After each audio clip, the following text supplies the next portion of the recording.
Talking right now. We're doing the talking. This is the talking that's happening. Better. Mm.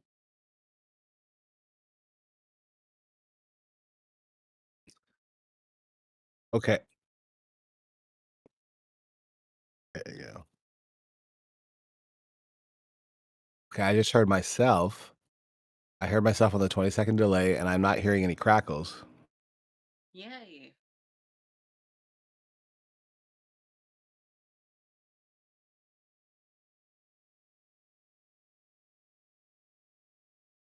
Yes.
All right.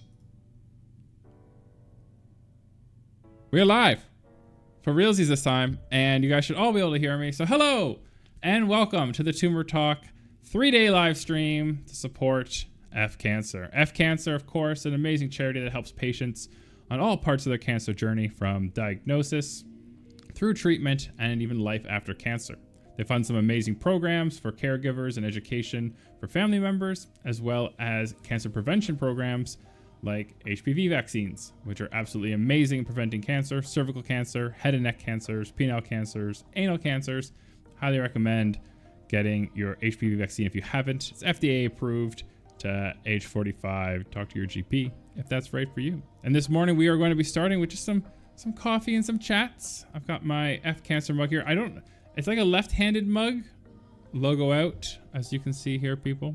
We are going to be fundraising for F Cancer all weekend. Joining me this morning for coffee chats is the one and only amazing actor you might know him from his amazing roles on the Oprah Network's A Christmas Fumble. He's also starred in many Canadian productions, including he played Apollo Creed in the Canadian production of Rocky the Musical. Please welcome the Chris James to the chat.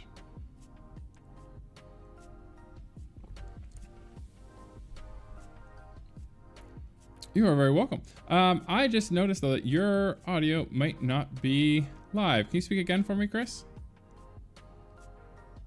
Yes. My fault. One sec, Chris. Because I changed your audio settings. I need to switch it back around. All right. We are going to make this equal to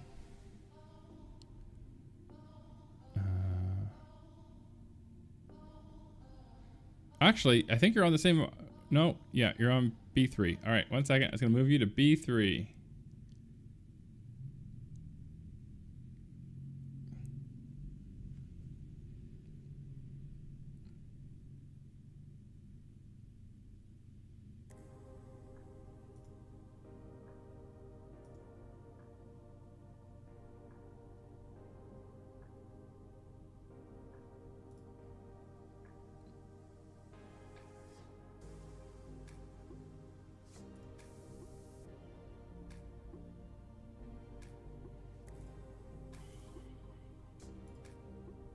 All right, try again, Chris. Hello, and thank you for having me. Yay, we have Chris's audio. We can all hear the amazing Chris James. Chris James, would you like to join us by video by chance? Sure, be happy to.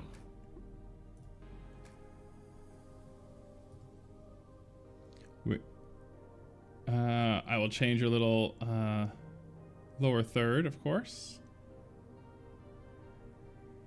Double speaker.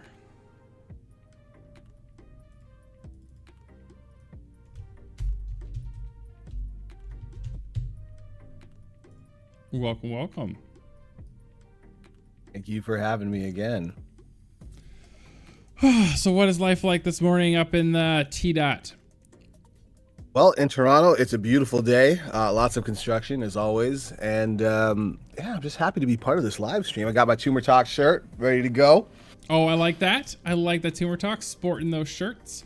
Today, though, right. If anybody's interested, there's a donation link in the description for donating to F Cancer. You can donate there all weekend long.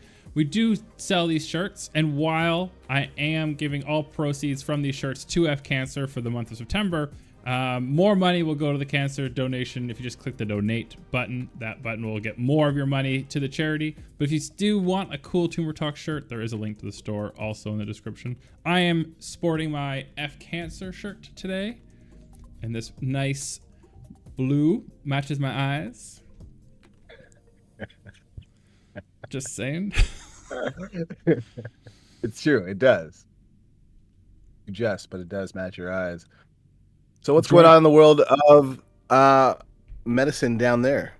I'll tell you all about it, but before I do that, joining us by audio only is Dr. Courtney joining us for coffee. Welcome, Dr. Courtney. Hey, hey. Hi, Chris. Hi, Dr. West. How are things over there? Things are amazing. Dr. Courtney's in the house. Bow, bow, bow, bow. Oh, I get a theme song. I like this. That's right. Yeah, you get a big shout out. How are things going where you are? Where are you joining us from? I am joining you from the States. I do not wish to dox myself at this time. However, things are not great this morning. Logged into work, we have a lot of tech issues, so I might get part of the morning off, which I'm not complaining. It just means I have more time to spend with both of you. Well, that's great. We're happy to have you. Yeah. We lost Wes. I'm still here. I'm just tweaking some streamy stuff. I'm about to just post to all my socials that we are live. which is kind of super important, I think. So people know that we are actually live, because we are. It's live. This is unscripted, just like life. Just like life. Doing it live. Doing it live. All right. I've been slowly introducing people to that amazing clip from Fox News host. I guess he's not a news host. No, not anymore. He never was. That was his whole thing. Remember, his whole thing was like they didn't have to say accurate news because they were, you know, it was like, what was it? It was not like, a news host. Yeah, it was 10 a.m. to 4 p.m. was news on Fox News, and everything after that was like opinion shows. Yeah. Doing it live. Bill O'Reilly. Bill O'Reilly. Oh my gosh, that guy. So you got your F Cancer mug? Got the F Cancer mug. Are you rocking coffee or hot chocolate? Got the coffee, of course. I got the Tim Hortons. Got the Tim Hortons. You brought some Tim Hortons. You think you knew what I was about to say, but I want to keep it stream friendly. I got my Tim Hortons coffee that I smuggled in from Canada. And for anybody watching from the American Border Patrol, didn't actually smuggle. You can buy this at Walmart. This is available at Walmart. So enjoy, American friends. Get some of the good Tim Hortons coffee. It is slightly better than Dunkin', and that says something. Oh, technically better. It does. That's kind of better. Yep. You know, they say America runs on Dunkin', but... Oh, sorry, Court. I didn't mean to cut you off. What'd you say? Oh, no, you're fine. I said I'm lucky enough to have a Tim Hortons in my hometown. Oh, that is fortunate. Even as a U.S. person. Wow. I do not have a Tim Hortons here. I don't want Dr. Courtney to give... I say that again, Courtney. I can smuggle you some Tim Hortons from my hometown. I don't want Dr. Courtney docs, but I feel like we're getting clues, like little clues as to where I feel like by day 3 everyone's gonna have guesses. Yeah. Oh, I just where my hometown is. Nobody knows where I'm currently living. I'm sure some do. That's Wes true. does, but that's fine. That's true. People will be like, every day on my way to work, I pass that giant inflatable cat. Right by the Orthodox Church. Oh my god. Anyway, I was gonna say America might run on Dunkin', but Canada has a higher average life expectancy. So drink Tim Hortons. That's good. I don't know why they don't market it that way. They should, especially in the States. They should market it that way in the States. especially in the States. Well, you see, like in the U.S., I don't know. I've never been to Canada, but from my perspective, very narrowed, we tend to overdo portions of everything, coffee included. Wes and I had a little agreement that I would cut my coffee consumption in half. I successfully did that in about June or so. I was drinking about 800 to 1,000 milligrams of caffeine a day, and then complaining that I couldn't sleep. I mean, arguably, that might be too much. Yeah. It's a mystery. Why can't I sleep? Why can't I sleep? I mean, and I drink a lot of coffee. A friend of mine, I won't say names, but a friend of mine gave up coffee in the last 4 or 5 months, maybe 3 months from now, 3 months. And they've been doing pretty good. And they're constantly messaging me. They're like, Wes, like I've given up coffee. I'm doing really good. And, you know, I can't believe this is great. And I'm like, didn't you just start a prescription for like Dexies, which is a much more powerful stimulant than caffeine? Because that will get you through the day. True.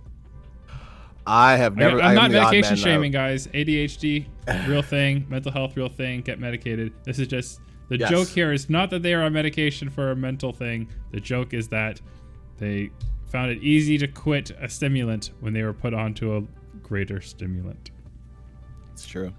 Yes. I'm also going to try a thing right now on the campaign page. I'm going to attempt to change the event page. Let's see, got this here. Got this Go to setup, schedule information, overview, branding. I'm going to try to make it so that the live stream is visible on the campaign page. I'm going to hit refresh. Oh yeah. There she is. There we go. We're there. Look at that. So now if anyone goes to Tiltify/@tumortalk/fcancer, where you can watch our progress and donations, it's built in there now too. So there you go. Little things like that. Wow. Oh, we got 15 people watching right now. If you want to chat is open. You can ask us any questions about our lives in Toronto and whatnot. What it's like being a Canadian. What it's like to work doing cancer stuff. What was I going to say? Oh, yes. So we are currently doing absolutely amazing. We have already raised $3,000 towards our $5,000 our thing. Oh, thank you, Jennifer, my sister, for donating. Much appreciated. My sister lives in Toronto, Ontario with her 2 kids and husband. They do fantastic work there in the Greater Toronto area with their restaurant and their business. Thank you, Jen. Much appreciated. And for those who don't know, we had an anonymous donor last night who is going to match the next $250 in donations. So for every dollar you give, they will match $1 up to the next $250. So Jennifer's donation of $50 actually moved us up $100. That's amazing. It's USD. That deserves a burr, burr, burr, burr. Yeah, 100% agree. I'm going to go into my little bot here, my YouTube bot, and I'm going to change the timer on that link. Yeah. 5 minutes is actually a little fast. We also have a hello from Crazy Plant Person in the YouTube chat. Nice. Hello, Crazy Plant Person. Good to have you watching. Sounds like a... If you are watching, feel free to... If you are watching, please feel free to say hello in the YouTube chat. We'd love to hear from you. All right. Oh, I see the problem. Now, Dr. Wes, yes. when you are ready, I have a big important question for you. All right. It's both big and important. True story.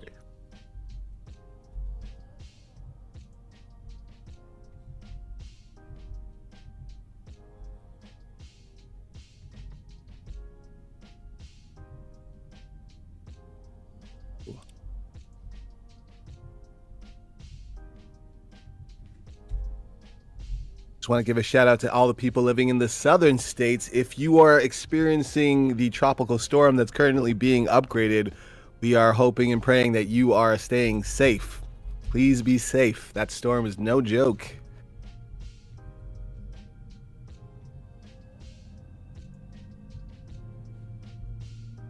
All right, I fixed it so that it shouldn't be as annoying now in the chat, guys.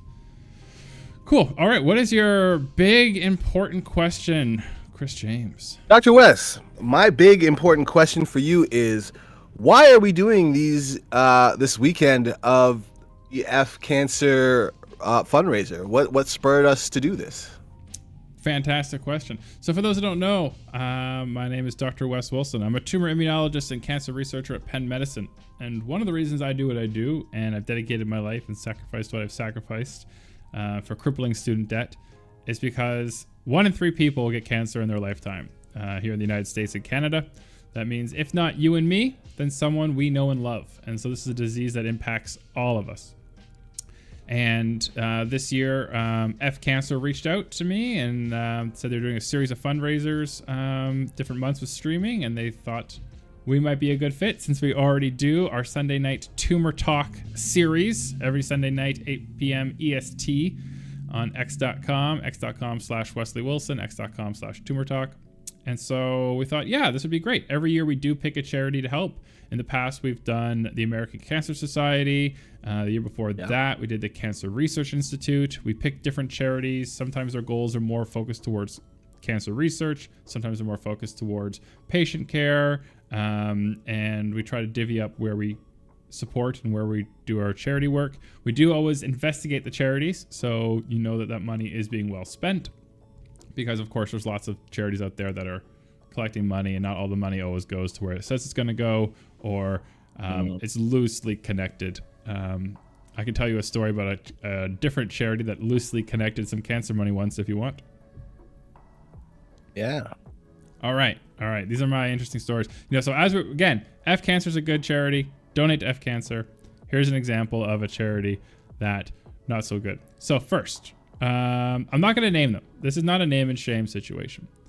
There was an institute, a research institute that I used to work within. I was not part of it.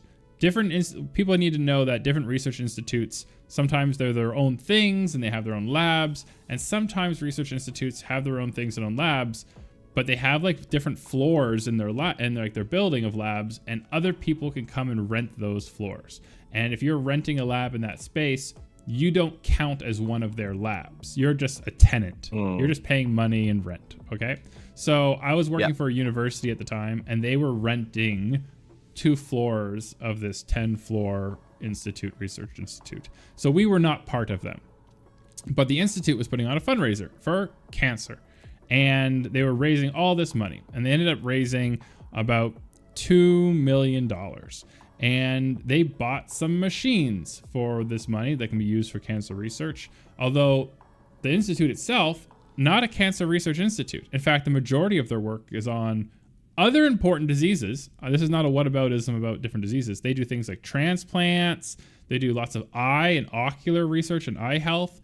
But a lot of these machines that were bought were not being used for cancer research. They were used for other research.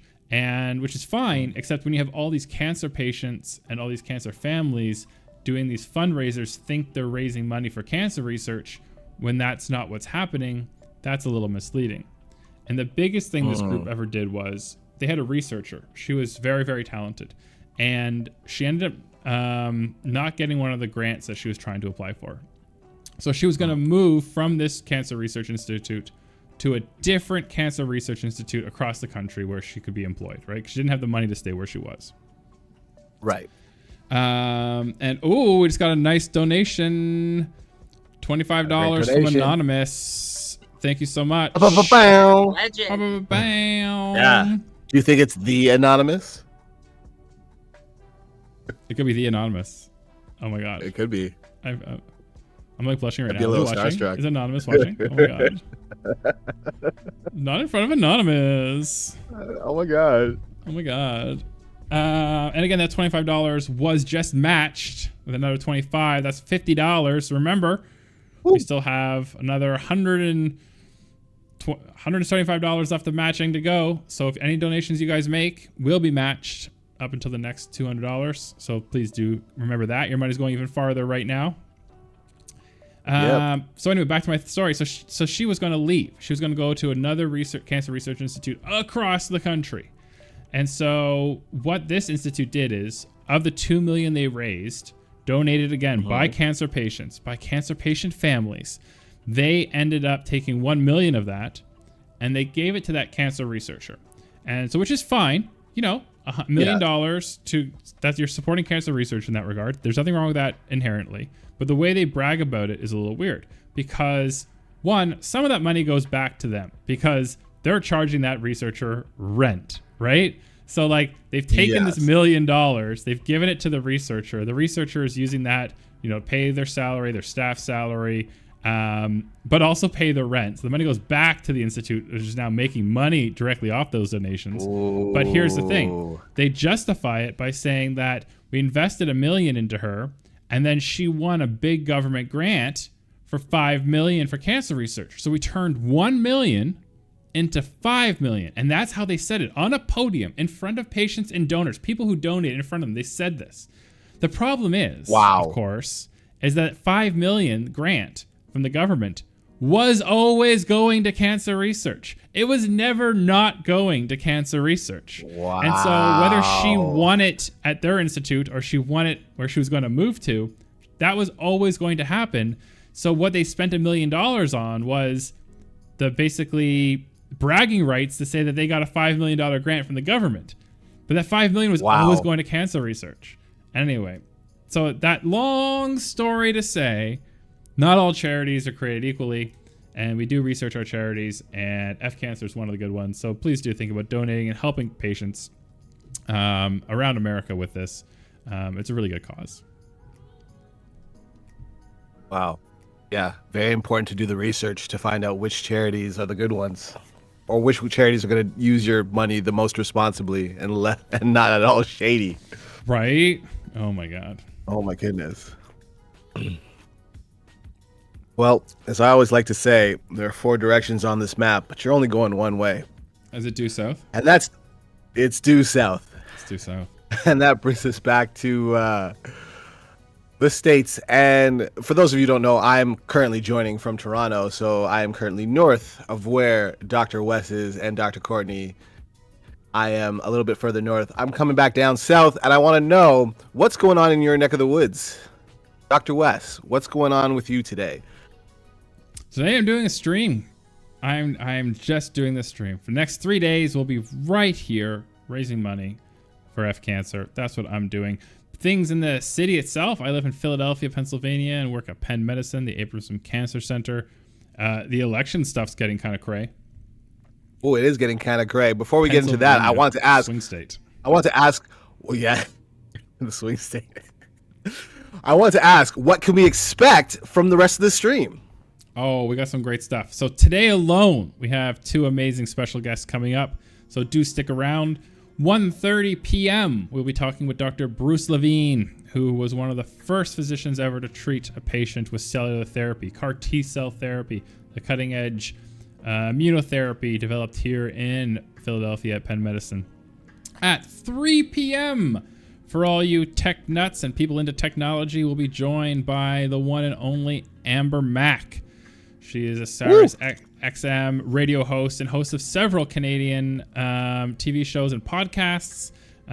She's absolutely amazing. I had the opportunity to meet her years ago when she did a charity giveaway. While I was working at the Hospital for Sick Children, she did a fundraising giveaway for the kids at Sick Kids. Just an amazing heart, amazing human, Amber Mack. She'll be joining us at 3 to talk about some of her favorite tech and maybe a little bit about journalism in Canada and the politics going on right now. For those who don't know, one of the extreme right-wing, funded by billionaire media channels has lost their credentials, and they are no longer considered media because they don't produce original content. And so they've lost their ability to follow some of the politicians and be in the press rooms and stuff.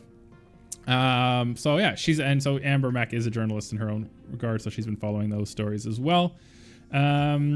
We also are going to be playing a little bit of a video game this morning called Abiotic Factor. Abiotic Factor, I think, is a good game for this stream for today. It's a survival crafting game with an escape room kind of twist if you like puzzles, but it's also set in a research laboratory that you're trying to escape. So it's your first day of work, you're trying to get in there, and we trying to get out because everything goes crazy. If anybody wants to play that game with me, if you donate $100, you can join my game. I will host the server. You can join. You can play with me. For $100, you can come play on my server. Putting that out there. I also have an interesting milestone. I don't want to interrupt. Go ahead, interrupt. I don't want to interrupt, but we got some hellos on the YouTube channel. We got Candace West joining us. Good morning, Candace. And we also have another donation from Anonymous. I really think Anonymous likes you today for $71.95. Yeah. I'm guessing they're Canadian based on the fraction. That they put it. That's probably some whole number in Canadian. I bet you. Hands down. Probably. Hands down. Thank you so much, Anonymous, for that $71.95. Again, that is matched. Question though. We still have over $100 left. Go ahead. Dr. Except Courtney? the Canadian Tire money. I've heard so much about this. We do Yeah. not accept Canadian Yep. Tire money, but if you want to send Nope. me your triangle points, Yes. as just a donation for me, I will take them. I can buy hockey Triangle sticks at points. Canadian Tire. I will use I will use your triangle points well. But yes, thank you again to Anonymous. Again, match donation. So that actually ends up being $140 donated to F Cancer. We're trucking along really well. We still have another $143.90. Yes. We have another $100 left to match the next $100 donations. Will be matched, escalating, of course, the amount of money we are raising for F Cancer dramatically here. So thank you so much for those donations. Remember to drink water, guys. Stay hydrated, or coffee. Stay hydrated. Yeah. And yeah, so we're gonna be playing Abiotic later. That's gonna be really great. I don't know if I can legally drink alcohol on stream. Someone's gonna Google that for me. Dr. Courtney, can you please Google that? Because I think a really cool Saturday night, if we can reach 5,000, I think a really cool milestone to celebrate would be to drink a special whiskey I got in Campbelltown. I was in Scotland in May for a conference that I presented at. Really great conference, really great people, had a fantastic time. And I took some time after to explore Scotland and the Highlands a little bit. And I ended up going to Campbelltown, which is the whiskey capital of the world. And I got some extremely rare whiskey there that you cannot really get anywhere else because it's completely sold out everywhere. They're sold out at the distillery even. And I only got a little sample bottle because I did the brewery tour.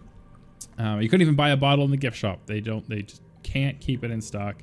And, you know, I'm saving it for a special occasion. And what could be more special than raising $5,000 for cancer patients? So Dr. Courtney's going to look up if that's legal, if I can actually drink alcohol on stream. And if it is, I will share that whiskey with you all Saturday night if we reach 5,000. According to Google at this time, Dr. West, you cannot drink alcohol on YouTube Live as it is not permitted. You will enter restricted video mode and it is not available. However, to circumvent this, we could potentially do a recorded video and then share that with our users outside of YouTube Live. You heard it here, guys. We're going to do a recorded video and we'll post that Sunday morning. How about that? Sunday morning, we'll post a recorded video from Saturday night. We're not drinking in the morning. That could be good. All right, so that could be good. And then tomorrow we have Dr. Ryan. He's going to be joining us. He'll be talking all about fentanyl myths. He's very famous about tackling. He's an emergency room physician. He's been battling misinformation around fentanyl, especially in the United States. There's been a lot of misinformation around fentanyl, around immigrants, around drug addiction, around this drug only being used and abused recreationally, when in fact it has a lot of therapeutic value as well. Not to say that there are, you know, opioid issues. Not that there isn't. You might have seen Netflix documentaries on some of the families that have been around some of these opioid crises and addictions, and the laws that they've broken and the lawsuits around that. Because at the end of the day, you know, these people have killed a lot of people. This drug has killed a lot of people. But overcorrecting and banning fentanyl also has its dangers. It does have some medical use, and Dr. Ryan will be going through all of that. Yeah, you don't want to miss that. That sounds like a great talk. But the best talk, I think... but Friday also, we have Friday night around 6 p.m. onward for the rest of the evening. We have a special takeover from Dr. Courtney. Woo! Indeed. So when Dr. West is away doing some other very important cancer-related things, I will be taking over the stream, tech permitting, which we'll figure out sooner or later, and doing some Jackbox party games. So we can host up to 8 people. Certain games I think can go up to 10. So if that's something that you would like to be a part of, donate, and I will drop the link so you can join and partake either with audio or video. Audio is probably faster. If you do not want to be on video, not a problem, but we can walk through some Pictionary style games, trivia games, music games, or even deception games. Ooh, deception games. I like those Very ones. mysterious. And again, what time does that start? 6 p.m. On the schedule, we have 5:30. So 5:30 sounds good. Yeah, give us some 5:30. time to figure out that stream.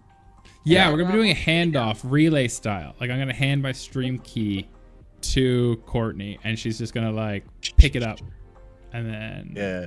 let it go, rock and Dun, roll. dun, dun, She won't have this cool dun, animated dun. background that we made, but she'll still be here playing some really cool games. This background, of course, made by a combined effort of both myself and the Chris James. I say combined in that he told me where to click in Photoshop to animate. I didn't even know you could do animations in Photoshop. I was like, okay, so I've installed Adobe Premiere. How do we do this? He's like, no. Photoshop. You do this in Photoshop. Let's go. I'm like, cool. Let's go to Photoshop. Do it in Photoshop. Do it live. Doing it live. Yeah. Doing it live all weekend long for F Cancer. Right here. F Raising Cancer. money. Support cancer patients. That's what we want to do. I always love cancer research fundraisers because it makes you feel part, like when we do finally cure the vast set of cancers, we find cures and vaccines for all these cancers. It really makes you feel like you were part of those building blocks. And that's something I always appreciate. There's some actual like really interesting vaccines on the forefront here coming up. You want to talk about some of them? Yes, let's talk about the vaccines. All right, let me pull up the thingy-mabobby. Yeah. Because last little bit of medical housekeeping, and then we'll get to the news. Get to the news.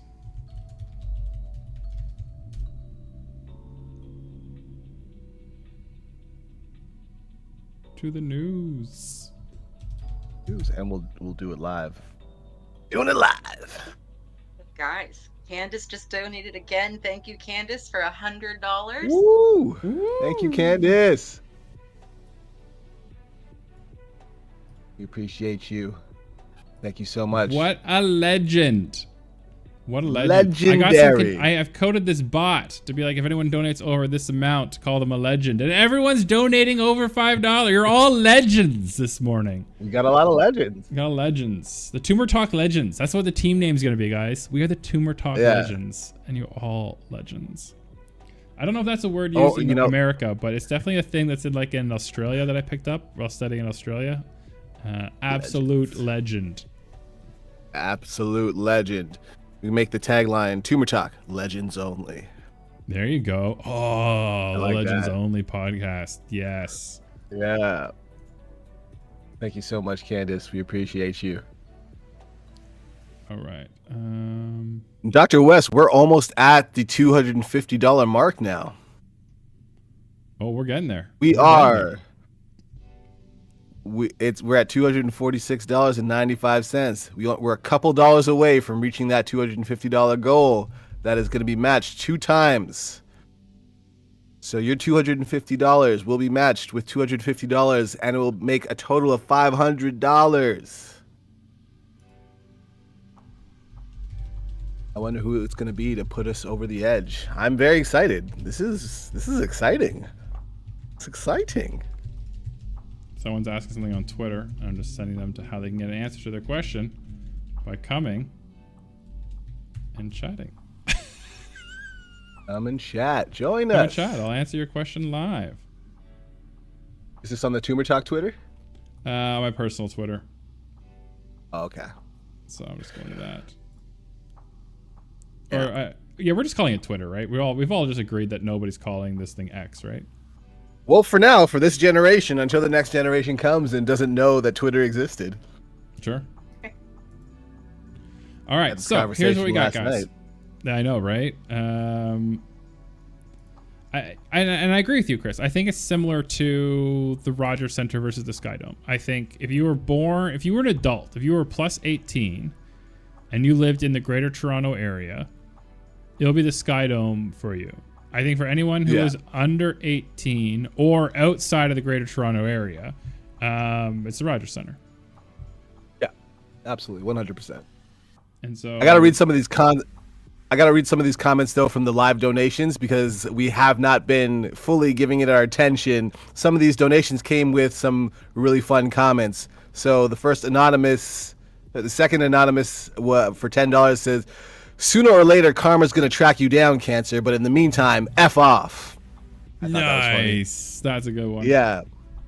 Anonymous, who donated $71.95, said, let's make Cancer look foolish. I like that. That's good. Little Scrubs reference there. Scrubs reference. That's a good Scrubs reference. That's the janitor, Dr. Anator. Janitor. Dr. Anator. Dr. Jan Etor. Yanny Tor. Yes. Good old Scrubs. Yes. Me and Chris both enjoy Scrubs. We do. Obviously, if you can look at us, you can tell that obviously I'm a Turk and he's a JD. But yeah, obviously. Obviously. But Please yeah, we're tell me friends. that was once a Halloween costume for the two of you. We never did it. We should have, but we never did. That has to happen. At some point. It's also important to note that while that show was on the air and we were in school and I was studying to do what I do, me and Chris didn't live in the same continent. No, ever. Wes is a globetrotter. He is. Chris is. So if those who don't know, Chris has been my best friend. I don't know if that was clear to anybody. I think people can tell by this point. Yeah, Chris is a pretty badass individual, amazing performer and actor. We should put your IMDb in the link. Professional actor. Oh my gosh. Oh my goodness. All right, back to. I want to talk to some of these amazing donations that just came in. Jerry Stewart donated $10. Thank you so much, Jerry. Thank you so Jerry. much. Jerry's come into our Tumor Talk spaces in the past and shared her cancer journey. So thank you so much for that. I know you have your own personal connection to that. We have an anonymous donation. Holy moly, $250 from an anonymous donor. Legend. What a legend. The Tumor Talk legends today, just absolutely killing it. Legends only. Legends only. I want to bring up this thing so I can track this better. Fantastic. Oh my God, that's pushing us over. That has used up all of the match donations now right now. I'm going to be doing there's going to be a separate match thing. I think later today I'm going to do a little matched. I have a bunch of stuff on Facebook Marketplace. So during the day I might have to get up and leave as people come to buy my things. I will hand them goods. They will hand me money. I will put that money into the fundraiser as a match donation, and any money I raise from selling off my things will then go to matching your donations and getting us further to F Cancer. So that's my plan as well. Right on. All right, so that's going fantastic. What else do we have going on? Yeah, so Jerry Stewart put us over the $250 mark with the $10 donation. Then we got another $250 donation from Anonymous. Thank you very much, Anonymous. And then Crazy Plant Person just donated $100. What a legend. Well, a botany legend, really. A botany legend. A botany legend. Really getting out there, finding that horticultural place in the world, and bringing it to F Cancer. So thank you so much, Crazy Plant Lady. Much appreciated. Yes. On the front lines, protecting us from the Audrey 2s. We thank you. Yes. Yep. Omnivore plants. So back to cancer prevention vaccines. Let's talk a little bit about them. So you might be familiar with some cancer prevention vaccines, Chris. What is one you know about? Well, as you mentioned, we're doing we're promoting not promoting, but we're letting people know about the HPV vaccine. HPV is a horrible, horrible, horrible thing that can lead to cancer. And that's the number one vaccine that I know about. I mean, it's a great vaccine. If you're vaccinated between 11 and 13 for young girls, it's already decreased the amount of cervical cancer rates by 89% in the UK and almost 90% in Australia. Australia has an amazing HPV vaccine rate. But boys, it's important to get vaccinated too. If you're a boy, I'm a boy, I'm vaccinated. You can be vaccinated up to 45 years old. It can prevent you from a whole slew of head and neck cancers, penile cancers. You don't want penis cancers. But it's also really important for boys, and I want to bring this fact up, is that there is no FDA-approved HPV test for men. There's none. There's no pap smear for men. yet. They are working on it. There are some clinical trials. There are some tests that are in the works and research. But currently, there's no way to know if a man has an active HPV infection. So your only option is prevention. So if you're a guy, a dude, or someone with a penis, make sure you get that vaccine too. But what you're saying is there's a vaccine for all the guys, gals, and non-binary pals. That's what I'm saying. That's exactly what I'm saying. But there are other cancer vaccines in the works. There's 4 that have clinical trials right now that I think are really interesting. There's one that's looking at BRCA1 and BRCA2 related cancers.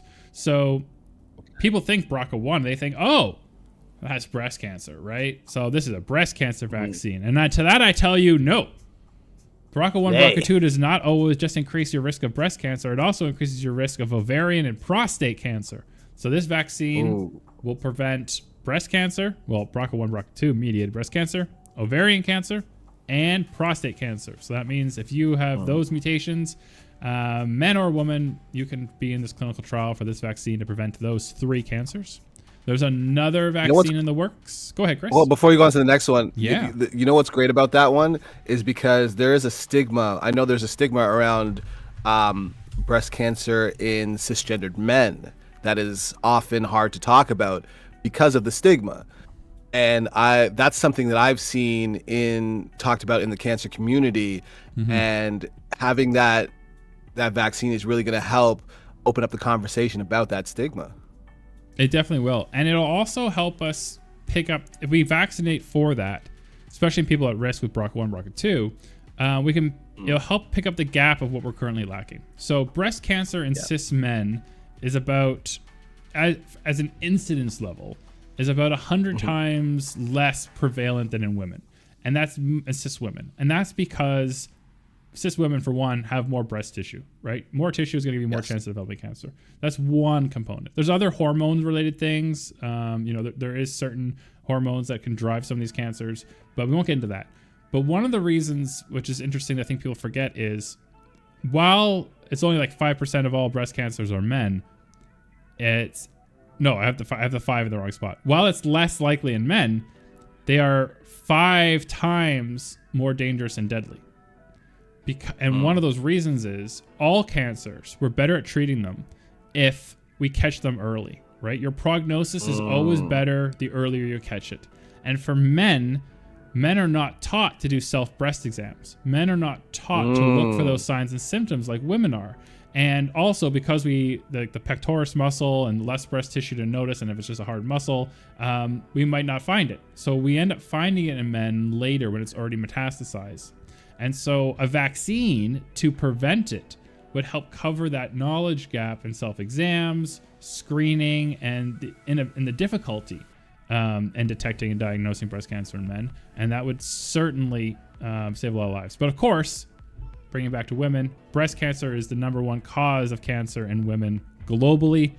A vaccine to help mitigate some of that would be hugely save so many lives anyway in women. I don't want to downplay the effects on women with this vaccine, but yeah, it's got so many applications. It would change the world in our lifetime. It would. Just like the way the HPV vaccine has already decreased cervical cancer rates.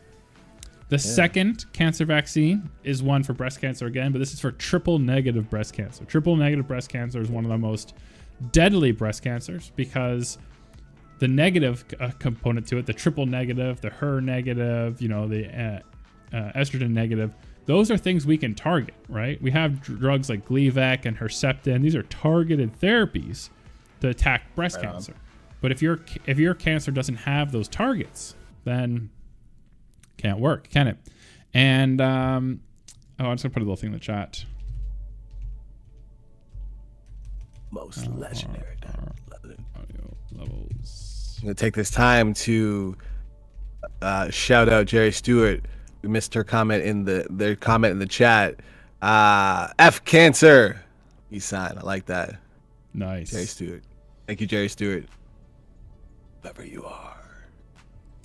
So back to my thing. So when the targeted therapies can't be used against the cancer, and those are our best therapies, it has led to poorer prognosis in these triple negative breast cancers, right? And so as a side effect of that, they have the worst outcomes. And this new vaccine, which could help prevent triple negative breast cancers, gives us a new tool against one of the most deadly forms of breast cancer. Wow. Some exciting stuff happening. Totally. The third one is pancreatic cancer. You've probably seen this one. This one's getting the most buzz. I think this is this is an mRNA vaccine that's based on the same technology as the old glioblastoma vaccines that were in clinical trial in 2017, 2018, 2016. The HIV vaccines that were in clinical trials in 2016. Same technology. Those ones didn't work. Those are very hard to treat. But this is the same technology that's being used for this pancreatic one now, and it's having some really good effects. We'll be talking about this one later today a little bit because there's been a lot of studies published around this one. And I think going through some of that could be interesting to some people, understanding how this vaccine works. And the last is a really interesting one. And this is people who have Lynch syndrome. And Lynch syndrome is a mutation, a somatic mutation, and it can cause increased risk of both colon cancer and endometrial cancers.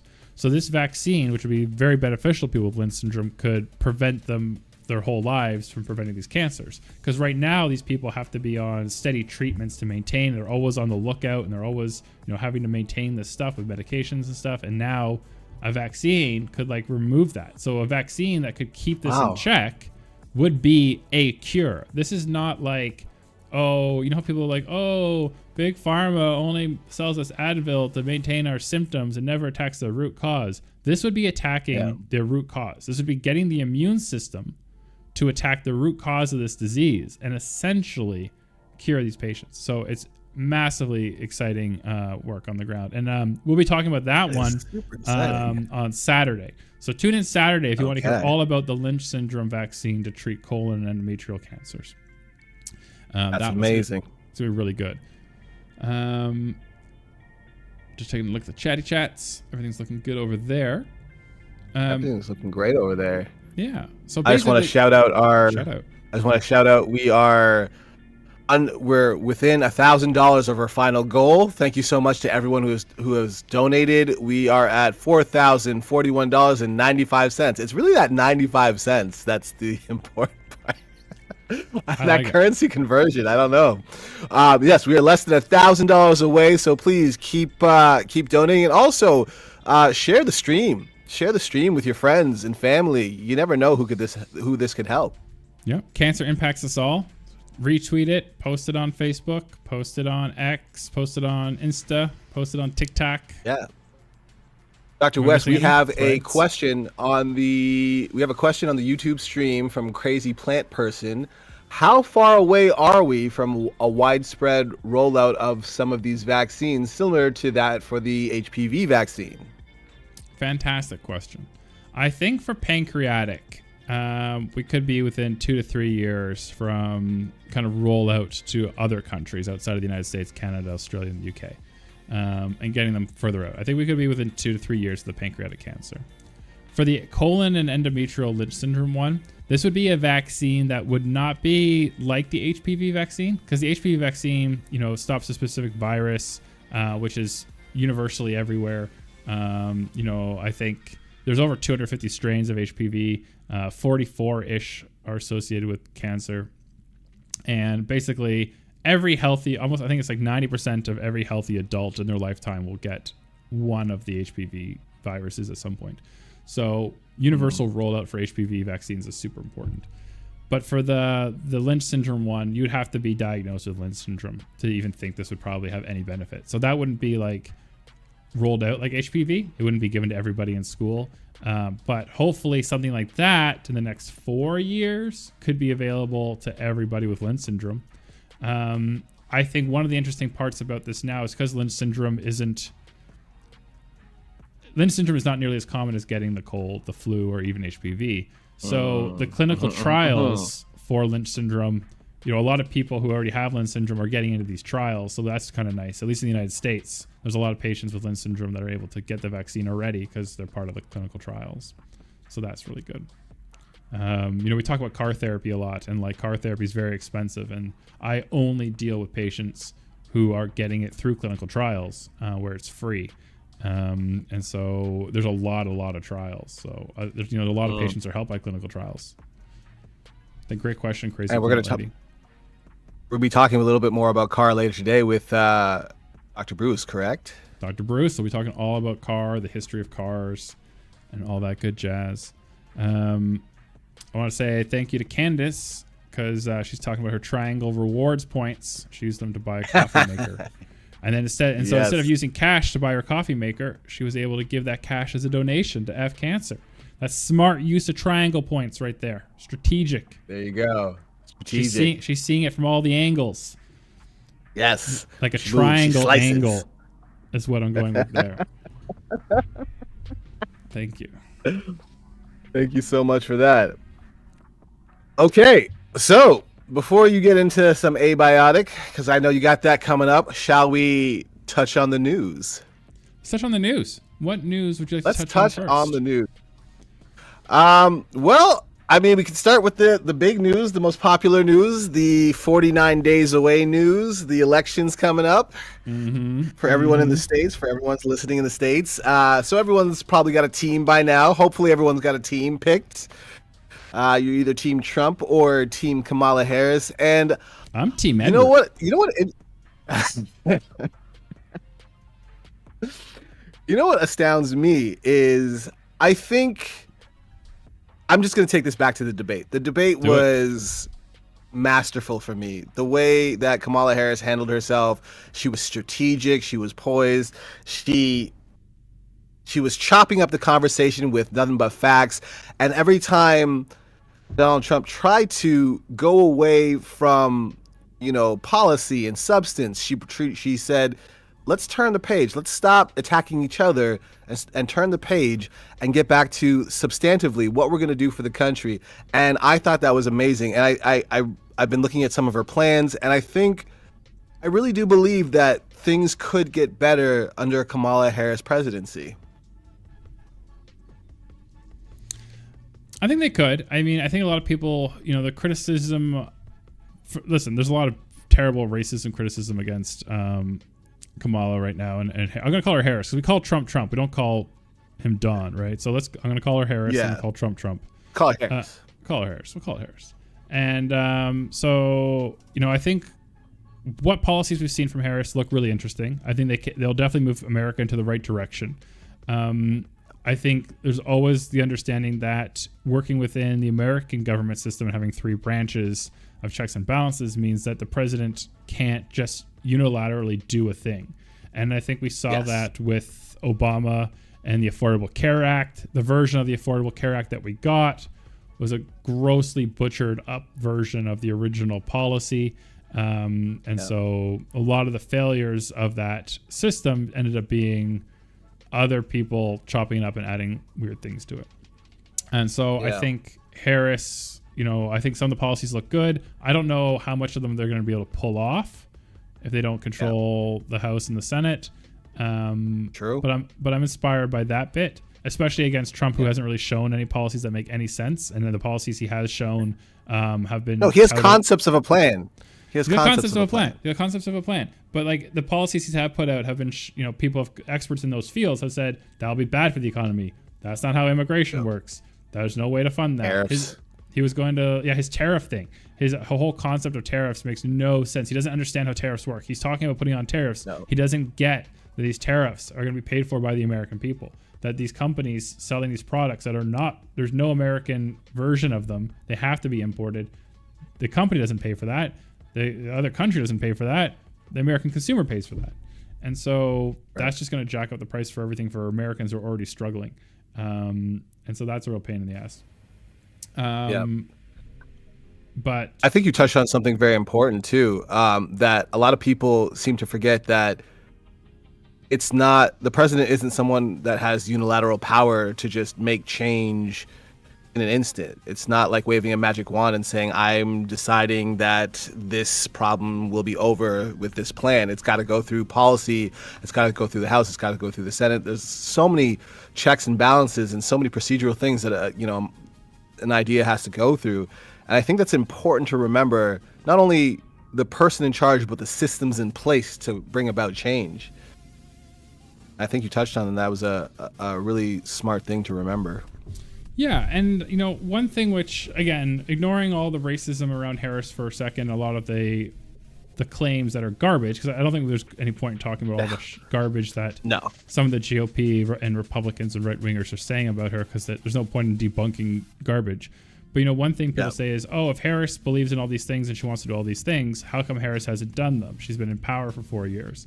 And, to that, I think you can talk about some of the, people that have been stonewalling some of these policies. We talked about this in a different space earlier in the year, where Biden had a really good border bill that was supported by everybody. It was supported by conservatives. It was supported by Democrats. It was supported by border agencies, people who are actually in charge of taking care and monitoring and controlling the border for illegal immigration and illegal entering. Everyone supported it. And Trump went around and started making phone calls telling people not to vote for the bill because he wanted to campaign on immigration. And if Biden solved immigration, then he would have nothing to campaign on. And so that is so disingenuous about like, oh, why didn't you do those things during it? They tried. They absolutely tried. And Republicans said, no, we'd rather have America be worse so we can campaign on how bad it is than let Biden fix it. Number two. It's like Harris said. He'd rather run on a problem than fix a problem. 100%. 100%. Number two is vice president's roles is to support the president and the president's agenda and the president's goals. That's how you be a good vice president. You support the policies that the president is going forward, and you do your best to help facilitate that. She's not president. She's not had the job. So her policies that differ from Biden's, she couldn't put them in place during her tenure as vice president. That's not her job. She's not, you'd be like, oh, why didn't these things happen? Well, Biden didn't do them, not Harris. So, it's like when Hillary ran, it's all like, oh, well, your husband did this during his tenure in the 90s. And it's like, okay, but like, I'm not my husband. Yeah. Different time, different president. Well, different person. Candidate, different person. Yeah. Yeah. All great points. I think, again, not going into all the fluff that the GOP has been throwing around, but I do think it's important to talk about the efforts that are being employed to try and get people to stop voting, to not vote.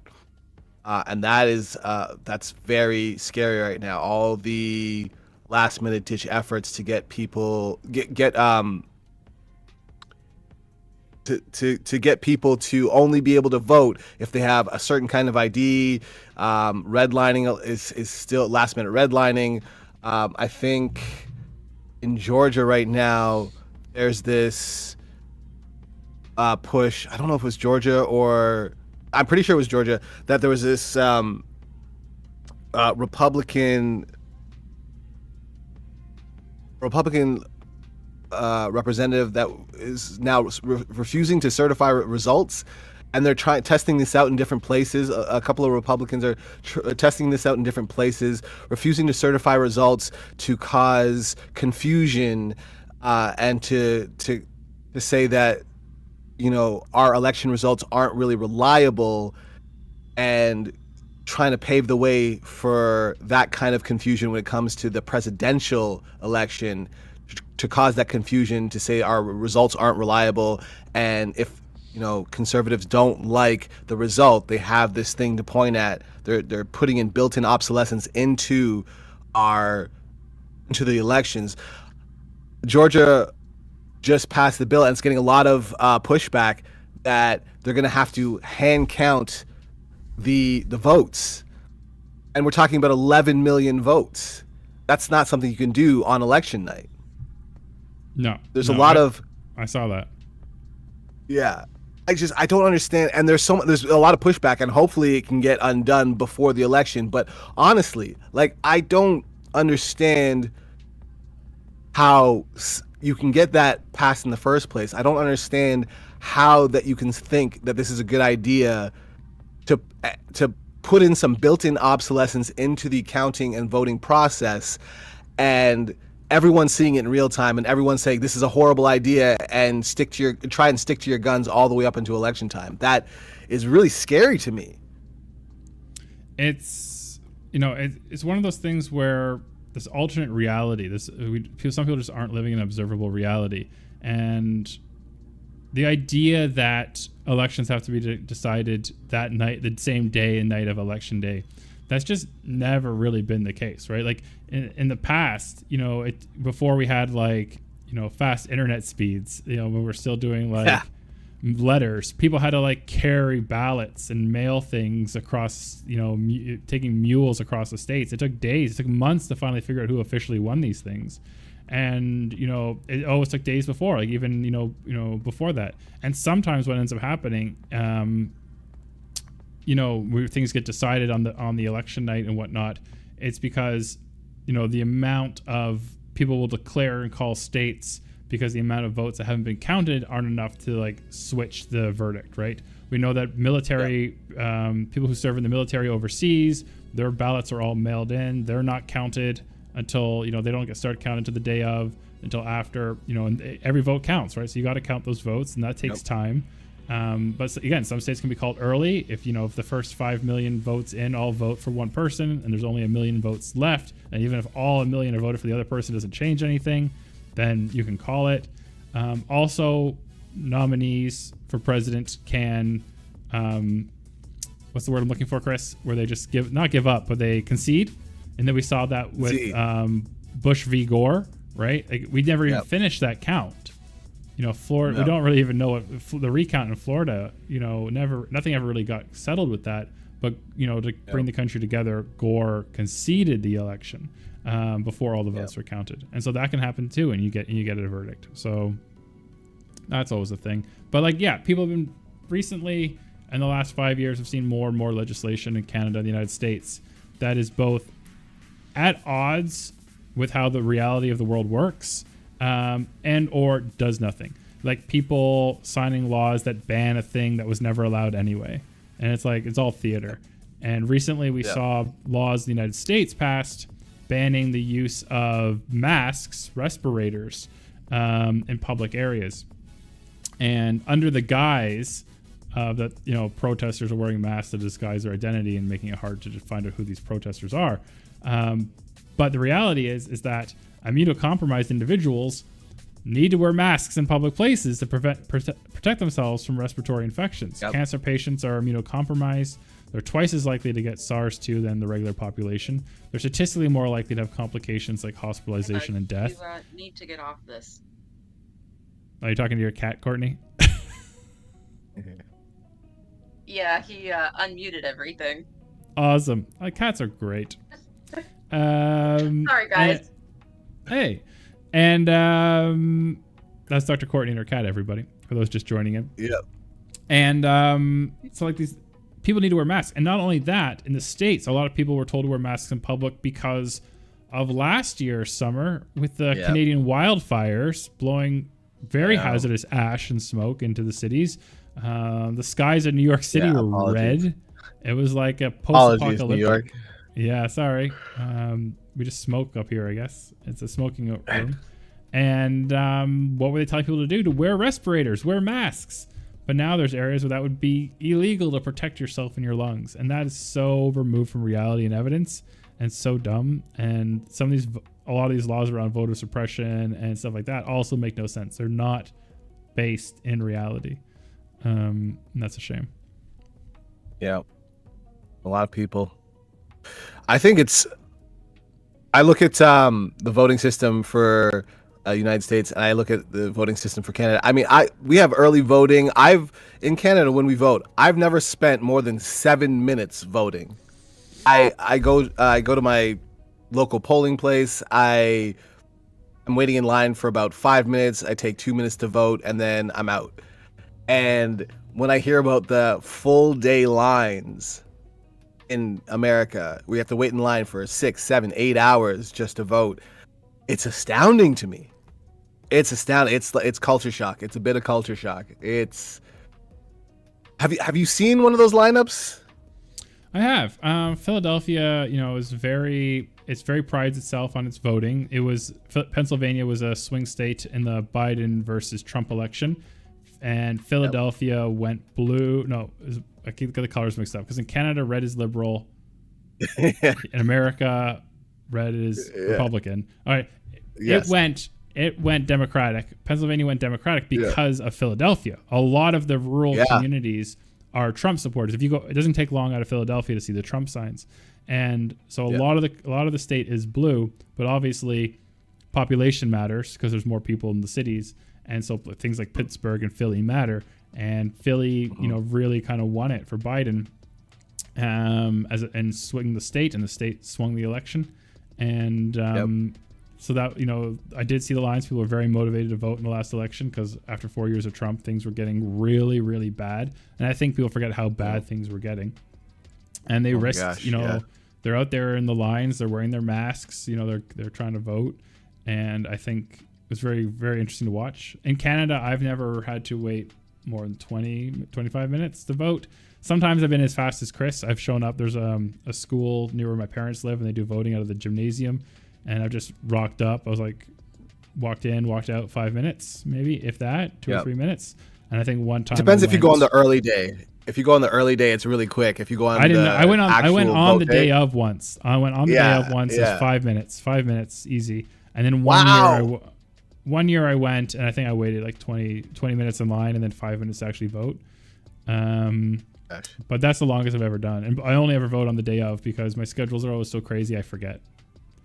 Like my mom has to tell me, like, did you vote? Do you remember to vote? I'm like, oh right, that's today. And then I go and I vote, and then I come back to work. But how crazy is that? How crazy is it that in Canada you can forget that it's voting day and still be in and out in 20 minutes? That's not something you can do in the States. Yeah, I do it on my lunch break. No, it's tricky. I mean, and part of it, you're right, is some of the voter suppression stuff. And some of it is related to there are some density issues in some cities. Like, don't get me wrong, Philadelphia is only a midi. Like, Toronto is bigger than Philadelphia, so Philadelphia has no excuses. But like, we don't have a city as big as New York City in Canada. There's nothing that compares. Right. But Montreal, Toronto, Vancouver, they're just as big, if not bigger, than a lot of American cities. So when they say like, oh, you have more people, like America has 10 times the population as Canada, and like, oh, we have more people, so it takes longer to do that. I'm like, but you have more people, so like you have more schools, you have more community centers, you have more places to vote, and you have more people to volunteer at these voting centers. Like, that ratio doesn't change. You have more people, but you also have more resources. Let's get some voting booths up. Yeah, and listen, I know historically both sides of the table have been, they play games with districts and stuff, but like, I don't know, democracy. One of our Australian audience members told us that. So they mentioned, I'll explain their comment for those who aren't Australian, but they say Australians are rewarded for voting with a democracy sausage. So they do these sausage sizzles at the voting places in Australia. So everyone goes out and they get their sausage sizzle, which is a sliced piece of bread. They don't use hot dog buns in Australia for some reason, with a nice little barbecued sausage on it. And you get that for voting, and it's absolutely amazing. And so everyone's out like, oh, so you don't even ask somebody if they voted. You're like, hey, did you get your sausage sizzle today? Now, it's important to know that voting in Australia is mandatory. So you will be fined if you do not vote. So that is something that's different from our country. And I'm torn on that. Sounds amazing, though. I think that's amazing. I mean, I like the idea of enforcing how important voting is. I don't know. I mean, I don't know if I would fine people, but I like the idea of enforcing and reinforcing how important it is. But I'm fixing to move to Australia to get that sausage because we don't get rewarded. We don't get rewarded for voting. I want a Tim Hortons donut. I want, a beaver tail. When I vote, I want a reward now, Double and a honey cruller, please. Yeah, that's what I would love that. Yeah. Give me something Canadian, a delicious treat that is authentically Canadian for voting. One of those pour a little maple syrup in the snow and roll it up. what is a beaver tail? It's kind of like a flat funnel cake. Yeah, it's a Canadian take on a funnel cake. It's just flattened out like a beaver tail and served with toppings. Yeah. Oh, so delicious. One of the things with the voter requirements that is both bad and good, and then bad again, if I may go on a tangent, Chris. Yeah. So the idea of it being like a civic duty and having a fine, I think in general, I think it's kind of cool. I think it's cool that citizens have a duty to like take an understanding of who's running their country and what the policies are. I think you get a lot more informed citizens that way because they have to stop and think. Yes. The two downsides to this is one, in a truly free democracy, you should be free to not vote. Yeah. You should be free to not participate in that if you don't want to. That should be part of your freedom. Now, I don't think people should. I think the kind of people who don't have to think about politics are very privileged people and tend to be a lot of white people. The kind of people who don't have to vote and who don't have to care about who's in power because their life doesn't change. Those are extremely privileged people. I don't want to be one of those people. I don't think people should be one of those people. But when it comes to like freedoms, I can understand that maybe you shouldn't be fined for not voting. But I think everyone should vote though, which is why I love the idea of the civic duty, which is my pro. At the beginning I said I like the idea of it being a civic duty. The downside. And when you talk about go ahead. Yeah, go ahead. No, go ahead. Okay. So when you talk about not being free, like in a true democracy, you should be free to not vote. The consequence directly impacts whether or not you are free to do so or not do so. So for someone, I don't know, and maybe our Australian friend can tell us what the fine would be in the chat. I'm not sure how much the fine would be, but if it's a certain amount, then this is only a consequence for poor people. Because if you're super rich and the fine is like $100, then it's you don't feel that as a consequence, and you still feel you have more freedom in essence. If the consequence is less impactful for you, then I feel like you have more freedom. Whereas if the consequence is very impactful for you, you have less freedom. Yeah, and that's true of all fines in society, right? A parking fine is just the parking fee for a rich person. Yeah. Which is unfortunate. I agree with you. Which is why it's one of those things where it's like I see both sides of it, and I think everyone should vote. I just feel like forced anything is weird. So the real downside to this, to required voting, historically. So let's go back 7 years. Okay, 7 years ago, the big downside to forced voting is that, like you said, there's a fine. If you don't have a lot of money, that fine can be a big deal.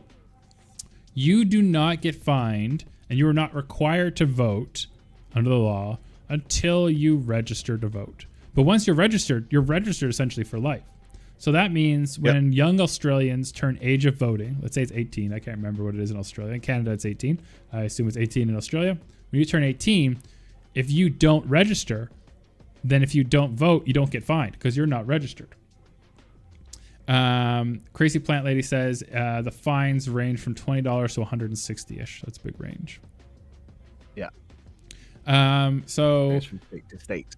If you don't register, then you don't have to worry about being fined because you're not going to get fined for not voting if you're not a registered voter, which has historically meant that young Australians aged 18 to like 24 are grossly unrepresented in the ballots because they are not registering to vote because they are worried about those fines, and those fines are bigger deals to them. When they don't have jobs necessarily, they're busy in school. Maybe they'll forget to vote because they got exams or something, and so they don't want to stress about that. And I can kind of relate to it and understand that. And so because of that, because so fewer of that age group actually vote because of that reason, because they're not registered to vote, so they can't vote. Because of that, politicians tend to not try to attract that vote. They're okay being like, let's open more coal plants, like coal power generators, and attract the boomer vote, than saying we're going green energy and attract the young vote because fewer of the young people are voting.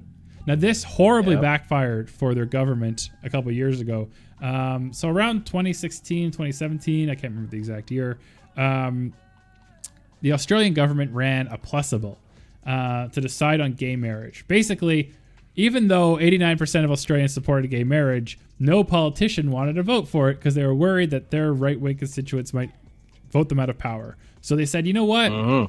We won't vote for it. The Australian people will vote for it. And they did a very expensive Plusable, which cost the Australian taxpayers what's a word I can say? It's not a swear word. A junk ton of money. A junk ton of money. A junk ton of money. Yeah. And the Australian taxpayers had to pay this junk ton of money to run this Plusable so they could all vote and decide, you know, if gay marriage should finally be legal in Australia. Very late to the game, Australia. Way to go. Your homophobia is showing. And the only thing is that to vote on the Plusable, you had to be a registered voter. And LGBTQ plus rights are something the youth is very passionate about. So for the first time, all these 18 plus people, 18, 24-year-olds started registering to vote so they could be part of the Plusable. And then the next federal election came around, and for the first time in generations, there was hundreds of thousands more youth votes available, and people So were like, oh, what you're saying is they effed around and they found out. Oh, they effed around and found out. Yeah. They effed around and found out. Anyway, I'm just gonna before we wrap up our news chat, remind everyone we are here. Tumor Talk, youtube.com/Tumor Talk/live. We're here for 3 days raising money for F Cancer. F Cancer is an important charity in the United States that supports patients on all parts of their cancer journey, from helping them fund testing like mammograms, helping them on early diagnosis, helping them on during treatment, and even post-treatment and post-cancer life for these patients. They offer educational programs for caregivers and family members, and they fund prevention programs like HPV vaccination to prevent cervical cancers, head and neck cancers, penile cancers, anal cancers. Very important work that they do, and that's what we're doing here today. We are trying to get $5,000 by the end of our stream Saturday night. We are $1,000 away. If you have a few dollars to spare, we'd very recommend that you donate those few dollars here for F Cancer. If you don't have the money, if times are tight, if recessions are, whatever, if you are a conservative person and you believe that chickens and eggs cost $1,000 a week for grocery bills, that's okay. You don't have to spend your money, but you could retweet this. You could share this on Facebook. Good. You could put this on Threads. You could upload it to your Zune. I don't know. You have a Zune? No, I'll get my iPod. And you can get it out there and just share this with people. And, maybe they have a few bucks to spare. And so that would be really helpful. Yeah. We have some great special guests coming up. Go ahead, Chris. Thank you so much for having me for the coffee and news portion. I will be back tomorrow for the same thing, and I look forward to that. Thanks for joining us, Chris. Tomorrow we'll be covering a little bit of cancer news, and that'll be fun, or whatever news Chris wants to talk about, everything's happened in Canada. One thing that happened in Canada yesterday, the conservative minority government voted in a no confidence vote against Prime Minister Justin Trudeau. They think we have no confidence in your ability to run this country, said Pierre Poulet, or however you say his name. I'll call him PP for now. PP. PP's like, no, we can't do this. You are cray.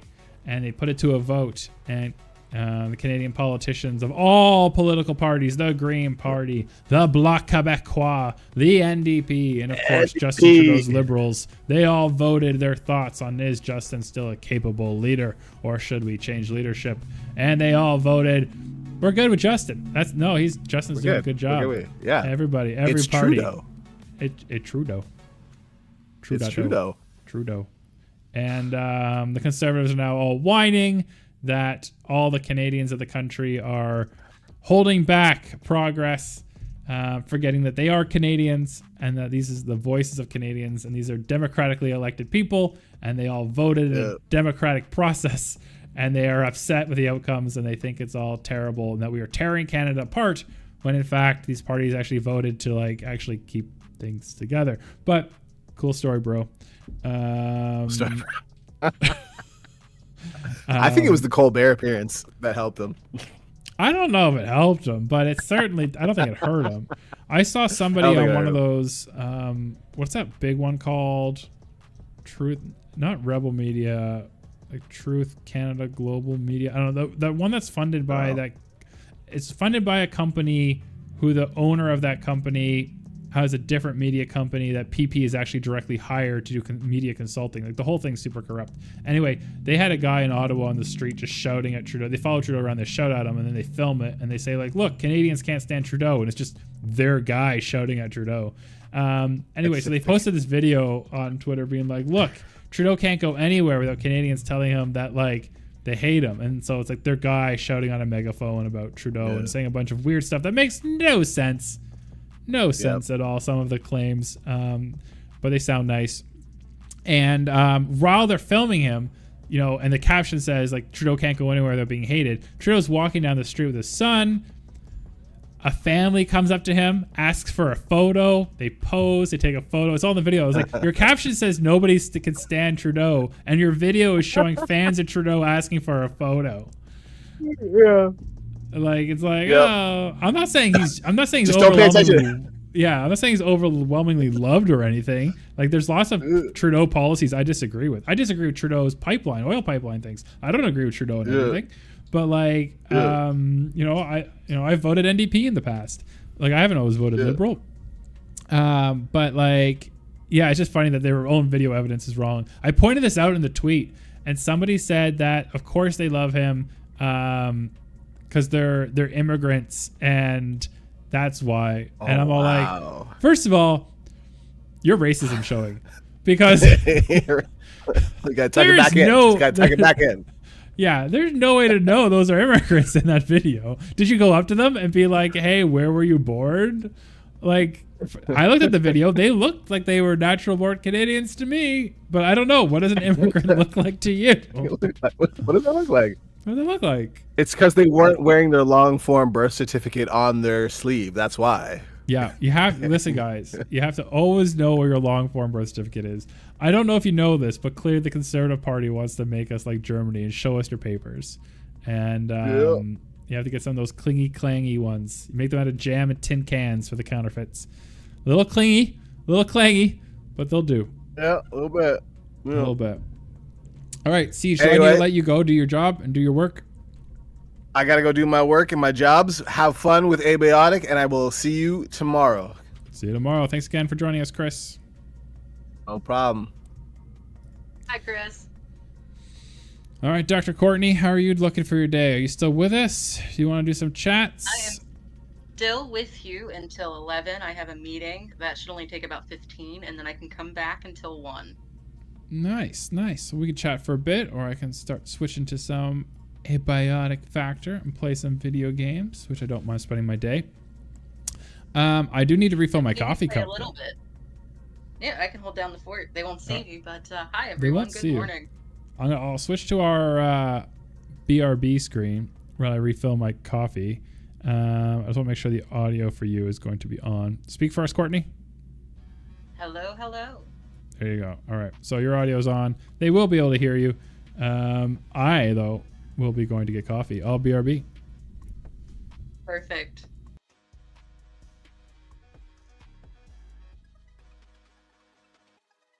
So I do have access to the chat if you guys have questions, comments, or just want to hang out while he's getting some coffee. Hopefully our coffee agreement doesn't apply for the next 3 days. We will need as much caffeine as possible to stay awake and hang out with all of you lovely people.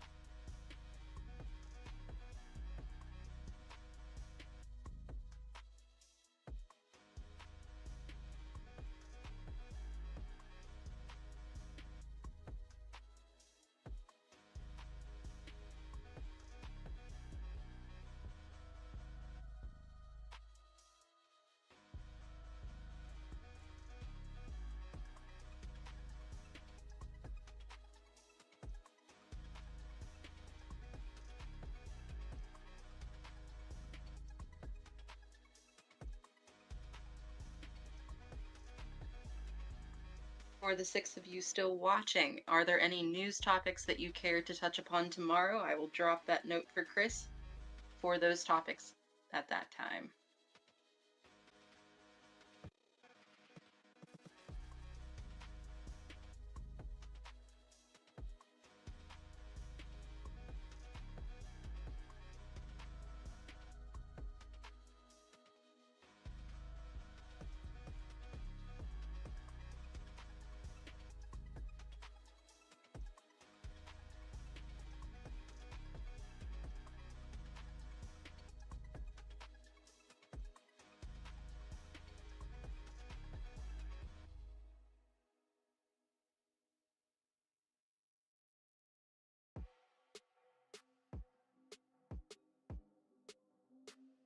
while we're waiting, we'll go over to Tiltify and see where we at on the donations. Just give a little update here.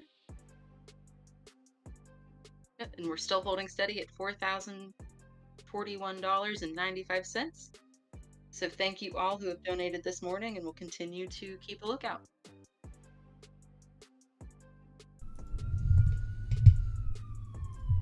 I'm back. And so are the Welcome back, police. Dr. Wet. Apparently, if you guys can hear the sirens in the background. That's right. Our fundraiser's so hot, the city had to call the police on us. So donate now for our legal fund as well. Just kidding. Donate for F Cancer. Good cancer charity helping patients. All right. So I'm thinking of playing some Abiotic Factor. Have you ever played Abiotic Factor, Dr. Courtney? I have not, Dr. West. Curious to see what this is like. I like the idea of this being similar to an escape room puzzle. So hopefully we can tag along and help you break out of this research lab. Yeah. So the question, of course, is, and I want to hear this from the chat, please. Should we start a new game of Abiotic Factor from scratch for the stream, or should we continue where I left off last in my own game?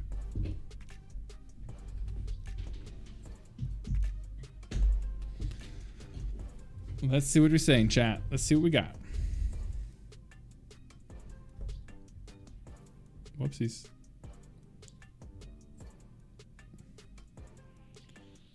Hope I didn't lose the stream for a second there. I accidentally hit F12. Everything still looks good. Cool.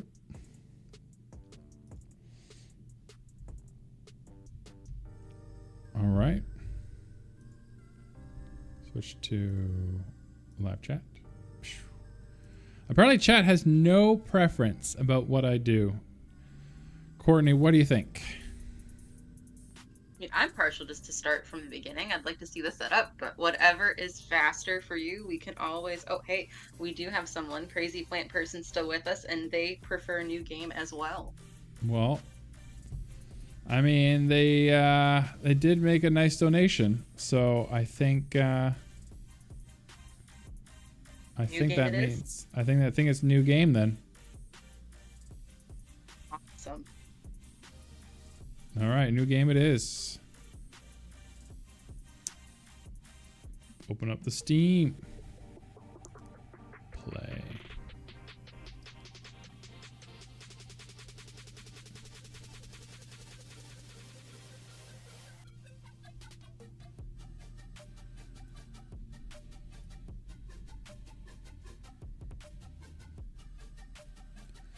I'll have to make sure the audio comes through as well for the game.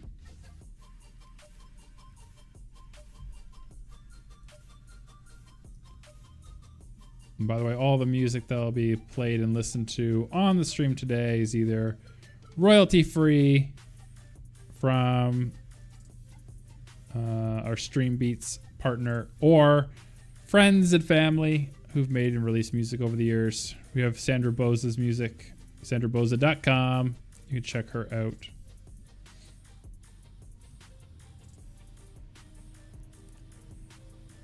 All right, I'm going to pause the music.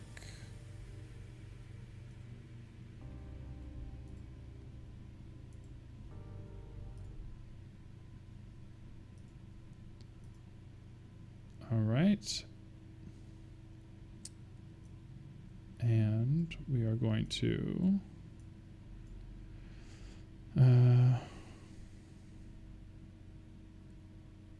so right now I'm guessing nobody can hear the music from the game. Is that correct? I cannot hear that. All right, so let's patch the game music in.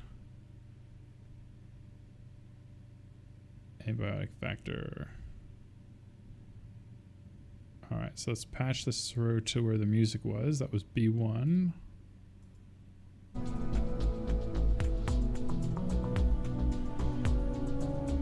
All right. I'm gonna turn down the music just a skidgen,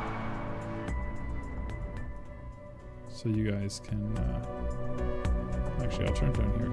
I think it's a little loud too.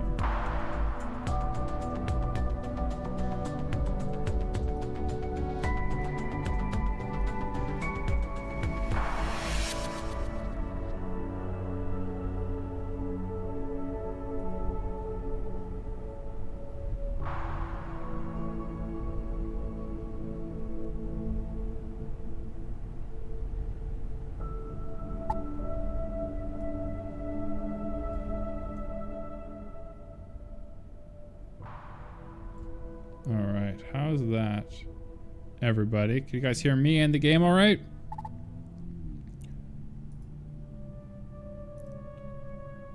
Press F in chats if you guys can hear me in the game at appropriate levels.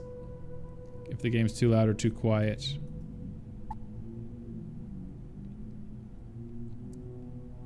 All right, we're gonna start a new game as per crazy plant lady's suggestion.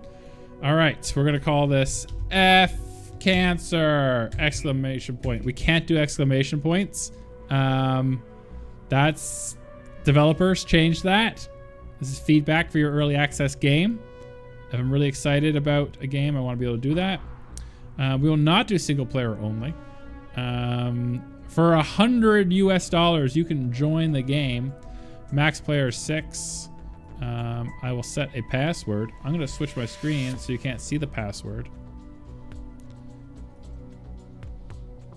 And we'll call this thing...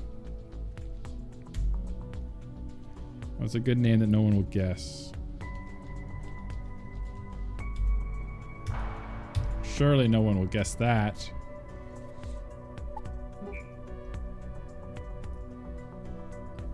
All right. Let's take a look at these advanced settings. We'll keep everything the same. We don't want a super easy game or anything. I am going to turn friendly fire to 10%. One, I'm going to be playing solo, I imagine, for most of this. So friendly fire doesn't matter. This isn't cheating. But if someone does come in and they end up being like new to this, they start hurting me, I want to make sure that's not a thing. Item stack sizes. Oh, we can increase how much you can stack. All right, for the sake of this stream and time and running back and forth the bins, I'm going to increase the stack size. Now, increasing the stack size doesn't mean you can just run around and collect stuff for forever, because you still have a weight limitation. So you can only carry a certain amount of weight. So that's important. If you were to turn down this weight multiplier, then you can carry more things. I'll bring down to 0.8 maybe.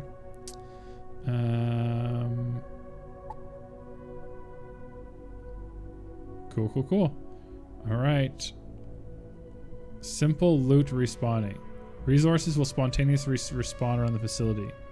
This will not respawn furniture. However, this is a good setting for public servers, but can cause objects of interest to float and make some resource gathering aspects of the game less important and very unbalanced. We'll leave that unchecked, but it does mean there's some resources in the game that are finite.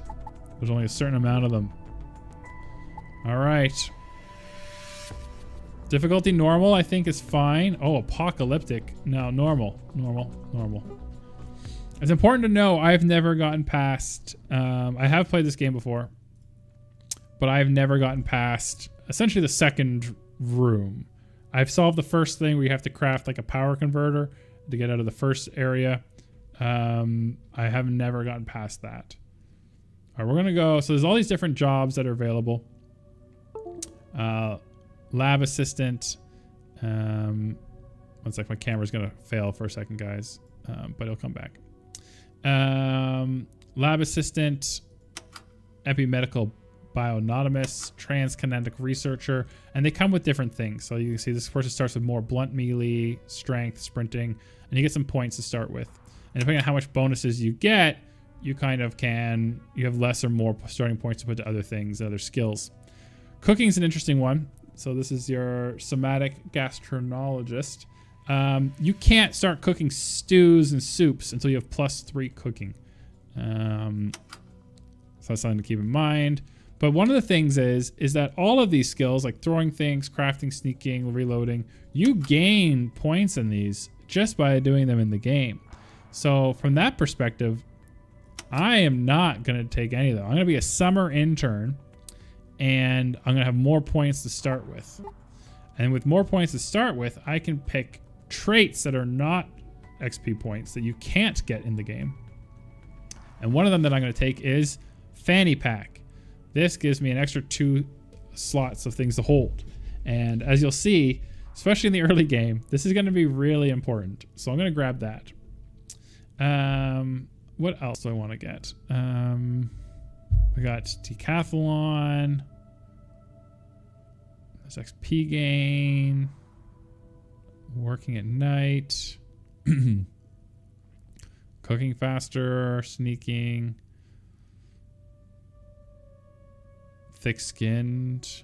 Less bleeding injuries. First aid. Oh, interesting. Gardener. Light eater. You don't need to eat as much. It's thirsty less. Self-defense. More damage. And you carry more weight. You can drink tainted water without getting sick. That's pretty cool. Oh, but it's negative 8 points. That's a lot. I guess that's a big perk. Iron stomachs with that one. Mm-hmm. You gain all fitness-related skills at a faster rate. Sprinting, strength, and throwing. Well, that could be good. I think I'm going to take Decathlon. Now, this puts me at a negative 3. I can't start the game because I've spent too many points. So what I can do is I can take negative traits and get some points back. So I want to break at 0. I don't want to be extra points and spent. So I'm only going to really look at the +3 ones. So we have painfully obvious. You stand out to your detriment. You attract enemy attention 45% faster. No, I do not want to be the aggro tank. Fear of violence. You refuse to engage in most combat skills past level 5. No, that sounds terrible. You have a wild metabolism. You get hungry 60% faster than others. No. Dry skin. You are naturally dry. Slow healer. Slow learner. Hemophilia. You're twice as likely to bleed from a wound. Potentially quite... No. Alright, I'm going to take dry skin. This means I'll have to drink more water than normal, but that's about it. Alright. Let's finish. Boom. Let's go. Let's go, boys!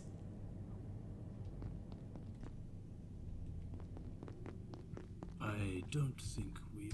Ah, you're stuck here too, eh? I came down from level 8 for a coffee. Now I'm locked in here for God knows how long. Dr. West, you mentioned that there's at least 2 rooms that you've tried. You've only beat the first. How many rooms are there in this game? I don't know. At least 6, I think. Typical. See if you can let him. Interesting. Maybe he knows what's happened, but take your time. He's insufferable. Alright, so we got this guy here. He's refusing to help. He just wants to wait in the cafeteria. He's given us our first mission, and that mission is to go help that guy in, who's at that door over there. But we can't get through here. This is locked. So if you count this as an escape room, which I don't, then I guess I've got through the first 2. And this door is also locked. There we go. Some duct tape.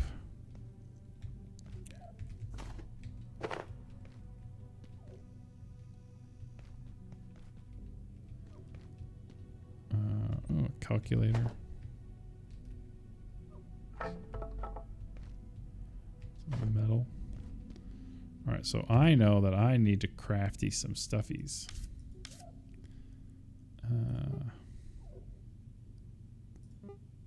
I'll craft some nets. And in case I get hurt, I'm going to craft some bandages.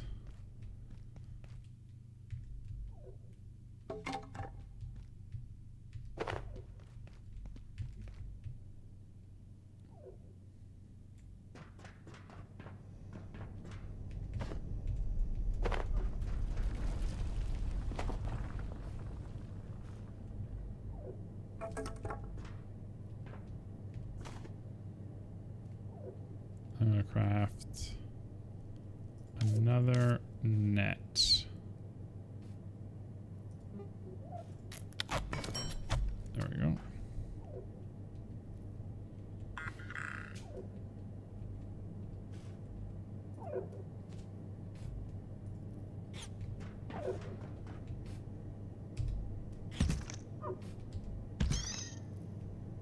There we go.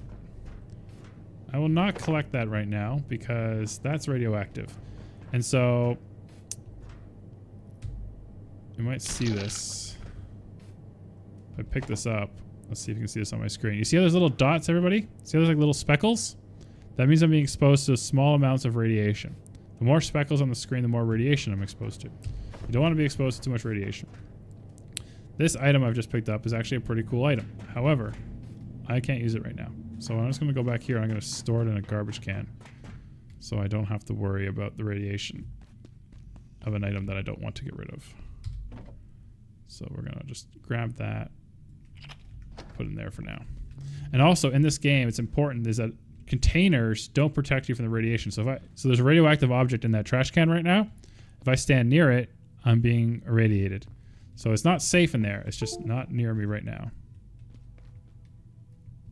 Oh, look, some tape. Oh, the camera died again. Hopefully it'll fix itself in a second. Also, I'll have to get up to fix it manually.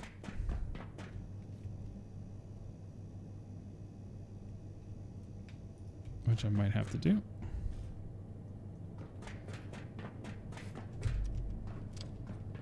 That's the cold room.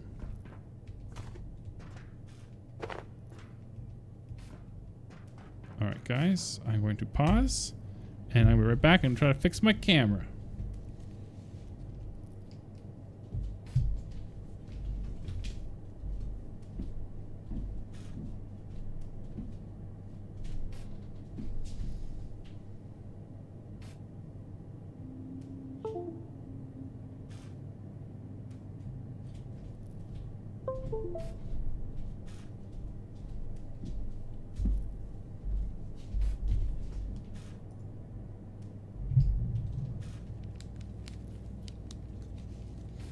And I'm back and my camera's working. All right. Resume. Multiplayer game is not paused. I'm not paused right now, apparently. Good to know. All right.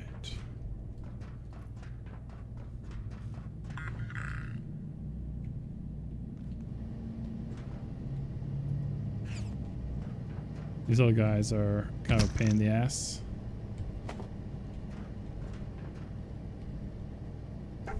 What other guys might those be? They jump around and attack you. All right. Say that again. You're a little quiet, Dr. Courtney. I can adjust my settings. I might have moved. Sounds like a plan.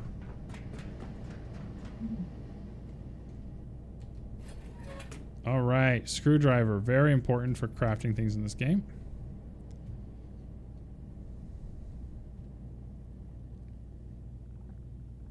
More duct tape. Audio check, Dr. West. How's this? Oh, so much better, Dr. Courtney. There we go. Sorry, guys. All right, so this is a good screwdriver for anyone who wants to join the game. Again, $100 to F Cancer, and you can join this game with me and play with me. I already got a screwdriver for a second player.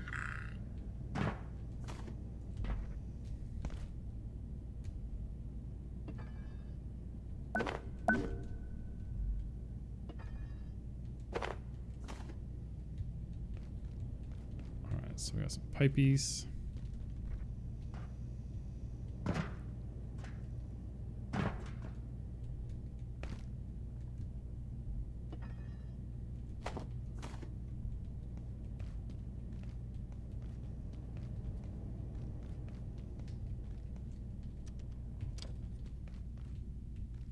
Little flashlight, see in the dark.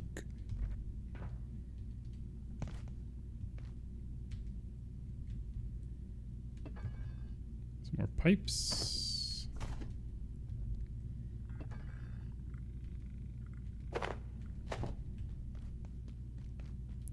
So another thing with this game is sometimes you run into these computers, and some computers can be taken apart. But some computers have these little emails, and in the email attachments you can find recipes. So now I've learned how to make a shiv, for example. So that can be a good thing to check. And one thing I like about this game, as opposed to like 7 Days to Die, is that you can share recipes with people. So if someone comes in, I can give them my recipes. So they don't have to discover everything for themselves. Oh, I can hear a bad guy. So I'm picking up this desk lamp. The reason I'm picking up this desk lamp is because I'm going to set up a base at some point. And electricity, and this game has a day and night system. And at night, the power turns off in the entire facility. And so you can't use any of the power outlets at night. You can store up batteries and save up power to do crafting at night and stuff through batteries.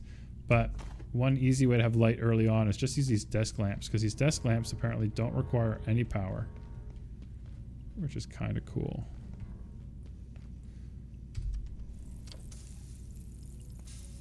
All right, so we're gonna try to do this. There's a bad guy there. Some bad guys there.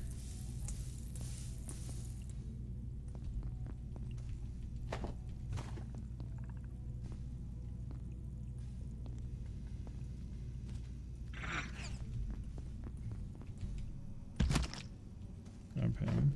Go to the net. Tray's important. I can make a shield out of that tray. Leave that knife there. I already have a knife. Some more cloth. Ah, I heard that. Ah.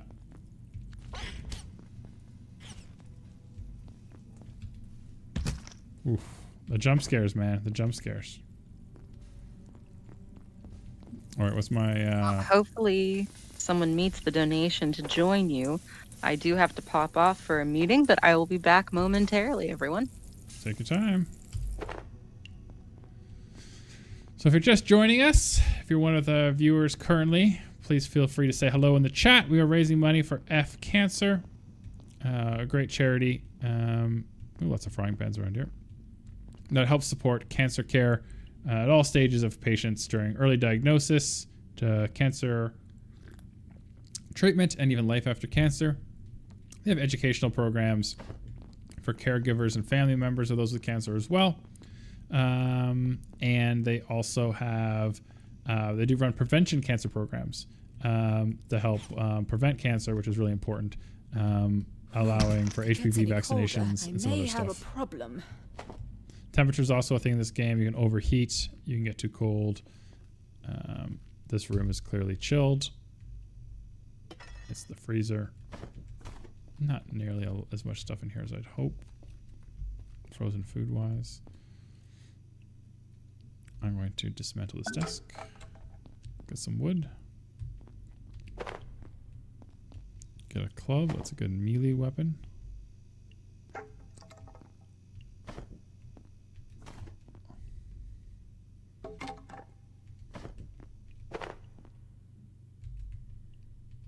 Some plastics. Some more wood. I think plants just become plants. Alright, so I can't go that way yet. Can I craft a water bottle yet? Let's find out. Water bottle. Yes, please. So we can use this water bottle to fill it from water sources so we can drink on the go. No water there. I saw another.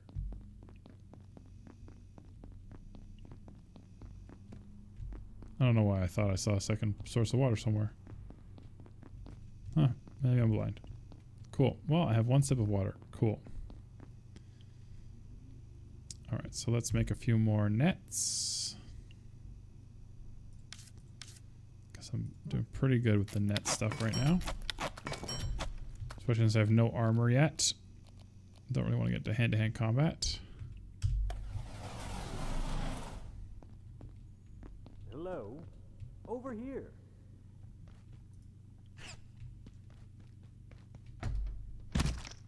Nice. Oh, you're new. Looks like that little pest damaged the power system. Can you get someone to fix it? But hurry, would you? I'm not enjoying standing around out here.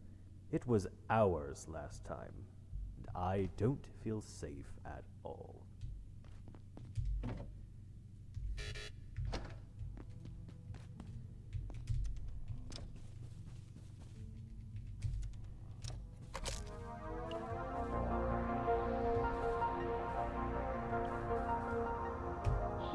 Gate Cascade Research Facility, safety and security demand we take our primary power network offline at night.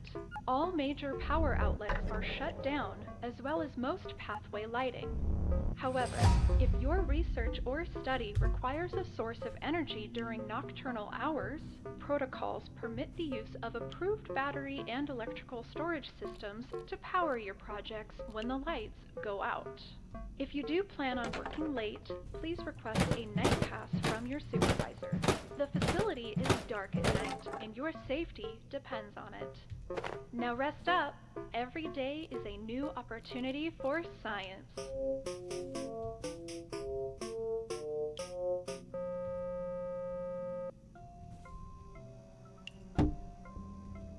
So that thing just gave us the instructions on how to, that we need to make power things.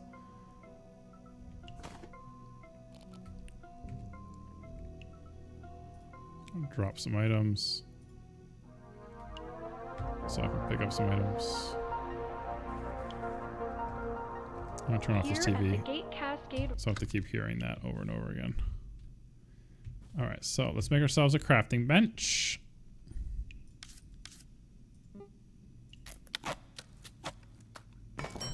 Nice. And now we can do some crafting.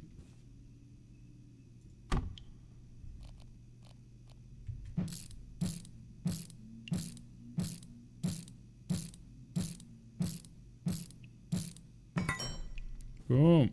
All right, I'm gonna give it some power. Nice. Now we can make new things. All right, so we needed to make something to open that thingy up, right? All right, so we need to make energy brick. Is that what you needed?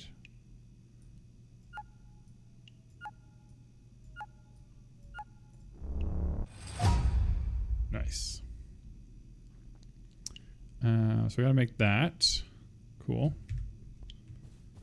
I see some components down here.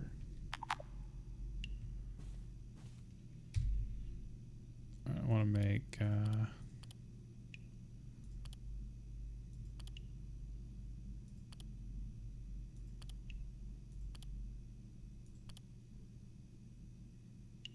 what's this? Landing cushion. Neat.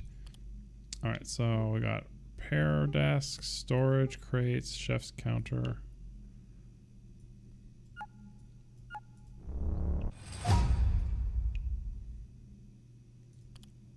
Tools. What's this? Vacuum. That looks cool.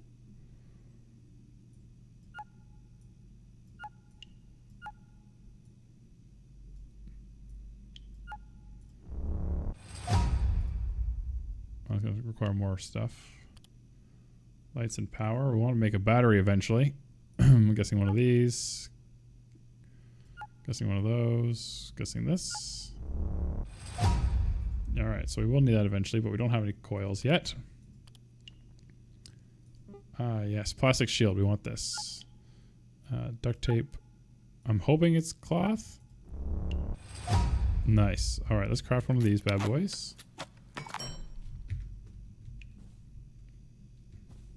I have no room to pick it up though. What can I drop? Oh, I can put the chef's hat on. And I got the lab gloves on. Give me some armor. Pick up the shield. And then put the shield on. Boom. Look at that. We're making progress, guys. We're making progress. We got in here. I got some more plastics. We got some peas and some salt. That's not bad. Some more salt. Some plastics. That'll stack. Alright, we got a calculator down there. More paper. That'll stack. Alright, so what do we need to make the power cell?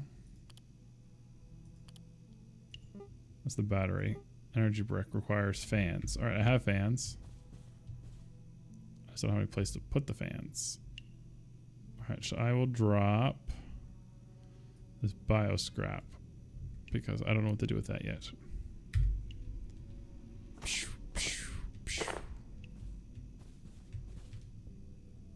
Energy brick. Craft. Cool. Let's craft one of these as well. So we're going to store some of our good stuff.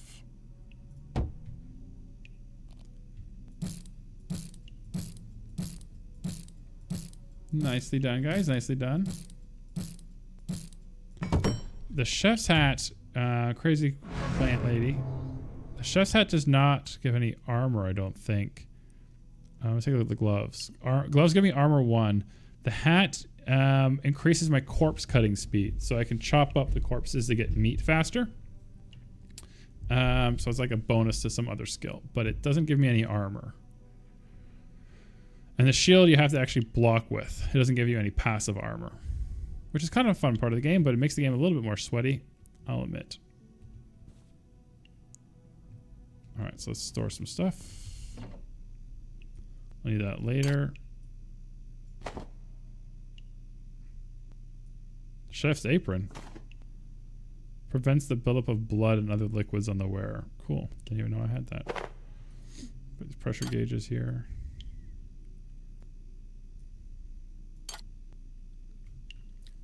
Alright, I wonder, can I make that? I know there's a weapon you can make with that thing. I haven't learned it yet.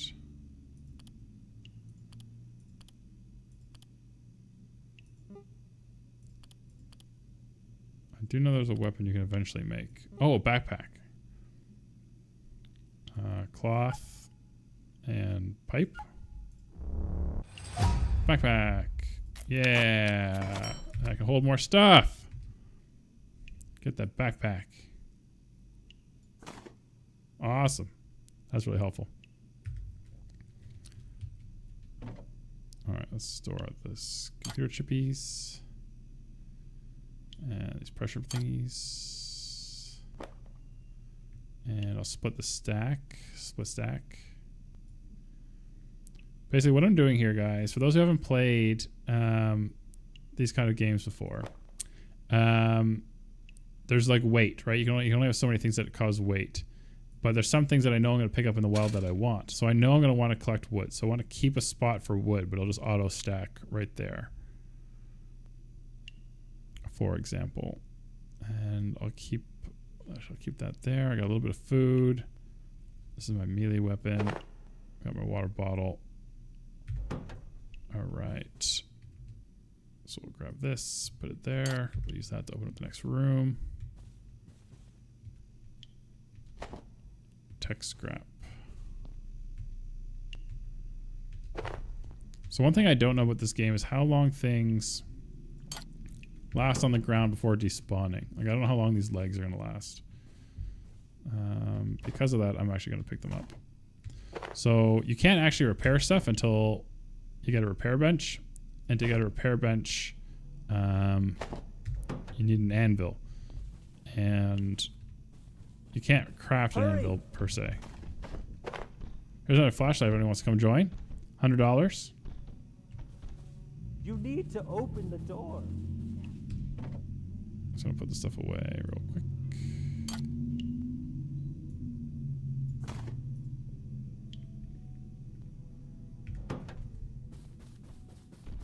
Just get it open.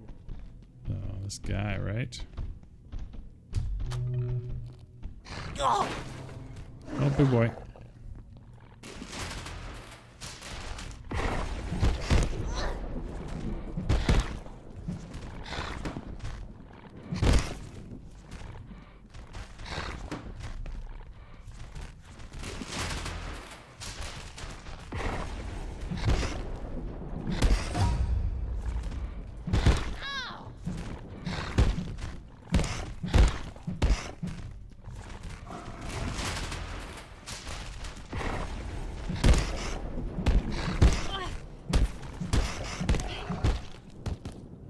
Wow, that was intense. I almost died. I'll put this radioactive food away. Oh, that's regular food. Here's the radioactive food. Okay, so I'm not bleeding out, but I'm not doing fantastic.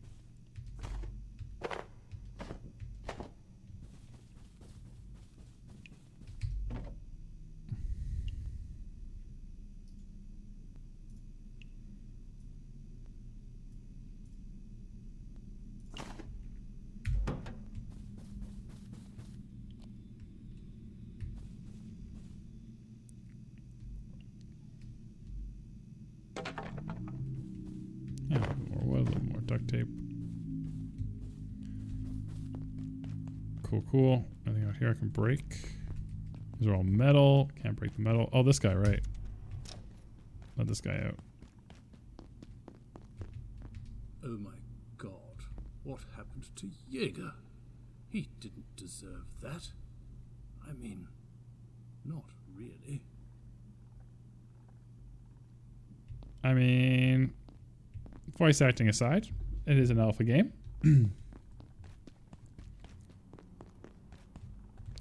There is some water in that bathroom, but there's also bad guys in there, and I'm not doing well.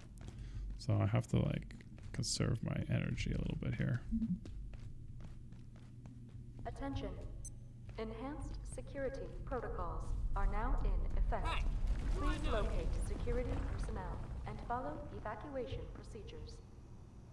Look, I don't know what's going on. They don't tell me squat on a good day, and this isn't a good day. But if the big voice says get out, I'd do what she says.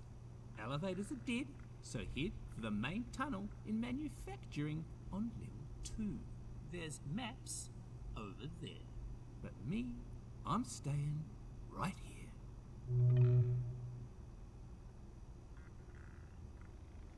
All right, so he wants us to go to manufacturing, which I think is possible. Take a map. J for journal. So manufacturing east. Okay, so this is a cafeteria. This is where we were. This is where I think we made our little basey base. And then we're here. Level 2 is up here. Manufacturing east, manufacturing west. Wait, he didn't tell us which manufacturing to go to. Did he? Evacuate sector via manufacturing. That's not very helpful. Then you can buy peas from him. So he's got a whole thing of peas. If you run out of food, you can trade him stuff for peas. Here's where you can recharge things like flashlights. Let's see if we get another recipe.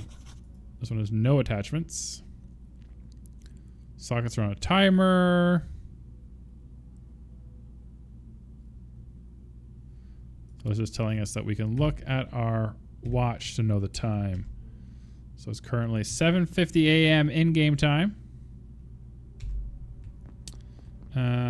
Dr. Courtney asks in the chat, it doesn't warn you necessarily that food is raw and poisonous or contaminated water, but if you haven't cleaned the water, it's generally not clean. Like this water here from this fountain, this would be not clean water.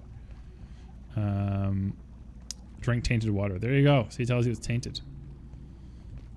Good to know. All right, so I want some coils. So I'm going to go to level 2. Maybe. Oh, someone's screaming. That's not off-putting at all.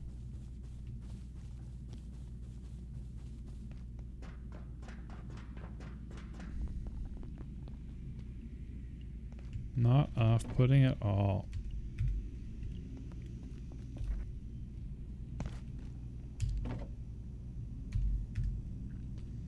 Now, I don't know if things respawn in these things, so I'm not going to package them up, because if stuff respawns, it could be a good source for, like, stuff. Ooh, cooking pot, makeshift. Armor stand, new recipe, nice. What's this thing? Makeshift crossbow.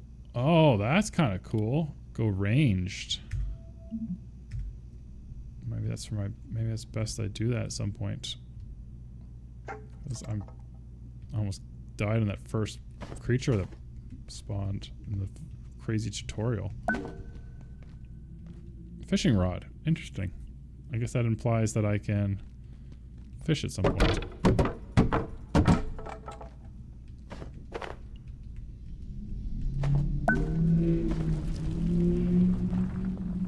club. That's what I was looking for at some point. All right, we got here. I thought they were coming to help, but they weren't gatekeepers. They started shooting. I wasn't trained for this. I'm just a receptionist. I heard their radios, something about level 3. I'd stay away if I were you.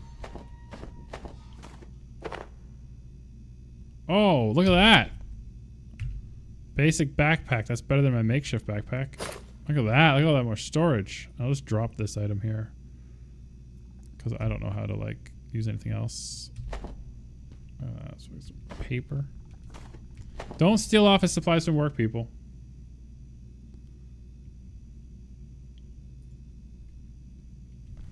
But in situations like this, where you're trapped underground in an underground lab with monsters, is probably okay. All right, so what we're going to do, we're going to fill our water bottle. Perfect. And then we're also going to take a drink. All right, so let's take a look at our stats. We're not thirsty, we're not hungry, we don't have to use the washroom, we're not super tired. But health-wise, we got some health issues going on. I'm hoping we'll just regenerate health slowly with time. And maybe food will, like, help us regenerate faster. I don't really know. We're figuring this out together as we play together, guys. Well, that's got an office. There's probably some good stuff in there. And there's, what's this? This is like a biolab. Which office first? Oh.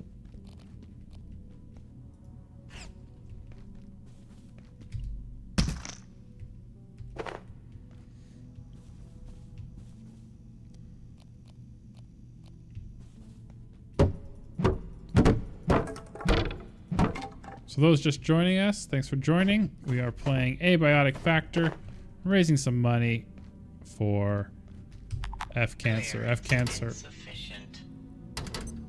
F Cancer is a charity that works to provide resources for cancer patients across their entire cancer journey, from early diagnosis all the way through to therapy and post-life cancer. All right, that sounded like something terrible. I'm going to close that door to be safe. All right, so we get some copper coils. Ooh, let's take a look at this. Let's package the desk up. Oh, it's successful. I was not expecting that. Plastic, metal, smashy, smashy. See, I just leveled up my melee skills. And this is what I was talking about before with character creation, is that basic stat skill bonuses, well, they're nice to start off with some more when you start the game. They're not really required because you get them just by doing stuff. All right, at some point we have to drop something. We're going to pick up more stuff. All right, so we'll package up this chair.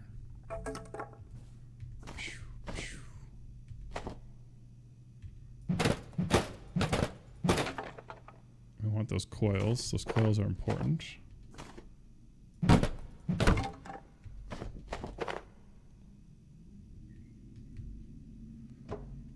I know the keyboard is an ingredient for something. Portable stove or something? I don't know. Is there anything I can drop that I don't need? We'll drop this bioscrap for now. Pick up this keyboard.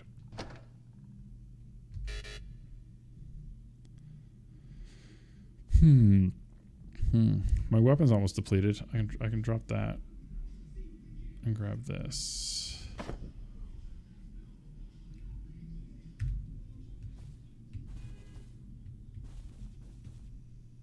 Ooh, I should, I will drop the glass temporarily. Pick up the leg. Use the last of this leg to beat up these boxes. Looks like even with a broken bat, I can still do a little bit of damage. So that's good to know. Learn something new every day. Some blues, get some of that scrappy scraps. Package up the desk. There we go. I can drop this broken bat. I can pick up this bat. Do these stack? They do. Amazing. Get more coils.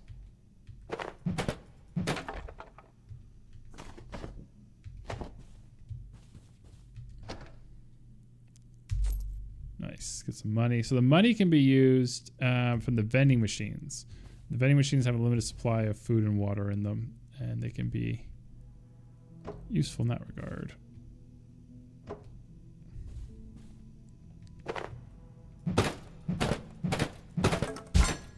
Look at that coil.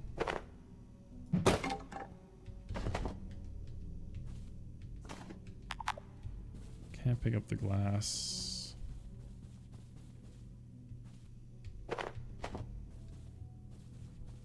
Because I'm full. I don't think there's anything I want to drop yet. So this might be a good opportunity to head back to base.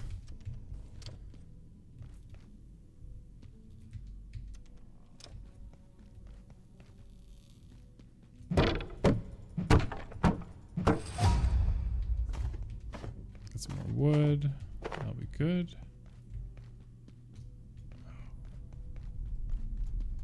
Getting adequate rest is vital to being a productive and valuable member of the team at the Gate Cascade Research Facility.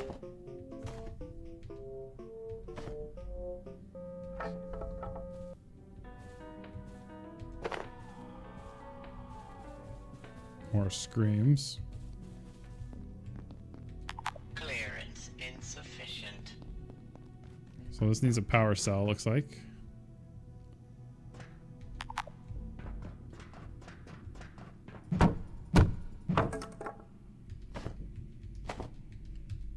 We can do that.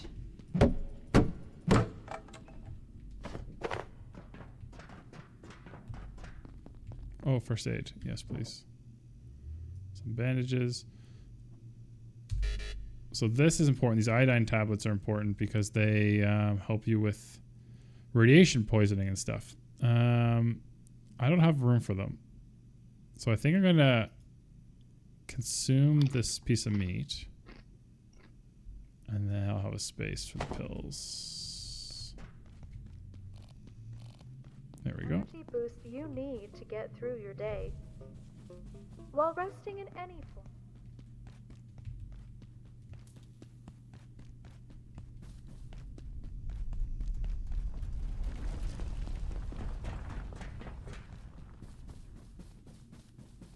All right, look at us go. All right. What is the time? It's still new. We still have lots of daylight.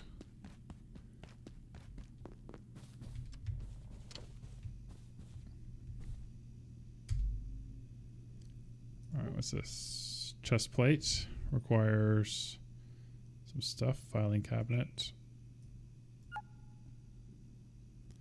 Oh, glue.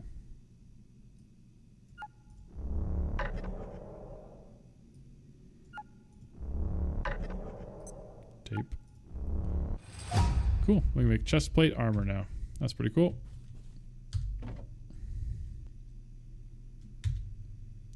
Store some stuff. I'll make another box, I think.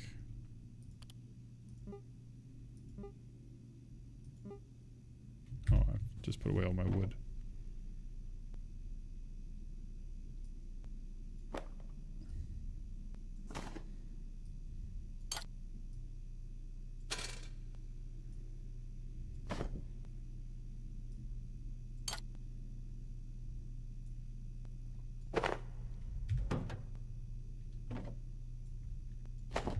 Let's make a storage box. Actually, I do want a storage box, but I do want some other stuff first. All right, there's a walkie-talkie. What's it do? Is this just gonna let me communicate like to people who are not in my game? If anyone wants to donate $100 to Fuck Cancer, you can come join the game. Happy to play with other people.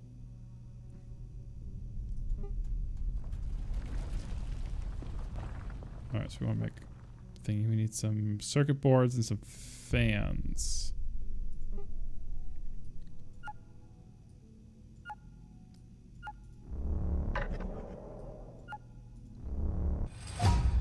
All right, pipe club. Let's go ahead and make one of those.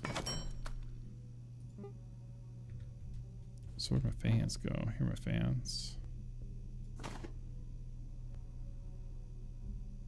My circuit boards. I don't need those anymore. Don't need those. Won't need the stapler right now. Probably don't need the pens right now. Alright, let's make an energy brick.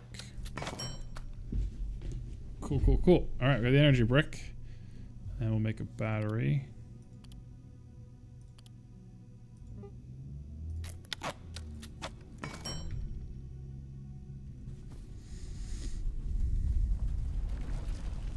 We'll plug the battery in to charge it. Nice.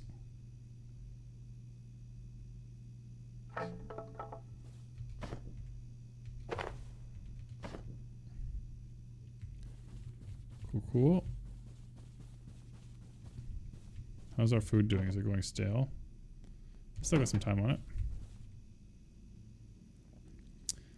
Alright. So we crafted that. We want to get maybe... There's a crossbow.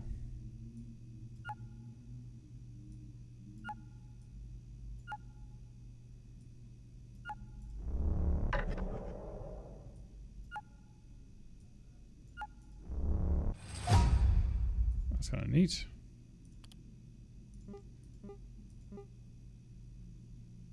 So a salvage station. I'm guessing this.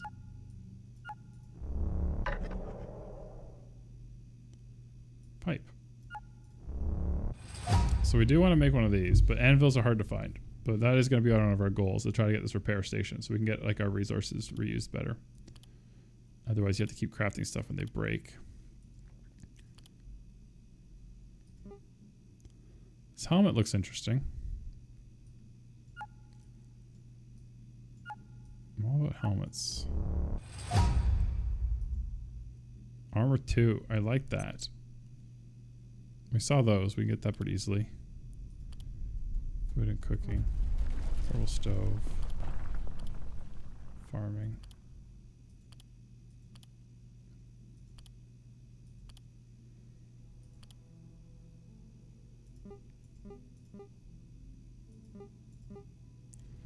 Okay, so keep going. All right, we'll do another box, I think.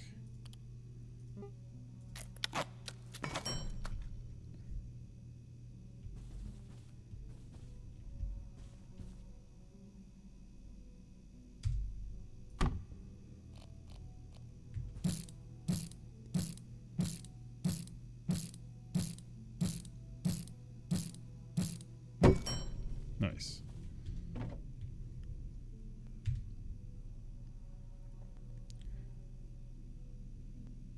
I'll put these back.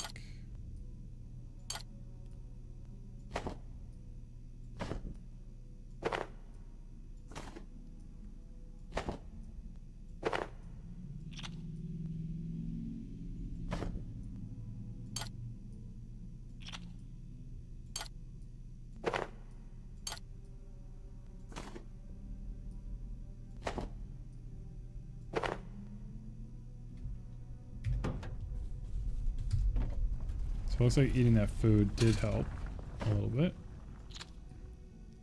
Getting some of my health back.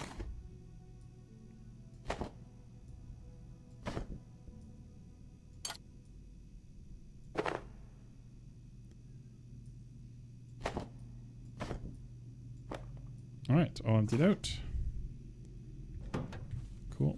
And I think I will grab a few of these cloth scraps, because I can make nets out of them. I need more nets while I'm up there. Alright, how are we doing for time? 4 p.m. Alright, we got this. We got this.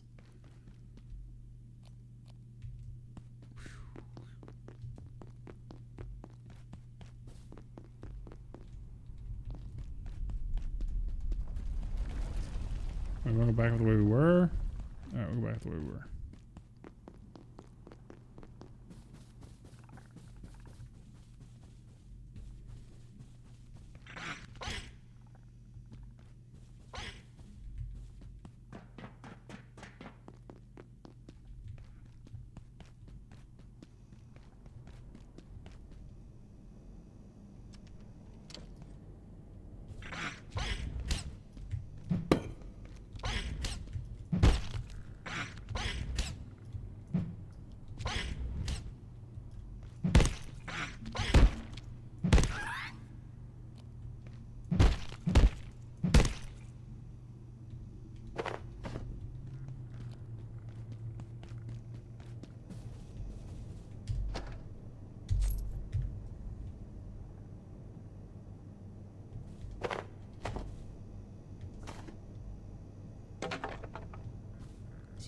wood.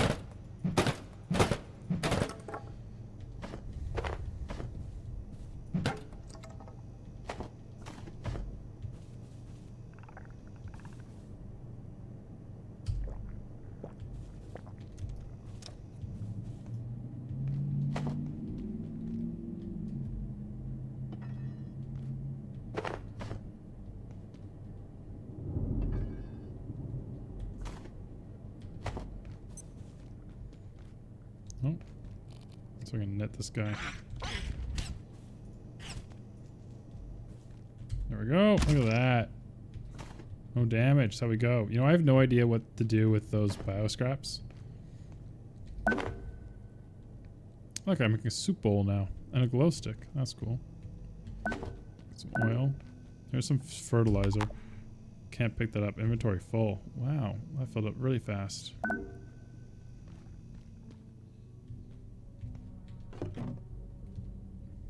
Alright, let's go ahead and put down the phone.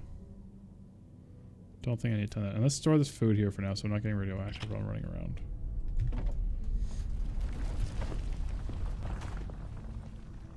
Just plant seeds and stuff. I'm not ready to farm yet. I picked up the soil bag hoping that it was going to like give me like recipes. It did not. Here's seeds. Does that unlock anything? No. I'll drop that item.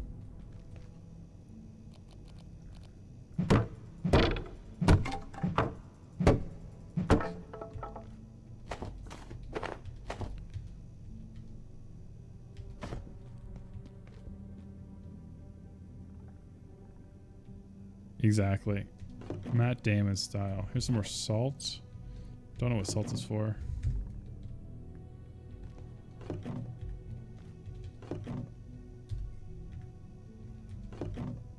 What are you? Lead vest. Hello. Armor 5. And it decreases incoming radiation. That's awesome. Doesn't carry this with me for a bit. I'll leave it behind. Oh, some sort of hologram. I'm sure you're built with plot. Dr. Derek Mance reporting, Research Director. We now believe IS-171, or the carbuncle, as Peters was calling it, is the larval form of IS-173, and almost certainly 178. Dr. Pendleton speculates there may also be a fourth state we have not yet encountered. And I believe she may be correct. If this is correct, it is an extraordinary shift in our understanding.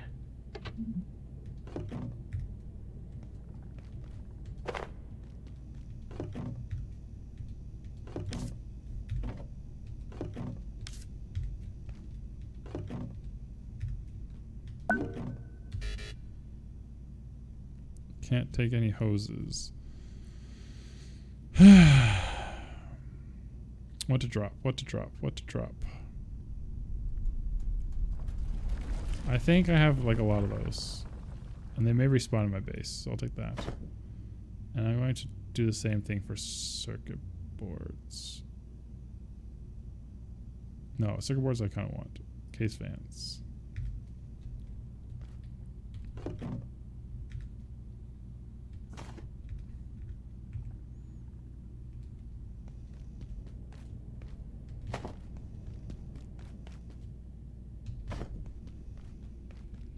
Ooh, another lead vest. If anybody wants to join and play, I have a second lead vest you can have.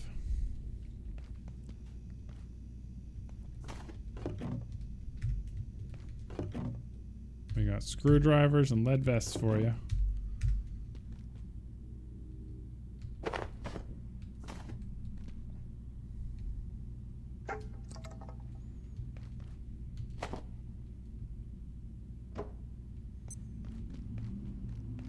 Supply room, that sounds good. I mean, I see you there, buddy.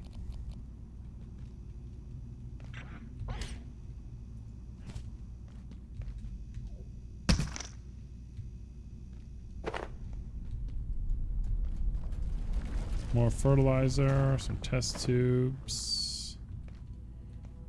Some pipes.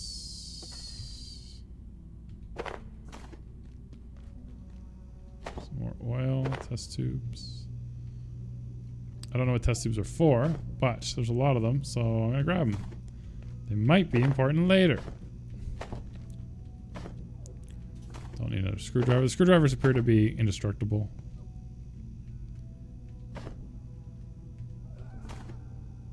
Oh, that sounds like somebody's screaming. Good to know.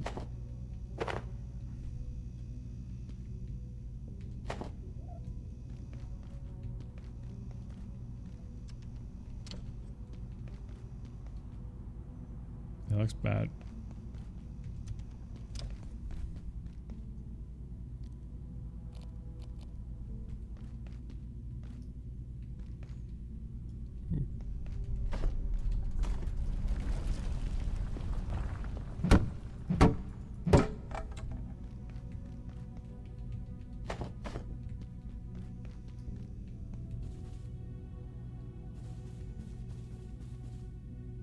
We got a charging station. Vending machines. Ooh, a map.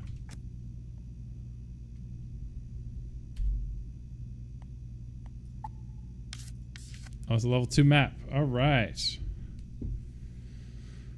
I don't know what any of this means. This sector will be powered down momentarily. Ah. If you have not already evacuated the facility, consider this your top priority. Have a wonderful and productive evening. All right, so they're telling us that power is turning off soon. So I'm gonna try to get back to my little basey base.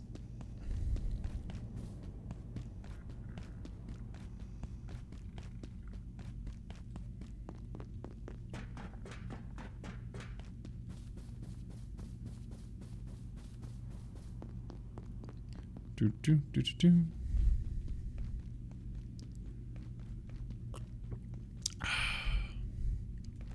Get that coffee. Sweet, sweet Tim Hortons coffee. I'll turn on these little lights, because those lights again will stay on when the power goes out.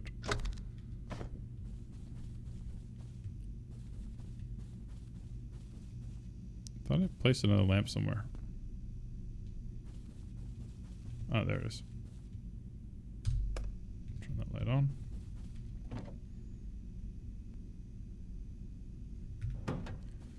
All right, what can we build?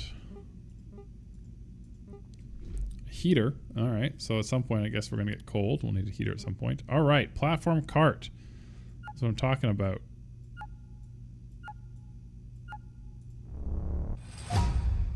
Nice. 4 metal scraps. Huh, my metal scrapping is a little lacking. All right. We have 8 scraps. We can do that.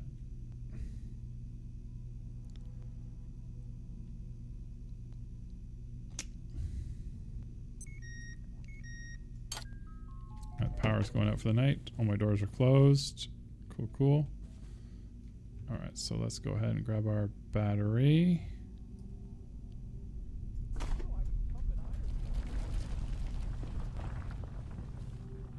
And now the bench has battery. Let's put with salt. And don't know what that's for yet. Put that away.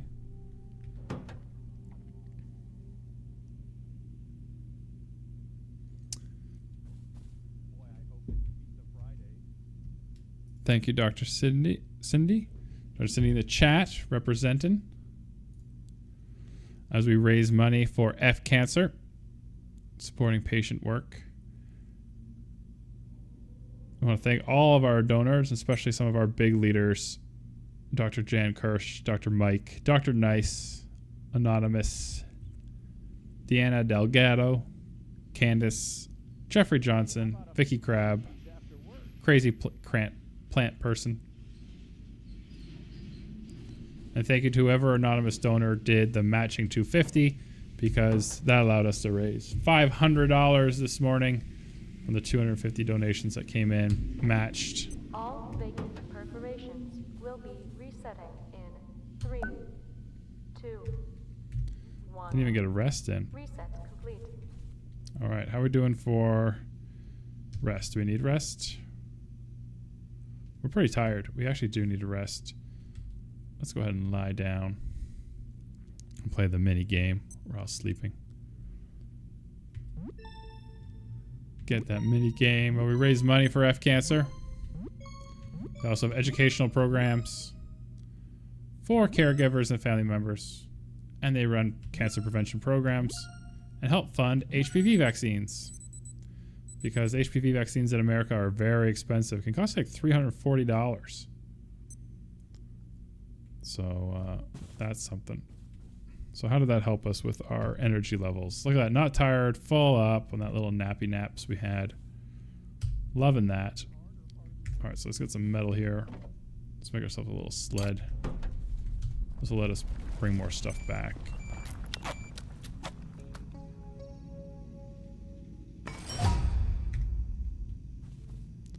Loving that.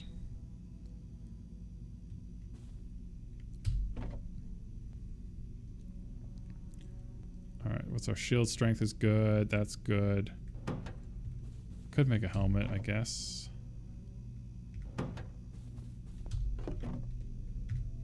Campies. A little coffee maker here for $1.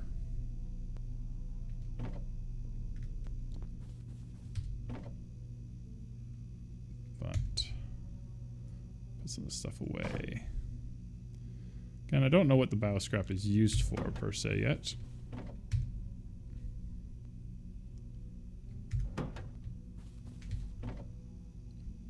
But our food's getting a little stale-ish. So I think I am going to go cook that. Is under precautionary security measures. Please remain in place and wait for security assistance.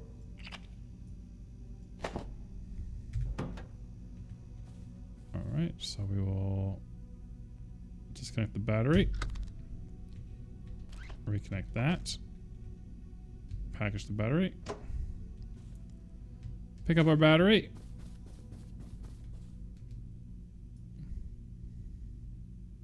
Plug our battery back in. Charge it for tomorrow night.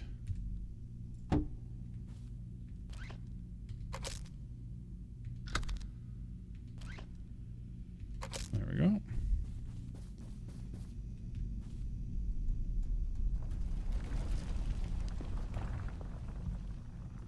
Thank you, Dr. Cindy.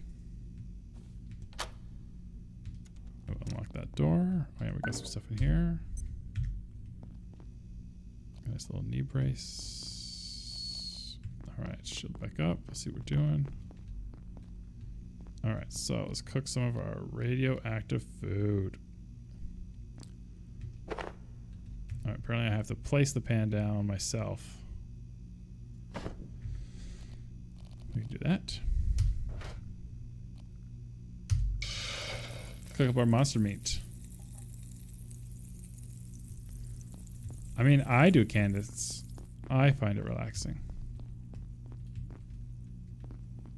There's no more real water there. Alright, so let's go this way.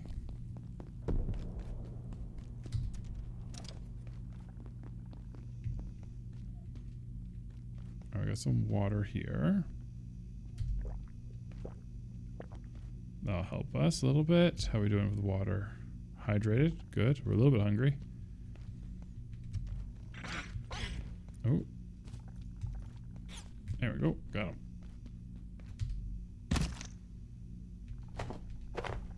So when you stomp them, though, you don't get meat that you can eat. I've noticed that. I did not need to pick up that other chef's hat. I did.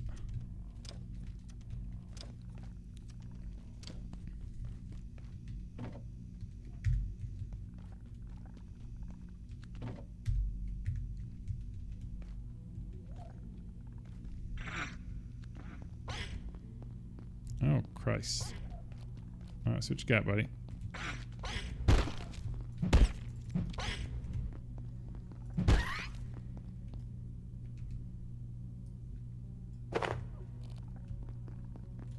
if you slice them up, then you get the tasty, tasty meat.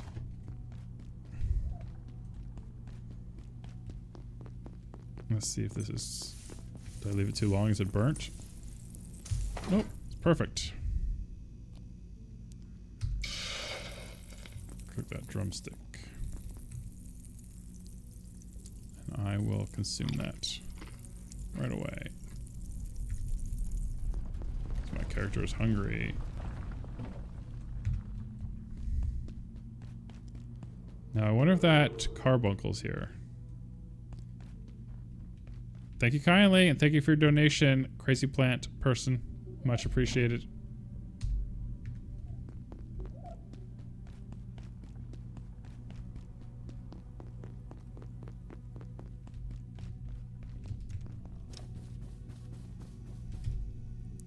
I think I can make like a cool helmet with this carbuncle, I think.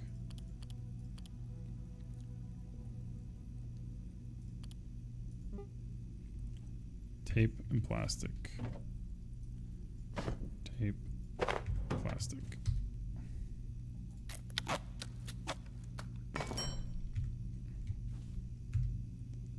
As long as this isn't... Oh my god, it doesn't have a lot of durability. It has the durability of the original carbuncle. That's not a fantastic. Wow. Look at me. I'm stylish. That is so stylish.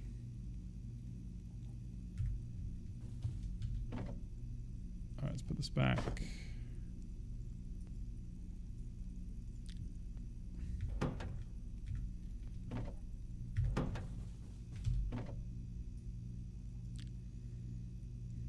I need more storage, apparently.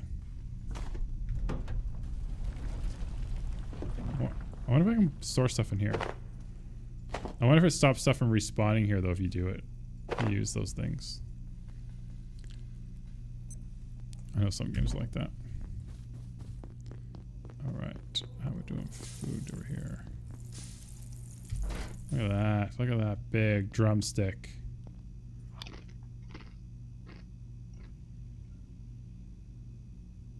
Look at that. Look at that. Not hungry at all. There we go. All right. And so I know I need a power cell to open up that other room. But there's so much more to explore. I don't know where to go first.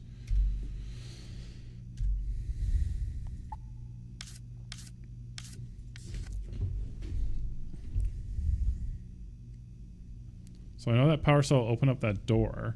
But do I want to go there when I haven't explored everything else yet? I haven't done the gym and the pool yet. What do you guys think? Gym and pool first? Or open up that door and go to that other area?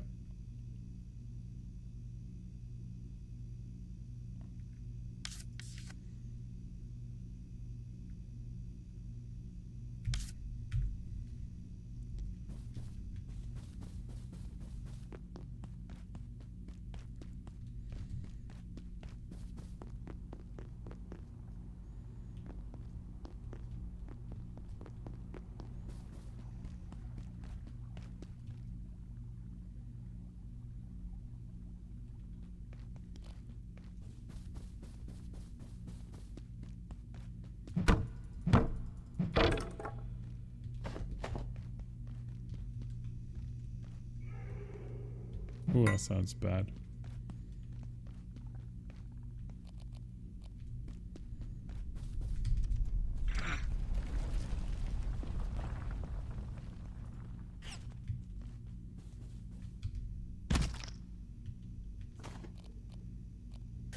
I'm rapidly losing warmth.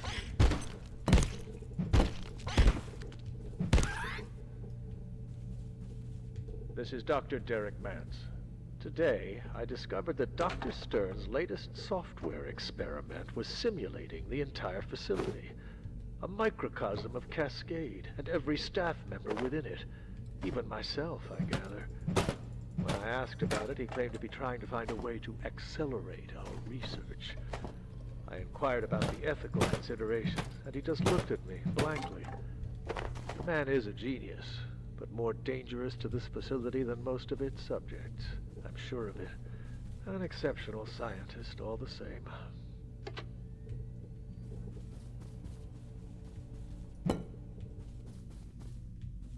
Cool. Well, found a place I can get cool fast. I think bad guys do respawn, so I'm going to close this door so if it respawns, it's going to be trapped in there.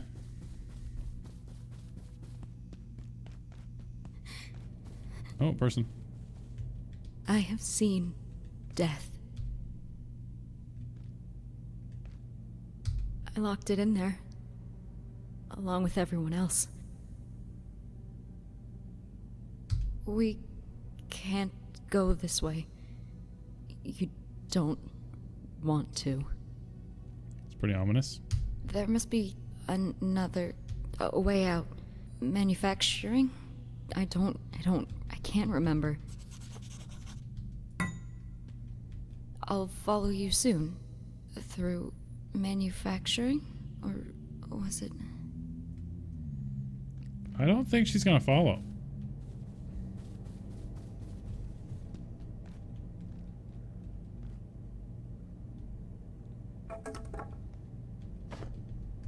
Oh, I need more metal actually. This is good.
I don't think this is the right way.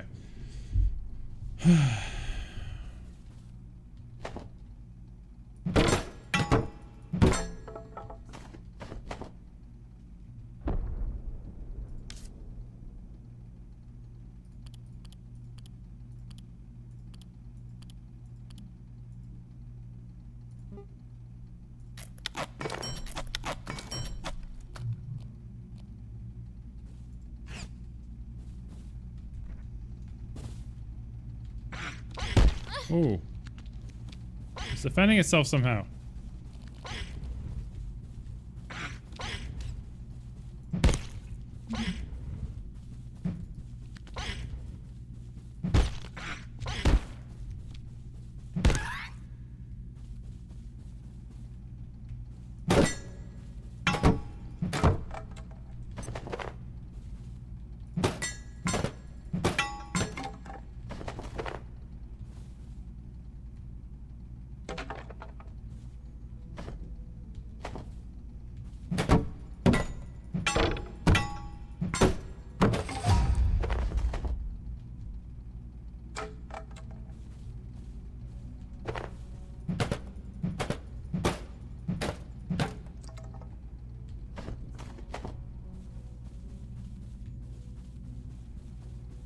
Restrooms. Some more water there, probably.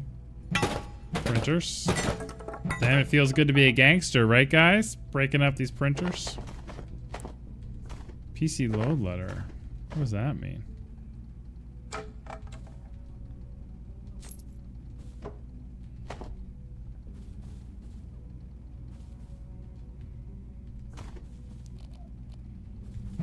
Whoops.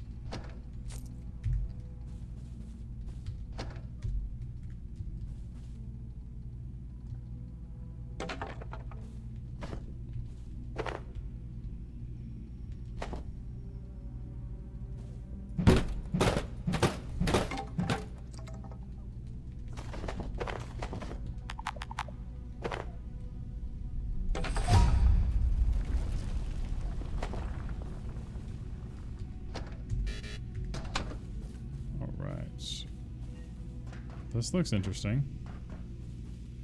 I'll do that later. I think I'm just going to load up stuff in here first. Oh wow, what's this?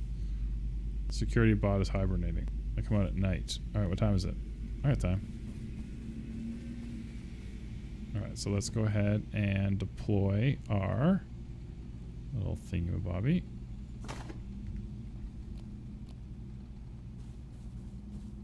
And we can load this thing up with stuff.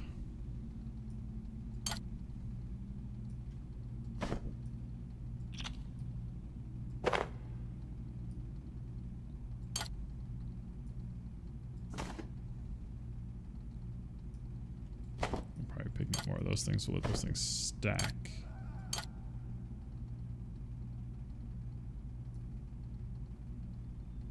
Well, if you die, you get your keep your belt, so I'll leave that for now.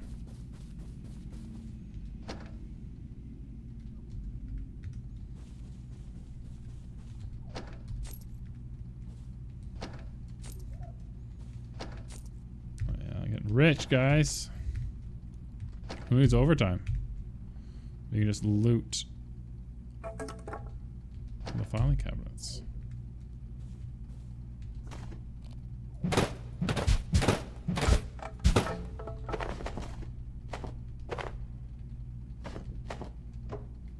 Oh, don't want to set. Package. Package.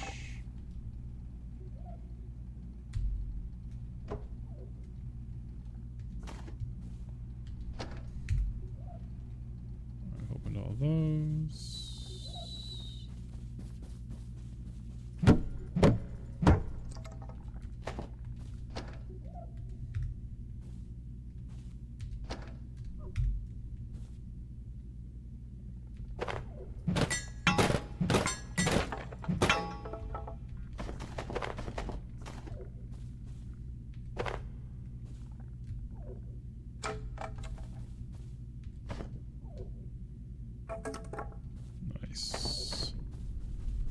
Nice. Alright, that looks like a place I don't want to go right now.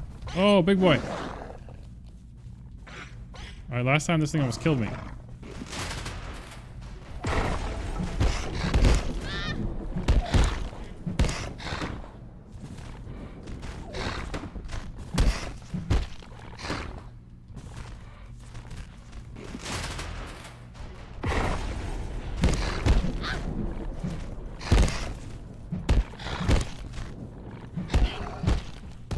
Alright, we got him.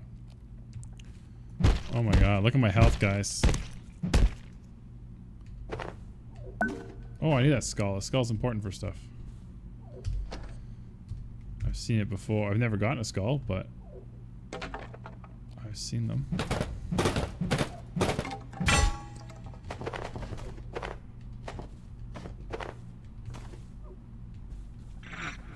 Ah. Come on, bring it.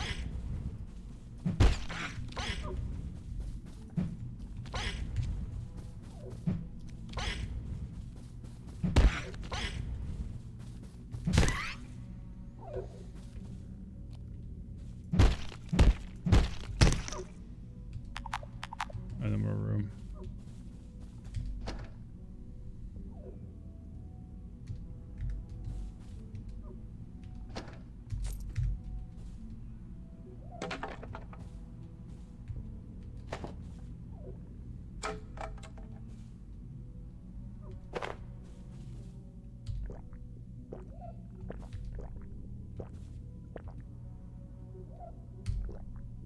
Oops, I was trying to wash myself.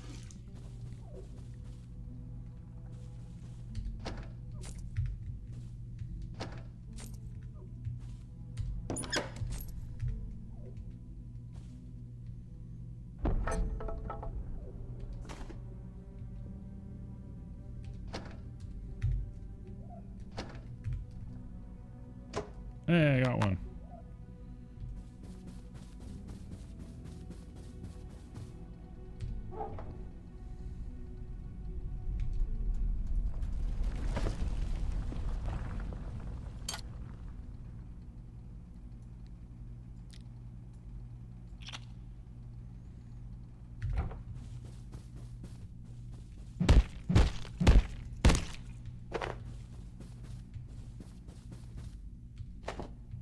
Is there a bathroom nearby?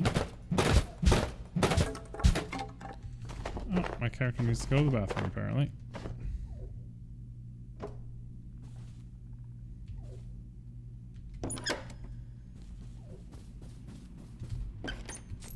There is a bathroom nearby. I saw signs. Let me be mindful of the time. I don't want to get caught out here at night. Oh, hello, monies.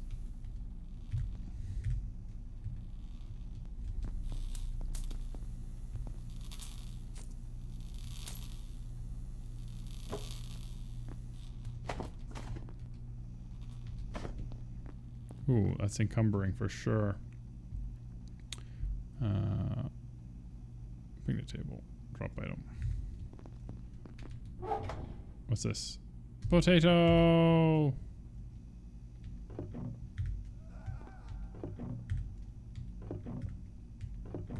Oh.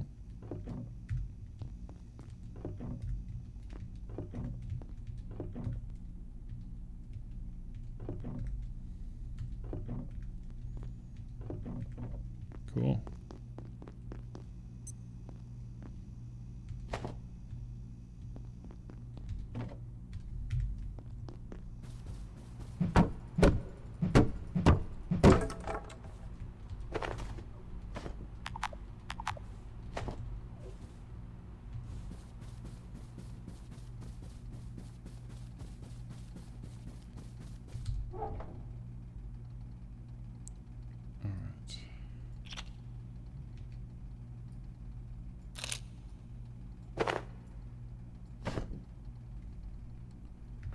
Alright, let's go get that table that I dropped.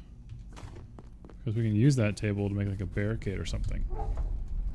Or like a makeshift barricade. What are we doing for time? 4:20.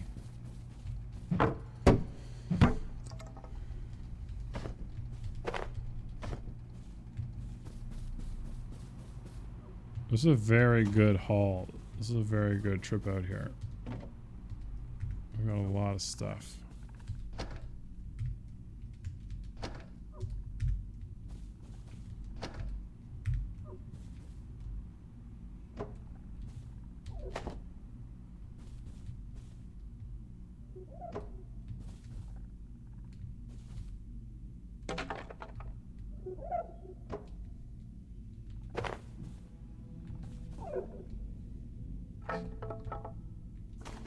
We're doing good. We're doing good.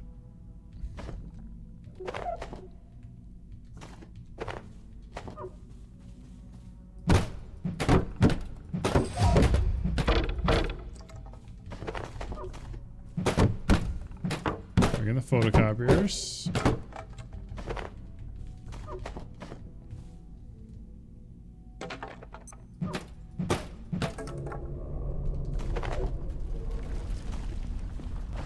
I gotta be honest, the sounds are creepy. Oh fuck, those things can grab you. I don't need one of them right now.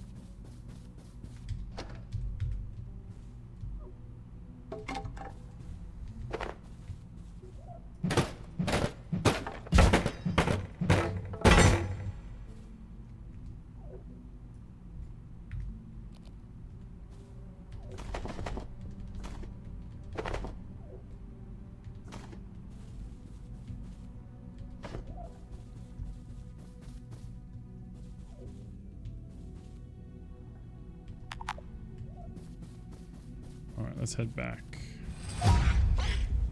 Oh.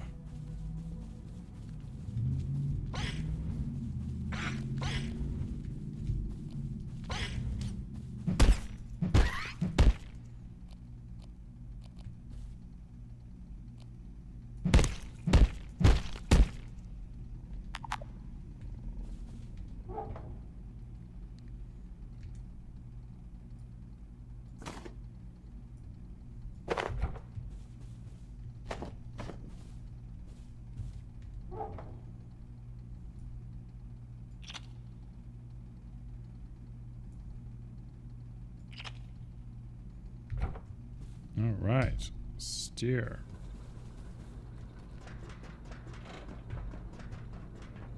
Do, do, do, do, do. Getting all my stuff. I don't remember where to go. Look at this. Wheelchair accessibility in the office place, guys. This is what I like to see.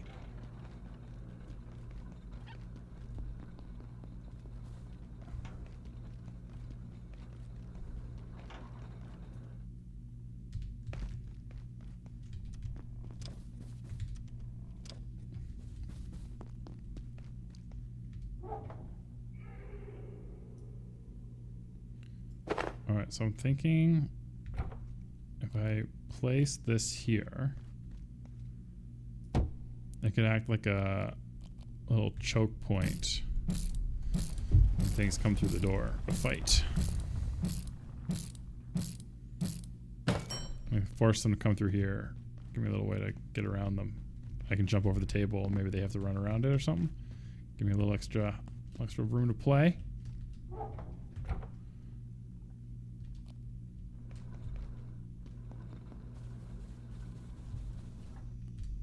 Look at that. Look at all that stuff. Alright, how are we doing for time? 6.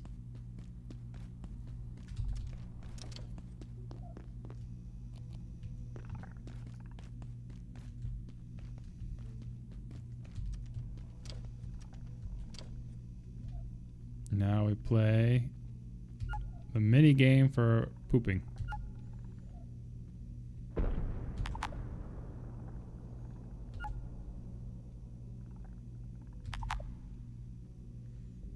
Apparently I'm not very good at it. There we go.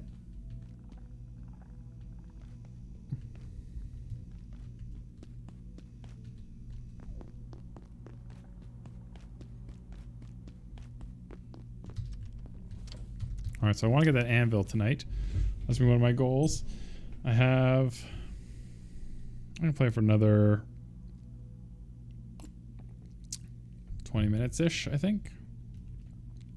Let me take a look at what time we're starting with Dr. Levine. We'll be starting with Dr. Levine this afternoon, talking about the history of CAR T-cell therapy. That's gonna be at 1:30. So I can play for another half an hour. Oh yeah, I can get the anvil. I can get the anvil. There's time.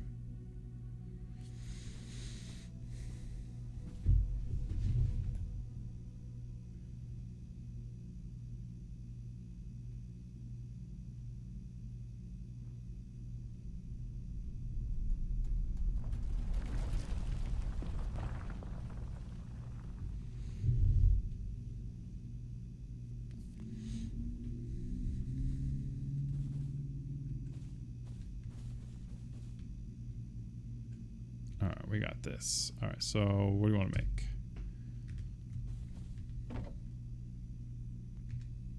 We'll store all that stuff for now. Look at that. Beautiful. So there is some stuff we do want to make, but we also want to get that thing. Alright, so we need some weapons. I can't repair this thing, so I can make another one of these, I guess. Oh, I got some wood. The basics, I guess. I think we'll need the duct tape as well. Alright, what's this? Sign, heater, chef's counter, makeshift bed. I'll craft one of these.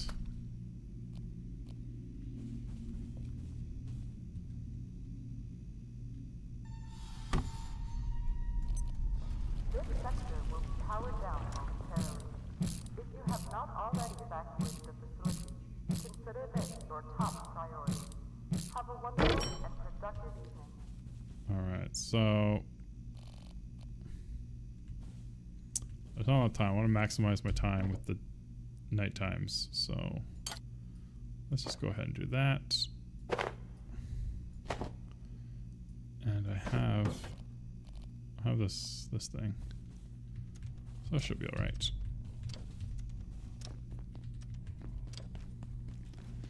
All right. So I've only gotten this anvil once before. memory serves.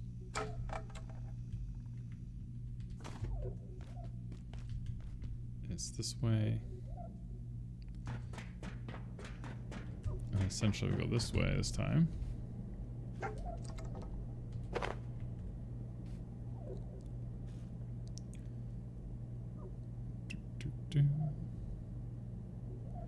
And then when the power goes out, this fan that will kill us should turn off. That's the plan. So we can pull this thing off, shall we?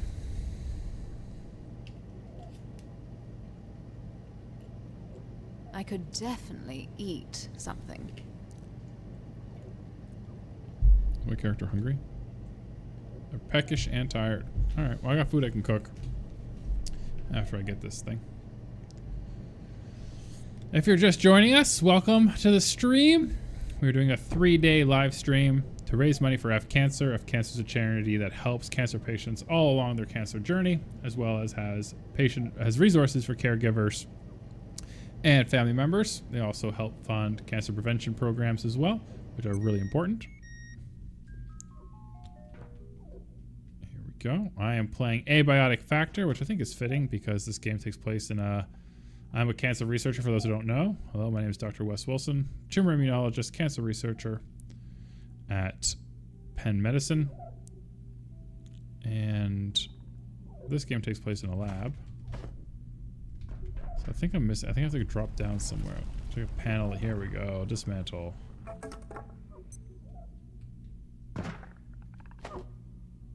Okay, that's something bad. Flashlight. Ah, little boy. Not bad.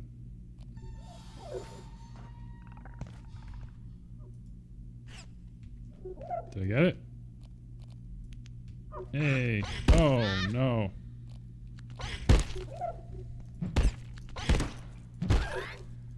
Down he goes.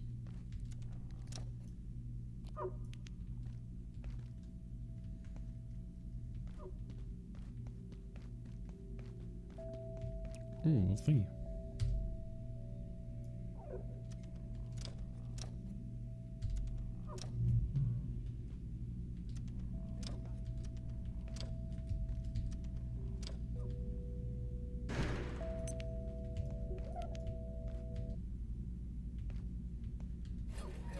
Ooh, a hammer. I've never seen a hammer before. What does a hammer do? Can be used to repair constructed objects and furniture. Oh, that's neat. F dismantle. F dismantle. Some pipes. Alright, here's the anvil. Here's what we needed to make the repair bench.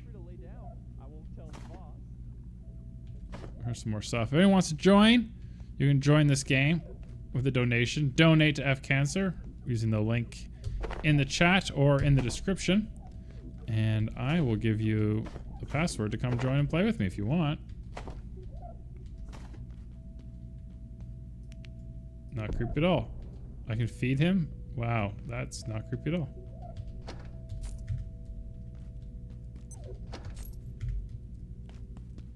Hey, what's for lunch, pal? Oh, that's a thingy. That's not good.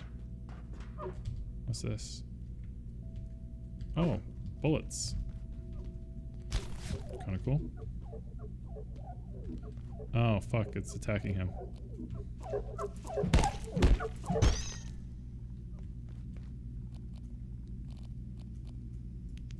Did I save his life? Is he fine now? I guess so.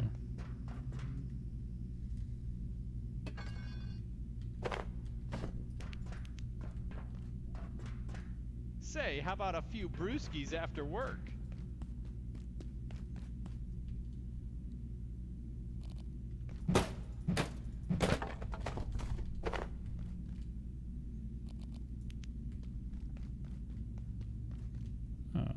Alright, so because there's ammunition, I'm guessing at some point I can craft a gun, maybe?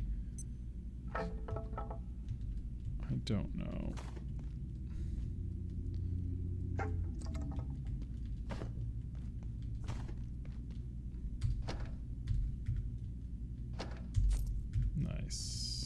got any food? I've heard that if you feed them, sometimes they can give you things like pens. Which I don't know if it's super useful.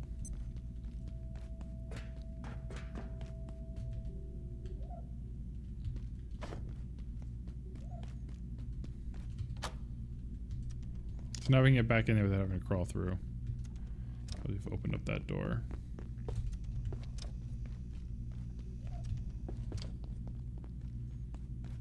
Let's update this guy with everything that's going on. I'm going to wait here. It's not safe out there. I mean, was that a strategy? Is that a thing we could do? Could we just, like, not play the game?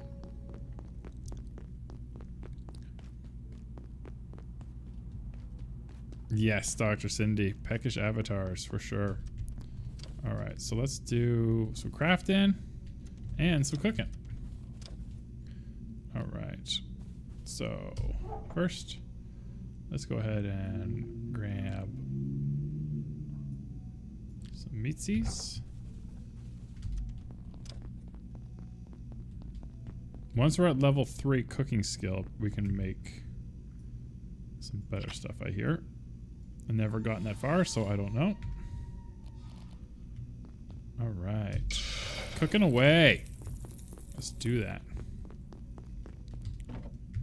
Cool. Alright, so we want to make a repair bench. We need coils. Attention. This sector is under precautionary security measures. Please remain in place and wait. Awesome. Alright, so this thing requires power as well. So we have to place it somewhere near electricity.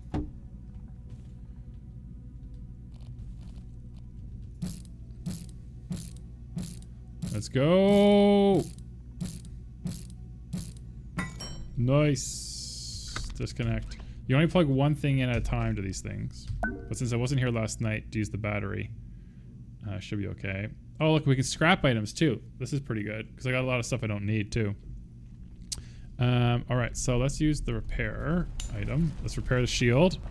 Requires 1 plastic to repair it. Boom, perfect. Let's repair our pipe. That's our main weapon. Let's go. Everything else is fine. Oh, can we repair this thing? Oh, okay. Okay. Eat soon.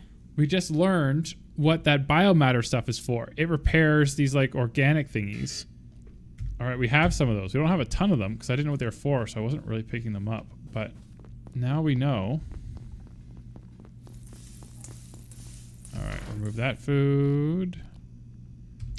Cook that. Consume this. Move that little hunger thing up a bit. Good, good. All right, where's the biomatter stuff? We have some of that somewhere. Potato. Here's a biomatter thing. Yeah, let's use that. Repair. Boom! Our helmet's up. All right, so that gives us something.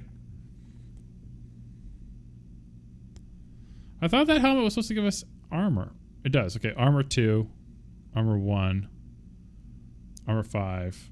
That's just blocking. I don't have any pants. There are no trinkets. I have a headlamp. Oh, you can get watches and things. That's interesting. Learning lots.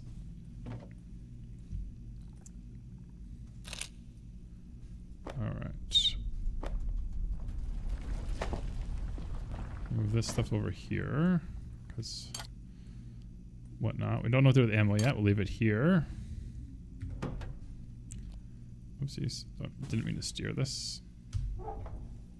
We'll grab that, and that, and that. Put that in here. And this. All right. Cue that.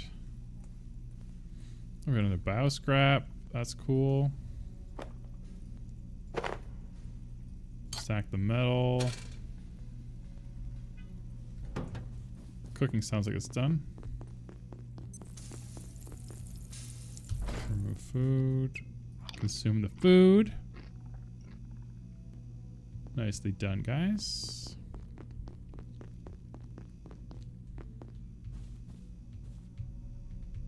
Oh yeah, we had this in here. We'll grab that. Cook this.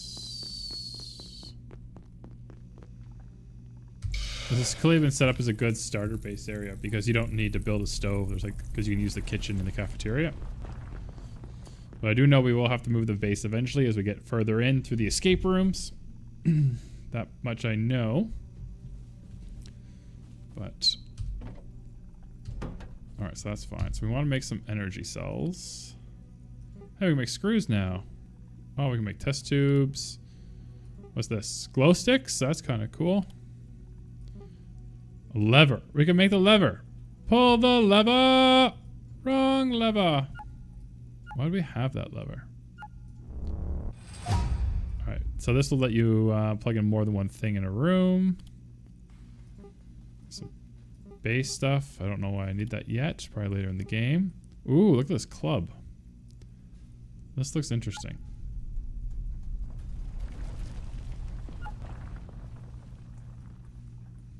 One thing I have not really been doing is looking at what's better than what yet.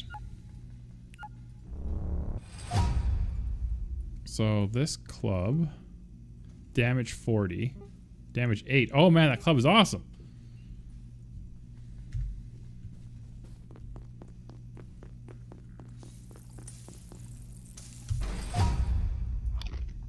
Cooking level 1. All right, 2 more levels of cooking. Here's a skill tree for anyone's interested, for those who like those kind of games. Got our crafting, slowly leveling up our crafting, construction, combat. My melee's getting high because I've been killing a lot of things with melee. Throwing's okay. I haven't been doing a lot of throwing. Ninja sneaking, I've been doing no sneaking. I've been sprinting everywhere. Haven't done any fishing or agriculture yet. Got 1 level of cooking. At cooking 3, we can get soupsmith. Because you put a lot more radioactive things in a soup pot, and then those things no longer become radioactive. I'll put that down there. Okay, well that. Alright, we want to take this. I want to take that. Take that. Potato. Keyboard. Screwdriver. Again, I don't need multiple screwdrivers. They're indestructible. But what I'm hoping is someone will want to come play, and then I'll have a screwdriver for them.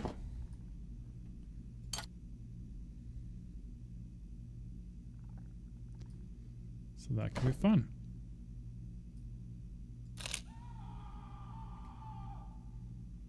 No, those are definitely not happy screams.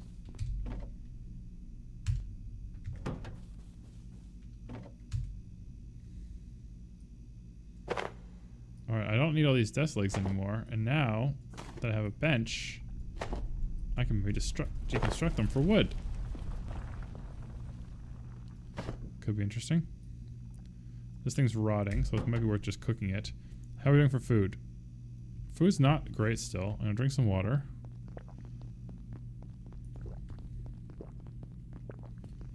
And I'm going to put that.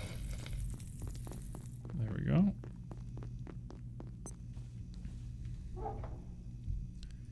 Grab this, gonna grab that. Go here, gonna deconstruct this. Oh yeah, see, I knew we get something. We got some wood out of that. Good to know. Store that stuff. Put that down somewhere. Put that there. I don't know. Up there.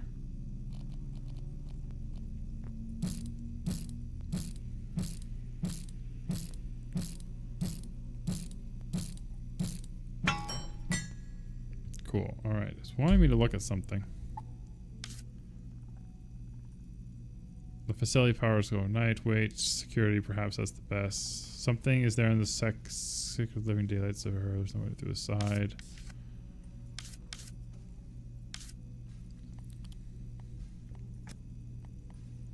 What's happening? Registry. Oh, it's just different bad guys I've seen.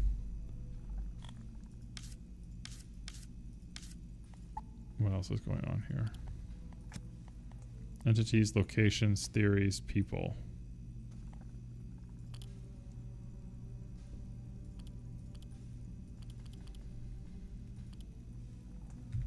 Cool. You know what'd be cool is if I could see all the things that can be made from an item. So if I have like a rare item, I don't waste it on something that I should save it for something better for. So this helmet uses the same thing I only have one of.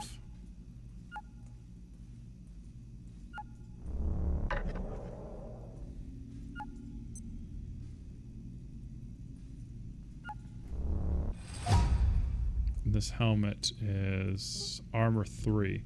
So I think I'm going to save that skull I found and make that staff, right?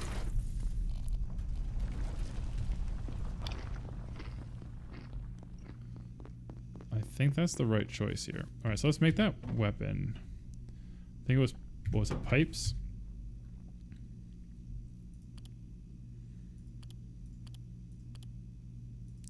So it was the head, wood desk leg, desk phone, and tape. Never would have seen that coming. Alright, desk phone, tape, the head. And because we can... There we go. Cool. And we want to grab some of these, and these. We want to make a power cell. Case fans.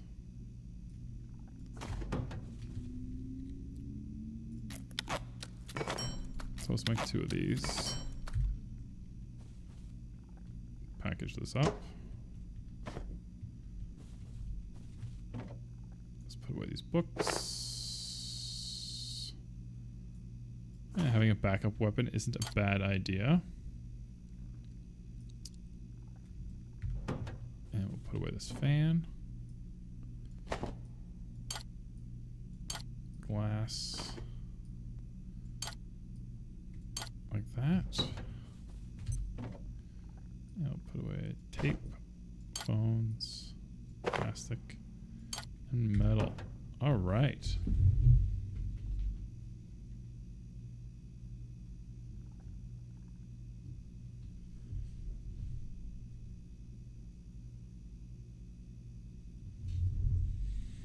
Just want to thank everyone again for just watching and hanging out. Thank you, Jerry, for hanging out in the chat. Really appreciate that. Siege TO still hanging out. Dr. Cindy, Dr. Courtney.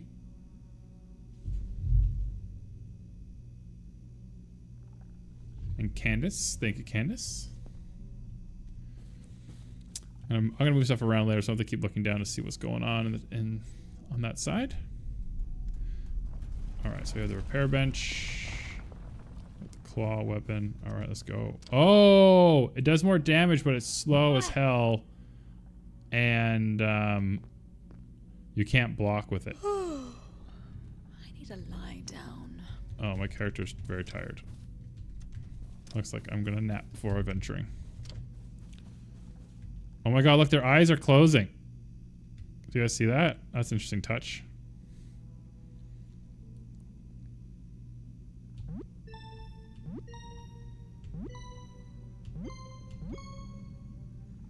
Sleeping minigame.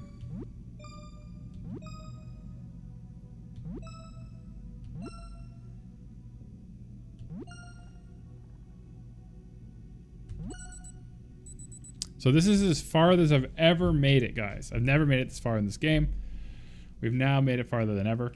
Thank you all for hanging out and making it this far with me.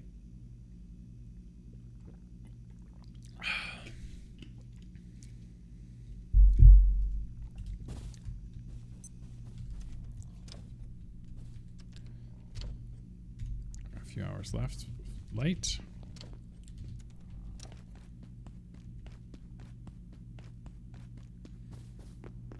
Alright, so let's try to go this way. So that's gym, pool. So we're here. That's the cafeteria behind us. Manufacturing then is up and to the left. That's level 2. Tram. So I want to go... Wow, I'm bad at this. That's the cafeteria. Tram behind me. Manufacturing's this way. Manufacturing. Manufacturing.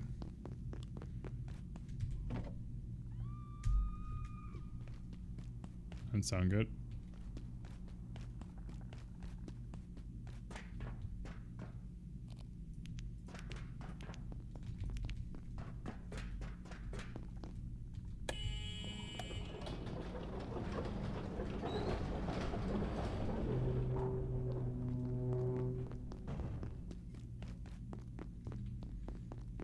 I mean, cool.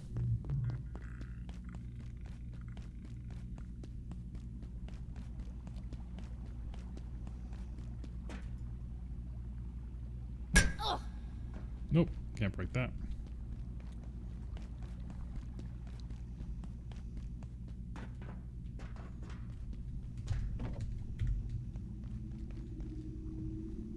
You are here. All right. Server room.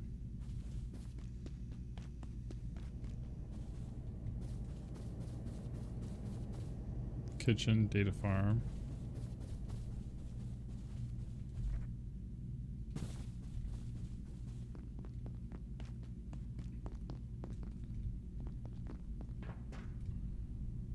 Okay, this is interesting.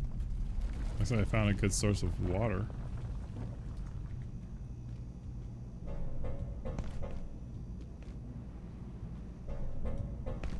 Don't want to go up there yet.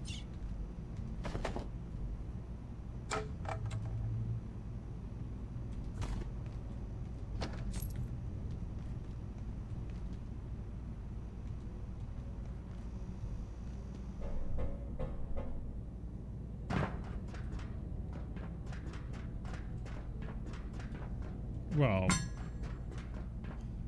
clearly it wants me up here for a reason.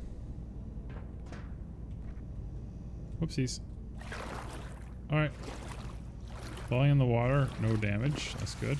I was worried.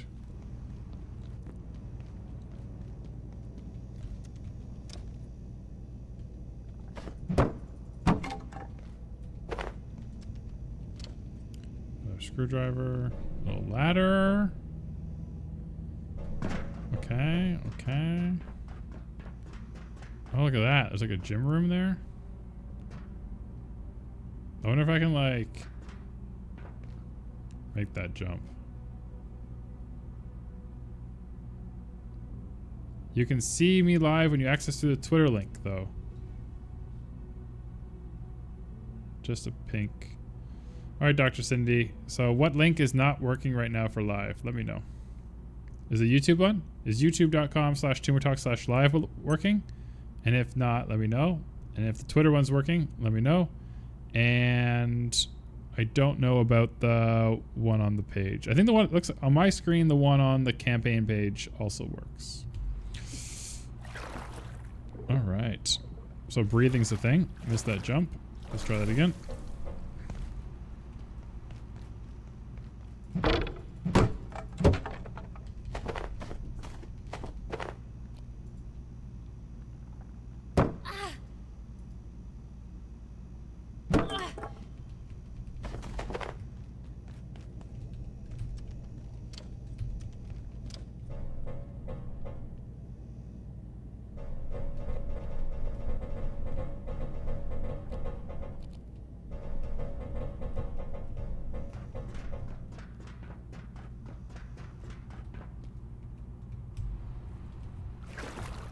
Alright, so that's not working.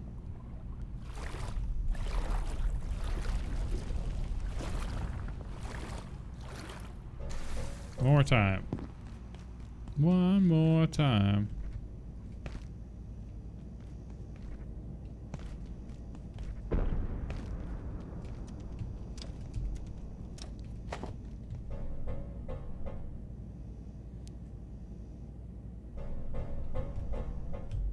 No! Oh, broke my leg. Can I make a splint? Medicine, medicine, medicine, armor, weapons, space, tools, medicine, splint.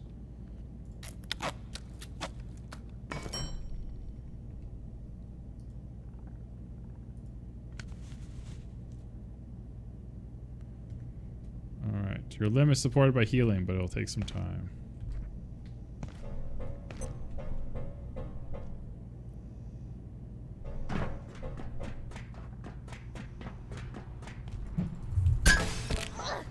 I broke my leg again. Oh. I feel like I broke that glass though. I feel like I can make that jump now.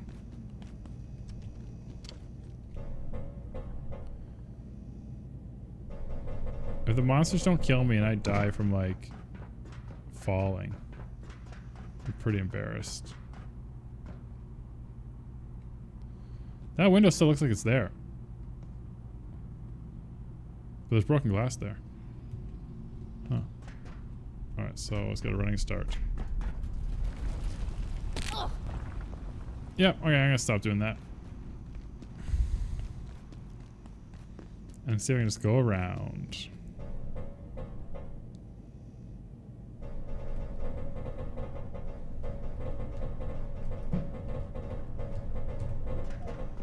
Yes, we know we have a leg injury.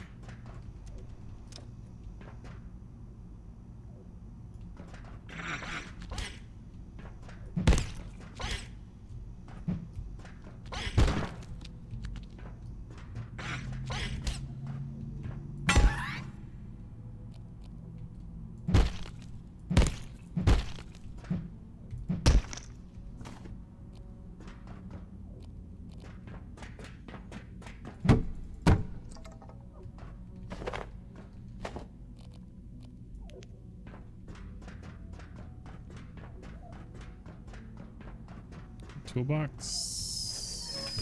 Another hammer.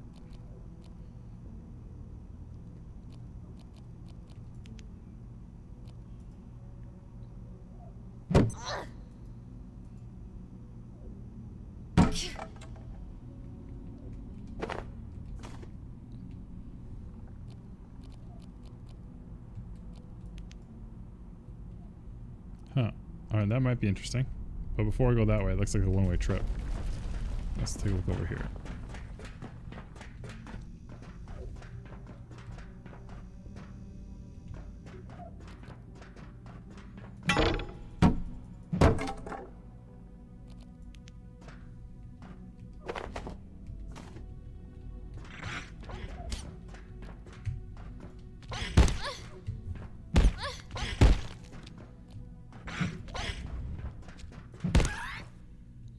Oof, I am really not in good shape.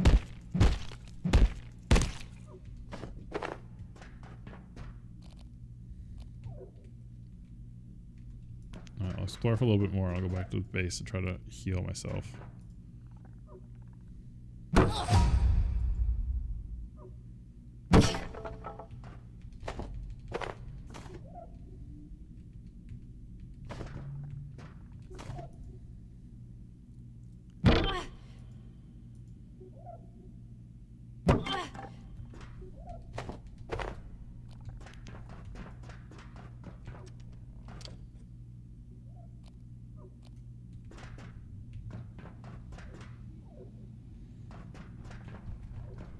Oh, that's a big boy down there. Alright, so if I didn't have a broken leg, I could probably make that jump. But I think my jumping is actually decreased from broken legging. So I'm actually not going to do that right now.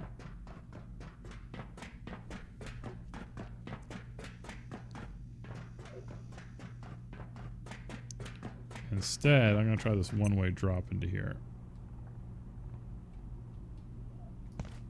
Ah, this is near the supply closet where I got the chest.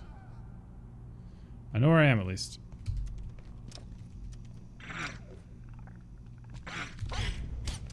I was hoping to pop them in there. Well, I do need more food, so. Oh, just bio scraps. Oof.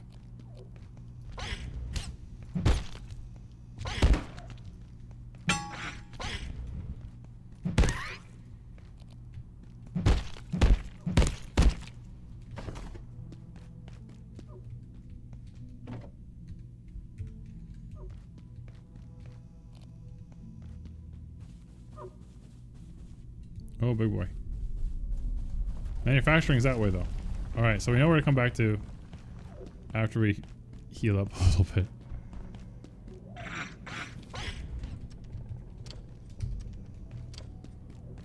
So we are in the right place, sort of. We may have done a big circle, actually.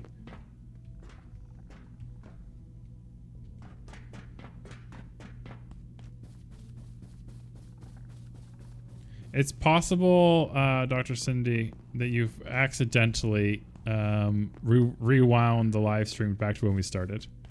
Because YouTube Live lets you basically start at the beginning. If you missed the beginning of the stream and you want to watch from the beginning, you can. But if you reload just the youtube.com/Tumor Talk/live, you will get to the most live page.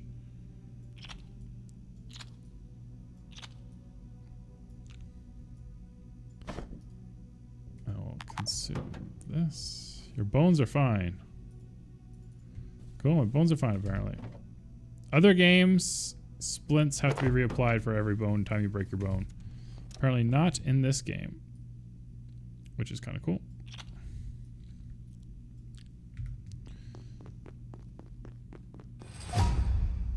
Oh, sprinting leveled up. Click that.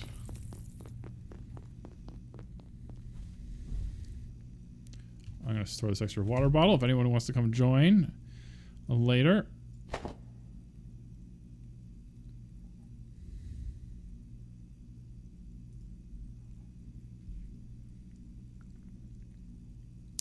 They can. I'll put this thing there. I don't need that very often. Alright, so we're going to cook that bad boy. Alright, what else do we want to make?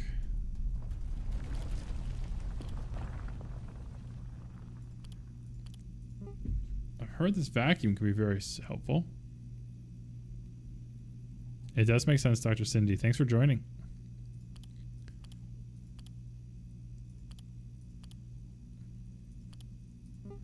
We can research how to make this, I guess.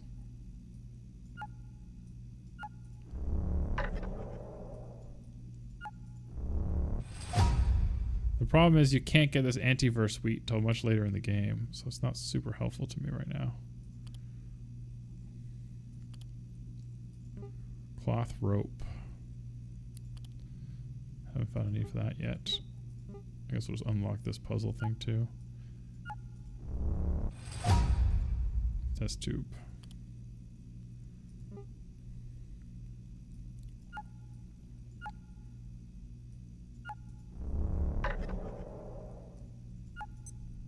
This sector will be powered down momentarily.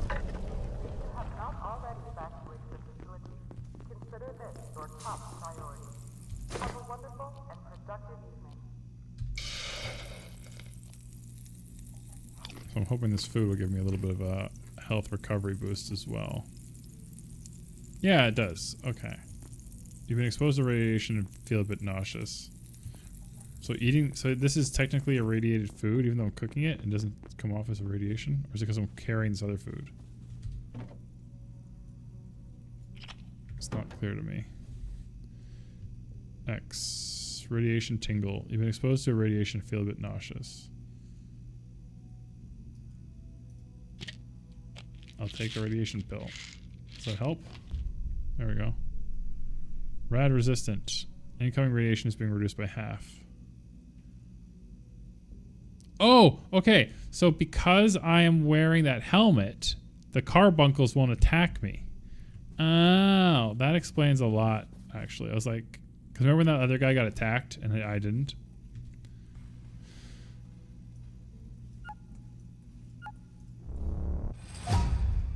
Makeshift bed. Nice.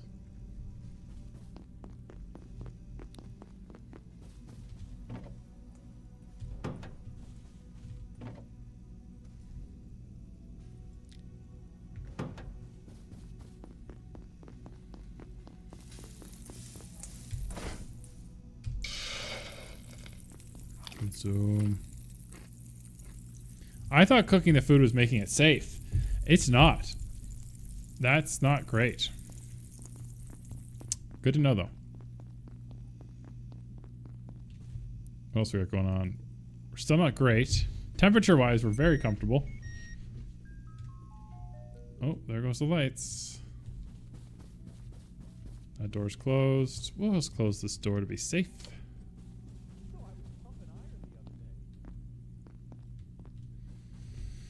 Cool. Oh, I'm cold.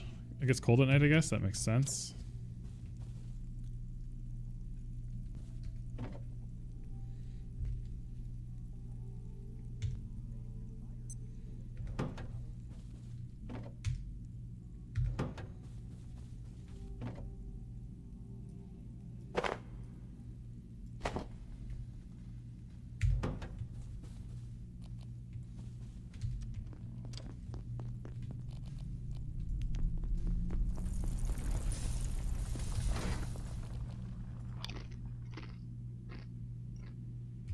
I got a small health boost from that. Drink a little bit of water. There we go. Look, my arm is not red anymore.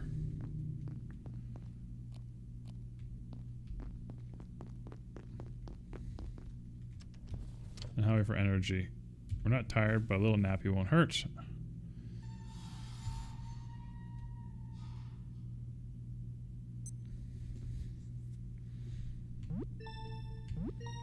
So again, thanks everyone for joining. For all the people who are watching at home or at work, we are raising money we're raising money for the charity F Cancer, which helps patients at all parts of their cancer journey. From early diagnosis through treatment and life after cancer. So we're really excited about that. Currently playing Abiotic for another 9 minutes. And then we are going to start getting ready for our conversation with Dr. Bruce Levine at 1:30 p.m. Talking about the history of CAR T cells and cellular therapies in general. Should be a good chat. He was one of the first physicians ever to treat a patient for cancer with cellular-based therapy. So please do tune in for a little bit of that history. And we'll probably be discussing the future of cellular-based therapies as well.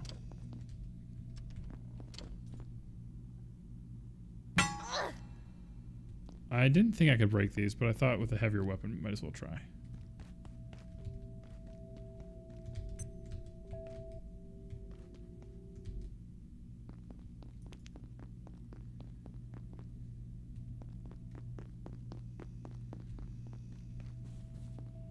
I do know the robots come out at night. And I don't think you can fight them without a gun. So I'm going to stay away from them.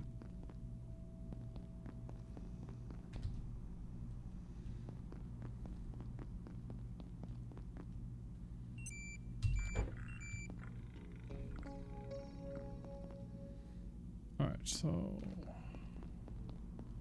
that's fine. Let's head back the way we were, I guess. Flashlight charged. That's some speedy charging, alright. Oh, robot. Bad robot. I thought they were only out at night. It's daytime.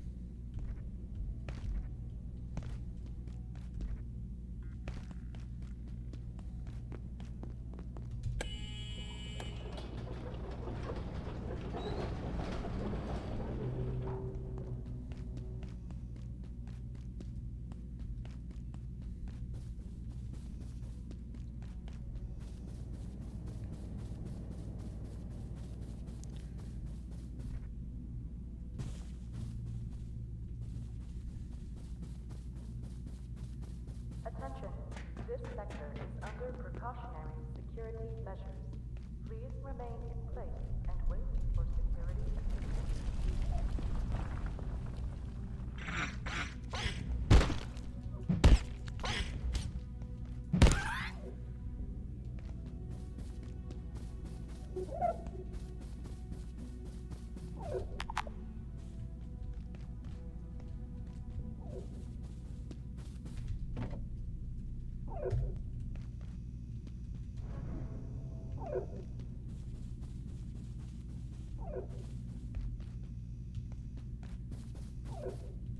I saw a sign.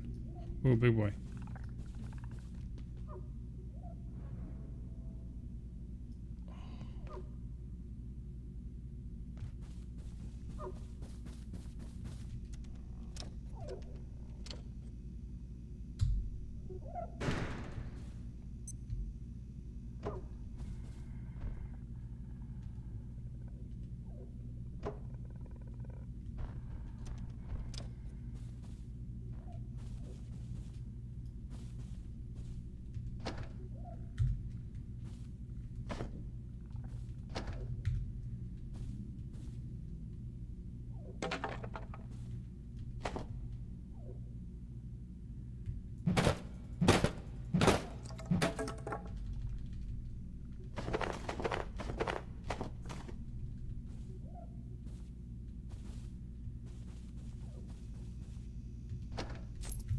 Alright.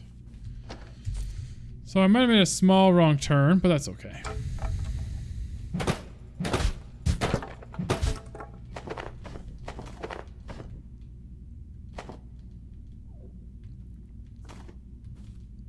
Dr. Mance reporting.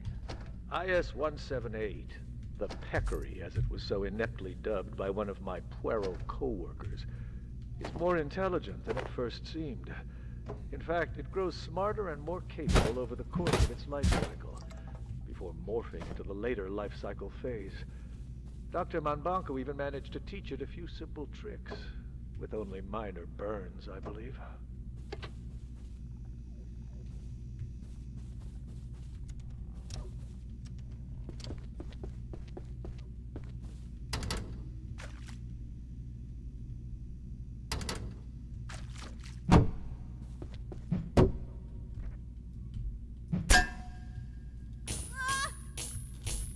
Oh, the floor is electrified. Cool. Alright. So I can get up there. This better be worth it.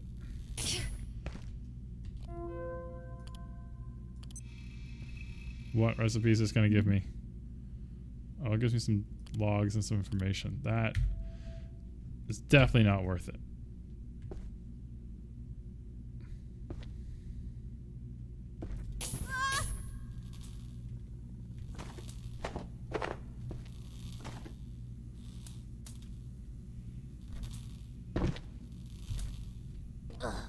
I died.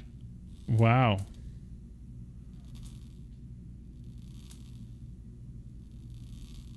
Wow. I dropped all my things. Damn. And I can't really reclaim that stuff either because it's all just sort of sitting in the electricity pool.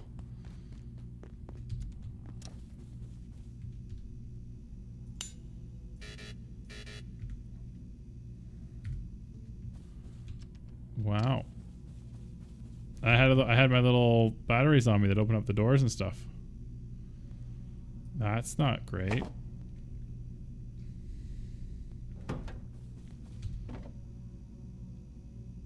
All right, chat. What do I do? Do I try to get my stuff back or do I just make new batteries and go a different way?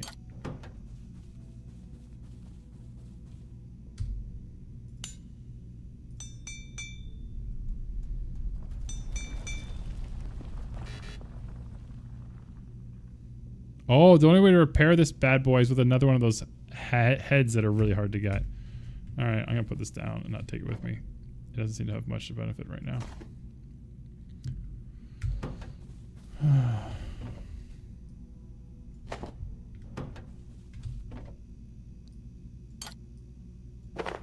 Wow, wow, wow. All right. This is a good spot to take a little break. By break, I mean get ready for the Dr. Levine, Bruce Levine's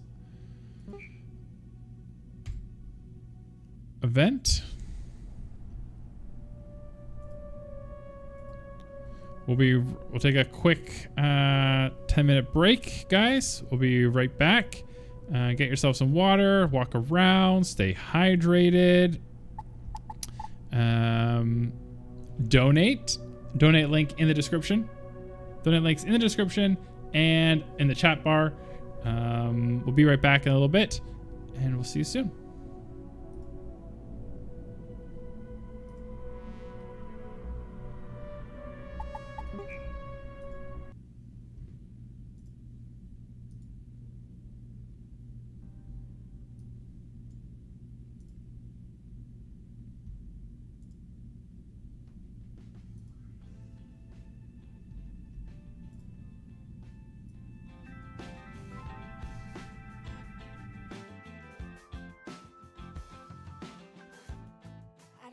Things the way that you do. And honey, it's a damn good thing too. You seem so caught up in yesterday's protections. Can't see today's trying to break on. Trying to break on.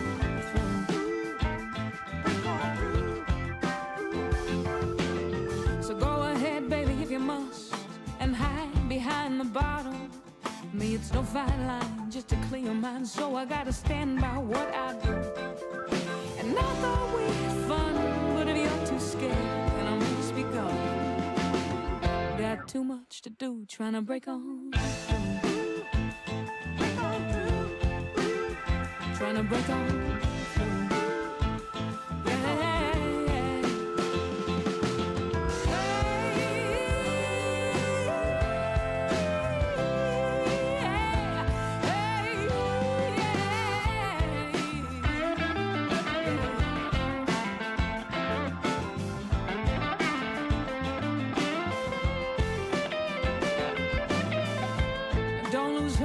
Let me tell you, all is not lost. But if you say grown-up things, well, you're gonna have to pay the grown-up cost. And how do I say this sweetly? Yes, it is more fun to live life daily. And if you learn to, you're gonna break on through. You're gonna break on.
It was almost too easy, that look in your eye that said I was almost home. Home for the holidays, maybe even home to stay. It's been such a long damn time since I went away. Well, there I go again, trying to find that loophole. Yeah, get me back around the bend. To get me back to those good vibrations. Yeah, to get me back in the mood. To get me back home with you. When home with you was someplace good. And I wanna get it back. I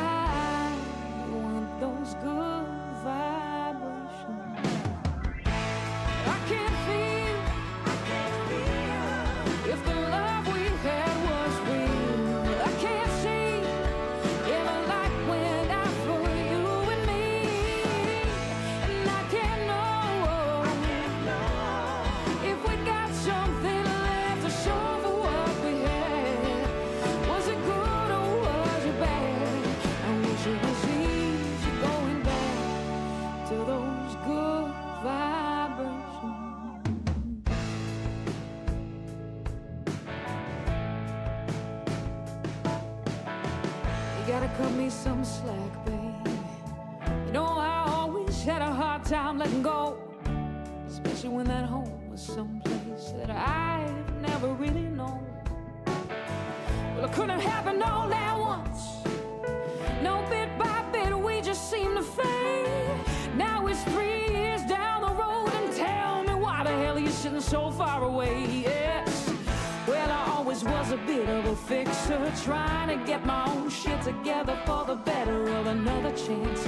Maybe someday soon, but now I know we're slow dancing in a burning room. Yeah. You see, it wasn't that I didn't believe you, but any given day it was a shadow of virtue.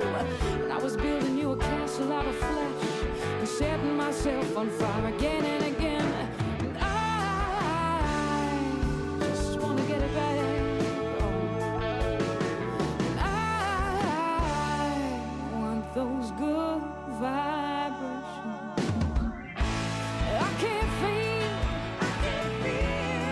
if the love we had was real. I can't see if a light went out for you and me. And I can't know if we got something left to show for what we had. Was it good or was it bad? I wish it was easy, yes. I want those good vibrations.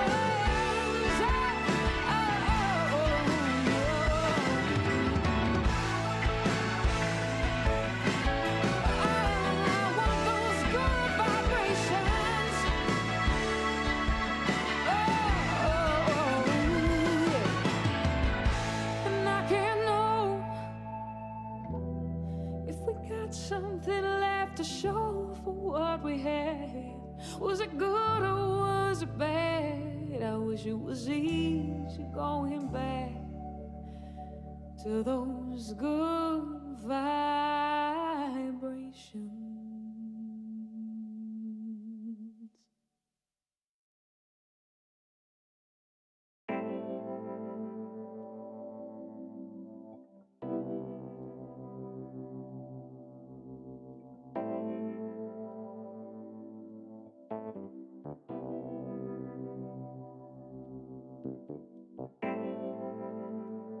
I can't say if it was just your skin or this lonely life I've been living in. But there's an ache I feel that I did not before. I lay down with you behind this hotel door. It's not like I ever had a way with love, and I know it wasn't love I was breathing when the sun came up. So I jumped out of bed before anyone but the sun could see, just in case there was something more to that aching in me. If all I had to do to keep myself from loving you, Be ready to stand up in front of Jimmy and explain why you did it. jump out of bed, Otherwise you can't describe to anyone. across the floor, I would leave all of that love behind that hotel door. It's not like I loved you for many years before. It was just a blind side holiday at an ungodly hour. And I know, yes I know that I have found my kind of love, 'cause I can drink you down and I can give you oh baby, baby, baby, yes. Oh, you gotta know that when my heart aches, it's got nothing to do with you.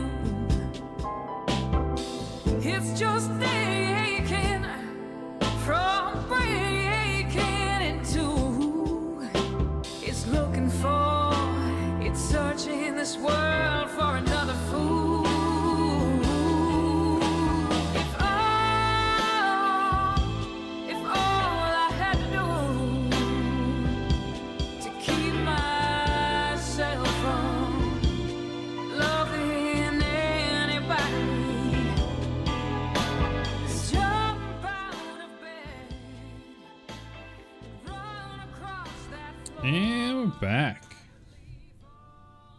Thanks for sticking around for those who stuck around. I'll let some more people come on in as we get ready for our chat. In 20 minutes, Dr. Bruce. I'm going to create a little, get the Zoom connection going for him. There we go.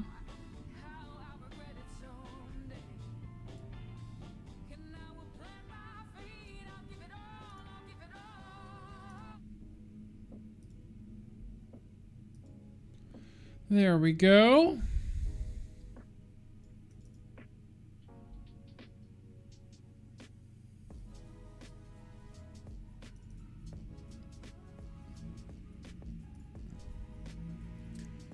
And we will start getting everything ready for him.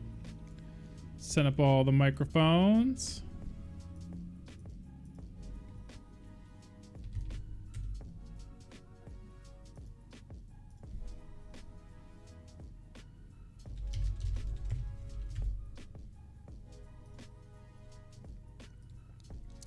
All right, so we want to make sure that he can hear us and that we can hear him. So we are going to put him on number C. That'll be fine. And we are going to make sure he can hear us on B2. That's good. Awesome. All right, so his audio should work when he joins. That's fantastic. Part of the fun of setting up a stream, guys, is making sure all the technical stuff works itself out. All right, now we are going to do a little single section for him. So we're going to duplicate this. Boom. Like so.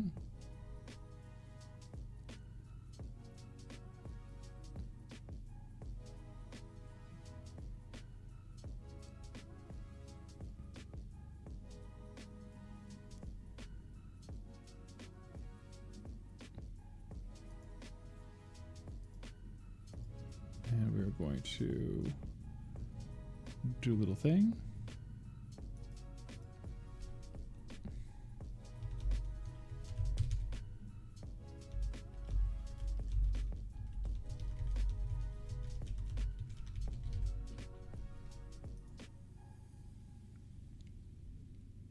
Let's do...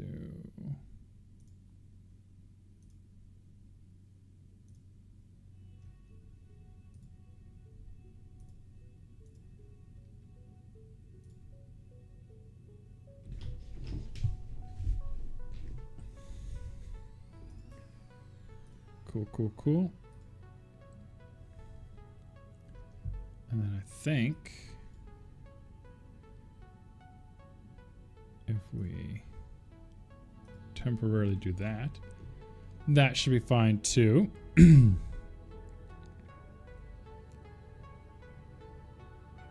Temporarily. And then we will go to our stream setting temporarily.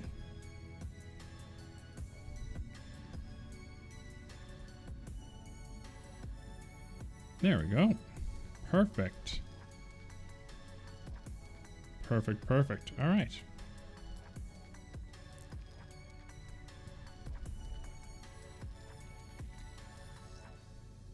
All right, so let's get rid of this. And we'll create a little thing for Dr. Bruce.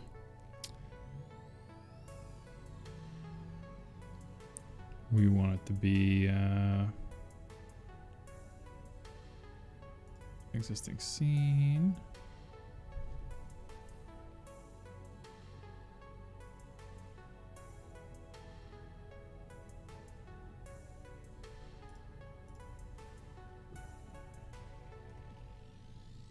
Perfect. Perfect. Looking good, guys. Looking good.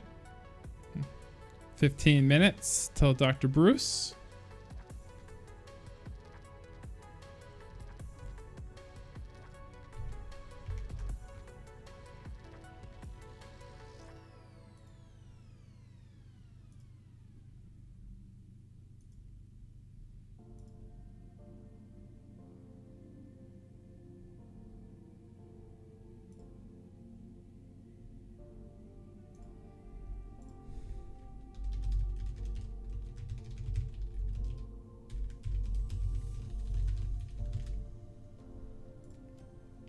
There we go.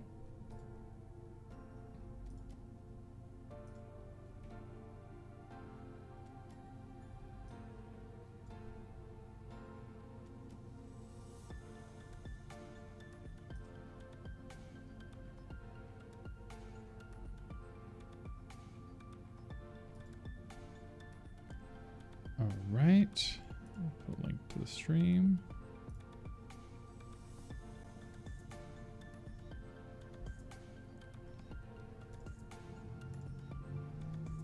Perfect.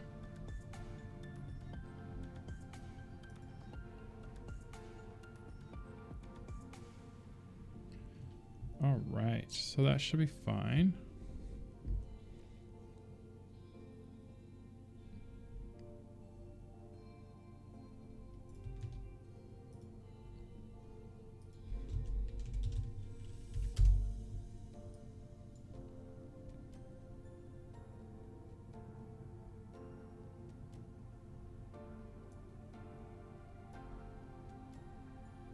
All right, let's change this. Okay, so if we make this, what can we do with this? I think we can do...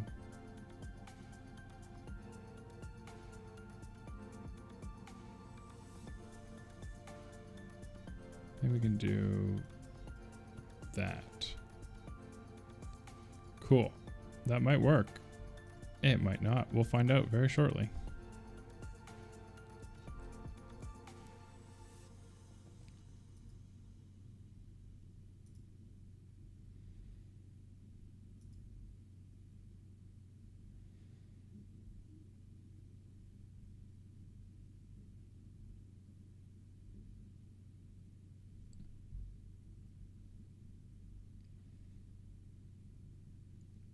All right, we'll see if that works. Maybe I will get Dr. Courtney or somebody to test out some of the stuff on the collaborative stream on Twitter. So yeah, guys, we are looking to raise money for F cancer. As I eat lunch, I get ready for Dr. Bruce.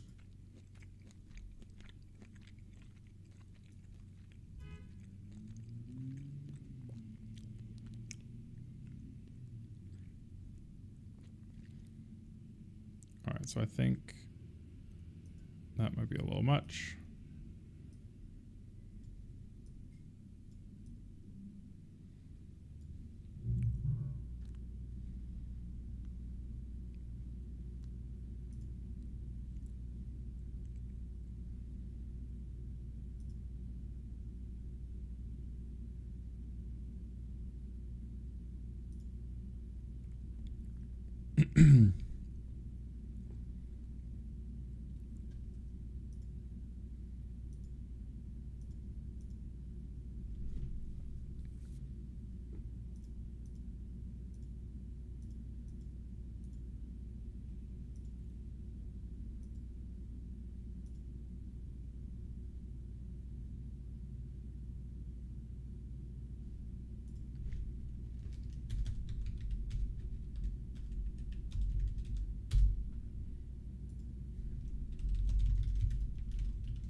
All right, so I'll post it in all the places so everyone knows to come on back and join us, which will be great. Let's move that. And I think we'll be fine. Oh yeah, I wanted to do that other thing so I could easily swap between the two. All right, where is that? Here we go.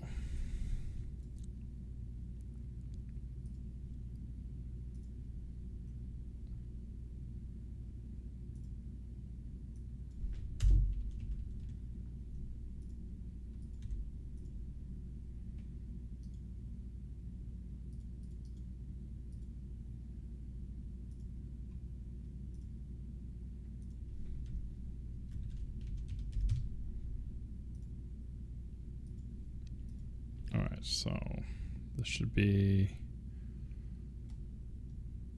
doubles. Perfect. Awesome possum.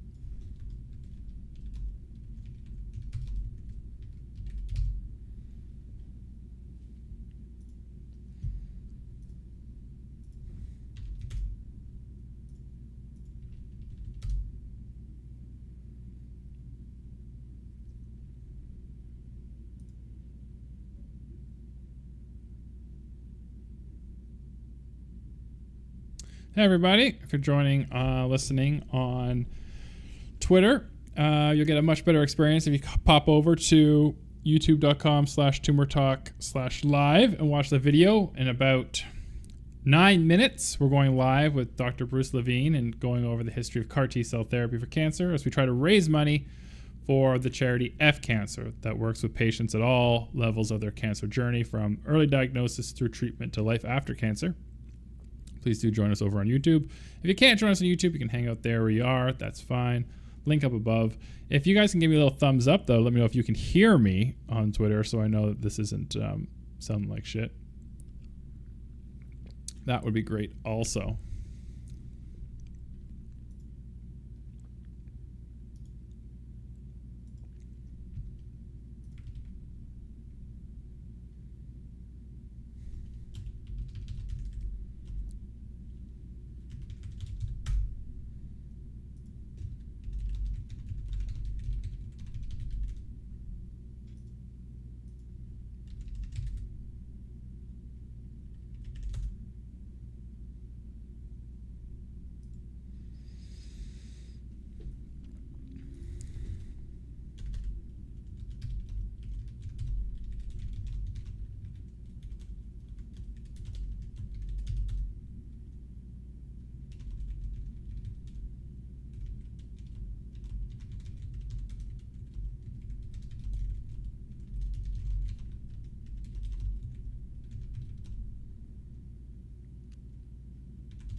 Let's see.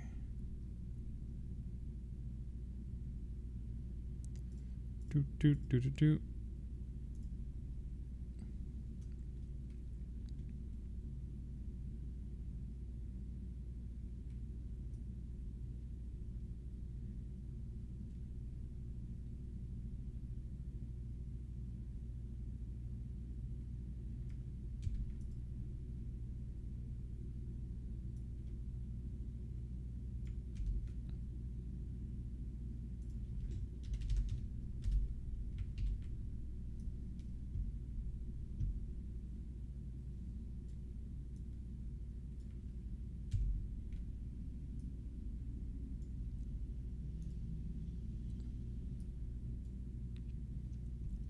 So I guess there's a non-zero chance. This is a different link, but I don't think it is. All right, let's do participants. All right, 6 minutes away from the history of CAR T-cell therapy with Dr. Bruce.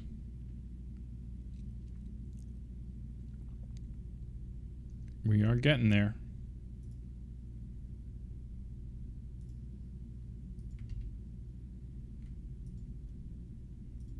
Nice. All right.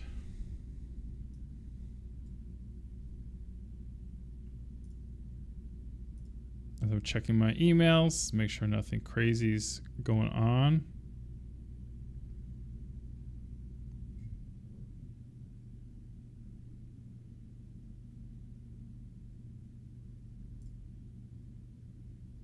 Cool.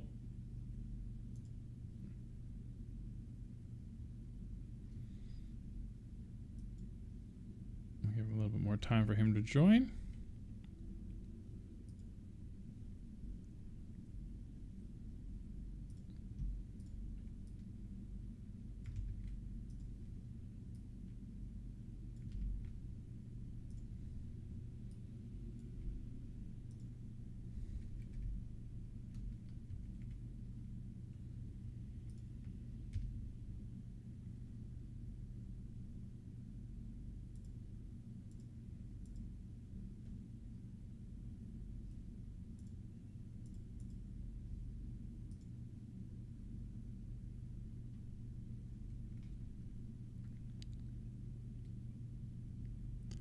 course, leave it to me to break things before we're about to go live with them, eh?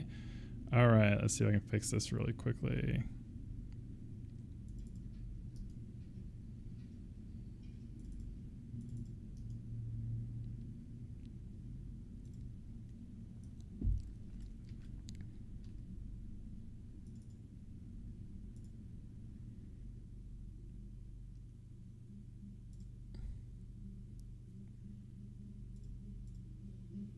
Cool, so that's fine.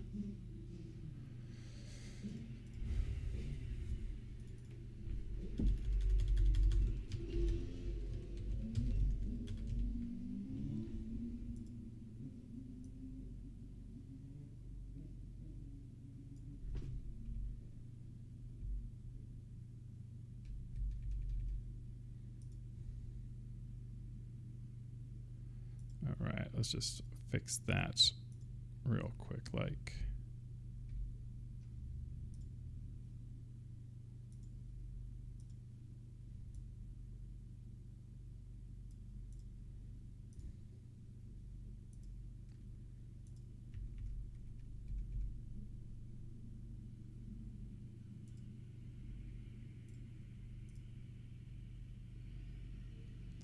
All right.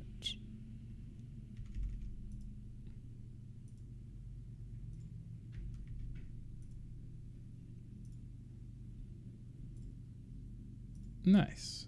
There we go. I think we'll all be ready for when he joins back up in.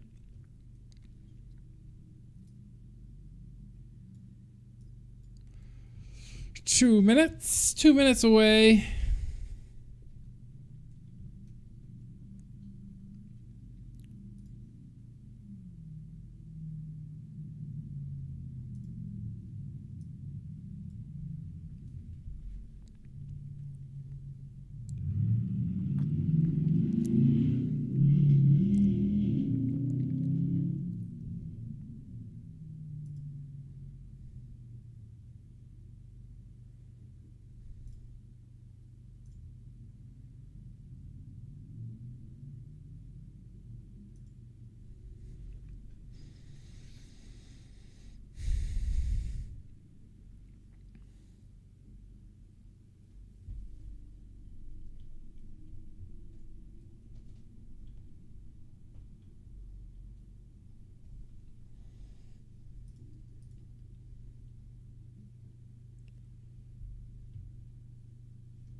Hello, hello.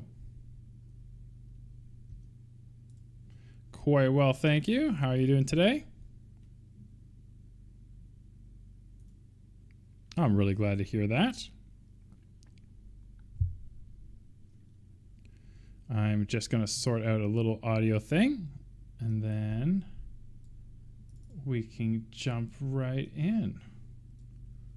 All right, I am going to just fix up your position in the camera as well, because you're a little low in your frame. Oh, you're going to do it for me. Perfect. There we go. Periodically, I take it down to show people Smilo or the hospital. That makes sense. Makes total sense. All right, so I have my audio working. Okay, can you give me another little audio check for me? Best 1, 2, 3. Perfect. All right, I can hear you. They can hear you. Everyone can hear you at home and abroad. So before I introduce our very special guest right now, I just want to remind people what we're doing here today. So for those who don't know, my name is Dr. Wes Wilson. I'm a tumor immunologist and cancer researcher.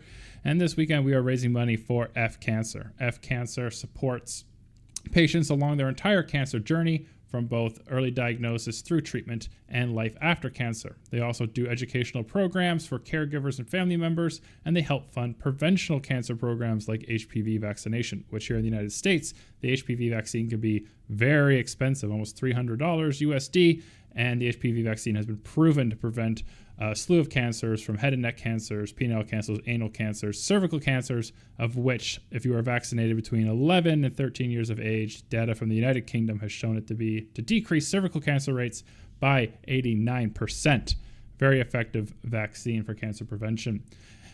Today, joined with me, you can see me split screened here, although Dr. Bruce Levine can't see me because my webcam's going to the stream, but everyone else can see me and Dr. Bruce. I'll just introduce him for you. Dr. Bruce Levine is a professor of pathology and laboratory medicine at the University of Pennsylvania and director of the Cell and Gene Therapy program. He's a leading expert in the field of immunotherapy, particularly known for his groundbreaking work in CAR T-cell therapy. He played a pivotal role in the development of the clinical application of CAR Ts, which involved genetically engineering patients' own T cells to better recognize and attack cancer cells. His research has significantly advanced the understanding of how to optimize these therapies, leading to transformative treatments for hematological malignancies such as lymphoblastic leukemia, which is a certain type of lymphoma. He's got numerous publications, he has ongoing clinical trials, and he continues to push the boundaries of cancer treatment, focusing on enhancing the efficacy and safety of CAR T-cell therapies. His dedication to innovation in patient care has established him as a leader in this field. He's inspiring to both other people in the field and medicine, but also to me, who gets to work alongside him as his office is about 10 feet away from where I sit. Thank you for joining us, Dr. Bruce. Well, thank you, Wes. And I think people should know, maybe they already have an idea, that we're part of a very large team here at the Center for Cellular Immunotherapies. We have 30 independent laboratories doing research on all aspects of cancer immunology, cellular immunotherapy. We have a manufacturing facility, correlative studies, scale-up, clinical ops, the whole gamut. We're like a mini biotech embedded within academia. And it's a real privilege to be able to work with so many talented people with different and complementary expertise. Definitely agree. I think there's always something to learn from somebody within our group. And I love how open-minded everybody is about nobody knows everything. And we're always sort of building off each other's experiences and knowledge within CCI. Yep. So I got a question for you. So CAR T-cell therapy obviously has been huge and beneficial to patients around the world, especially the United States, Canada have been really using a lot of it recently. And cellular therapy programs are building up in Australia and other countries as well. So what came first when it came to the idea of cellular therapies? Was there already cellular therapies before CAR, or was CAR sort of the kind of the big guy in the game? Well, there were, and it goes back to the 70s with the description of T-cell growth factor, or IL-2, and Steve Rosenberg and others began using that to grow T-cells ex vivo and began adaptive immunotherapy trials and tumor-infiltrating lymphocyte trials. Then there were efforts out of the Fred Hutch growing virus-specific T-cells, and I started with Carl June, what became the Clinical Cell and Vaccine Production Facility in 1995, and we began our first clinical trial in 1996 in HIV patients. This was a non-gene modified trial where we were growing CD4 T cells from HIV subjects at the Navy and the Army. This was at the Naval Medical Research Institute, and we were growing large numbers of these cells up in the lab and then giving them back with the aim to boosting CD4 count, CD4-CD8 ratio, and immune function. And we did do that. Now, there was a minimal effect on HIV viral load, but it still proved the concept that we could manipulate cells outside of the body, give them back, see them engraft, and see an effect on the immune system. Now, to do that trial, we had to implement a number of things beyond the mechanics of growing billions of cells, an efficient way to grow T cells outside of the body. Normally, T cells see signals from dendritic cells. They're like the guy on the beach with the flag giving signals. This is something you should pay attention to. And while one can isolate dendritic cells and use them to stimulate T cells in the lab, it's much easier to have something off the shelf. So we adapted tiny magnetic beads, coated antibodies, and have used those to grow T cells since that time, basically for the last 30 years. Now, why do I mention that? Because that led to our collaboration with a company called Cell Genesis, what were the very first trials of CAR T cells begun in 1997, conducted by Cell Genesis with collaborators at UCSF in California. Once we came up to Penn in 1999, we began to do a CAR T cell trial. This was in HIV, and that led to our preclinical work beginning in 2004 for CAR T cells in cancer, where we treated the first patient in 2010. So one of the things I think, with cellular therapy being any therapy that involves cells, which, makes you think that, some types of, whole blood transfusions can in some ways be a cellular therapy. And growing up T cells, which you guys had experience with for the HIV stuff, that's one thing. But that's growing up their own patients' T cells to replenish existing ones. CARs, though, obviously, we're talking about essentially genetically modifying them, right? So at what point does the technology get to the level where we can consistently and accurately modify these cells to use them as therapies? Yeah. So 3 things needed to come together to make CAR T cells. The first I've told you about, which was an efficient way to grow T cells outside of the body, the magnetic beads. Mm-hmm. The second would be the CAR, or chimeric antigen receptor. Now, for those of you steeped in Greek mythology, you know that a chimera is a mythical beast with the body of a lion, the head of a goat, and the tail of a serpent. In our case, we're making a molecular chimera of components of T cell receptors and B cell receptors. So the B cell receptor is an antibody that recognizes a foreign substance, an antigen, and the T cell part of it is signaling domain. So outside of the cell is the antibody to recognize the cancer antigen or foreign antigen. And then inside of the cell is a way to give a signal to the cell, become activated, and start its effector functions like killing tumor cells. And that work began following identification of the structure of the B cell receptor and the T cell receptor. And there were 2 groups that asked the question, well, can we learn more about how they function if we grab parts of one onto another? And then what would happen? In other words, could we redirect specificity away from the naturally occurring T cell receptor and engineer a T cell to recognize something different? And so that was work that was published in 1989 and 1993, and for the first clinical trial to be in 1997 was pretty quick work.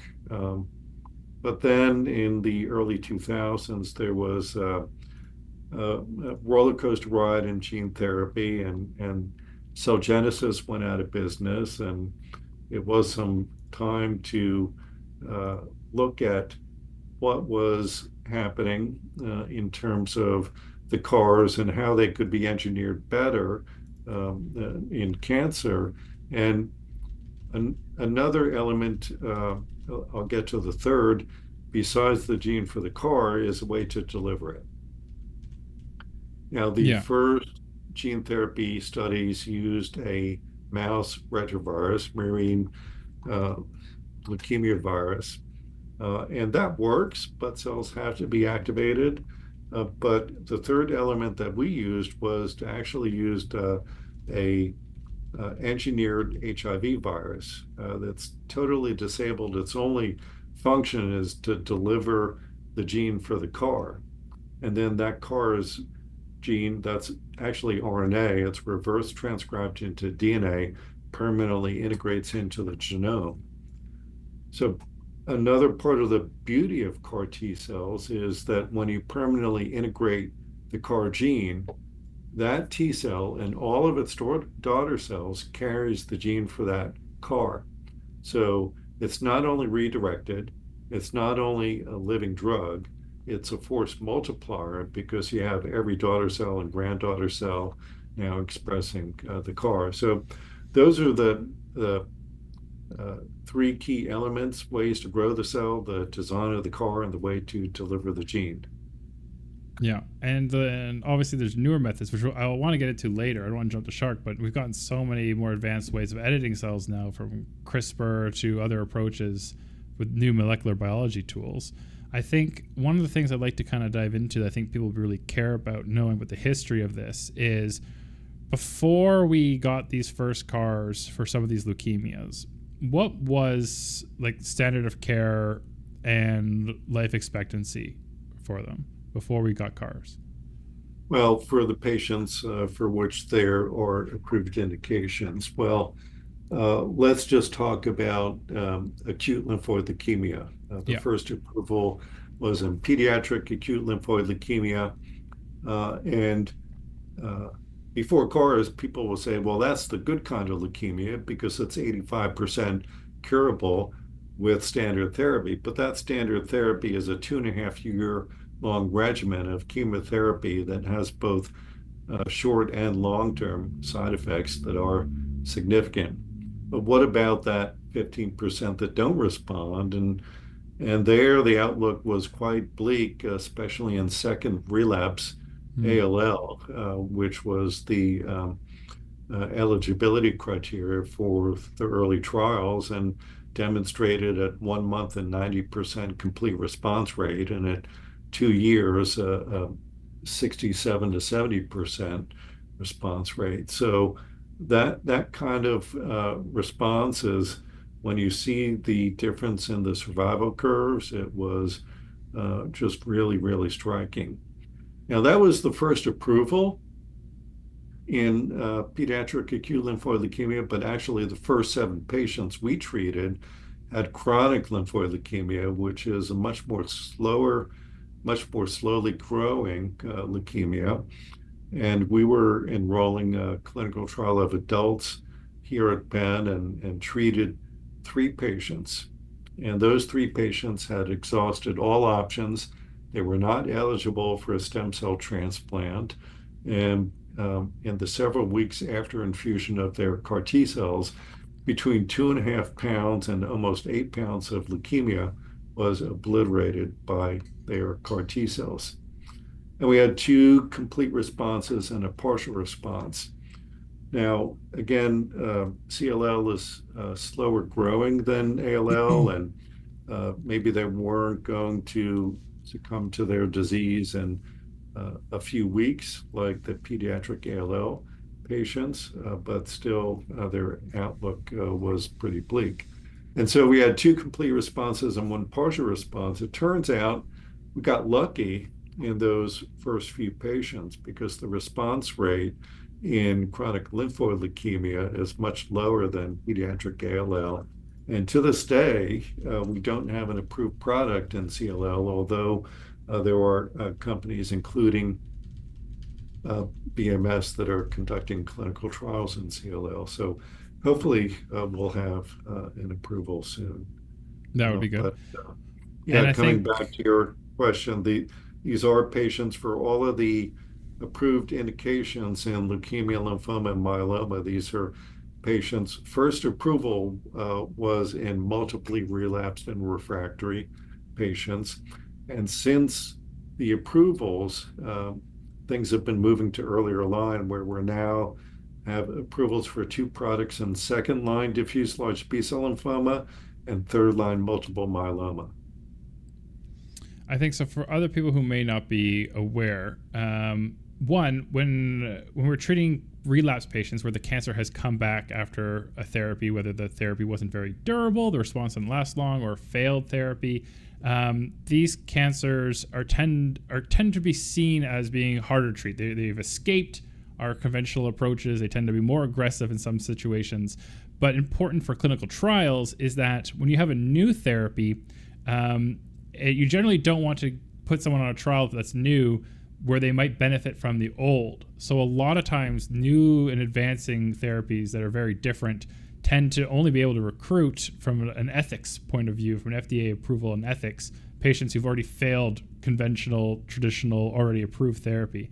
And so one of the things I think a lot of people are excited about is as these things become not just for people who failed therapy, what we call second line, third line therapies, but as they become first line therapies, that those particular cancers and those tumor microenvironments and the evolution of those cancers, they might even be more effective when you don't have the pre-treatment and the selective pressure against the more aggressive cells. I know we've seen that with checkpoint blockade immunotherapy, where at first this antibody-based monoclonal antibody therapy, we saw like 30% responses in some cancers, but for things like mesothelioma, where it's now being first-line therapy, those waterfall plots are looking really, really nice. We have a question from the audience for Dr. Bruce, so I'm going to read that from the chat. Dr. Emily Schaefer asks, how does binding fidelity or pharmacodynamics/kinetics of antibodies or the CAR itself evolve based on modifications made in circulation, glycosylation, carboxylation, etc.? Yeah, so that's a great and complex question. It is. Dr. Emily always has very complex questions for us. Yeah. Several of the approved CAR products targeting CD19 actually use the same binder, FMC63. There is a product being developed by a company named Autolus that binds a different on-off rate. So the theory is that if you get off faster, you can go kill the next cell. There's a corollary to that in adjusting affinity and the design of the receptor, that if the signaling, it's called tonic signaling, but it's basically over signaling and deconditioning the T cells. So in thinking about both the affinity and the design of the CAR, there are a number of things that go into the thinking about both the binding affinity, the avidity, the on rate, the off rate, and other factors. Now, another thing to consider is adaptation of the tumor cell. And we have to think of cancer from an evolutionary perspective. Those that succeed have evolved ways to hide from and suppress the immune system. And one of those is downregulating the target, like CD19. And that's one of the ways that the CAR T cells fail patients is if they have even one cancer cell that is missing CD19, then the CAR T cell can't see it. So a strategy to address that is having a dual CAR. There are a number of ways to design that in a single construct or two separate CARs or two separate CARs and different T cells. Now, I'm trying to think of the other parts of the question around pharmacodynamics and adjustment. Wes, would you remind me of the second part of that question? Sure thing. So the two parts were the modifications made in circulation, so glycosylation and carboxylation of the CAR itself. And you kind of answered the evolution part, I think, of the pharmacodynamics, that how, like any selective pressure, whether it's antibiotic resistance, you're going to clear the bacteria that are non-resistant first. And the same with CAR therapy is obviously going to clear the tumor cells that have expressed the antigen that you're targeting and leave behind the ones that don't. So I think you answered really good that first part. I don't know if there's I don't know about carboxylation or glycosylation modifications. Yeah, so glycosylation, we had a clinical trial to address that, and it can be tricky. And the reason is that not every patient may have the same modification. And do you need to have an array of CARs in terms of different glycosylations?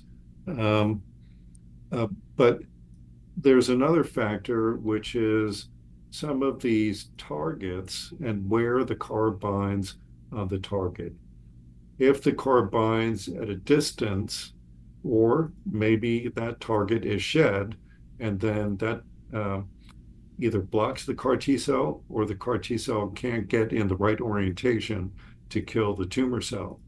So way to adjust that is to target a part of the antigen that is very close to the cell and that is not shed, or to have multiple targets. I think that makes sense. So what do you think about sort of the future here of CAR Ts and cellular therapies? Because I think we've already started to see this expand not only to more cancers, brain tumors and solid tumors, which I think is absolutely amazing with the EGFR targets, but with other diseases, we're seeing CARs being used to treat autoimmune diseases now. You guys have sort of birthed a whole new paradigm of health, of treatment here. What are your thoughts on some of the futures? Well, there's so much going on that's exciting. First, let's talk about moving beyond blood cancers into solid cancers. In 1 week in March, there were 3 significant papers from 3 institutions, Penn, Mass General in Boston, and City of Hope, showing significant responses in glioblastoma. Now, each of these papers had something in common, and that was delivering the CAR T cells not into the blood, but directly into the brain or into the central nervous system. So in that case, and probably in many solid cancers, location matters. The second difference compared to the approved CARs is each of these papers use some kind of combination, either targeting 2 antigens, or in the case of the Mass General approach, targeting 1 antigen and then essentially a bispecific T-cell engager antibody encoded within the construct. And that addresses a challenge in solid cancers. And solid cancers have more challenges in antigen escape and a more suppressive tumor microenvironment. So if you can target 2 antigens, that's a plus. And there are other trials that we have ongoing, that others have ongoing, looking at ways of addressing that tumor microenvironment. And what does a tumor do? Well, one thing a tumor can do is co-opt aspects of the immune response to suppress T cells. Mm-hmm. For example, secreting high levels of TGF-beta. Well, how do you get around that with the CAR T cell? Well, you make a decoy receptor, or a so-called dominant negative receptor, so that the CAR T cell is immune to the tumor's co-opting of TGF-beta. Another approach that we're testing in a clinical trial is to combine with different modality, like a so-called oncolytic or a virus, and that targets some of the, let's call it the stroma or fibrous environment that tumors use to wall themselves off from the immune system. So in terms of that transition from blood cancers to solid cancers, we're seeing the integration of new tools of synthetic biology and combination of modalities. Now, once you go from blood cancers to solid cancers, that's a tenfold increase in patients. How do you address the bottlenecks we have in manufacturing? One way is to integrate automation. Another way that we're investigating is to shorten the manufacturing process from a 9-day culture to a 3-day culture. It turns out you make more potent CAR T cells that way. Another future avenue you mentioned is moving into B-cell mediated autoimmune diseases. And there's some very exciting work in that arena, putting lupus patients and systemic sclerosis patients and other autoimmune patients into long-term durable remissions. And then finally, if you think of branching out into autoimmune disease beyond solid cancers and potentially other applications, then you begin to think, well, maybe there are not enough humans on Earth to work in the labs to grow and test these CAR T cells. So how do we solve that beyond automation and shortening the culture? Well, that can be to have the CAR T cells generated in the body. And how we might do that is by delivering a virus encoding the CAR directly to the body, or marrying COVID vaccine technology with CAR T cells and using a lipid nanoparticle to deliver the gene encoding the CAR. So a lot going on that is really, really exciting in this field. You talked about some of the challenges with solid tumors, and the tumor microenvironment, being kind of hostile to T cells. Like even just your normal, what we call endogenous T cells, or what people just your normal T cells are trying to fight the cancer too. They have a hard time getting in there. Vasculature inside these tumors can be really terrible. That's why some chemotherapies struggle, because they travel by the bloodstream, and if they can't get inside the tumor, then that can be problematic. Outside of like bypassing, with the brain tumors, talk about going right into cerebral spinal fluid and going right into the brain and stuff. What about something like the lungs? Like if you had lung cancer or mesothelioma, could you imagine delivering CARs somehow either directly to the pleura, or maybe even, dare I say, not an inhaler, but some sort of other approach to get CARs into the microenvironment that way? Yeah. So the lungs are interesting because when you infuse cells IV, whether they're CAR T cells or TILs or another type of T cell, the trafficking will be to the liver, lungs, the bone marrow, and then the circulation. Now, mesothelin is an interesting target because that, like a few other solid tumor targets, it's expressed very bright on tumor tissue, but also dimly expressed on other tissue, including the lung and lining of the pleural cavity. So there's a balance in designing a CAR for a target like that, where you want it to kill the tumor, but you don't want on target but off tumor toxicities. And so one way to do that is directly inject into the tumor. Another way is something we tested very early on, which is using RNA to encode the CAR. In that setting, you're not using a virus to deliver the RNA, but you're electroporating or electrocuting the cell that opens up holes in the cell membrane, and you can directly deliver the RNA. Now, why would you want to do that? Well, that gives you a temporary CAR, because RNA only lasts for a few days. And every time a cell divides, you have half the amount of CAR RNA that the parent cell has. So in a way, it's like a self-destruct safety switch for CAR. It allows you to interrogate new targets. And if they look safe, you could continue with RNA, or potentially transition to using a virus like a retrovirus or a lentivirus to deliver the CAR. Now, for this RNA approach, this is still manufacturing and making them in the lab setting, right? Yes, you can do that in the lab, but you could also do it in vivo by encoding the RNA in a lipid nanoparticle. And so there are a number of companies doing that, including one of which I'm a co-founder, Capstan, and in cancer, you have to think about what's the right setting, because if it's very bulky disease, then maybe RNA isn't the right vehicle for carrying the CAR. But if it's in the setting of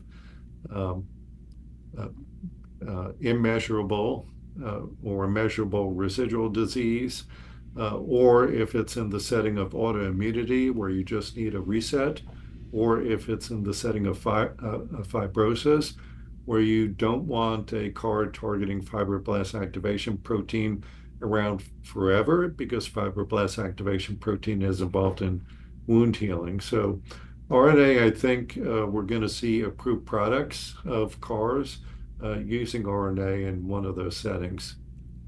I think the in vivo kind of approach to this that excites me is that it makes the therapies far more accessible. Because right now, while I love car therapy, I wouldn't be working in this with you guys in CCI if I didn't believe in cars. But access to cars is extremely limited because ignoring FDA approval, and you have to be in clinical trials for a lot of them still, not every cancer center is going to be set up to manufacture cellular therapies, right?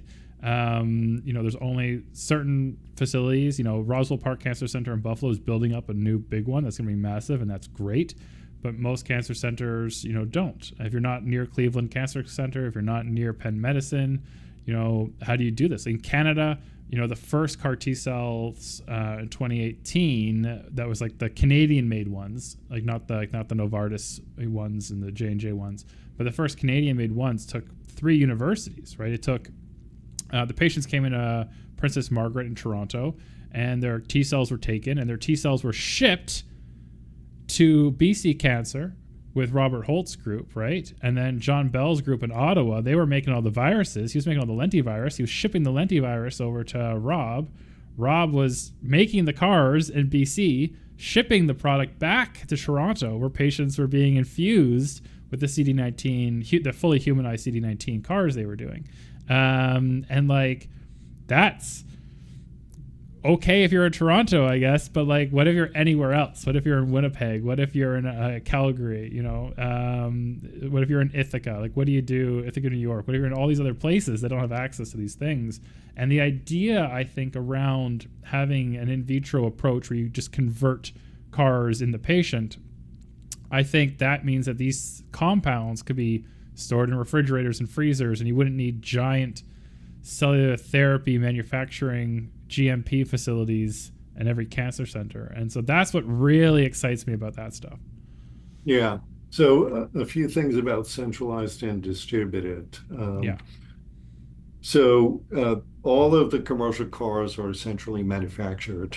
For the Novartis pivotal trial, they conducted a 25-center, 11-country, 4-continent pivotal clinical trial, actually twice. Once in pediatric ALL and once in diffuse large B-cell lymphoma. So T cells freeze extraordinarily well, and collected cells can be frozen. The distributed manufacturing commercially, I don't think will ever be feasible because where do you set the level to build forward capacity? If you set it, let's say, at 10 patients per month, and you receive 15 patients per month, then you can't treat 5 patients. If you only get 2 patients per month, then you have idle capacity and you're running deficits because you're not having the facility and the staff paid for. In a clinical trial setting, I think it's different for academic medical centers to manufacture locally. Now, to get to the other part of the question, which is access. How can patients at Calgary or beyond have access to CAR T-cell therapies? There are several hundred treatment centers around the world between all of the manufacturers. I don't know what the exact number is. If I had to pick a number, let's say 400 or 500, maybe more. But there are states, provinces, cantons that don't have a center that is prepared to treat CAR T-cell patients. Well, how do we think about that? The first step that the commercial companies are looking for is, does that academic medical center have a stem cell transplant program, preferably an allogeneic stem cell transplant program? Because those are the centers that are prepared to handle the clinical complications of patients who come in before they receive and after they receive CAR T cells. Now you can think beyond that to regional hospitals, and what's the next qualification? Well, that would be the clinical infrastructure, right? And maybe the collection. So Penn is actually standing up one of our suburban hospitals, Lancaster General, to be able to receive CAR T cell patients and the commercial CAR T cell therapies. But it's expensive to have this infrastructure in place. And I think we will be moving towards in vivo. But in terms of distributed access, I think there's something in between centralized and fully decentralized, and that's partially decentralized. And what do I mean by that? Well, that's decentralized at the level of collecting the cells, sending to a central manufacturing plant, doing the quality control centrally, and then shipping back to a decentralized freezer farm that can distribute to community and regional hospitals, as long as those hospitals are clinically able to handle the complications that come with cancer patients that meet the eligibility criteria and to handle the complications of CAR T cell therapy. Yeah, I mean, the future looks promising. It's an exciting time. I'm going to just, before we go to our next kind of question, just want to remind people, if you are listening on Twitter, please do come join us over on YouTube, youtube.com/tumortalk/live. And if for those just joining us, you came in the middle, we were speaking with Dr. Bruce Levine around CAR T cell therapy and cellular therapies in general. We are streaming for the next 2 days, raising money for F Cancer. F Cancer is a charity in the United States that helps support patients along all parts of their cancer journey, including from early diagnosis through treatment and post-treatment life after cancer. They also run educational programs for family members and caregivers, and they even fund preventative cancer programs, supporting the cost of HPV vaccine and other educational programs. The links are in the description and in the chat, thanks to our new Tumor Talk chat bot, showing a link of where you can donate. As we try to get to our goal of $5,000, we're at $4,052 even. Somebody donated to get rid of that 95 cents, so thank you for that, whoever that was. I do like round hole numbers. It's probably my, in science, we're all a little bit on the autism spectrum, so thank you for that. And we'll go back now to Dr. Bruce. So, Dr. Bruce, let's say that, let's say you wanted to make a new CAR therapy. Let's say, you had pancreatic cancer was something you were passionate about doing, and, you've read all about CAR T cells and cellular therapies, and you think this could be a good approach. Like, where do scientists, physicians start? Like, how do you even start looking to treat something like pancreatic cancer with a CAR T cell therapy? Yeah, so where is this investigator at a clinical center that has an existing program or starting a new program? Let's say they know how cellular therapy works and they've made CARs for multiple myeloma. Let's say they've made CAR BCMAs in the past, but the BCMA was already discovered, already known for B cells. How does one even start? I guess what I'm trying to say is, obviously I know part of the answer to this question, so I'm kind of trying to tee it up for you, but how do you start finding targets? Yeah, well, I think that gets to the research laboratories that we have here and exist elsewhere to interrogate new targets, first in vitro in the lab dish, and then in vivo, usually in mouse models. Now, mouse models are good for a lot of things in terms of looking at the potential potency of a new CAR and a new target. Maybe not so much with mechanisms of escape and maybe not so much with the potential toxicity. So where to go is the infrastructure in place to conduct those experiments? Is the infrastructure in place to file investigator-initiated INDs? If not, then it's probably looking at potential collaborators to assist in the development that may be at that institution or at a neighboring institution or at another state. So I mentioned early on for those who joined in the middle that our Center for Cellular Immunotherapies has 30 independent laboratories doing research on cancer immunotherapies, but coming with that is deep expertise in mouse models, some deep expertise in scaling up from research reagents to clinical reagents and millions to billions of cells and the manufacturing facility. So that took, let's say, 25 years to build up. And for someone just starting out, even looking at a new target, I'd say there are strength in numbers and wisdom in crowds, and in this type of translational and clinical enterprise dovetailing with research, it's imperative to have teams of people with complementary expertise or to find those collaborators. I'm going to tweak a question that someone in the chat has asked just a little bit.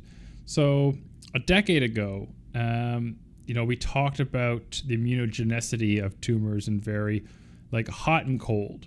Hot tumors being there's an immune response happening, like TILs are in there doing their thing, and cold being like not a lot's going on in the immune compartment. And we define these things in different ways, sometimes through immunohistochemistry, sometimes by flow cytometry, sometimes, by little marker biopsies. And one, is hot and cold still relevant? Are those terms still useful after a decade of research? And if so, how do we overcome this idea of a cold tumor in treating patients? Yeah. Well, this is a judgment call. I think hot and cold really came out of the responses seen to the checkpoint antibodies. Yeah, anti-PD-1 and stuff.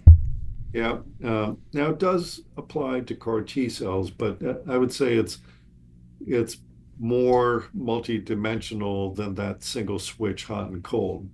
It has to do with the expression of antigens, the selectivity of that expression. It has to do with the tumor microenvironment. It has to do with the geometry and accessibility of the tumor.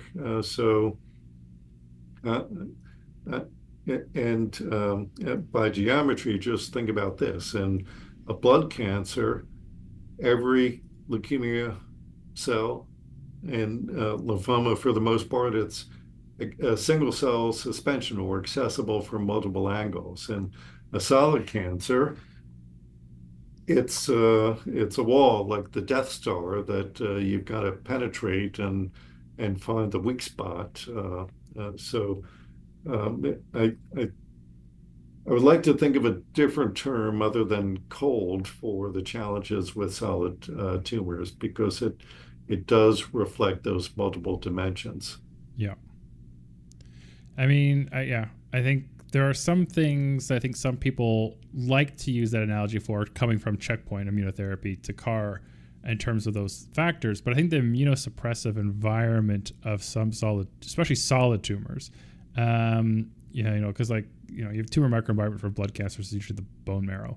But for solid tumors that have like their own tissue microenvironments, there's certainly immunosuppressive environments, but I think it's not all or nothing. I don't think it's a switch for cellular therapies. It's like a gradient that we can kind of overcome with various factors. And people are working on those things. We have a great PhD student in the lab, working with the IL-9, trying to overcome some of those barriers to exhaustion and in tumors, and a whole bunch of interesting strategies. The IL-13 receptor alpha looks really interesting as well. But yeah, I definitely think it's less a switch in these tumors. And there's something else to consider in the way of thinking there, that the checkpoint antibodies and bispecific antibodies, it's very challenging for them to get tissue penetration. Yes. CAR T cells are much more successful at penetrating deep tissue and even can cross the blood-brain barrier. Now, sure, there's not the distribution that you see with the blood cancers, but CAR T cells are able to get places where checkpoint antibodies and bispecific antibodies are not able to get to. Yeah, and I think, when people think about these things, like, these aren't just all drugs. T cells as a cellular therapy, T cells can migrate, right? T cells have the ability to move through tissue in a way that just, antibodies, which are essentially just proteins, are kind of forced to either travel through circulatory systems or existing, what's the word I'm looking for? Transportation, protein transportation routes through cellular processes. One thing I'm kind of interested in is, maybe you can tell me, because there's so much literature and I'm sure I miss a lot of papers, and so this is probably an easy thing. But I know the trials that we do at Penn, we don't really seem to be throwing a lot of anti-PD-1 or anti-CTLA-4 in with our CARs. Is this something other people are doing? Was it already tried and found to be useless? It seems like the synergy seems to make sense. You're just converting better TILs to better CARs, but what am I missing?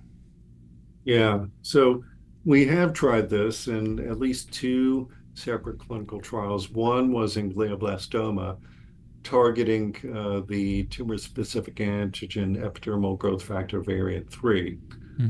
After conducting a clinical trial of a CAR alone, adding checkpoint. And there was not the increase in responses or duration of responses we were anticipating. And then the second clinical trial in which this was tried was in lymphoma with a CD19 CAR, and the same thing. There was not that increase in response that we have been hoping for. And I think what that tells us is resistance mechanisms are multifactorial. All of the things that we have been speaking about and more, and to increase the response rate, we're looking at other ways to increase the potency of the CAR T cell with combinations, with switches, with so-called switch receptors that turn a negative signal from a tumor or the tumor microenvironment into a positive signal, combining with oncolytic viruses, or in a preclinical paper in a mouse model, combining with proton therapy. So I think there was hope for an easy fix with checkpoint antibody that hasn't really panned out as we had hoped. I appreciate you answering that, both for the audience and for my own curiosity, because it's something. Because I started in tumor immunology in 2016, and the trials I was working on then were checkpoint based. So I was always kind of curious where that went to. We do have a question from the audience from Jeff Gordon. Thanks, Jeff, for tuning in. If you've donated already under anonymous, thank you for that. If you haven't yet, I say maybe take a look at that donation link. So Jeff has a question. I'm going to paraphrase it a little bit. You talked earlier about some of the limitations to local centers doing some cellular therapies in terms of inventory planning, right? Having enough patients and having waste and not enough. And Jeff's question is basically around, if all the pathology departments basically have diagnostic trends for 5 years, couldn't they use those trends to project what their needs would be in terms of inventory around these kind of treatments? I kind of already know the answer, but I'll leave this one to you, Bruce. Yeah, well, theoretically you could. It goes beyond the pathology in terms of thinking about the eligibility and exclusion criteria and the record of enrollment in clinical trials at your center. And like all things, there is variability, there is waxing and waning. Uh, and if the numbers are on the lower end, that's going to be a higher percentage of your target number and more difficult to predict. So, how would you design a facility? I would say you start as a pilot facility with a very focused area of uh, research and clinical trial targets. And another signal will be from the interest in the clinicians in conducting cell and gene therapy clinical trials, because it's really from them and their practice and their referrals that the enrollment comes from in clinical trials. But another answer I have to folks who say every center in the US or North America or around the world should be able to make their own CAR T cells is it's hard. It's very challenging. And coming back to the economic argument, why doesn't Ford Motor Company have an assembly plant in all 50 US states? It's because it doesn't make economic sense. They're centralized manufacturing. Now, different parts are manufactured in different places, but still, that's centralized because it makes economic sense. So the decision for a academic center to have a program is not to make money, of course, but it can't lose so much money that it loses the advocacy of the leadership of the center. I suppose. I mean, definitely in an American healthcare system, for sure. I mean, the Canadian CD19 car was taxpayer funded. Yeah, that makes total sense. And I think it's very hard to, as you said, like a key part of that answer, just to just prize it up for Jeff, is that inclusion criteria and what things cover can change. So predicting for, now it can be used in pediatrics, or now not just relapse, now first line, and trying to scale for all the changes and what the therapies are approved for makes those historical trends in what's currently used for that treatment hard to predict in the future. And it remains unpredictable. Yeah. Even if you have a follow-up trial in the same indication, there can be other competing clinical trials, whether they be small molecules or bispecific antibodies or something else. Those can compete with enrollment. Something like COVID can happen, and that totally throws off enrollment because patients don't want to come in and the clinicians don't want to enroll if they're not sure the patients will make the visits. So that there are a lot of confounders in predicting the rate of enrollment to design the capacity of a manufacturing facility. Yeah. Dr. Emily Schaefer says that she really appreciates you sharing your insight. She's talking in the chat with us. She's also a pathologist, lung pathologist. She's curious, is that she's correct in saying that Penn offers the only cell therapy fellowship. Is that true? Well, we have a cell therapy fellowship, and we have a collaboration with Children's Hospital on that.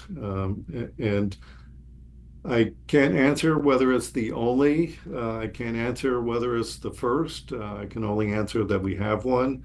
We have cell and gene therapy courses at all levels here, and I've also led for the past 3 iterations ISCT, International Society for Cell and Gene Therapy, a cell therapy training course for the next generation of leaders. So we recognize, and I think the field as a whole recognizes, that there has been a talent shortage, and it's our mission as an academic medical center engaged in this type of research to think about workforce development, education, and training.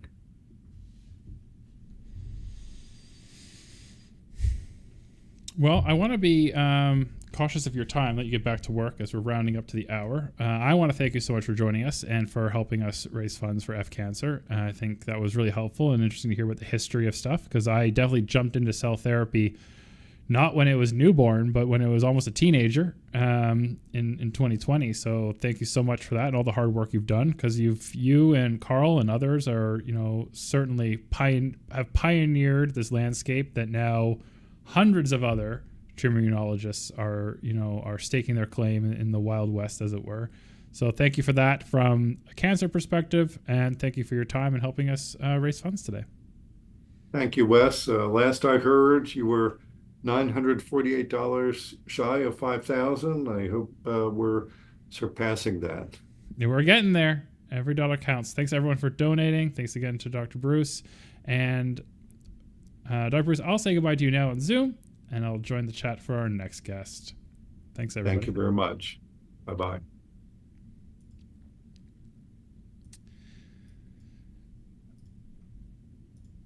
So we do thank Dr. Bruce for joining us. Thank you for everyone who has donated for that. Our next guest will be coming up in half an hour. We'll be speaking with Amber Mack of SiriusXM fame, podcast host, TV show host in Canada, talking tech. We'll be talking some politics with some of the craziness happening in Canada, and perhaps some of the journalism coverage around those politics, as Amber is a journalist herself, and I think she'll be very passionate about that. Please stay with us while we work on those things. Feel free to ask any follow-up questions around CAR T-cell in the chat, and I'll happily answer ones that I can. I am not as breathed as Bruce is on the topic, as he's been around for the entire history of this type of therapy. But I have been working in CAR T-cell for the last 4 years, and I've been doing immunotherapy, which CAR T-cell therapy is a part of, since, almost 8 years now. Getting old.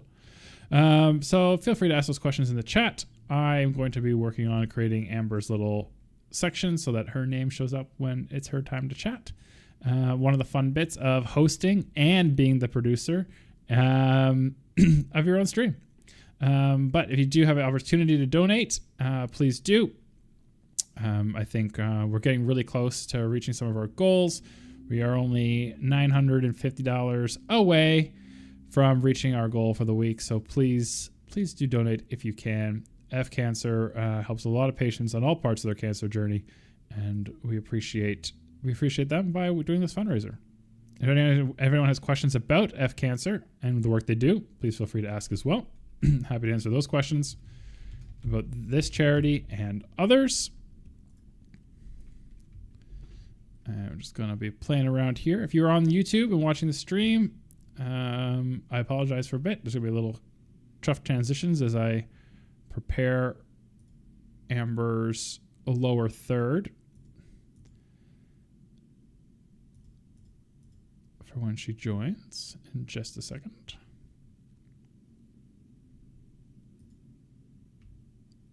Whoopsies. Control Z.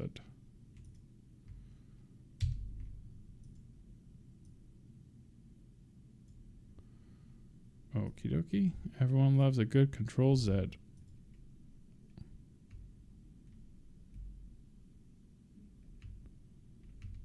All right, so we want to put that in place. We want to lock that.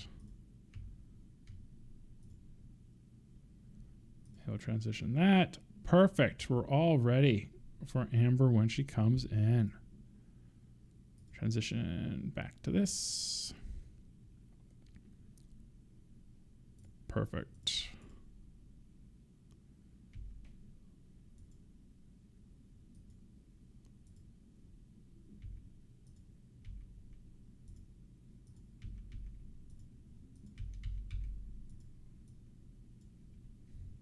Control Z.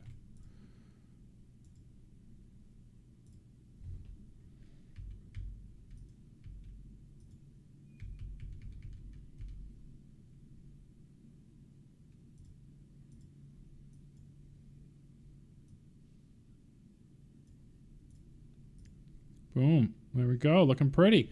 Thanks again, everybody.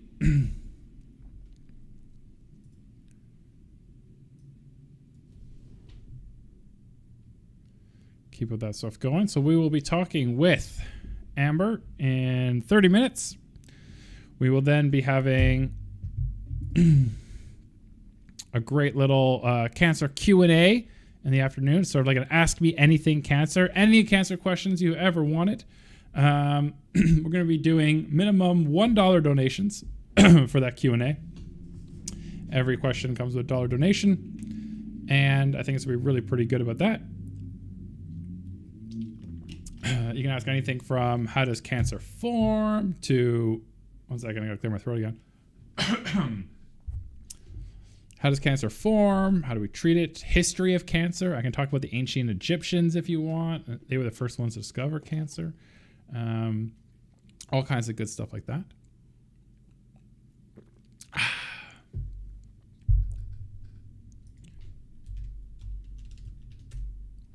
So that's going to be a lot of fun. All right, let's see what we got here. We got a question from Jeff in. What do you predict will be the first non-hemopoietic malignancy that have effective CAR T cell therapy? I mean, it's probably going to be a race between...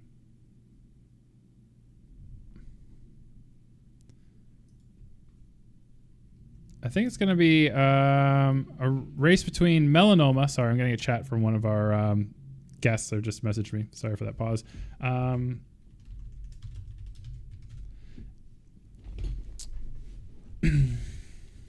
think it's going to be a race between melanoma and brain tumors. I don't know if you've seen anything from... There's a clinical trial that I'm working on, so I'm a little bit biased. But hopefully, just accept that my bias is a little bit, that I'm working on this clinical trial. So we're doing this clinical trial for glioblastoma multiforme. It's a type of brain tumor. We're doing it in adults. It's a very deadly brain cancer. It's the same brain cancer that killed John McCain. For you American audience people, it is very difficult once it relapses. So we have a clinical trial going right now. It's a phase 1. So it does have some limitations in its design, but it's really exciting. So we've treated 6 patients so far. We have 2 more coming in this month.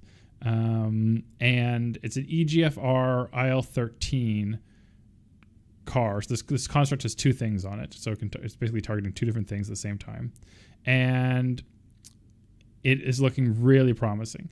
There are 2 other people working on EGFR CARs for brain tumors. One is in New York. I can't remember which group if it's Mount Sinai or Columbia or a combination of the 2. And then there's one in City of Hope. And ours is really cool because all 3 of us, we have slightly different EGFR targets. So that's the main difference between the 3 groups. But I'm really excited about ours. We're seeing some really great results. As Dr. Bruce talked about, for this type of approach, we do not give this intravenously. We do put a shunt in and we go directly into the cerebral spinal fluid. This bypasses the blood-brain barrier and gets the CARs directly into the brain. We are having some absolutely amazing responses in those patients. All 6 of our patients have responded, with patient number 1, just melting their tumors away. If you look at the CT scans, they're just gone. One of the things that's with them is definitely different mutations and mutations of the EGFR protein. One of the groups, I can't remember if it's City of Hope or New York, but one of them, they're using like a mutated EGFR. And the reason you would do that is that other cells in the brain also express EGFR, not just the brain tumor cells. So like astrocytes express a version of EGFR, for example, in some glial cells. And so what you'll get is if you did a similar version to that, you'd get, what's called on-target off-site effects, and you get some pretty bad neurotoxicity. So that group is using a very mutated form, which is, trying to make sure that it doesn't attack the healthy glia cells and astrocytes. The downside, though, is that gene is only mutated in like 60% of glioblastoma. So you've now removed 40% of patients from this actually being effective, essentially. But ours is and the people in the other group are doing complete wild type, which has some neurotoxicity issues. But the version we're using is it's a version of the wild type. It works against blastoma, but it doesn't bind to the other glia cells and astrocytes. So it's really cool in that regard for neurotoxicity. Furthermore, though, which I think is really cool, is that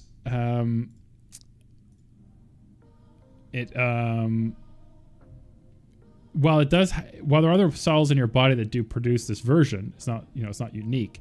Those cells tend to be like in the gut and in other places in the body. So since they don't last very long, they're eaten up and they do their job, and the blood-brain barrier protects some stuff from crossing. There's not a lot of the side effects are very limited compared to like pure wild type. So we're really excited about our car.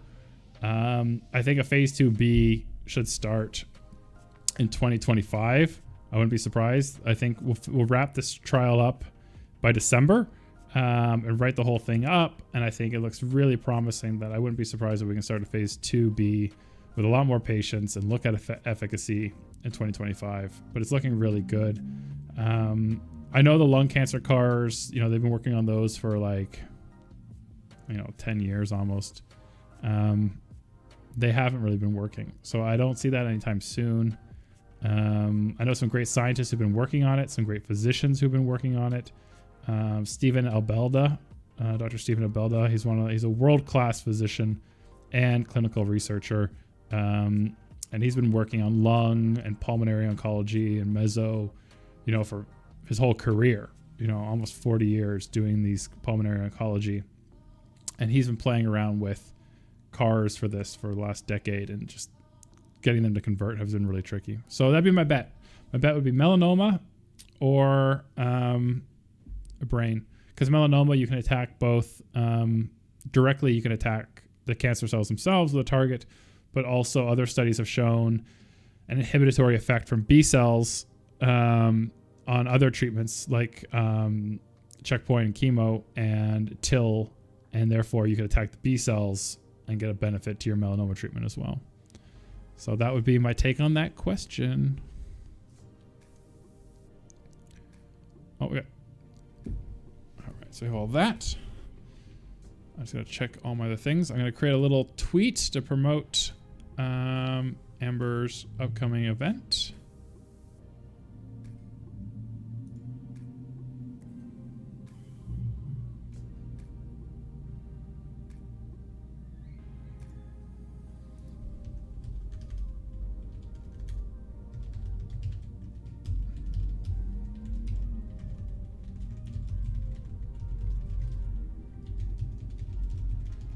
If you are listening on Twitter and you have a question, I am not monitoring the Twitter chat. Please come to YouTube, youtube.com/tumortalk/live.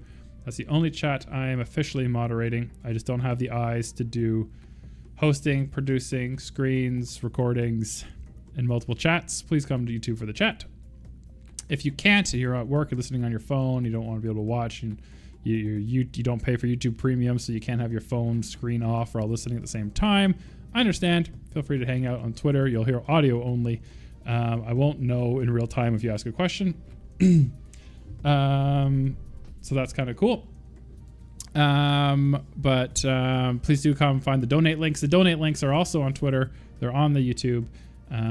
If they're in the nest, if you are on Twitter, they're in the chat and in the video description. If you're on YouTube, help us raise money, reach our $5,000 goal for F cancer. That'd be really great. We thank everyone who's donated already, including some of our top donors of the event so far, including Dr. Jan Kirsch at number 1, Dr. Mike, number 2, Dr. Nice, who I've only recently got to know in the last week and a bit on Twitter, number 3, Anonymous, number 4, with that great matching donation. Thank you, Anonymous. Diana Delgado, may or may not know them personally, with a great donation. Candice, thank you so much. Jeffrey Johnson of the Kingston Standard Wig, thank you so much. I know he's definitely has a personal connection to cancer. He donated in it with his comment in loving memory of mom and dad. Thank you, Vicky Crab. Thank you, Crazy Plant Person. And those are our top 10 donors so far. But we've had some other great people who've donated recently. Jerry Stewart, thank you, Jerry. She messages fuck cancer. Of course, fuck cancer. Anonymous donated $10 saying let's kick cancer's ass. We have a great anonymous donation, I think from Canada, based on the currency conversion, because 95 cents is a weird number to put in, and they've left the comment, "Let's make cancer look foolish," which is, of course, a reference to the janitor in Scrubs, in the episode where the janitor pretends to be a doctor, and he says, "Let's make cancer look foolish." I think we have Dr. Emily in the chat, and hopefully maybe Dr. Emily's going to join us on stream on Saturday, perhaps, and we're actually going to discuss some of our favorite medical episodes and TV shows, and some of the moments that stayed with us, and some of the moments that made us cringe. So hopefully we can get Dr. Emily and Dr. Courtney together for that, and chat about that. I mean, I know some TV shows have stayed with me, like ER. I was a big ER fan. Some shows didn't really do it for me. I never really got into Grey's. I mean, it's a fun little soap opera. I did watch it from time to time, but it didn't really hold me. I was very late to St. Elsewhere. I didn't watch St. Elsewhere until after I graduated. But yeah. Dr. Courtney says her audio may not be working. Amber's in the chat. Amber's looking forward to joining. We'll have Amber in about 15 minutes. It's going to be super exciting. Thank you, Amber. As we get closer and closer, that's right, I wanted to make a thing. Let me get the Discord thing going and see if I can get Dr. Courtney back in the audio. And then I'm going to make a Twitter post letting everybody know that soon we'll be back. Oh, I see. Huh. Yes, no, I can't hear Dr. Courtney if Dr. Courtney's talking. But yeah, we can hear you, Dr. Courtney. Welcome, Dr. West. How was the call with Bruce? I was on my phone, but I do have a bigger chunk of time now to assist if you need me to monitor that Twitter chat.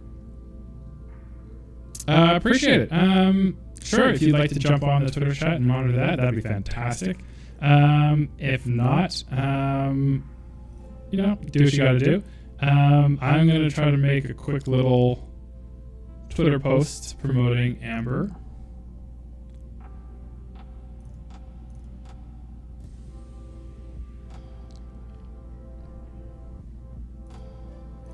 All right.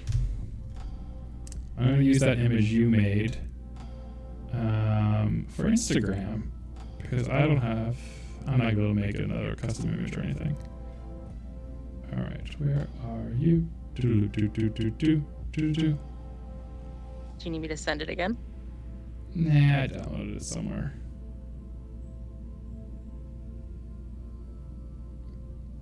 I'll re-download it. Jeff says, House MD, unrealistic seeing 100 random tests per case and the doctors performing them, but lots of fun solving the puzzles. Yes, House definitely is just Sherlock Holmes, but for medicine, and they really rub it in your face in case you didn't notice. There's that scene where they show his driver's license, and he lives on Baker Street, and it's they really just jam it down your throat. They're hey, in case you didn't know, yeah. All right. So people are saying there's some feedback on Dr. Emily's mic, but that might be my fault. That might be mine. No, you sound fine to me in my ears, which means that I've jacked up your output. So I might be outputting you to two different things. So that could be on me.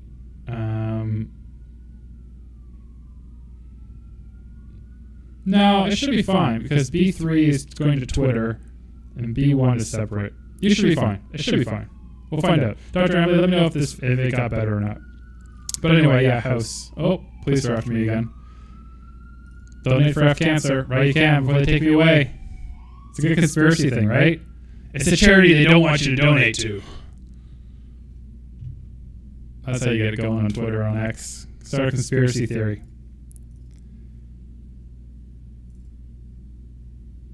I really know. Yeah, House is interesting. House doesn't age well. House makes a lot of. I tried to rewatch it. It's not fine. It's echoey. Is it just me, or is it also Dr. Courtney, or just Dr. Courtney Emily?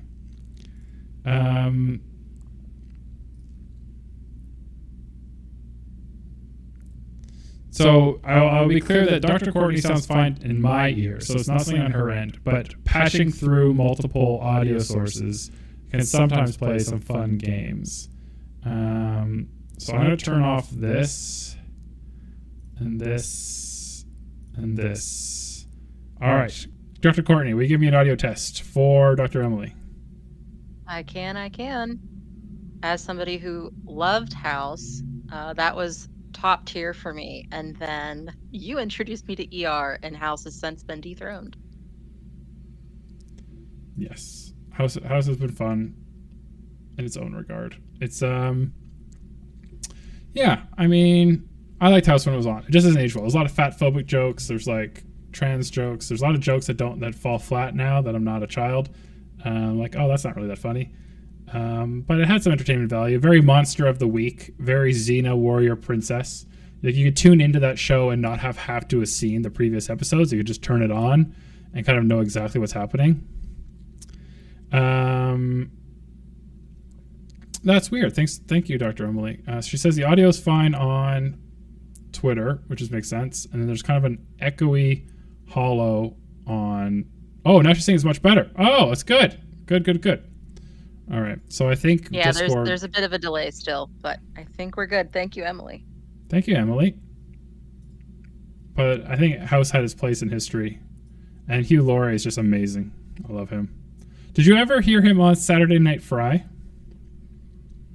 Yeah, I have. Oh my god, I love Saturday Night Fry. I like him in Blackadder too. Me and Chris still do this bit that we stole from Saturday Night Fry, where they are interviewing somebody at like a party, and the person's like, "Oh, that reminds me of a funny story," and Hugh Laurie is like, "Oh, I love stories," and then Stephen Fry, he's like, "No, that's sorbet you're thinking of," and then Hugh's like, "Oh, quite right," and then just like walks out of scene. And so me and Chris sometimes do that at parties. Even if we are interested, we just think it's funny. Someone will be like, "I have a story," and then one of us will be like, "I love stories," and the other person says, "No, that's sorbet you're thinking of," and the other person just walks away from the conversation. How long have you guys been friends? Great question. So we've known each other since high school. So I've known him since I was 15. We were not friends right away. We went to different high schools. He went to my sister's high school, actually. We went to different high schools, but we met through community groups in the Greater Toronto area. And that's how we met. But we didn't become friends probably until maybe first year undergrad. We went to different universities too, but we still were in similar circles and stuff. I've been friends ever since. You definitely have a good delivery back and forth. It's quite funny. Well, if anybody wants to hear me and Chris banter some more, we'll be live tomorrow morning, 9 a.m. for coffee and news chats again. And that should be a lot of fun. I'm just going to make sure my Zoom thing is still live, so Amber can join when it's time. Pew. How far did you get in Abiotic Factor? Farther than I've ever gotten before. The last thing I heard is that you broke your legs. So yes, I did. I ended up breaking my legs. So did you splint both, or what happened? So in this game, apparently, you don't need to resplint. So in other games, you resplint and like you break your leg, you put on a splint, and if you fall again, you have to resplint because the leg's broken again. But in this game, the splint just lasts for the length of time it lasts. You don't need to resprint, which is nice because making splints in this game is actually pretty expensive in terms of material costs. But I gave up on trying to jump it through the window to the gym because I was one fall away from death. I tried making the jump like 4 or 5 times, and eventually I was just like, nope, that's how I'm gonna die. And not gonna die today. I only died once on stream, and that was in this room that was flooded and there was electricity, so the whole floor is electrified. Oh no! And I died in there, and then I was like, I don't want to go back for my bag because you drop everything you have when you die. and I didn't really want to go back because I'm like, I'm probably just going to die. But as I was logging out, I realized, you know what? I can go back at night when the power goes off. There's no light. And when the power's off at night, then I'm like good to go. So, yeah. All right, I'll put this here. Excited to see where that continues. Yep. All right, I'm going to say live in 7 minutes. With the fantastic Amber Mac. As we try and race.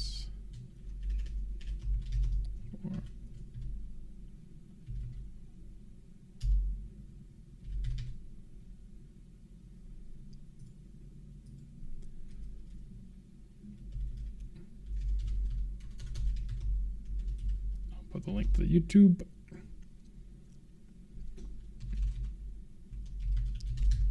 / Tumor Talk / live.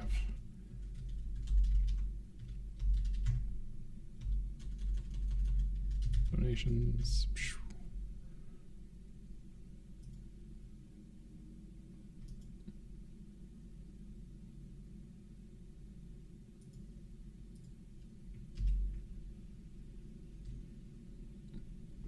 Cool.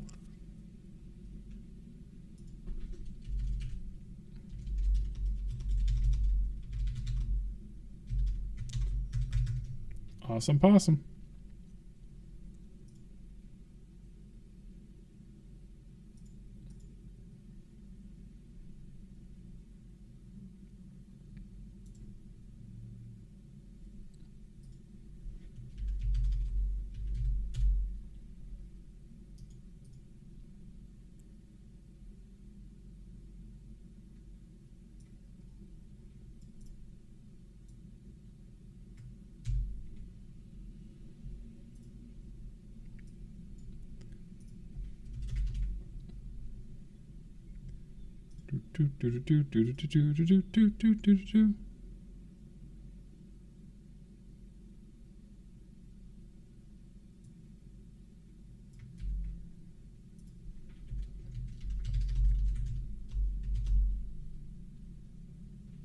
We got 7 minutes.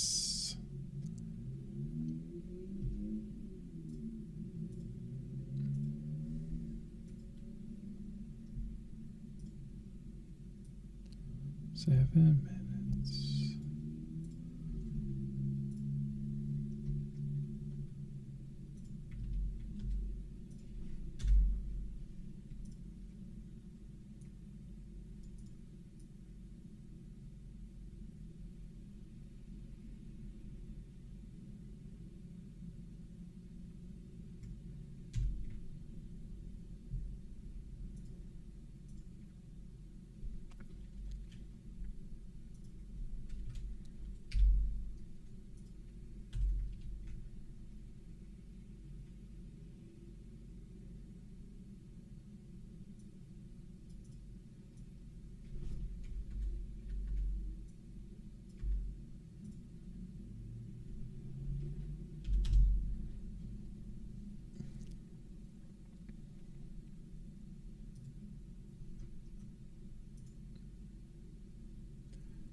Okie dokie.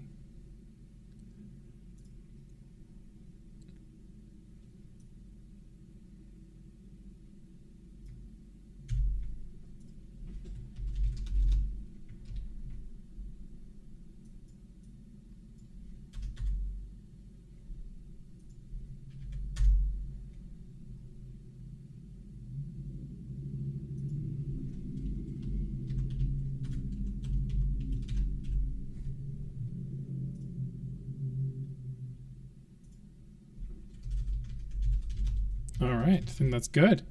Not too shabby, not too shabby. All right, I am going to refill my water bottle real quick. And I'm going to let you, Dr. Courtney, take over for just half a second.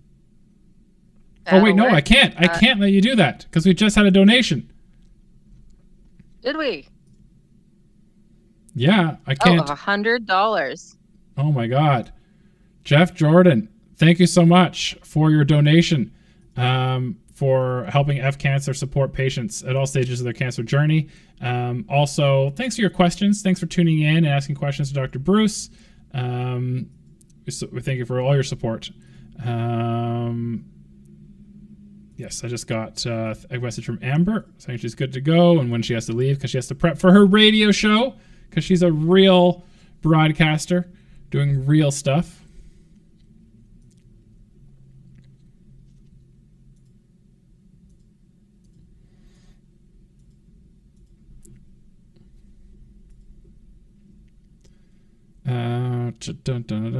Yes, Dr. Emily, if you come join, you will be in our. You'll be in the Tumor Talk Discord anyway, which I think is the coolest of all the Discords. Anyway, I'm gonna just quickly bounce, let Courtney take over, refill my water bottle. I will BRB.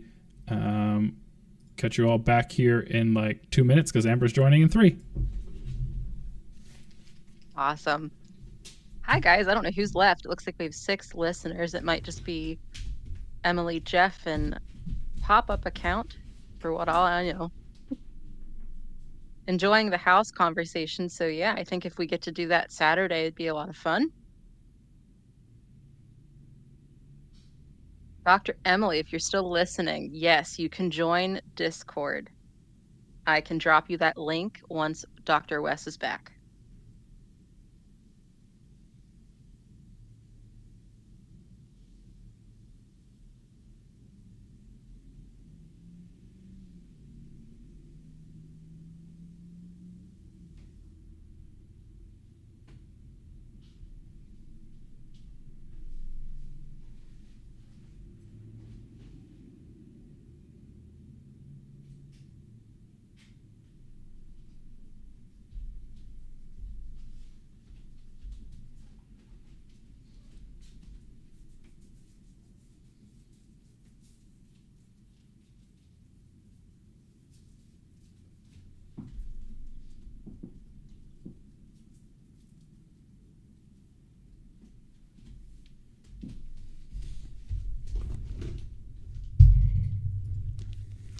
Bear with me. I'm going to go check to make sure that we don't have any circular. Oh, welcome back. I was going to go check Twitter to make sure we don't have any lingering questions. Sure thing. If you are listening on Twitter, please do think about coming over and joining us on YouTube.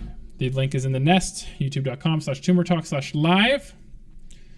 We will be monitoring the live chat over on YouTube versus following stuff on Twitter.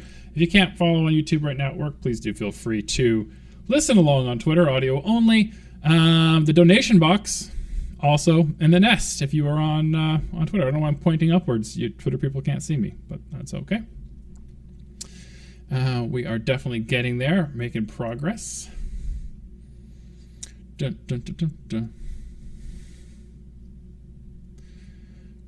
Doing the stuffs for the peoples, raising some money for F Cancer. Got to do it all.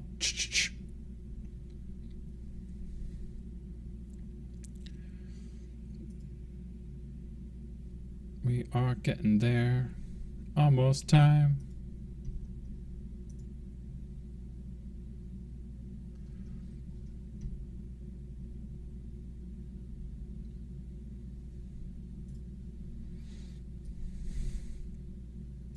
All right.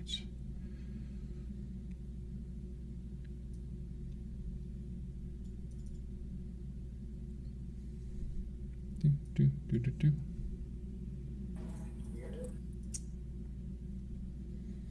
Hello. Hi there. How you doing? Doing quite well, thank you. Thanks for joining us, Amber. Yeah, thanks for having me. Are we live now? We are live now. I am going to just play a quick around with the audio because I think it might be a little bit redundant. All right, can you just give me an audio check real quick? Yeah, no problem. Thanks so much for inviting me to come on and chat. Chris is managing all the tech on our end, so if you need anything adjusted, please just let us know. It sounds pretty good, Chris. You're doing a great job. Thanks for your help sorting stuff out on that end. It is much appreciated.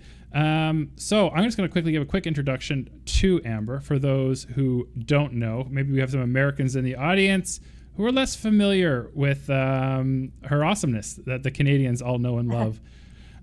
So for those who don't know, Amber is an award-winning podcaster. She's been on TV, hosted many TV shows. She's the best-selling author of 2 books, not just one. This year, she was the DMZ's Woman of the Year for her work driving innovation and progress in tech industry. DMZ is this like incubator space in Toronto. For those who don't know, I had an opportunity to work there through St. Mike's once on a medical startup.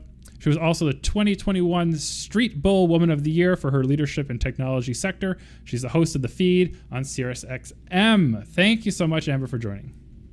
Yeah, thank you so much for having me. We are currently trying to raise $5,000 for Fuck Cancer.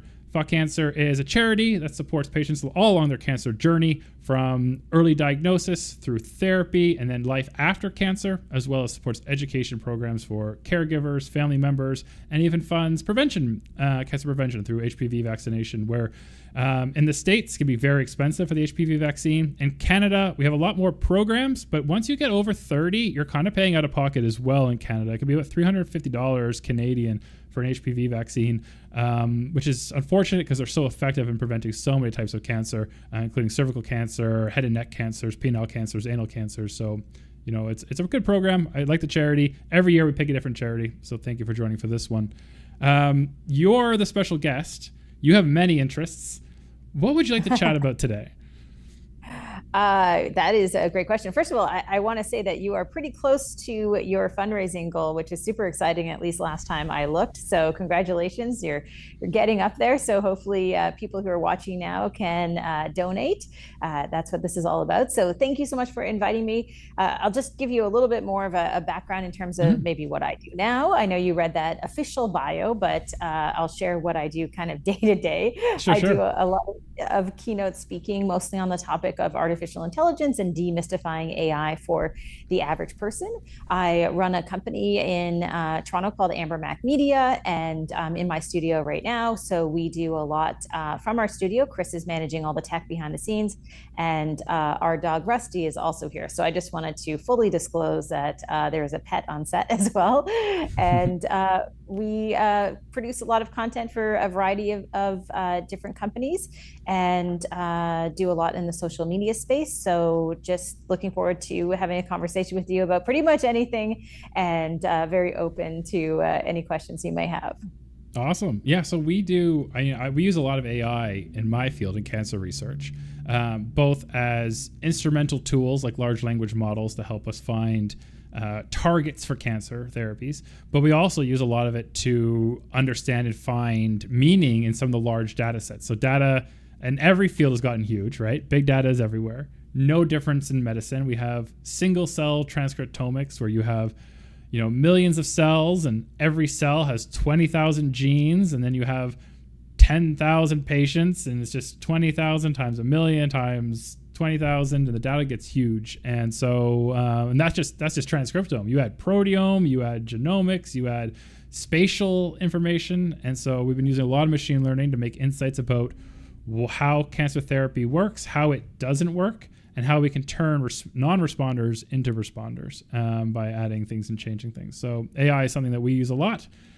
So I think, yeah, so I think it's something that's good that you guys do that and that you guys talk about that, especially for layman's, because, and you can tell me this, that'll be my first question to you, because one of the things I like about your stuff and making AI accessible is that the amount of grifters out there who are selling fake AI hopes and cures and randomness because they know people don't understand it and they think it's a black box. What are your thoughts on that? Well, I would actually take that one step further. And I would say one of the things that worries me a little bit is all of the fear mongering around artificial intelligence.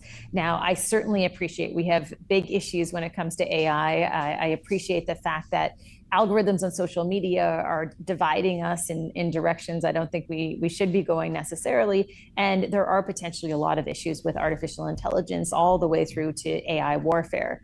At the same time, like any emerging technology, and I'm sure you see this on a day-to-day basis, the reality is that there are plenty of good use case scenarios in terms of how AI can help us for good. And I think, in your profession in healthcare, there are just tremendous examples of how AI can be life-saving, in many different areas.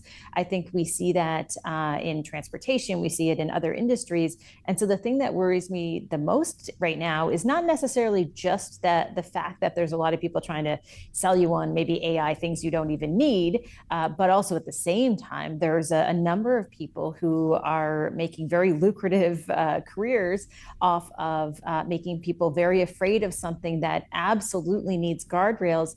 But at the same time, I don't think we want to get to a point where people are so afraid of AI that they don't even want to share their data in a healthcare scenario, even if it is anonymized, because they've heard such terrible stories that they're just, completely opting out of everything. And it is to the detriment of the longevity of humans in some ways. So that's what worries me the most.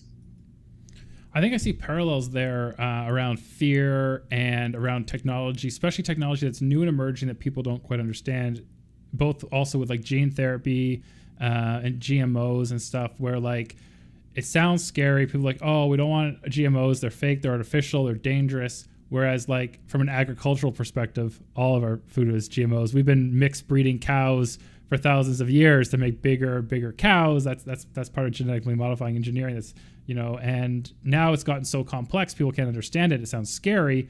We've been using AI for decades.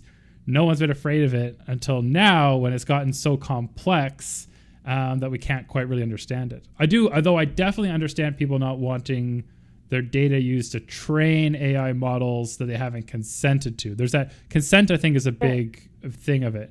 But, we've seen... Go ahead. No, I was just going to say consent and transparency, right? I think people should have the option to do what they want with their data and the freedom to do so.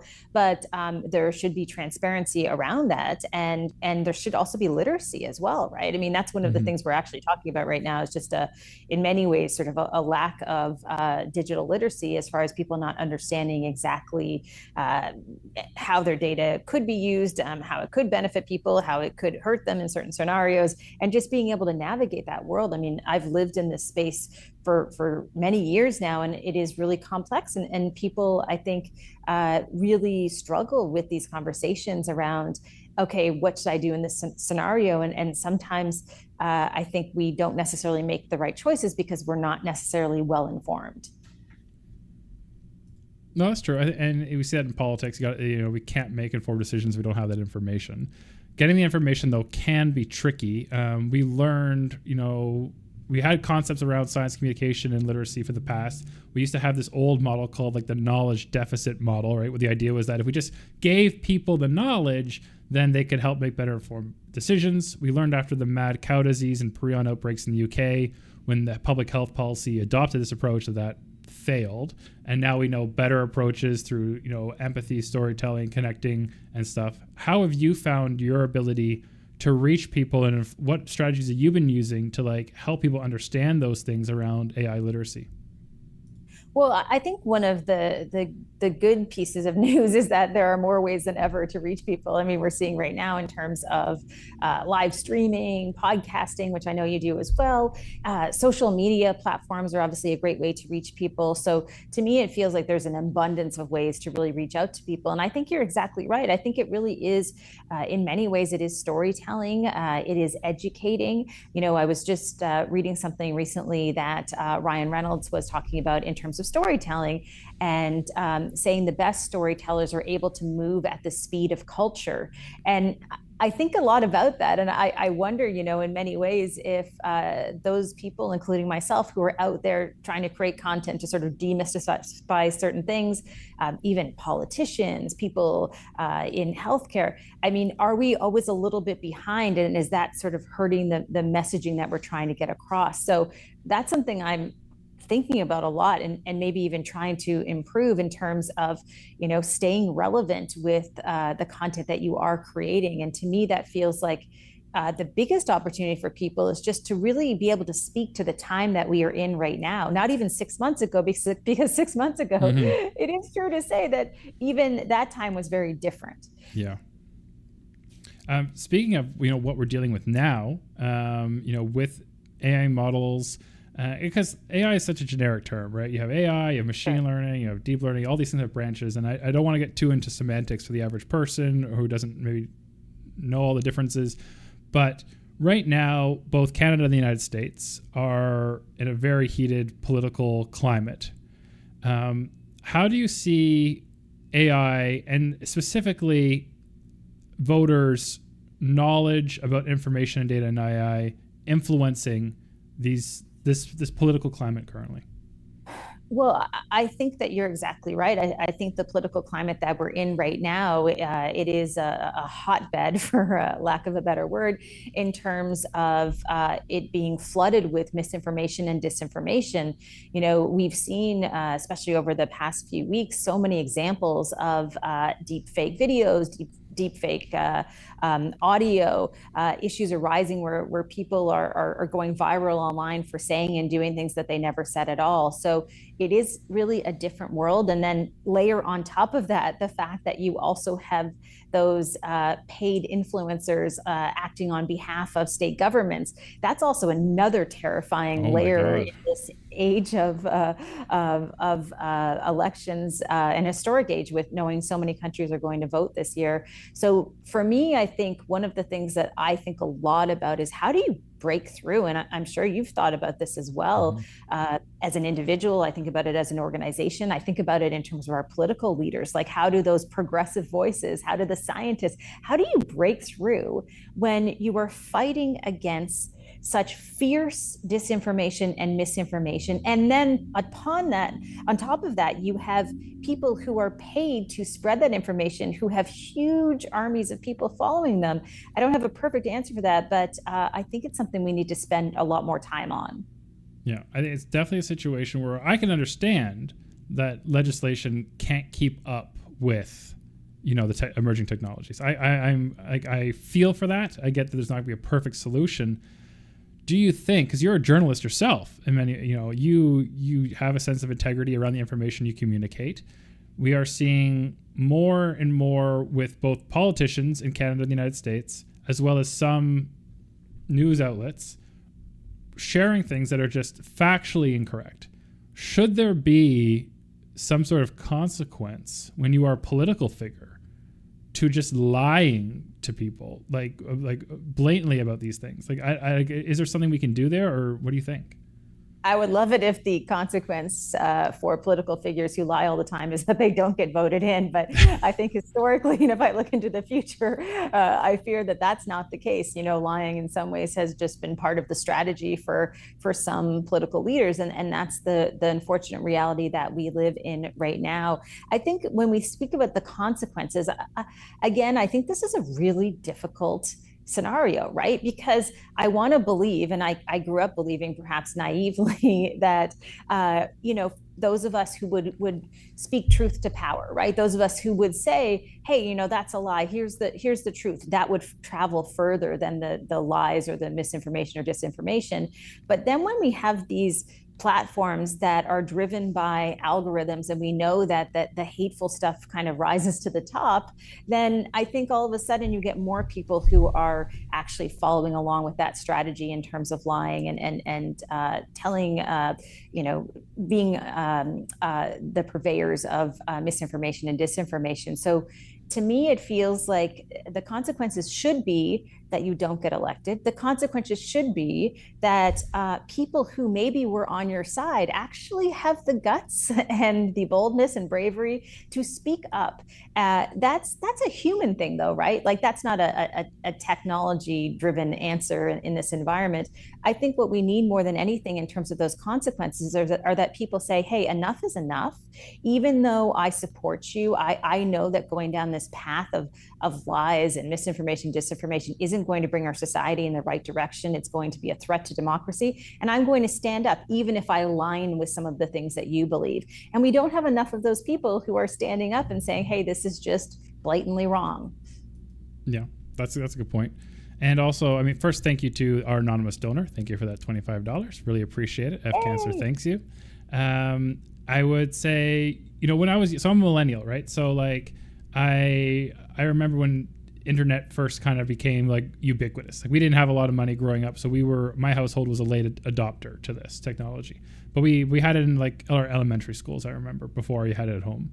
And, you know, I thought this was going to be the great unifier, right? This was going to be a tool that allow everyone to have access to the same information. You couldn't, again, childhood naivety, right? This would be like, oh, there's countries that are oppressed. Now the people will have access to their truth when their government's lying. And this will give everyone the best accurate knowledge, and that's going to really tear down barriers.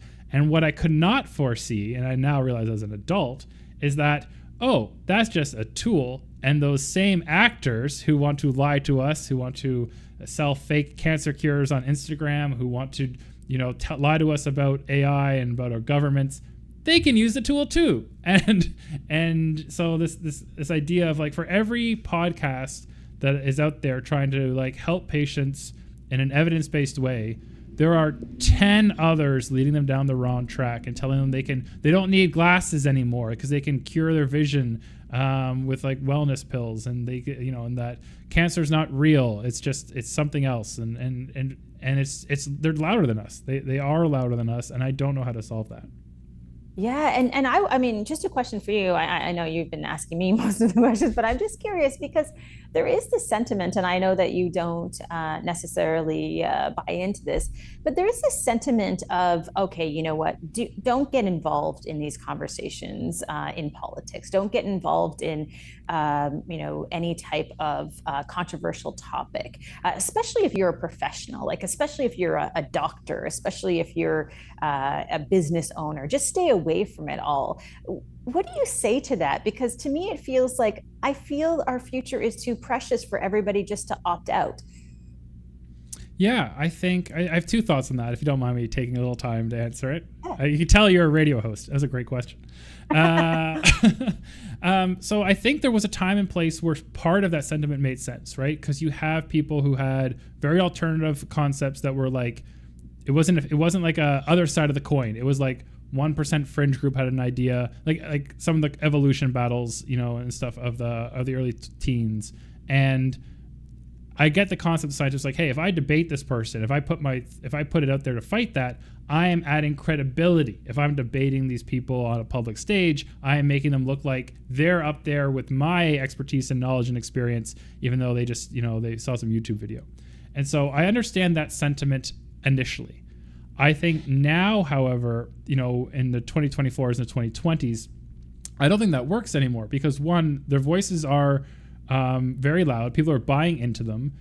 A lot of media, any side of media, still plays the 50-50 coin. So they are getting equal time anyway. And if you're not there being a voice for that, for, you know, for truth or for evidence-based knowledge and medicine and health, then there is no one pushing back. And, you know, if we just let the politics happen the way it happens, then people do believe the lies and they keep enforcing them, and it makes it easier to lie. And for the people who choose to opt out now, and this is going to be a little controversial, but not too controversial, don't worry, I'm not going to get you put into some sort of clipped thing that's going to go viral, is that people who opt out now at these fields, especially older white people, like some of the people I work with, to be able to opt out of these conversations is a huge place of privilege, where these discussions about the future, about economy, about access and equality to healthcare, if they don't impact you and you can just choose to ignore these conversations, you are grossly privileged. And I think speaking up is important for those who need those things, who can't opt out because these things impact them so much.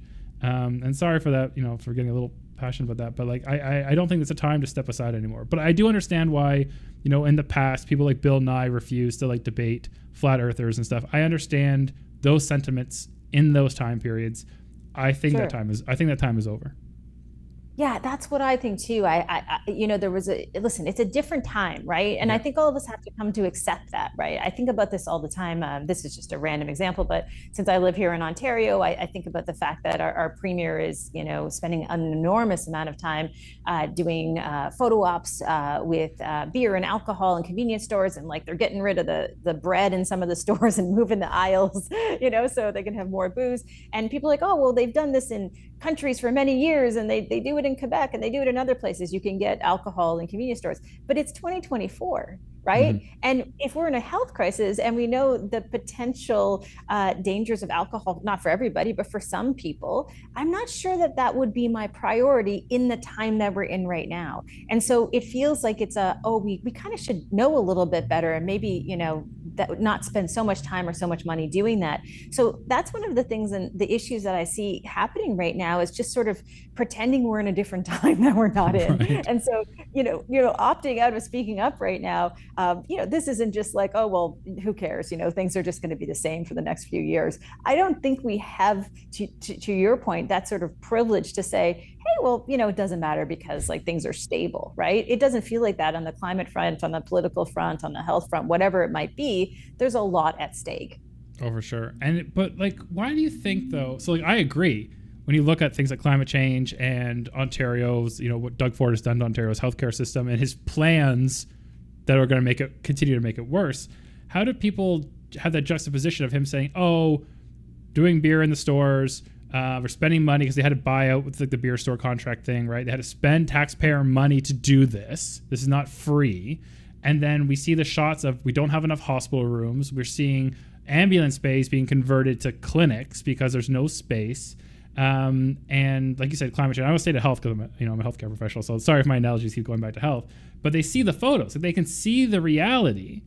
But Doug Ford is still immensely popular, even if you ignore the fact that both the Canadian Cancer Society and Cancer Research UK shows alcohol is one of the most largest preventable cancer cause risks after like smoking and obesity. Yeah, I mean, listen, it's a really good question. I find it a little bit unsettling to think that we're in a time where there isn't sort of more evidence-based, more of an evidence-based approach to some of this decision-making, right? And even using data to drive how we do certain things. So to me, it's hard to know why someone in a position of power, especially leading a province, would make decisions that potentially could be to the detriment of people when he should know better and know that, okay, listen, we have other areas where we should be focusing more of our time and attention. And the only answer I really come back with sometimes is just, hey, I think sometimes politicians know what headlines kind of sell, right? Sometimes it's sort of simple slogans. Sometimes it's, a really basic thing. And so when we sort of speak in this language where we're kind of going back to basics, right? It takes away from the fact that we are in a complex world, and there should be sort of a layered approach to what we do. And so to me, it's really hard to know why a politician would make decisions that could be detrimental to people's health versus focusing on bettering our healthcare system. And it just feels like these sort of short-term wins, right? Like, oh, some people will like this because now they can get wine on the way home from work. Well, you know what? Great, but also they don't have a doctor. So listen, and I don't even think this is just a political issue. I think this is also a business issue. I hear business leaders all the time talking about productivity. Oh, well, we're in a productivity crisis. Canada is doomed. Productivity is falling. Explain to me how you have productivity in a place where people don't have access to a family doctor and are waiting sometimes years and years for surgery. As someone who had a blood disorder a couple of years ago, eventually had surgery, I waited 2 years. It was the least productive time of my life.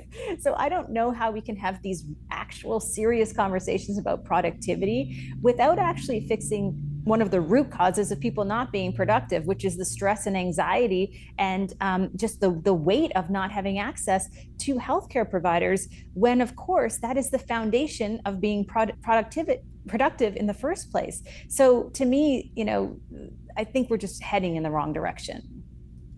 Oh, for sure. I'll end on a little anecdote because I know you have to leave, but like we've seen this historically. Like when tea first gets introduced to the United Kingdom and Britain, we see a huge productivity increase for two reasons. One, we've added a source of caffeine to people's diet. So instead of, drinking and smoking on their lunch breaks, they're drinking tea and they're getting a caffeine stimulant instead of a depressant.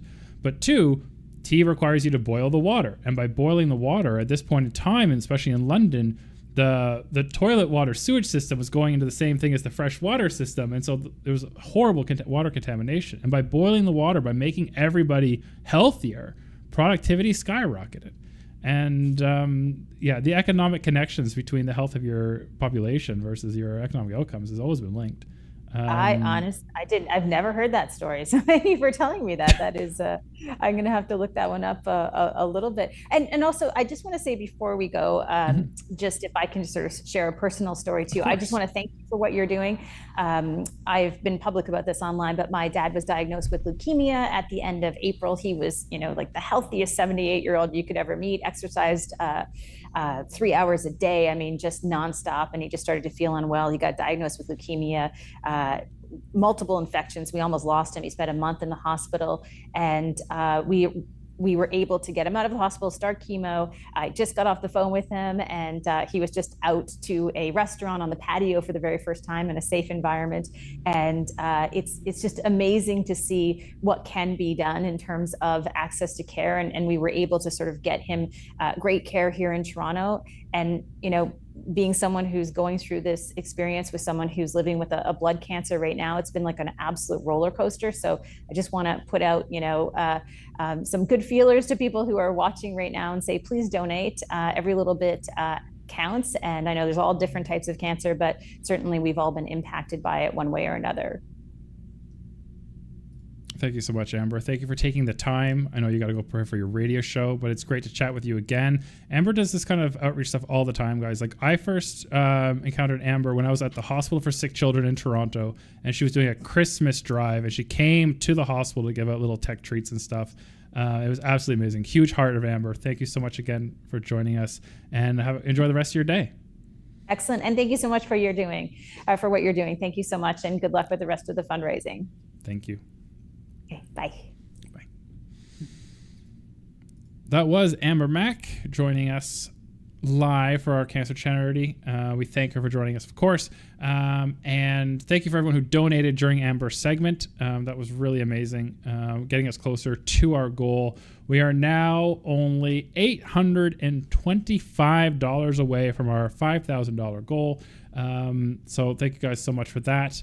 I'm just going to quickly change my second webcam. I had a different webcam that Amber was viewing me on versus what you guys see.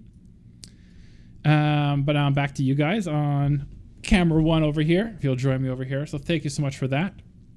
Coming up next, we are going to be doing a live cancer AMA, Ask Me Anything. And we'll be asking all kinds of questions.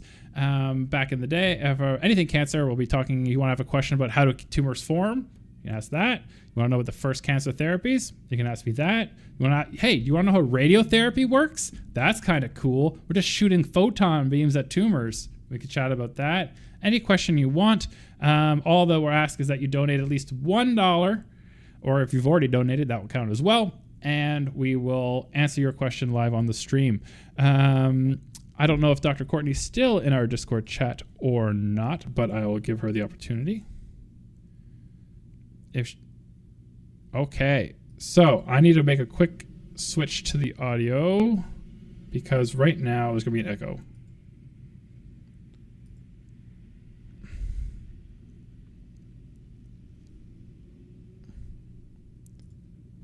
All right, so some reason that one is set to that.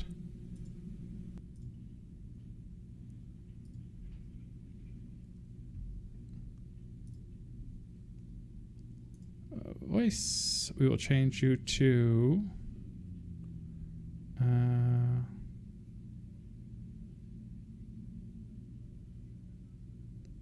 do we want to change this to? Okay, we'll keep that on D, and then I think we need to remove that. Hello? Nope, that didn't do it. All right, music's on that. All right, Courtney, give me a go.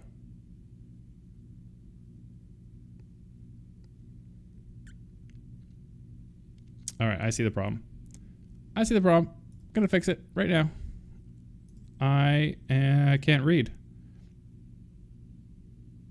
I had you on D, but it's set to C. All right, people should be able to hear you now, Dr. Courtney. Awesome. I think we're ready. Yeah, that's awesome. Courtney's here. All right, I'm going to just read some stuff in the chat. There was a couple things that weren't direct questions for Amber, so I didn't ask them, but they're interesting things to chat about. OQ talking about some philosophy stuff, why methods work, critical thinking is necessary, primer on rhetorical devices, logical fallacies. Yeah, it's pretty good. Discernment, people know what they're talking about. A love for curiosity, he says, is important. The impulse to check to see if the math is mathing. Yeah, I mean, some of that's true. I think, some of the stuff I've encountered, especially recently around Canada just having this vote of no confidence. So for those who don't know, yesterday Canada held a vote of no confidence against Prime Minister Trudeau. And the Conservative leader, hoping to trigger an election. It's predicted if we had an election tomorrow, PP would win and Trudeau would lose, and we'd have a Conservative government in Canada. So I think they were hoping to trigger an election right away because they'd be predicted to win one right now. And they lost their vote of no confidence. So they voted for no confidence, and Canadians, through their elected officials, across all parties, Green Party, the Bloc Québécois, the Liberal Party, which is Trudeau's own party, of course, probably would have sided with them anyway, and the NDP, all voted to back Trudeau and said, no, we have full confidence in Trudeau. And the rhetoric from people within the party on Twitter has been all about essentially a lot of lies around why this is terrible and how Trudeau's going to destroy everything and whatnot. And whether or not you like Trudeau or dislike Trudeau, there's lots of reasons to not like Trudeau. He's not perfect. I disagree with his oil pipeline stuff. I think he could do a little bit more for climate change. Regardless of how you feel about him, some of the things that they are saying are just factually incorrect statements. But their followers 100% believe it as fact. They don't question it. They don't fact check it. And when you show them evidence against it, the people who've been lying to them have already set themselves up so that against that criticism. They've already set up that the media is lying. The media is rigged towards Trudeau. The media hates conservatives. So everything that's reported in the media by journalists who have a sort of fiduciary duty to uphold the truth, all that evidence, they say don't believe it, only believe our lies, and that way anything you do to try to show people that these things are wrong, that these models are wrong about taxation, about how the carbon tax works, about how in the United States Trump's been saying a lot of stuff about tariffs that don't make any sense about how tariffs actually work, regardless if you like Trump or you like Harris or you like economic policies that favor one way or another one, regardless of how you feel about anything, the tariff stuff is just wackadoodie. It's crazy. And so I don't know. I don't know how to get through to that. I don't know how you break that. It didn't happen overnight. It was layers of saying, don't trust the media, don't trust the people, a little bit of lie, to the point now that they can lie, and there's just nothing. There's no way to have that conversation without having to deconstruct it over time, the same way it took time to get to that, accepting that lie, taking time to come back down from that lie, which can take months. But for the Americans, there's only, 49 days to the election-ish. There's not enough time to deconstruct them all, unfortunately. So that's kind of concerning. But OQ, to your point, yep. Emily says she dislikes the way that the is being constructed, arguing sides versus engaging in authentic academic discussion and considering points of validity that may exist perspectives that you don't share. I mean, I think everybody, especially myself, Amber, other people are all about having authentic discussions. We can all agree, we can all have different opinions on what's best for a nation or a province. We might say, we have an issue with housing. How do we best solve this problem with housing? And one person may have one solution idea, and one might have another solution. We may disagree on which is the best solution, and we may have a different agree on the pros and cons, because one might solve it faster, but there might be so many cons that aren't worth it. What is the price of a house per person? What is the price of a life? We talk about this all the time when it comes to sort of different care around the world and different policies around asbestos exposure in houses, and how much money does the country have, and how much can they spend per person to remove asbestos from environments, for example. At some point a line is drawn in the sand, and we have different opinions about that and the pros and cons to things and how much those cons are weighed. But what we can't have is a conversation where one person doesn't believe there's a problem, right? Where one side is like, here's my solution to climate change. What's yours? And they're like, there's no climate change. No, we can't have that conversation, right? That's not really a productive conversation. Or it's like someone's like, oh, we have to stop the space lasers. Like I'm going to pass this policy. We're going to do a fund. We're going to put this money up to send satellites to stop the space lasers.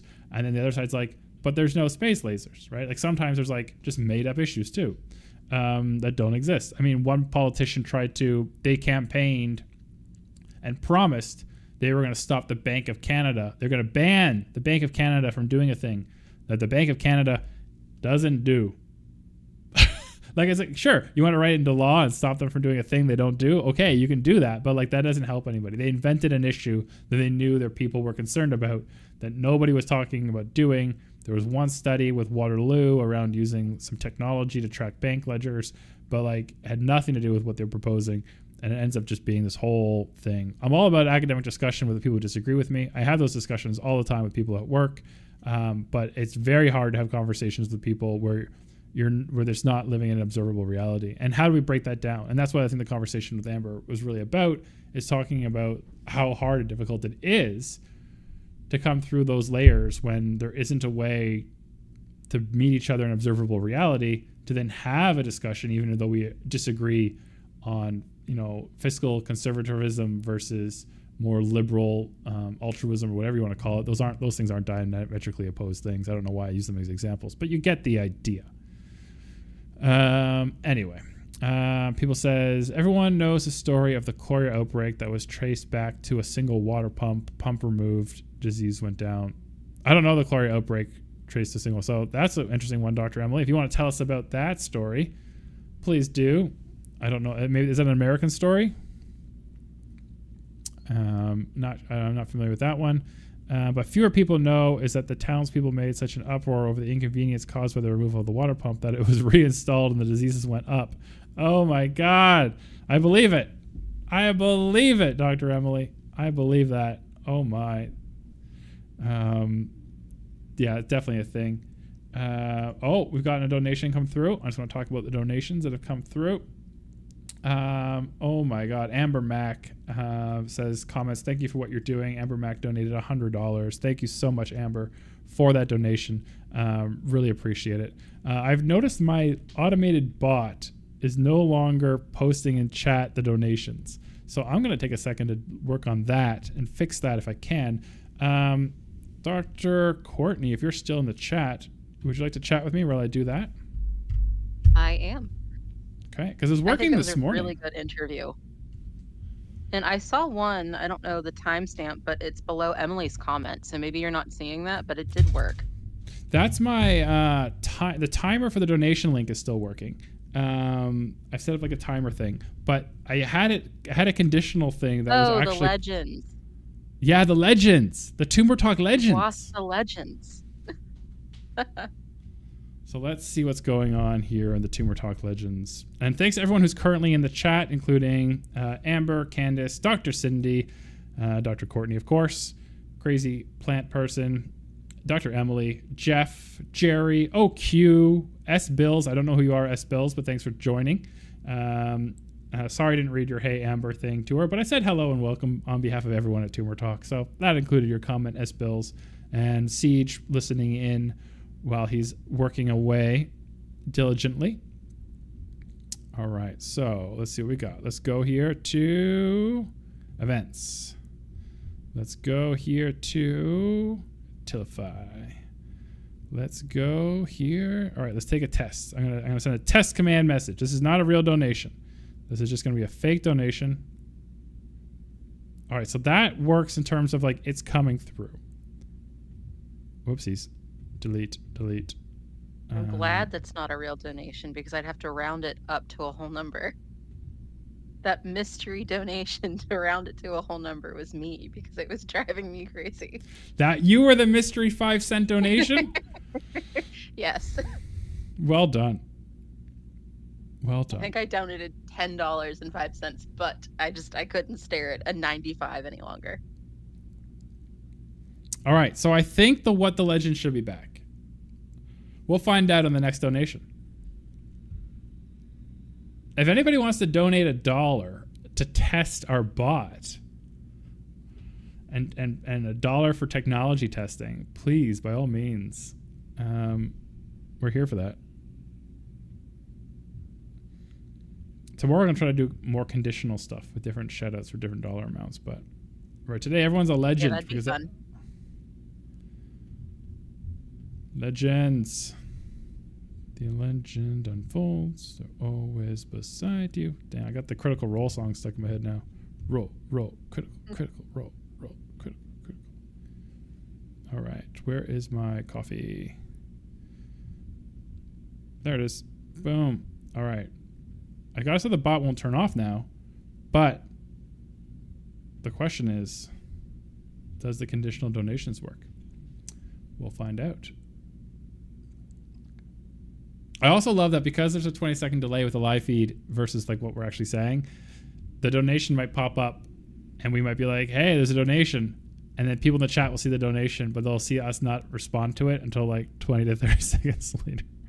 I know. I'm still over here watching the Godzilla movie. I hear you before I see your mouth move. Hey, it's a thing.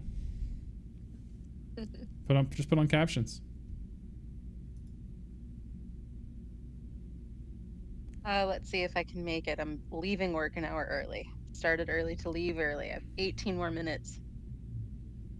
Nice.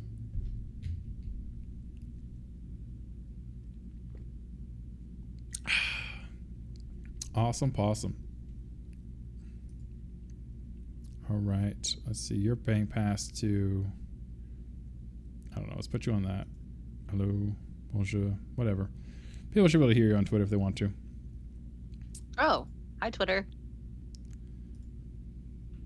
At this point, Twitter might be sick of me, but who knows?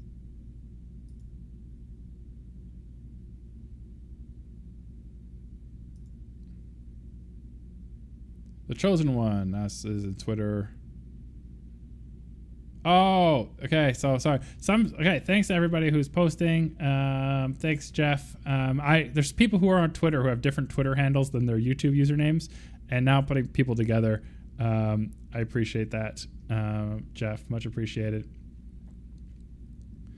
Jeff's favorite episode of House, as he says, has a ridiculous diagnostic premise. All in where during a poker game, House overhears that Cuddy's pediatric patient has bloody diarrhea and he suspects Enheim Chester, the one patient he couldn't save. Poor Esther. There was a mistake in the episode where they show her name spelled differently each time. Wow, Jeff, that is you watched that show. You really watched that show to notice the difference in the spelling. You know what's another interesting spelling difference? Fun fact for everybody. I'm all with the fun facts. Is Beetlejuice, the movie Beetlejuice. So in the original script and screenplay of Beetlejuice, it's spelled Beetlejuice like the constellation, like Beetlejuice, like the star, like the star in the heavens, in the sky, in space. But I guess the studio was like, nobody's gonna get that. They won't understand that, and so they made him change the name to Beetlejuice, like the animal, the insect. Oh, Emily's saying not all donations are getting the shout out. No. Why not? All right, let's take a look, guys. Let's take a look. So they made him change it to Beetlejuice, and like the insect and the, oh my god, I just tried to type on my computer using my laptop. They made him change it to Beetlejuice, like the juice you drink, and the beetle, the insect. So the title of the movie is Beetlejuice, like that way. But Tim Burton he was committed to it being Beetlejuice, like the Latin, that he everywhere else in the movie, like in the newspaper ads where Beetlejuice is advertising himself, and everything else is spelled Beetlejuice, like Beetlejuice. I think that's cute. But yeah, it's one of those things where it's spelled, technically, canon is spelled both ways.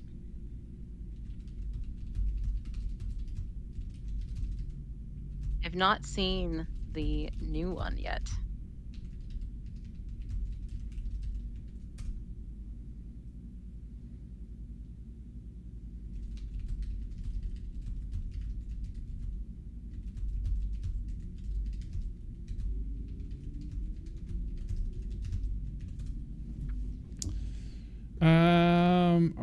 back to this thing and solve this issue that Dr. Emily is talking about. So Dr. Emily did a test of $1.22. Thank you, Dr. Emily. She's correct. The bot did not send it through. All right, let's see what's going on. Didn't you have a minimum donation requirement of $5 or higher to be a legend? I did originally. I removed that limitation. Okay.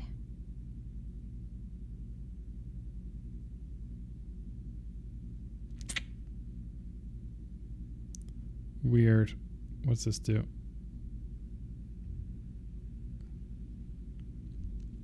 I mean, the bot's clearly connected, but I could reset the bot, I guess. I mean, I could try resetting the bot. Although it's clearly connected. Oh, well. So at 4 p.m., we'll be starting our cancer Q&A. $1 gets you a question. If you've already donated, that counts, and you can ask your question anyway without donating again. We appreciate all the donations. But if you're new to the space, or you are new to Twitter, if you're the Twitter space right now, please come join us on Facebook, because that's the only chat, or not Facebook. Come please join us on YouTube. It's the only chat we are monitoring. YouTube.com/tumortalk/live, where we're raising money for F Cancer to help patients at all stages of their cancer journey. Man, I don't know how Amber stays under these lights all day. Starting to get sweaty after all these little stage lights. All right, so I think I'm going to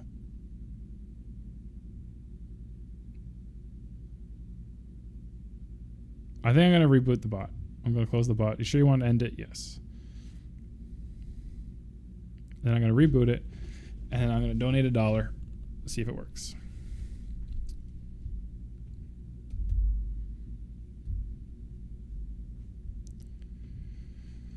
Dun, dun, dun, dun, dun. We'll do some We're going to have to round up again, are we? All right, going to log in.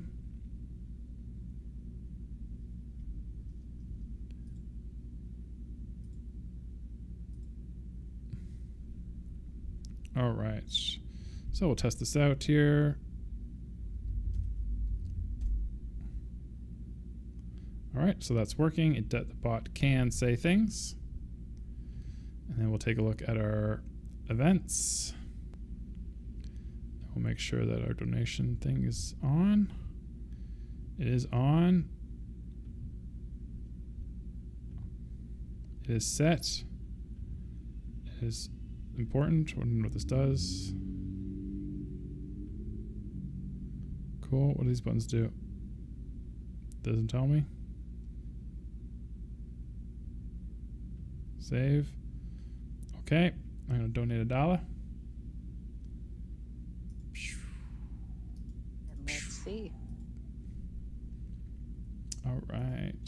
Display name. Lols. I gotta stop doing that.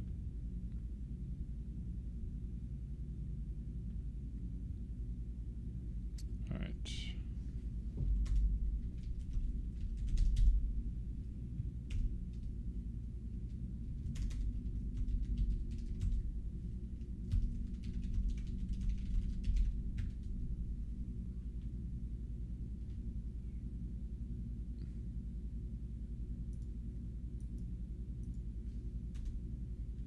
Oh man, if you didn't like Emily's donation, you're gonna hate mine. Oh no. What are you doing to me?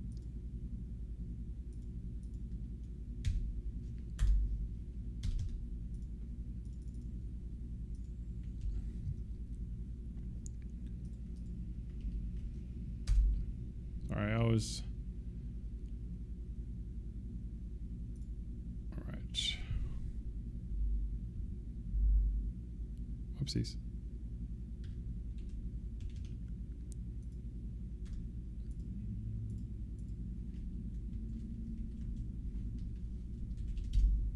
Okie dokie.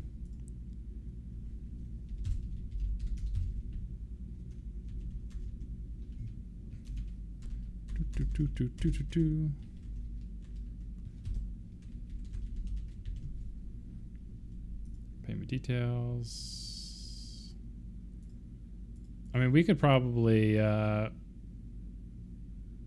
just hit our goal of $5,000 just testing this bot all weekend, troubleshooting code. We can. Yeah, we'll get there. We'll get there. All right, let's go ahead and complete that donation.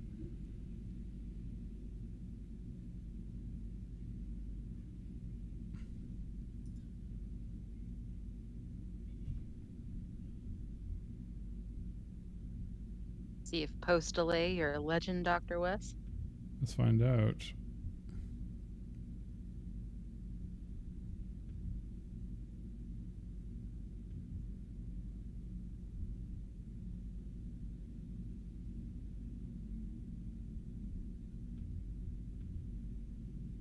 Doesn't look like it's working. No. Oh no. I was so excited about it working.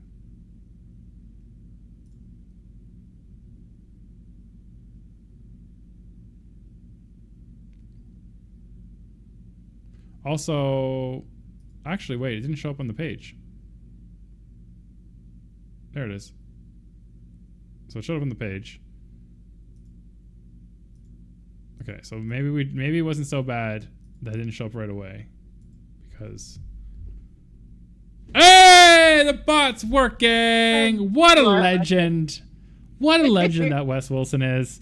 Thank you so much, Wes Wilson, for donating $1.44. As the bot says, sir, good sir, I say to you, you are a legend. But are you legendary? No. No. I am the legend. Dun dun. All right. Look at that. Good job. One thing that this stream is helping me do is maintain my posture. Because every time I see myself and I'm like slouching, I'm like, oh, gotta stand up straight. And you can show up the t-shirt. You gotta fuck some cancer, guys.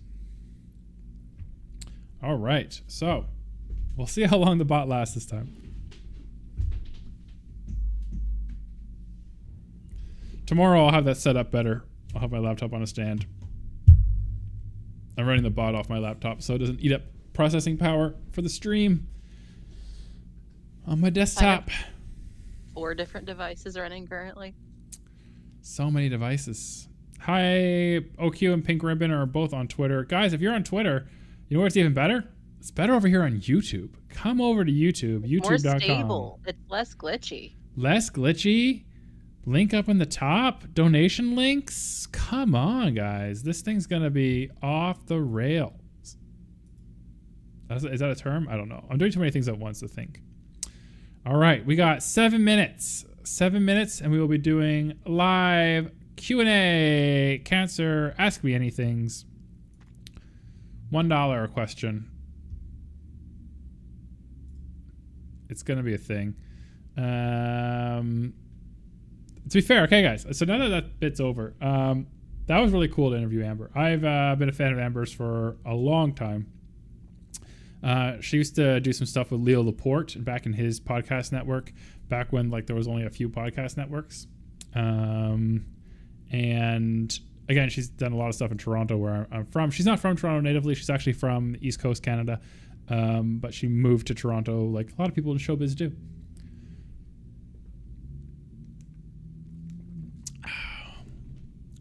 Seems like just yesterday she was launching her first book. Yeah, so she has a media company, and yes, OQ, the YouTube is delayed because it's got video. Yeah, if you're on your phone, OQ, I understand being on Twitter, because YouTube, without YouTube Premium, your phone won't keep playing the YouTube if your screen goes dark. So I get that on mobile. But if you're at your computer or laptop, people, I highly recommend the YouTube link over the Twitter feed right now, because we're not monitoring the Twitter chat, or the Twitter comments, so we don't know if you have questions. We're just not going to see them. So come over to YouTube and donate some little bit of money here and there. We'll play some games. Anyway, yeah, so it's great. We got the opportunity to do that with Amber. It was great. We had Dr. Bruce talking about CAR T cells. Really glad. I mean, Dr. Emily had some great questions for Bruce. You could tell from his facial expressions. He was like, wow, That's a great question. I was not expecting that question from how Wes pitched this to me. And so thank you, Dr. Emily, for those great questions around CAR T cells. We're really excited about that. So we will do, in 4 minutes, we'll be starting the cancer Q&A. $1 gets you a question. And then we'll do that for an hour. And then we're gonna figure out what we're gonna do after that a little bit on the fly. I am tempted to go back into Abiotic Factor. I feel like I'm really close. We'll do a vote. We'll let everyone vote what we should do after the Q&A. If we should play more Abiotic Factor, or if we should play a different game, or if we should just get a whole bunch of us people around and just have some chats. So I'll make a little poll. Start a poll. That'll be interesting. After working hours, I can be embarrassing with you if it is controller compatible. Otherwise, I will just watch.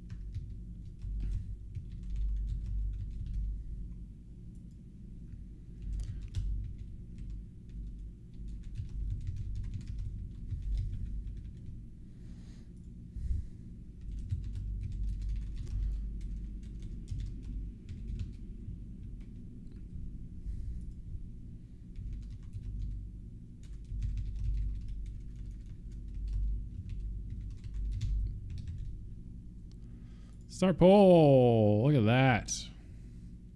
The magic of the internet.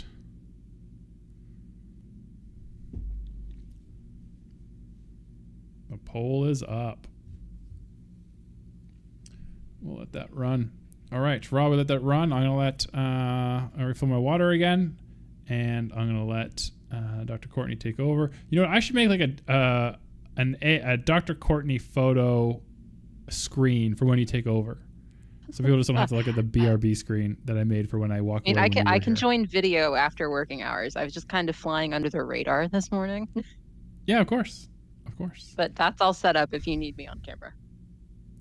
I mean, I can't like fly under the radar. I was like literally interviewing people who work on my floor in their offices. So they know where I am. True. They know what I'm doing today. You took the day off. I did not.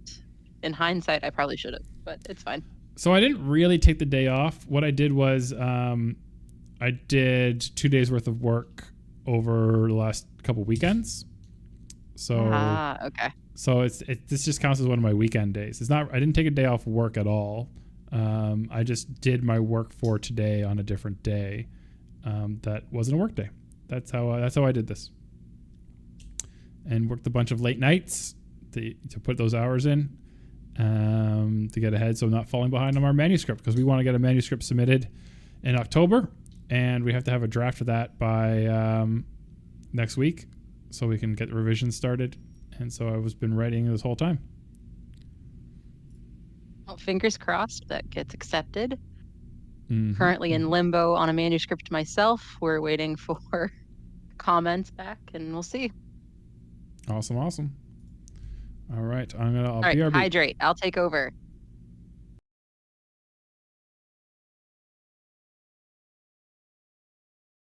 Although I don't know if I can see who is left. I know we see 5 total, but I don't have access as to whom they are.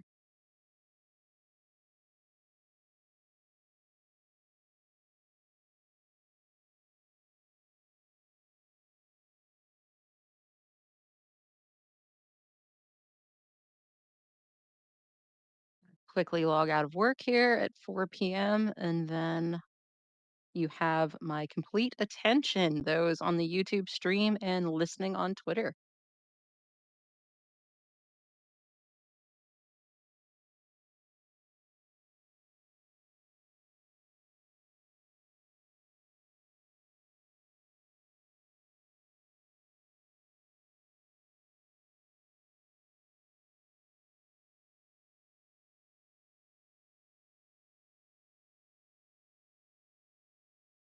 Oh, Q, if you're still with us, give me a thumbs up or something in the chat. Same for Dr. Emily.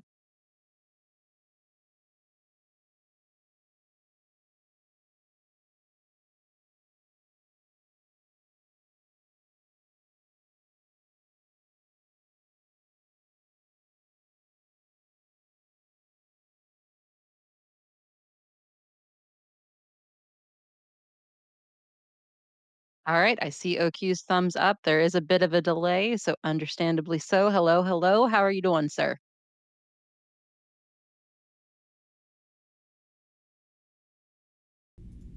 I'm back to entertain. Welcome, welcome. I'm officially off the clock. Hey, Dr. Emily. She raised her hand. I see that. Nice. Cute. 33% for playing Abiotic Factor after the Q&A. 67% for let's keep chatting. Cool, cool. Don't mind me while I eat my extremely late lunch. Oh my god, it's 4 p.m. I made You're this basically eating at dinner. 12. I made this at 12.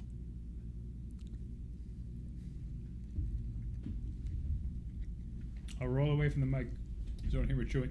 I choked to death. I mean, some people are into that. You could get ASMR going. Mm-hmm.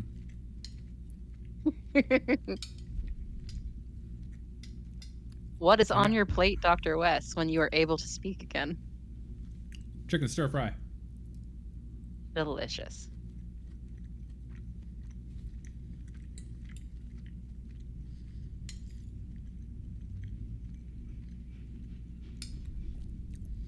You could get people competing with each other. You could have them donate $5 if they want the ASMR, or donate $10 if you don't want it. Just like it's both a bribe and a threat. I don't know if you'd remember this commercial or not. The Little Caesars, and they're like, "Hey, there's one rule: put your clothes back on." It's like their Tuesday specials of some sort. American TV is a bit strange. Yeah, I don't know if they aired that one in Canada. Probably not. OQ, what's perfect blackmail? The ASMR he was talking about. Ah, okay.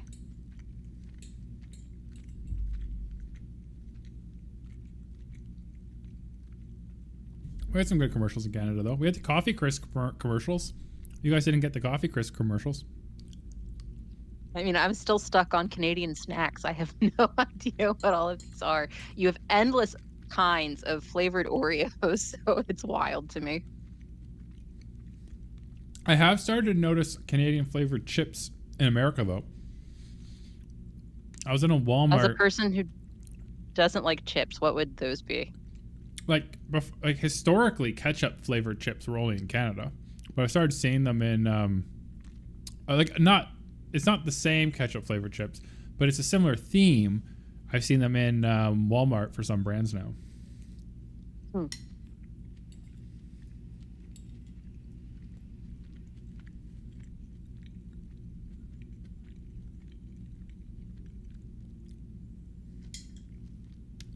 All right, so we are technically past 4 p.m. Yes, Dr. Emily, tastes like real Canadians. You guys remember the original's not the right word, the 90s Addams Family movie where they're selling the lemonade and the Girl Scouts come over and be like, is it made with real lemons? And then they're like, what are you selling? And like, Girl Guide cookies. And it's like, are they made with real Girl Guides? Nice. That's what all dressed chips are. All dressed chips. That secret ingredient in all dressed chips is just Canadians. Soylent Green is people. What is an all-dressed chip? I'm very uncultured down here in America, as you can see. My understanding, and the Canadians in the chat can correct me if I'm wrong, my understanding is all dressed chips are just a little bit of all the flavorings that the chip manufacturer makes sprinkled on the same chip. Ew. So it's got a little bit of the barbecue, got a little bit of the salt and vinegar, might even have a little ketchup, I don't know. Like maybe even a little bit of sour cream onion, I don't know. But my understanding is that it's a little bit of everything. And they're kind of addictive. I had one once that was not Canadian. I can't remember if it was the United Kingdom or it could have been it was recently, so it might have been when I was in Scotland in May. But it could have been, maybe I bought them to go camping in Pennsylvania. I can't remember. But they were not Canadian, but they were called all dressed, so I bought them. And then I took a bite out of one. And It did not. It was not all dressed. And I went back to look at the thing. It still said all dressed, but this time it said like the actual flavors. And it was just like, I don't know. It was like barbecue plus like sour cream and onion. And it was bad. And I was like, oh, this is bad. But the Canadian ones they're are just good. repurposing everything that's left over to try to make more money. Yeah. I mean, it's very tasty though. They don't hit the way you think. Like, you know, like some of those like extreme flavors of Lay's where it's like honey barbecue rib flavored, and you bite into those. See, I'm not a chip person. Like anything beyond a tortilla chip and a pretzel, I don't eat those. Chips are my. I don't know. I might try it. Chips are my guilty pleasure. But those Lay's chips that are like honey barbecue ribs, which are a very specific flavor, you bite into it, you're like, man, that's a good chip. And when you bite into an all dressed chip, you're like, oh, that's a chip. Oh, that's interesting. I don't know if I'd buy this again. But as you're saying this conversation, you're still eating the chips until you realize, oh my God, I just ate a whole bag of chips. So they're not terrible. They're definitely not terrible because I will eat a bag of all dressed chips.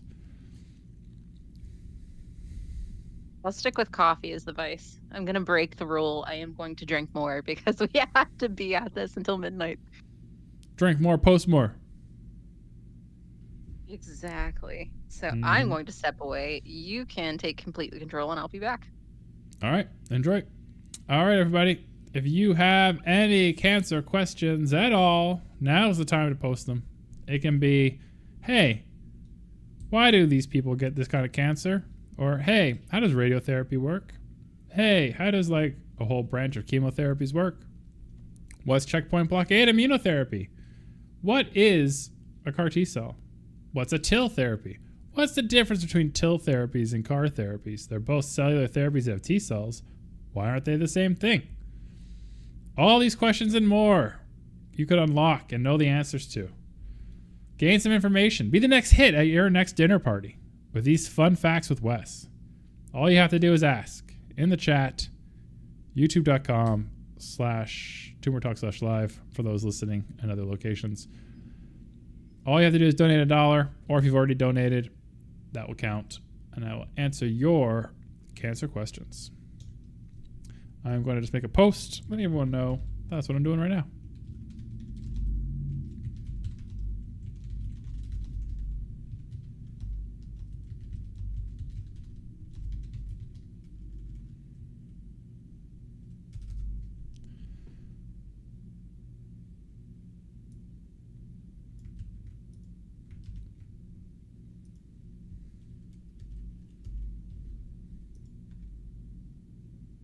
Oh. Post made.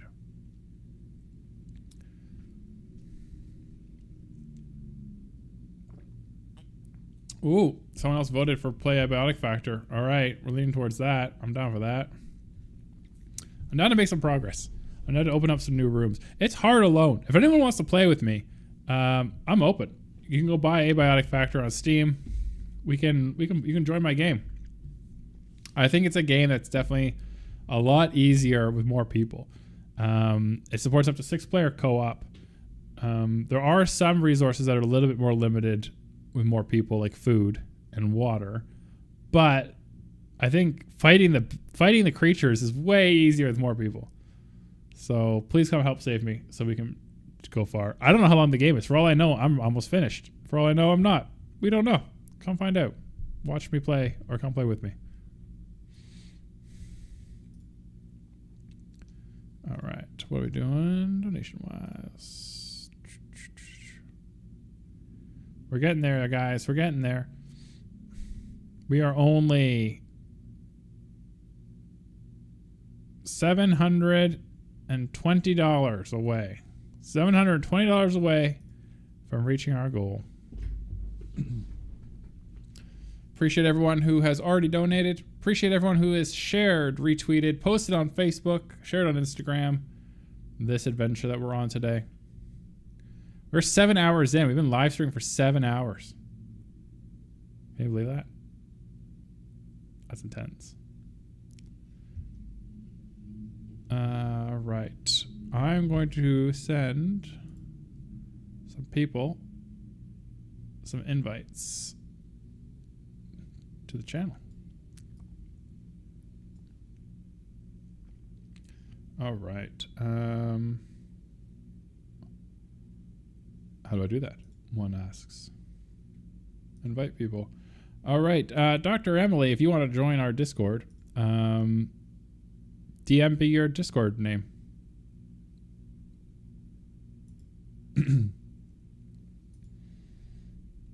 That would be helpful.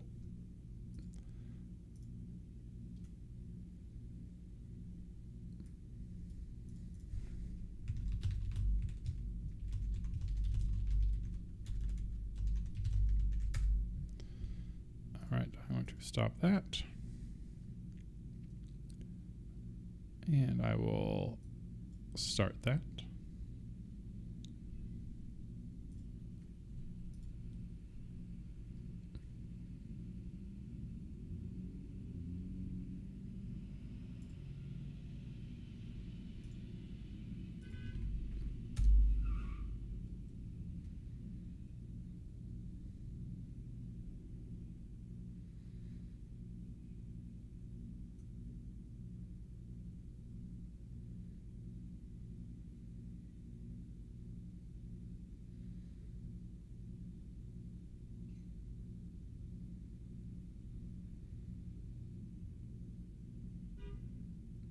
I don't know what this is.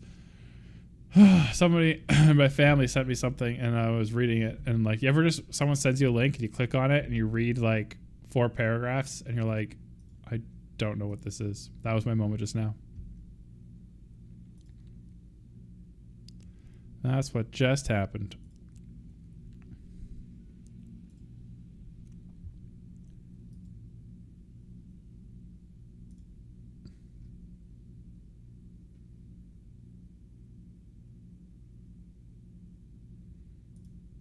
All right, we have a great question from Dr. Priya that I will answer in just a second. I was going to tell her a great question. And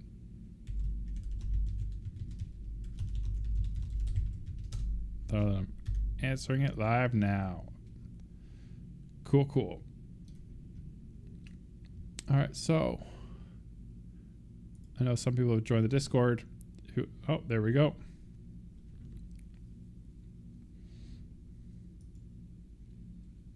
I'm assuming this is Dr. Emily. Dr. Emily, can you hear me? Tommy, can you hear me? I can. Can you feel me near you? Ooh. Welcome. Well, thank you. All right, so I am going to answer Dr. Priya's question first because it came through, but then we're going to chat, you and I. So Dr. Priya asks why we don't say things like a cure for cancer. Why don't we say that? And it's important, the first thing to understand is cancer is not a single disease. You can think of cancer as being like 200 and some separate diseases. Cancer is very heterogeneous. That means it's very different from one another.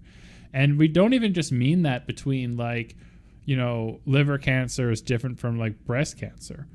2 different breast cancers in different people can be very different from each other, almost separate diseases.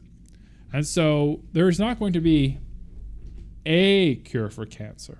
There is going to be hundreds of cures for cancer. And so the conversation around that, you know, people are always like, oh, we went to the moon, we split the atom, how come we can't find a cure for cancer? Big Pharma's hiding the cure, we've done all these things, why can't we do that? Well, it's because that's not a thing, right? We're not going to have a cure in reality. We're going to have many cures, just like we have many treatments.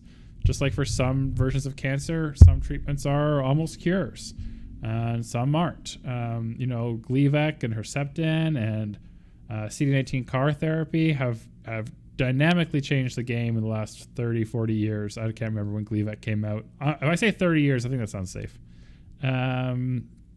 And you know, these things are pushing the boundaries and changing the dynamics of cancer care and survivability.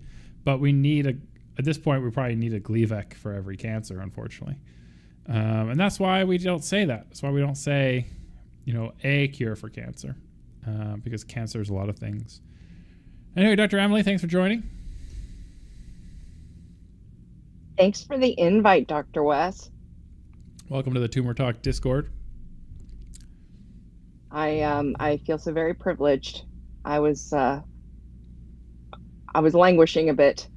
I struggle with not being able to like actively engage with conversations that are actively happening and that I want to. Yeah, that's fair. I can relate to that. Totally fair. Have you? What's your? I mean, I think people are kind of on their way home from work, and I think perhaps not a fantastic time for people to be typing at their computers anyway. We could talk about the lung cancer vaccines.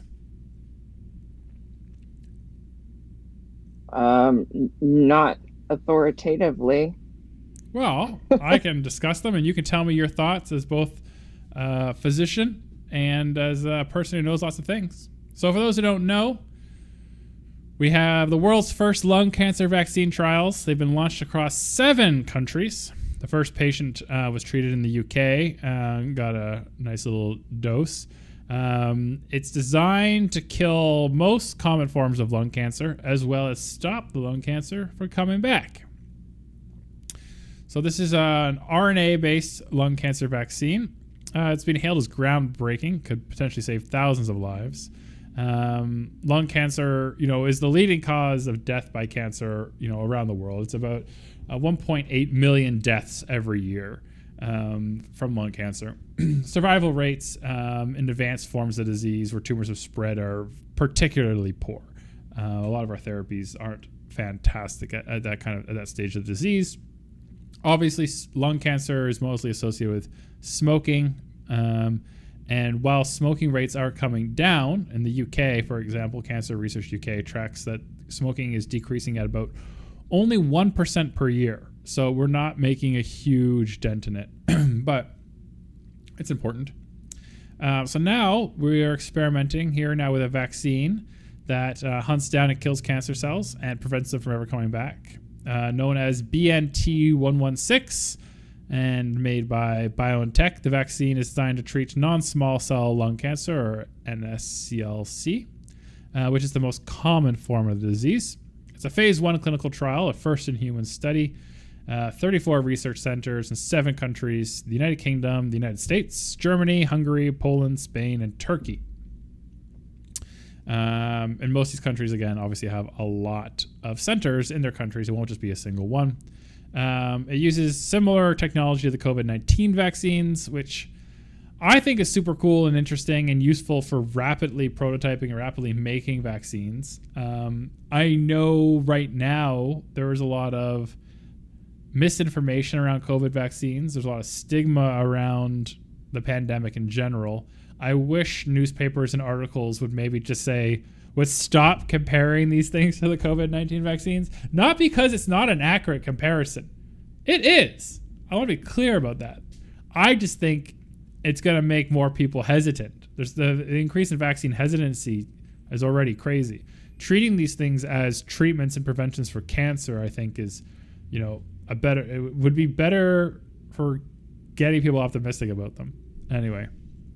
So it basically presents to your immune system in the same way the COVID vaccines or the measles vaccines or any vaccine, you're saying, hey, look at this thing. This is different. If you see it, I want you to kill it. But this time it's your own cells, because tumor cells are your own cells. It's the ultimate kind of betrayal of your own body.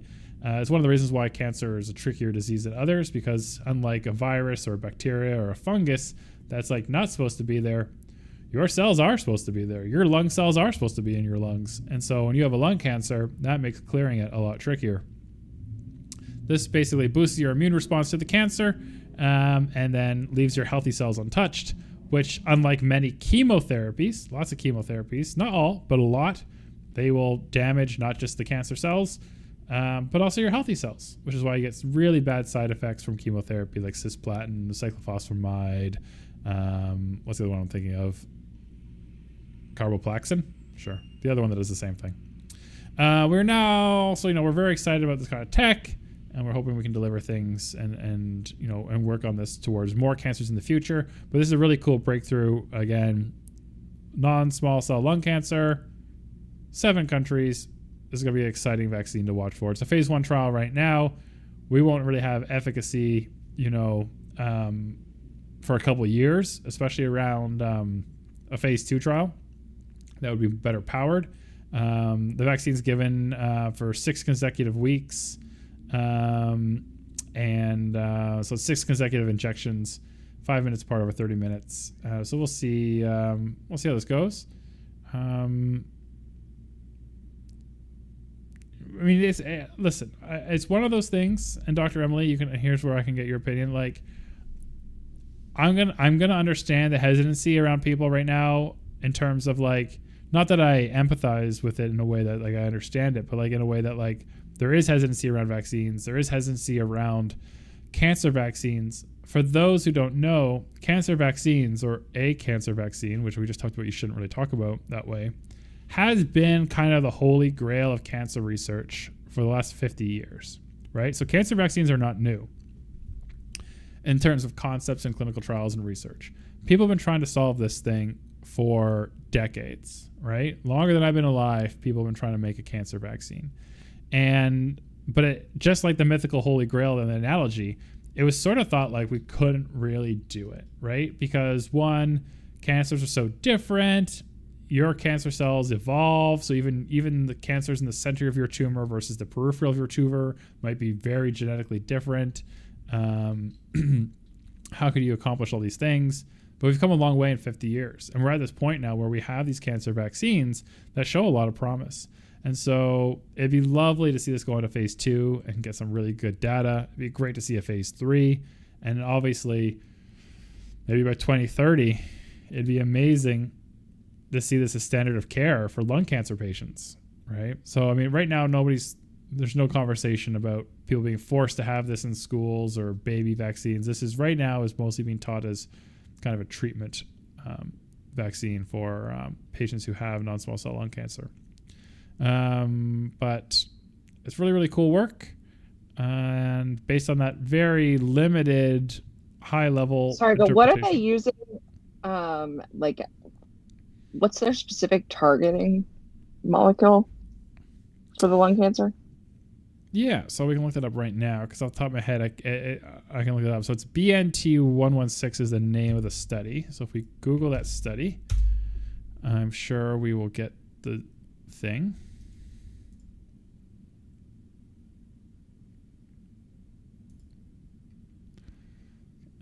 Combination. Oh, look, here's another trial looking to see how it works with semilabad. Cool. All right. Study drug. Yada, yada, yada. Wow, there's already secondary trials with this vaccine. That is super cool.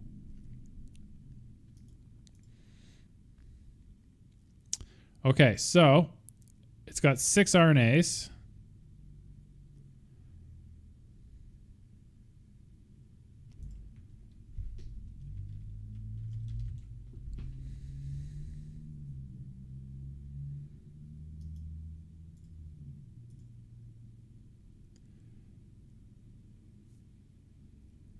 Each encodes a different tumor-associated antigen, frequently expressed in non-small cell lung cancer. Okay, so by doing 6, they hope to catch 2 to 3, I guess, in any particular person who may not have that particular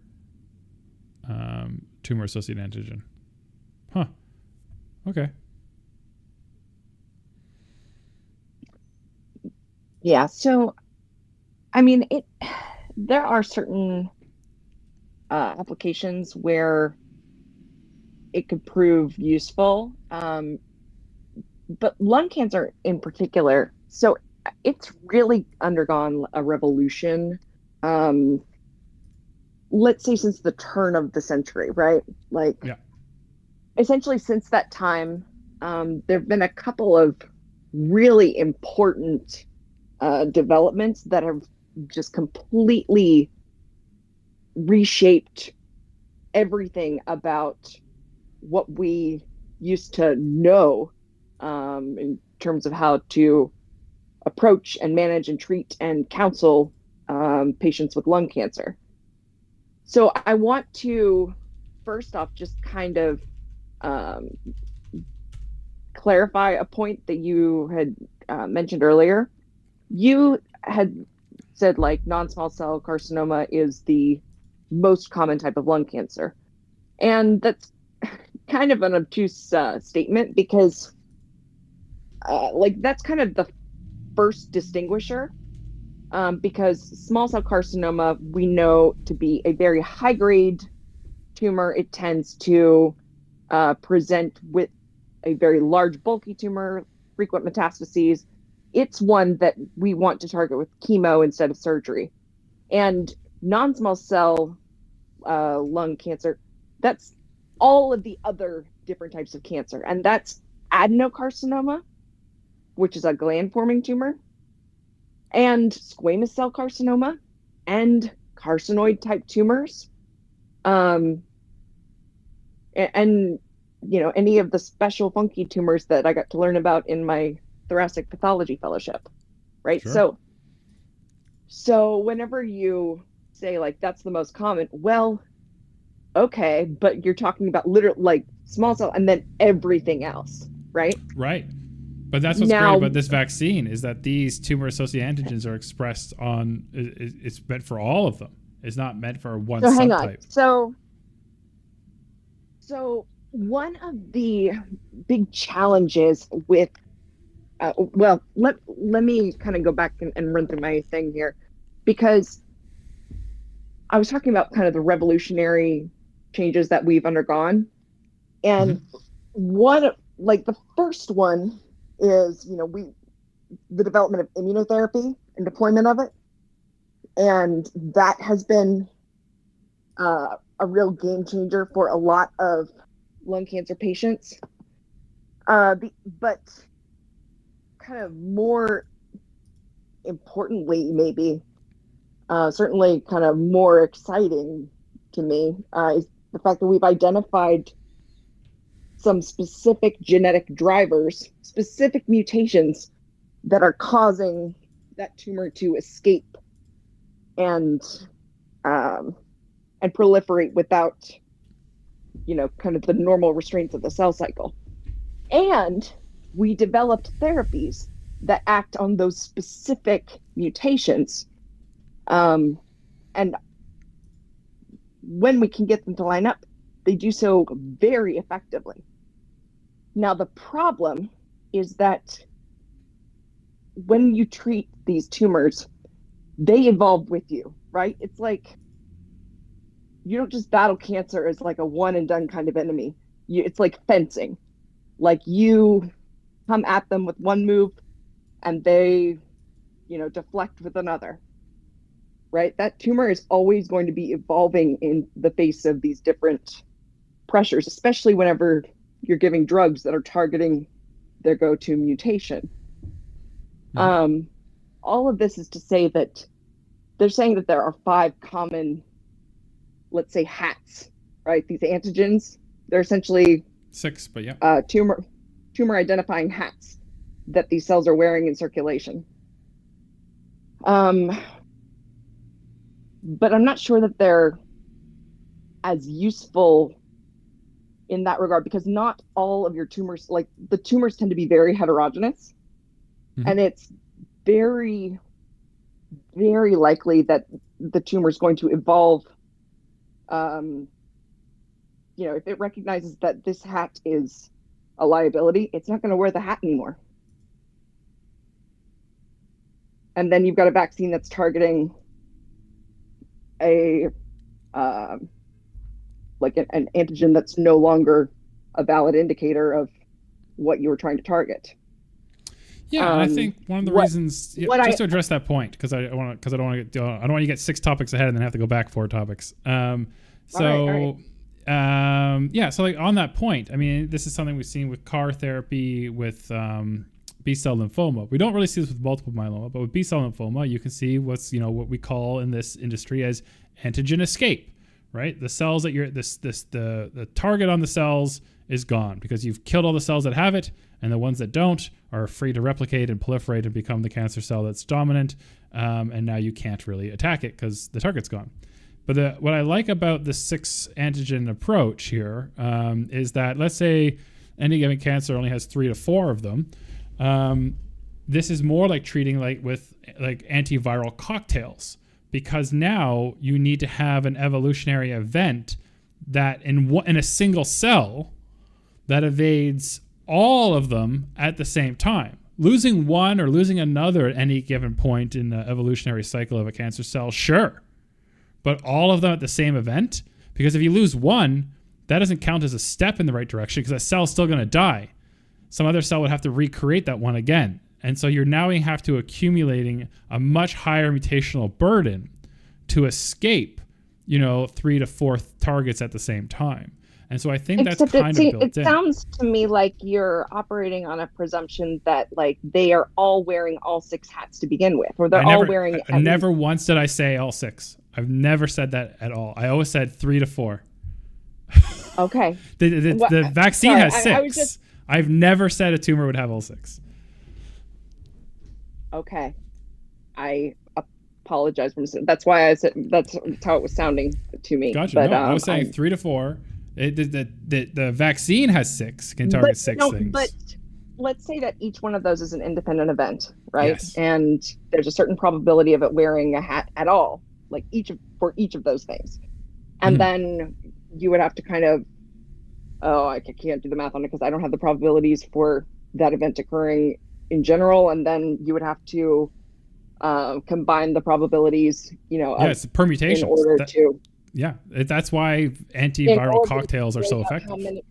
But there's a reasonable possibility that they're wearing no hats, right? Right. In some patients, that could be true. But as long as these ones, the reason these 6 were picked is because they are frequently expressed on non-small cell lung cancer. So even if you're only covering 80% of patients, that's amazing. Well, the issue that I take with that, I'm trying to think of things that are going to be expressed similarly between, let's say, a carcinoid tumor and an adenocarcinoma or a squamous cell carcinoma. And in fact, those, some of those hats that I've talked about, those are actually, some of the things that we try to target and stain for to help us confidently identify characteristic, proteins. Sure. So and make a confident diagnosis, as pathologists. Sure. What I wanted to say is that, in terms of the utility, while I think a vaccine is a really aspirational idea, I think a far more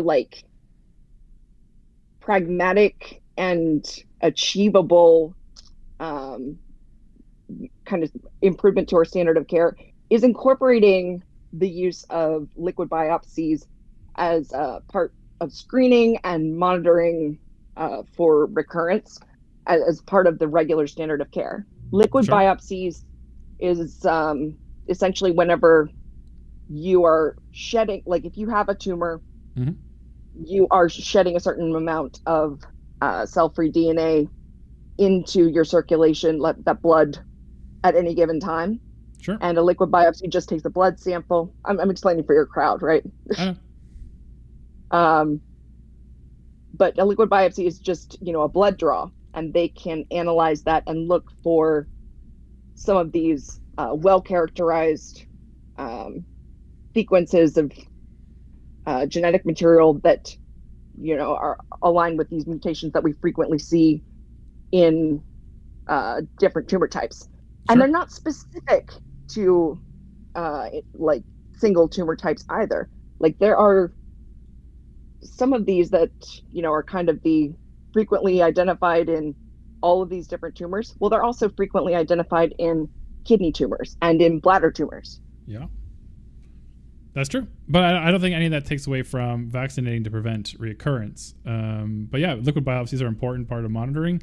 Australia has got a program in place over the next 3 years where liquid biopsies will be part of the annual checkup for any childhood pediatric cancer case, after therapy, after regression, after cured or resolved. it's going to be part of their liquid biopsy is going to be part of that ongoing surveillance, which is absolutely amazing. And that's work being done at Melbourne Children's Hospital. That is really cool. Right now, how I have seen them used in academic centers is essentially like if you have a patient who, let's say they don't seem to be responding to a targeted therapy treatment that you've had them on. You may want to look and see if they have developed a new like characterizable mutation that is interacting with that original treatment, or that may be targetable itself, right? One of the things that we can do is sort of stack therapies with different modalities. If we want to use a targeted therapy, we can use that in conjunction with what are they, like the targeted antibody type drugs. Sure. Yeah, Okay, I mean, before we get too far ahead, there's a question in the chat that you may be able to answer from Martha. She asked, how do liquid biopsies work and why aren't they used now? So they are used in some places. Again, so liquid biopsies, essentially, you're going to have some of this free DNA that has shed from like off of your base tumor, and it's going to be just to be clear, it's not always circulating DNA. Sometimes it's just circulating tumor cells. But yeah. So those are actually two different tests, right? You've got cell-free DNA and but those are still liquid biopsies. Liquid biopsies are just, Thank you for the clarification. You're absolutely right, Dr. West. But essentially, instead of looking for the big tumor itself and trying to sample the tumor itself, we know that tumors shed cells, or that those cells convert to, like, they'll have just free-floating DNA that's associated with that tumor, and that those can be found in the blood. They're going to be at very, very small levels. So we have to go in knowing that we're looking for them, right? Yeah. Now they are used in practice to an extent. Mm-hmm. They are not used as much because they are a molecular test, which insurance companies are already reluctant to fully cover to begin with. They don't necessarily have the trial data to back up their utility, which makes them harder to get covered. And so essentially, like, as a clinician, when you are able to get that test for your patient, you're very limited in how frequently you're able to do so, right? Yeah, exactly. Yeah, so hope that answers your question, Martha. I think Dr. Emily explained it really well about how these work. And from blood or from urine, these things can be really good, whether it's circulating the tumor cells or it's just circulating tumor DNA. There's 4 FDA approved in the United States. Emily's already talked about why they're not always approved by your insurer, but there are 4 that are FDA approved. Emily's probably familiar with a couple of these because they are related to lung cancer. But one of them, for breast, prostate, and colon is one called Cell Search. This one's specific to circulating tumor cells. There's another one that is I'm not going to enunciate this right. COBAS, it's the EGFR mutation test one. It does circulating tumor DNA. This is specifically for lung cancer. So this is probably one that Dr. Emily's probably seen around in her work. There's the Guardiant 360. It detects a set of common genetic errors that it can find in these things and circulating. That's what I'm used to seeing. Oh, the Guardiant 360? Yeah. That's a circulating DNA one. And that one's useful because listen, these things have a lot of utility. And I think Dr. Emily pointed out, in my opinion, what is the most useful. Early detection of reoccurrence. I think Dr. Emily nailed it. I think that is the strongest motivator to use these. And new genetic mutations that can affect treatment. Right. So that's what the Guardiant is, why the Guardiant is more likely to be approved by your insurance, because it detects common genetic errors, so it can help physicians pick different treatments that may be more effective, or not use a treatment that has no chance to be effective, which ends up saving money for the insurance company by not doing that treatment. So in that regard, it's like whatever. To Martha's question, I just want to talk about one more. I got to Martha's question. There's another one called Foundation One. This one's interesting because this is the only one that I get ads for. Like, I'll get ads on Facebook and Instagram for Foundation One. This is another one that detects circulating DNA. It detects mutations for various cancers, and it works kind of like Guardian, but Foundation One spends more on their social media marketing budget, I guess. But I get ads for this Foundation One is like the big Mac Daddy of molecular testing. They do solid tumors. They do everything. Yeah, including liquid biopsy. But like they are the OG, right? Totally. So Martha's question, it's just so I'm not talking all the time, I will ask it to Dr. Emily. But Martha asks, isn't it cheaper for an insurance company to pay for a liquid biopsy than a tissue sample?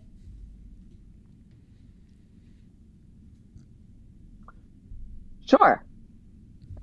Sure it is, but you can't make a primary diagnosis off of a liquid biopsy, right? If I'm going to make a diagnosis of lung cancer and there's no previous diagnosis of lung cancer, I have to see the tumor cells, in tissue in order to make that call. And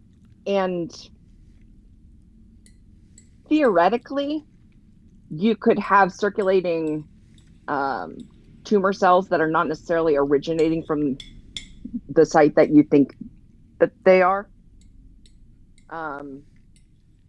And different, like, let's say that you have a metastatic tumor, like lung cancer we'll go with, right? So you have a primary tumor that is 4 inches in diameter and it's hanging out in your left upper lung. And then you have a tumor met in your brain and one in a lymph node in your neck, right? So all three, like if you sampled all 3 of those tumors, you could find different mutation profiles, right? There are specific things that are more frequent that we'll see in like brain metastases. And so we tend to treat those in a different, with a different approach than we would, the primary tumor in the lung. Like I said, the tumor is always adapting and trying to make itself more evolutionarily fit than your normal cells. And so that means you can get subpopulations that have different mutations. Now, if we were only looking at a liquid biopsy, we would not be able to distinguish where those mutations were occurring, right? So it makes a difference if something is only in the brain met versus in the primary mass. I hope that helps address your question. It's very good for sort of like when you already know that there's something specific that you need to be looking for. But in terms of making that primary diagnosis and kind of drilling down the behavior of a specific tumor or a specific focus of tumor, that has to be a tissue biopsy.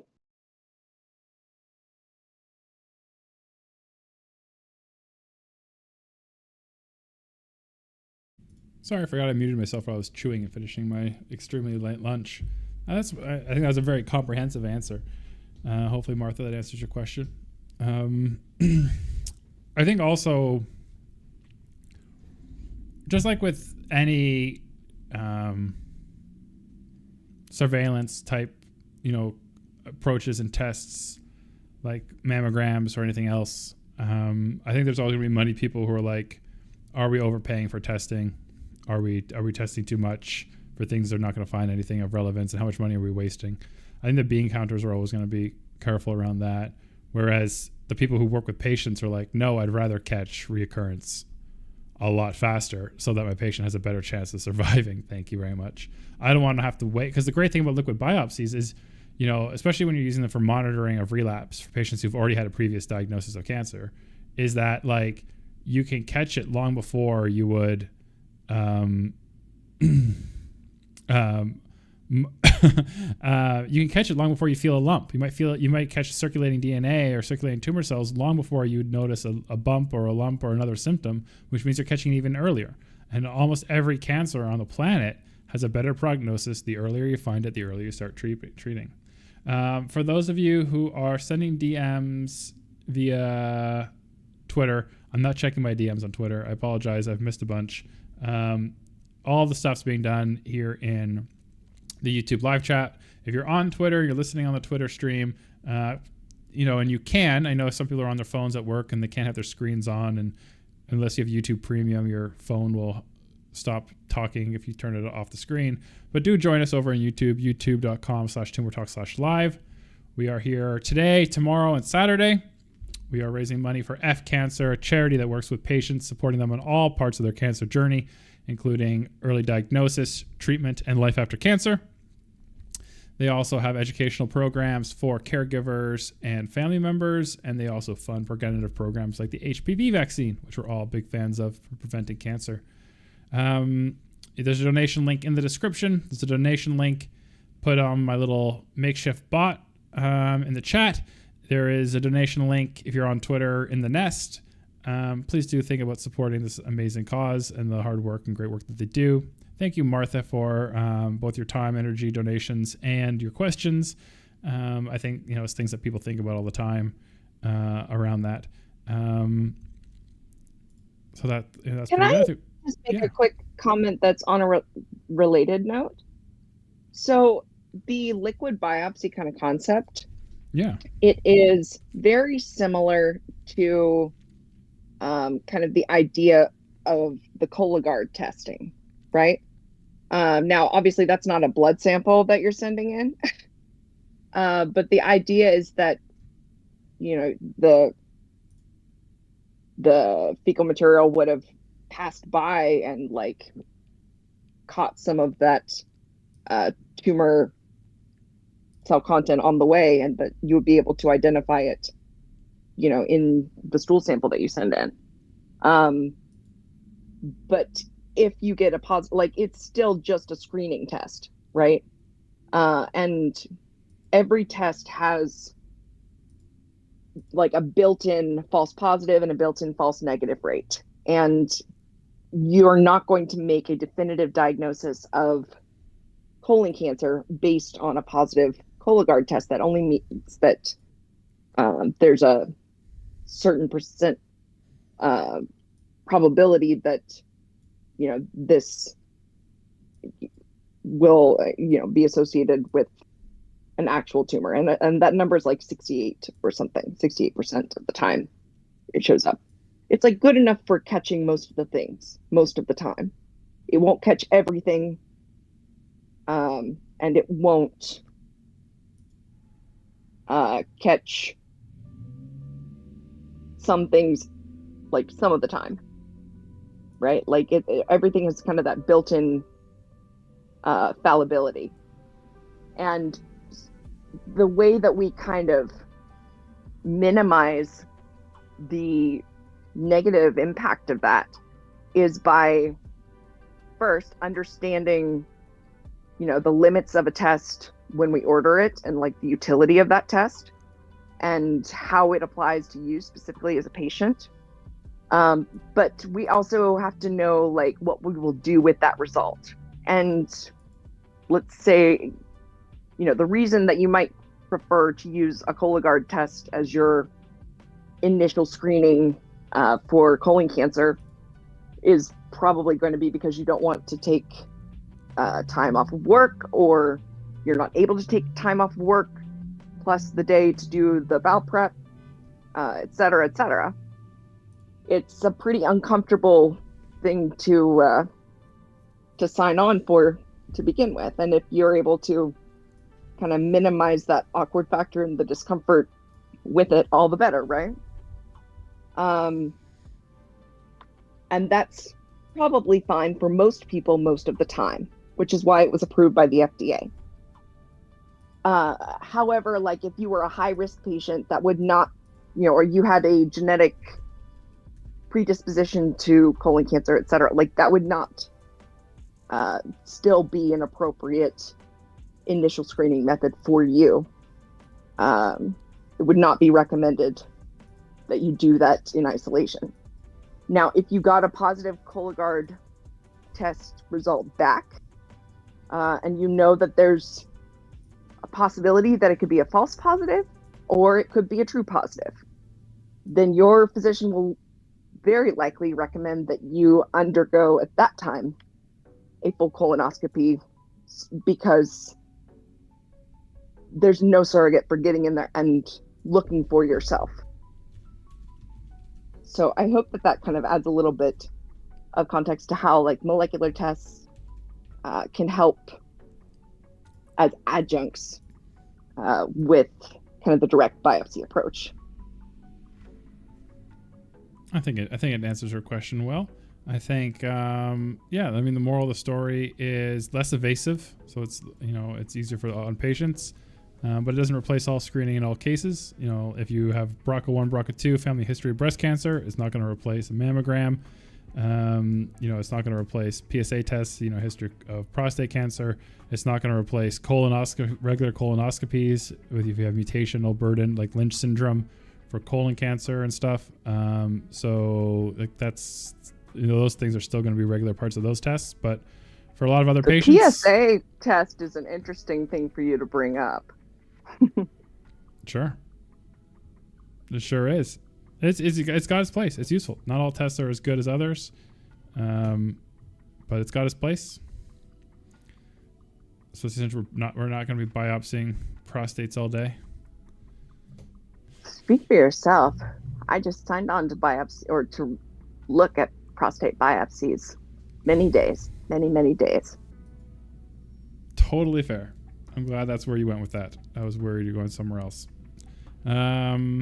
We are coming up to the hour for our cancer Q&A with special guest Dr. Emily, and let us talk about some lung stuff, and let me bring up a lung cancer vaccine around her specialty of lung. Dr. Emily is a very accomplished lung pathologist, so that is definitely her realm. Although I have some minimal experience in lung and mesothelioma clinical trials, so I'm familiar with the disease, if nothing else, and treatments. All right, so what we can do in the future is, I was thinking maybe for Dr. Emily and maybe even Dr. Courtney, is I could create like a little, if you guys send me a photo, if you don't have a camera, I can throw a photo of you guys up when you're talking. So people aren't just staring at me while you guys talk like it's another one of those dubbed movies. And they're like, wow, the English dub of this is pretty terrible. Go Godzilla. That's why I prefer captions over dubs. Just me. Just my preference. All right. So thanks everyone for joining that. I think we're going to go to the poll. We're going to keep the poll for another 6 minutes to decide what we're going to do next. Should we keep chatting? Should we play Abiotic Factor and see if we can get out of the zone? I think I figured out where the maintenance hatch is to get to the maintenance level.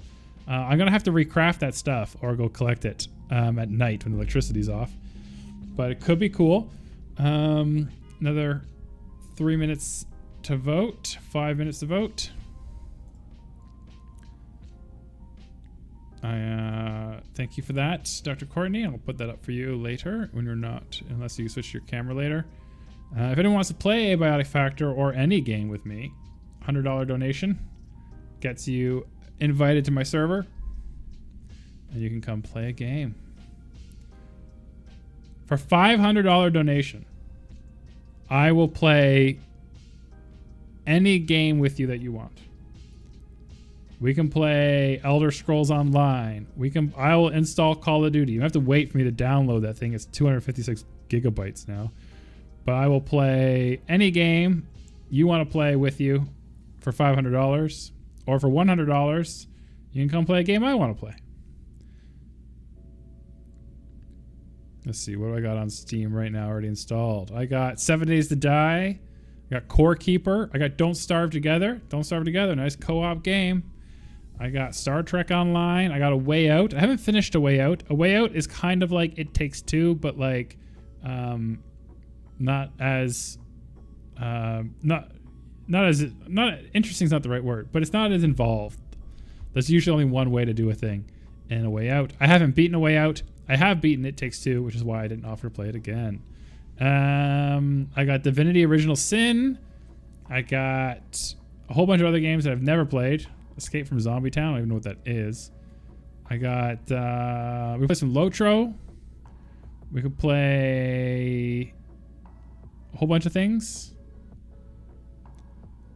What I got on, let me look at Epic Games. I got a bunch of stuff on Epic Games. I know I got Borderlands 3. I got Tiny Tina's Wonderland.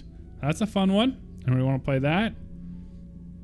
We could do that. Terrible at first-person shooter, but I do at one point want to watch you play that. Which one, Tiny Tina's or Borderlands 3? Tiny Tina's. All right, Tiny Tina's might be the game Saturday then. I'm interested to see where it goes with the plot. I'm at a point now in it where like I think I've just unlocked. I think I'm halfway through the game, and I've just unlocked like a plot twist, and I'm interested to see where it goes. I got Rogue Company. I got Star Wars Squadrons. You will have to pay me to play that one. I didn't enjoy it at all. I played it for like 2 hours. I'm like, this is not a fun experience. You just die over and over again. Oh, we got Elder Scrolls Online. You know what? If someone donates $144, I will convince Dr. Courtney to jump on Elder Scrolls Online with me, and we will run some dungeons. We will run some dungeons for cancer. If combined, you can donate $144 before 6 p.m.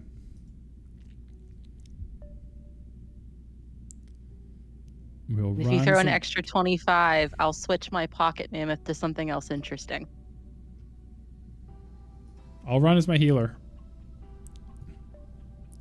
Well, the way I play, we probably need you to run as your healer. That's what I was thinking. I was going to offer people the ability to choose my class, and I was like, you know what? Nope, I should probably be healer. I should probably be the healer. You pulled me out of gaming retirement. I am rusty. Yep, I have something called The Last Stand. So for those who don't know, Epic Games gives away 2 free games every week. So I have hundreds of games that I have no idea what they are and I've never played. For $200, I will roll a dice. I have 196 games in my Epic Games library. I will roll a D200. And whatever number it lands on, I will play that game for $200. What if we want him to play like Truth or Dare? Truth or Dare? Yeah, or like. Let me share my game library real quick. No. I mean, like in a social setting. Oh, like have people come over to my house with masks on and play Truth or Dare? No, like so and so made a whatever donation. You know, that's for a dare. Or you have to do it if you want whatever pledge of donation. Yeah, that's interesting. What kind of dares would you accept? This is the internet. That sounds terrifying. Dangerous territory. That sounds terrifying. I don't know, like a shoe. Prank call your boss. Trim your bangs. On camera for us. Oh yeah. One of you guys can come over and trim my bangs if you want to come over and trim my bangs. I will not be trimming my own bangs. I've seen enough Full House episodes to know that's a bad idea. That sounds like something Michelle would have done at some point.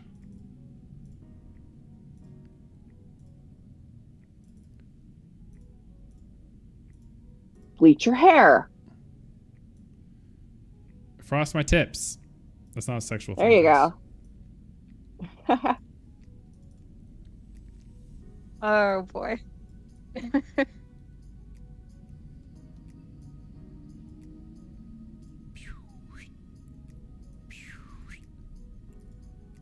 All right. Attempt to do a cartwheel on camera. I can do a cartwheel. I can do a front handspring. Well, that makes you a better cheerleader than I ever was. No, I got kicked out of the cheer team for having a bad attitude. Apparently it's more than just flips, guys. Apparently you have to have spirit. What the hell's that?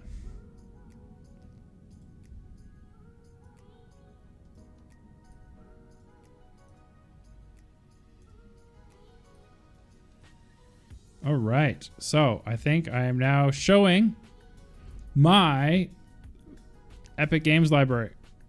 Woot woot. Everyone on screen can see it. Showing 196 games. Most of them terrible and free. Terrible as they are free, I should say. 1 sec. I gotta make sure my...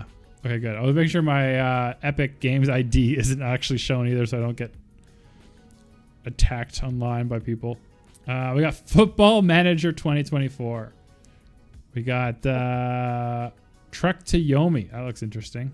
Fallout 2. The Casto Protocol. Interesting. Every once in a while, though, there's a good game in here. Every once in a while, you got a good one. I got EOS that way. I got Elder Scrolls Online free through this way. Chivalry, that seems pretty good. Dragon Age, Inquisition, Game of the Year Edition. Man, when I was back in school, I remember this was a big deal. But that was a long time ago. So that's probably a good game. Graphics probably terrible, but there's probably a good story there.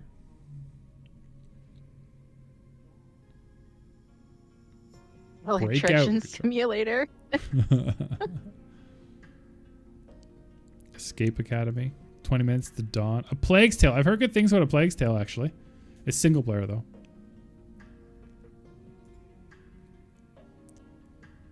Farming Simulator 22 looks like a very fancy farm town.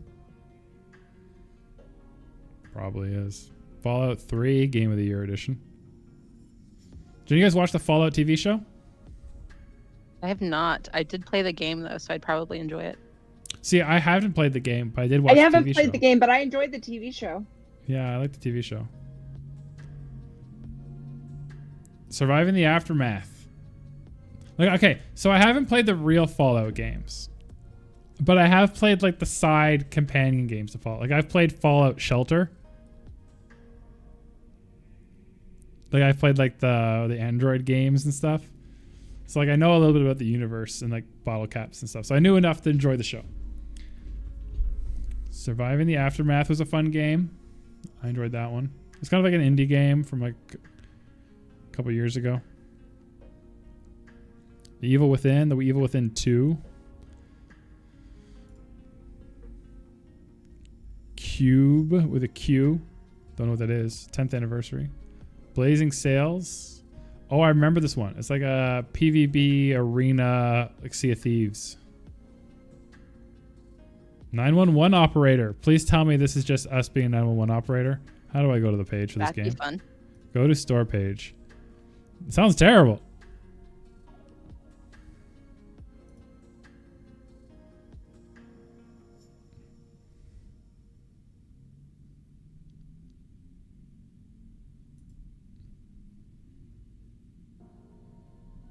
I like how you're acting like completely in the face of the results of your poll, by the way.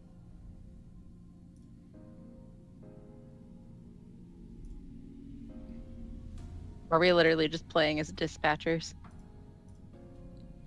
You're just playing as a dispatcher. That's all this is. Oh my god. I mean, I knew what it was, but like I don't know why you were so excited. I mean, you saw what the electrician game was. You know what you're getting into.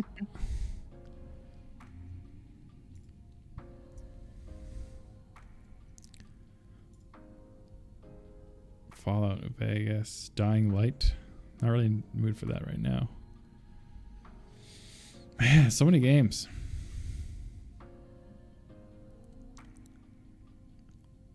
Shadow of the Tomb Raider was supposed to be really good. I never played it. Obviously very old now, but like back in its day, that was like the game people used to play to show if their graphics cards were good or not.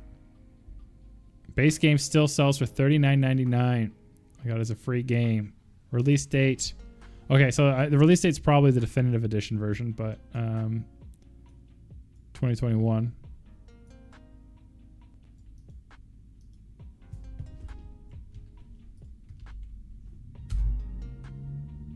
It's the only version you can buy on the store anyway. One day I'll play that. OQ's got some stuff in the chats. Malicious compliance.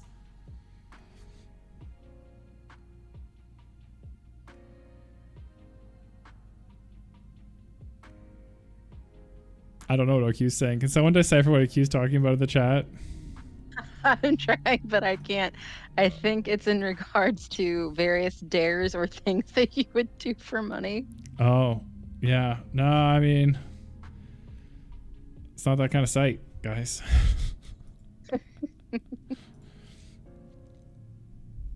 There's only certain things that YouTube will let us do. We learned this morning that we can't drink alcohol on live stream, which is a shame because that would have been a good $5,000 milestone, I think. We still can. We have to record it, right? And then post it? Yep. Oh my God. Sweet wounded Jesus. Oh, he means for the dispatch game. Oh. See, I spend way too much time like watching true crime stuff, so I'm just imagining the level that you get to whenever you've got like the child who calls in and you know you're helpless to get somebody there.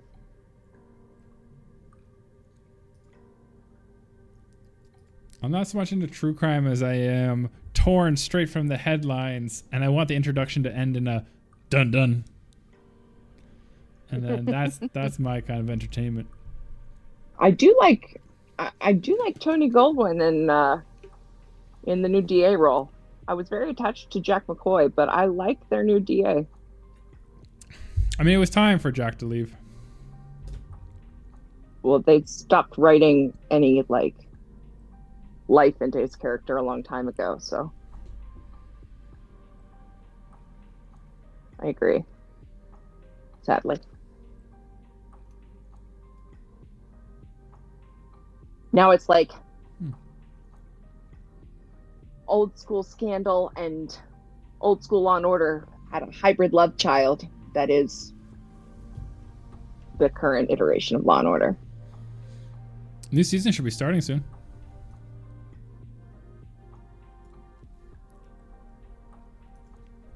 Let's see. When does SVU return? Wes, we are getting some comments on your shirt. Can you hold up your fuck cancer mug as well that they sent you? Yeah, where are these comments? I'm not seeing them. In my super secret stuff. All right, this is my fuck cancer shirt. It's a good shirt for me, I think. That and let's make cancer feel foolish, I think, are both fantastic takes on cancer. So that's that. And I also have the accompanying mug. Ooh, it's left-handed though, and I'm right-handed. So you guys, I want you to tell me both, starting with Dr. Emily, followed by Dr. Courtney. I want you to tell me what hand you are in handedness, right-handed, left-handed, and then what hand you drink your coffee with.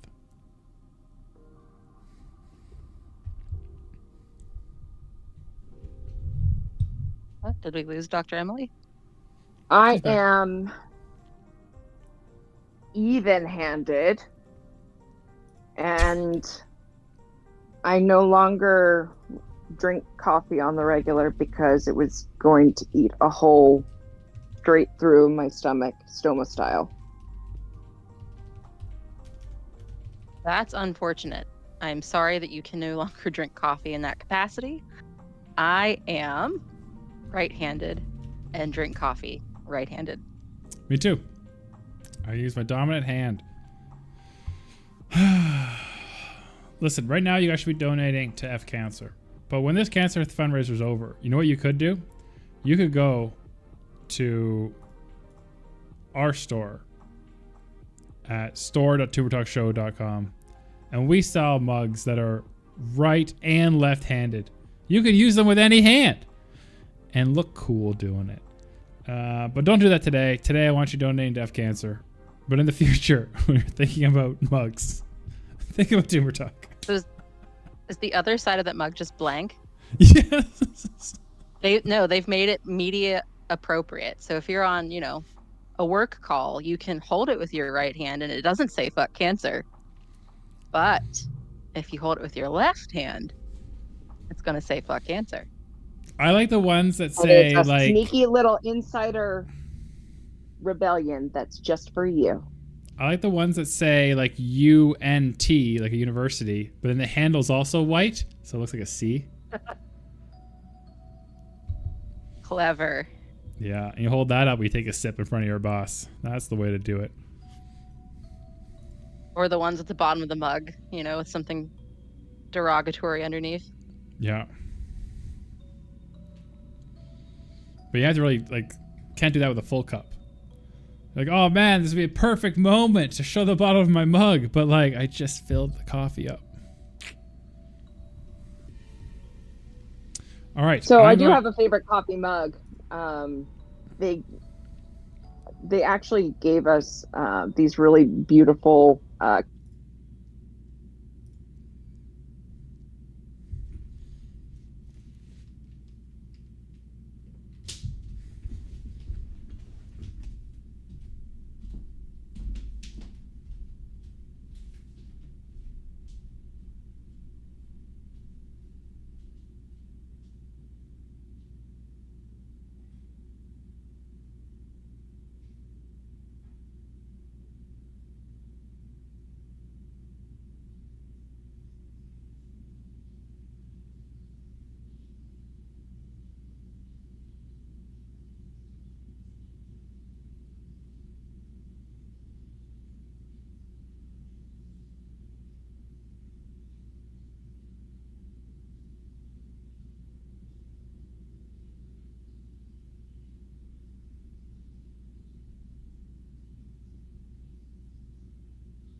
but essentially whenever I came in and was going through the interview, and specifically when I was speaking with the chair, I broached the subject before he had a chance, and I said, I am primarily interested in signing on to work at least, as a locum right now. However, I want to say upfront that I would certainly be open to, setting a date, let's say like 3 months in the future, where we agree to come together again and, discuss how we want to move forward. If this is working, for me, for you, if we want to, make this a full-time thing, we can start to take steps at that point. If I'm, in the midst of job hunting and, seem to be happy with the prospects and how they're lining up, maybe we just continue on the short-term contract. If it's not working, then we'll part ways. It sounds like a good opportunity for you, though. Oh, I'm really, really happy with how it's worked out. And it seems like a really supportive environment, really great environment. They're going to let me do at least part-time in my, my subspecialty that makes my heart sing. And then essentially they were asking me what else I would be comfortable with. And I said, I can tell me what's needed and I will work to fill the gap. But it turns out that what's needed is also something I'm pretty comfortable with signing out in terms of bread and butter stuff, and that's prostate biopsies, which is why I was joking earlier.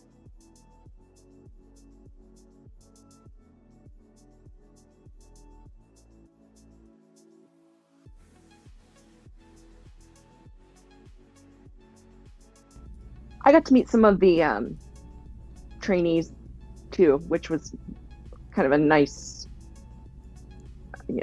counterpoint in the interview day. I met their chief resident and a couple of their fellows. Yeah. All right. I'm excited for that part of it. Oh, it looks like Dr. West is back. Never mind. Well. No, you can tell us the start date. I assume you're talking about your locum.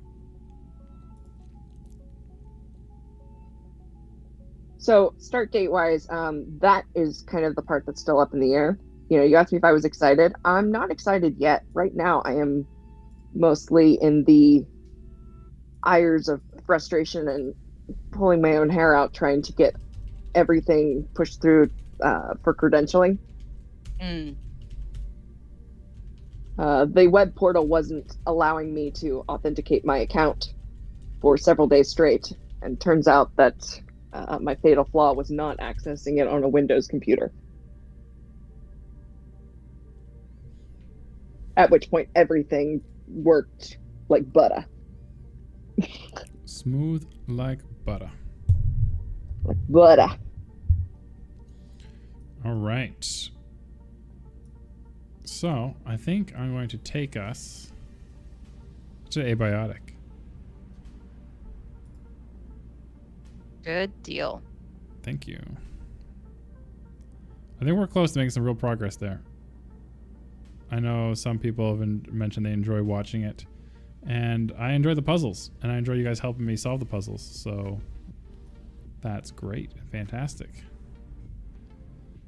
So, as we spool up Abiotic, remember we are here to fundraise for F Cancer. They support cancer patients at all parts of their cancer journey, educational programs for caregivers, and they support cancer prevention. Warning, Steam was unable to sync your thingy. You may not have previous game progress and you may permanently lose it. Cancel. Cancel. Wow, this is what you get for acting in spite of the poll results. I mean, it was 50-50 by the time I said I was going to end the poll. 66, no, like 1/3. It was 66 after I said the poll was going to end at 5. At 5:04, it was 66. That vote doesn't count. So you're saying that you shut out voices I'm that saying, don't meet your strict timelines. I'm saying if people's votes wanted to matter, they'd vote on the timeline I gave them. Polls are closed. Oh, wow. Try introducing that argument in circles of academia. See how it's received. I will. I mean, if I can't get an extension on a grant deadline, they can't get their votes counted. That's all I'm saying.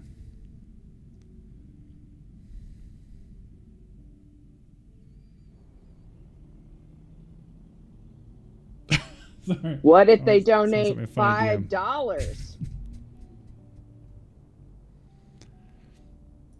Okay, if they donate $5, then I guess.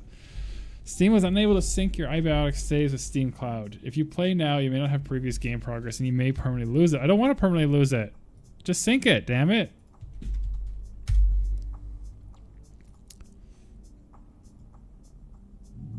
How do I sync it? It says cloud up to date. It says your claims are synchronized in this app. Can I just ignore it? I don't want to lose my progress. This is as far as I've ever been.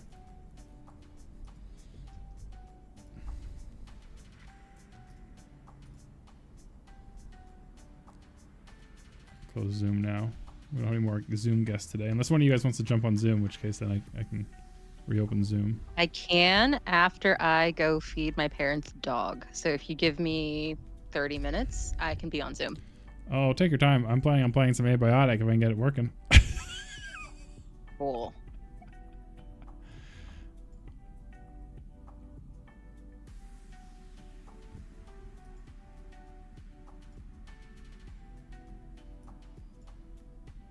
Wow, it's so interesting.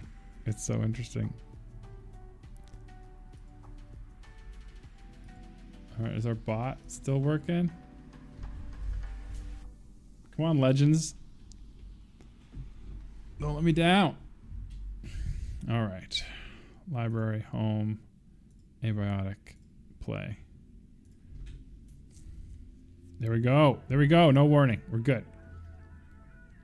Trying to stifle the echolalia every time you or Chris said sentences this morning that triggered songs. I'm like, nope, YouTube won't like that because we don't have a right to that license.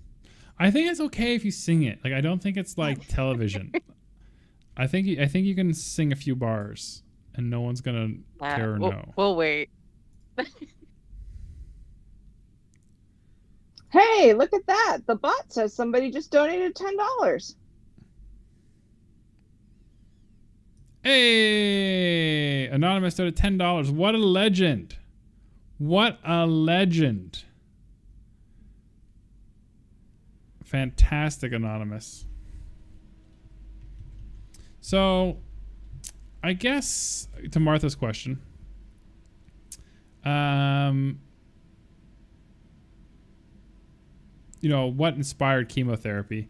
So, I mean, at first it was just sort of trying to develop drugs that could treat cancer, right? And so the first one, obviously, for the lymphosarcoma, basically, and you had 10 intravenous injections of nitrogen mustard, which is like a synthetic chemical derived from mustard gas. But I want to be very clear that, a lot of people incorrectly say that, without mustard gas, like without the chemical warfare of mustard gas, we wouldn't have the first chemotherapy. And that's just not true. That's kind of just an old kind of wives' tale. So while in World War I, the Germans did use mustard gas as chemical warfare. They did use mustard gas. And the Geneva Convention banned it in 1925 with World War II. Because they were worried that it would be reintroduced in the Second World War. And while the chemotherapy agents derived from mustard gas came out after the war, synthesizing mustard gas happened long before its use as a chemical weapon. As a chemical, it was made in the 1800s by a British chemist. And so, we would have still had that. I guess one of the things that we wouldn't have had would have been looking at autopsies of those who died from chemical warfare, which showed like lymphoid and myeloid suppression. And so that's what kind of gave the idea I guess, to use mustard gas. We would have had mustard gas, but what gave us a hypothesis was sort of looking at all the people who died from mustard gas and looking what it did to their bodies, let us understand what mustard gas could do. And so that was sort of the first thought of using it to treat some of these like non-Hodgkin's lymphoma and other kind of based on these mustine prototypes of nitrogen mustard gas anti-cancer chemotherapies. So that was kind of the first chemotherapy. But all ongoing chemotherapies just ended up having to be drugs that could essentially, at some well, systemically kill the cancer cells. And so when we look at a lot of the common ones today, they don't necessarily target immune cells like myeloid cells and stuff like the originals did, and lymphoid cells. They can be far more systemic, like cyclophosphamide, which doesn't care what cell you are, or doxorubicin, cisplatin, carboplatin. So those kind of things, all these chemotherapies that came after it, don't really owe a ton to the first, but they super cool. And hopefully that kind of answers your question around where the chemotherapy came from, because they are very different. It's kind of like targeted therapies or like immunotherapies. Like immunotherapies is just a branch of therapy which covers cytokine therapy, vaccine therapy, checkpoint blockade immunotherapy, CAR T cell therapy, TIL therapy.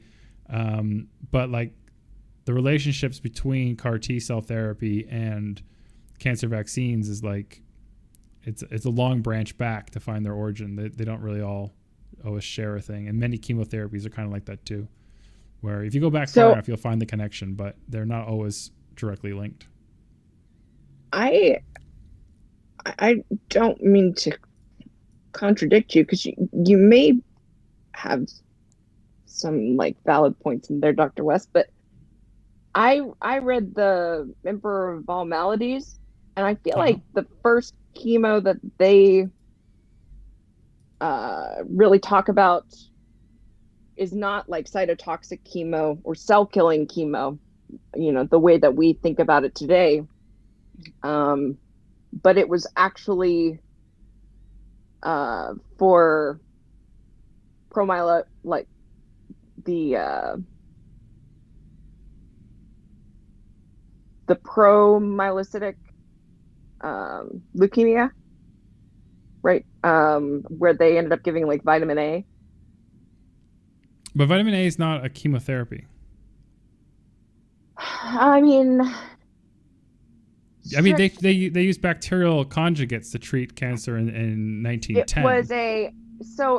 It was a chemical that was supplemented that caused acute remission that was followed by subsequent relapse and collapse. It's a very early treatment for cancer. Radiotherapy is an early treatment, but just because something's a chemical doesn't make it chemotherapy. And I don't think anyone's going to say vitamin A is a chemotherapy.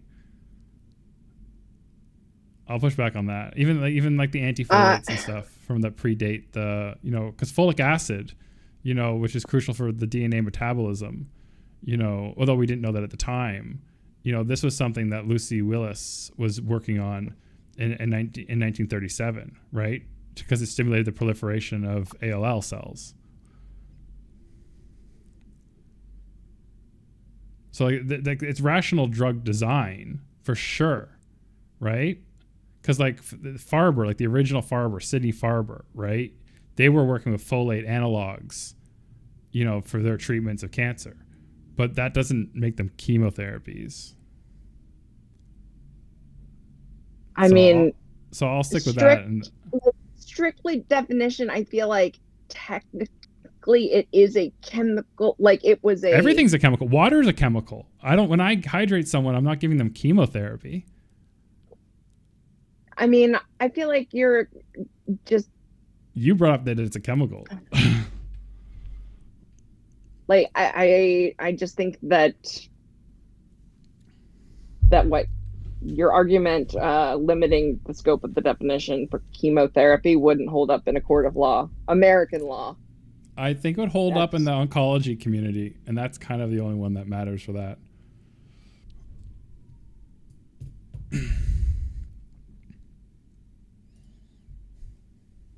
Tell that to a malpractice lawyer. Sure. Tell it to the FDA.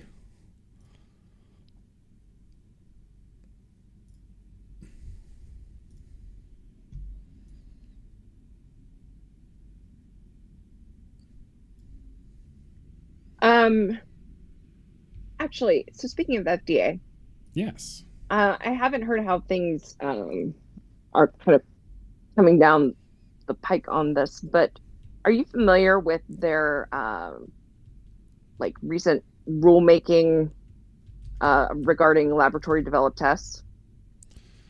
Not around that. The last rule-making thing I thought was interesting was the rule around pediatric treatments around anything for cancer.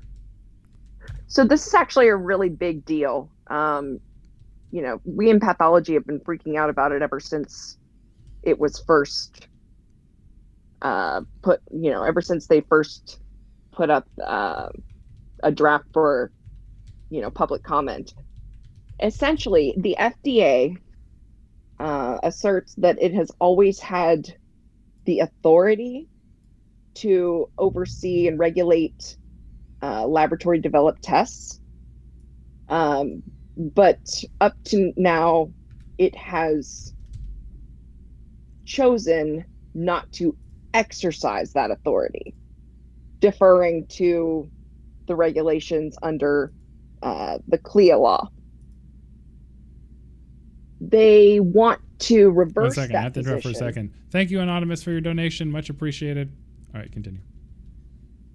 They want to reverse that and begin to essentially directly oversee the all laboratory developed tests, including modifications of already approved FDA assays. So like a lot of times we'll have an FDA test, like an FDA approved test, let's say for we're looking for an infectious disease, and the FDA test says that we can do it on nasal specimens, nasal swab specimens, but we've actually gone through this whole process where we've proven that it also will give us reliable data for wound culture specimens.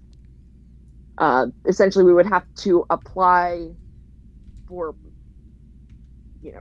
permission from the FDA in order to be able to do even that kind of a modification. It's going to get squarely in between doctors and patient care and common sense and good practice. They also are wanting to treat a lot of these kind of laboratory developed tests essentially like medical devices. They want you to go through the entire new medical devices clinic.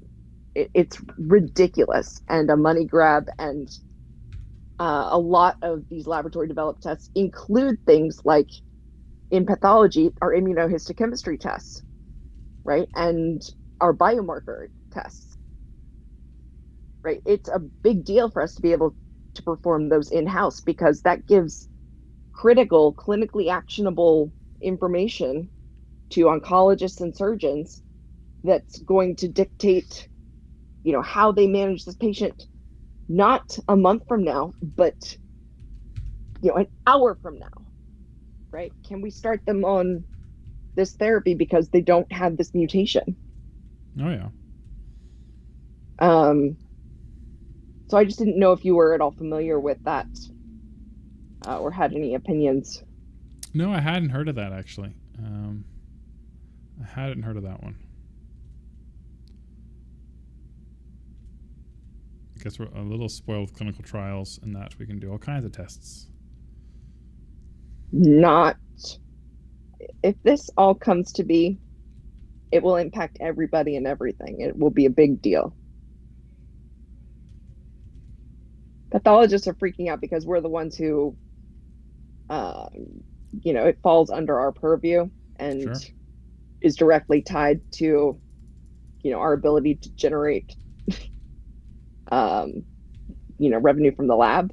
But the fact is, if we have to apply for FDA, authorization for every modification and all, it's going to be, we're either going to have to hire on people to full-time just work exclusively on the administrative side of things.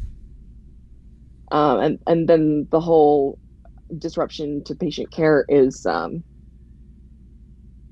its own major issue.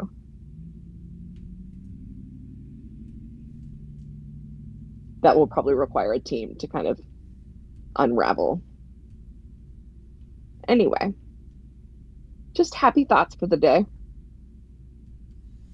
Okay, I got a diagnosis question for you from our resident journalist, Jeffrey Johnson. Jeffrey asks, a cancer diagnosis is a very scary and affects the whole family. How important is it to involve family members in the discussion regarding treatment and prognosis? I have my thoughts on this for sure, and I'll definitely end on those, but I'll let Dr. Emily answer hers because she's sometimes the one who actually does the physical diagnosing. I just read lab results to people.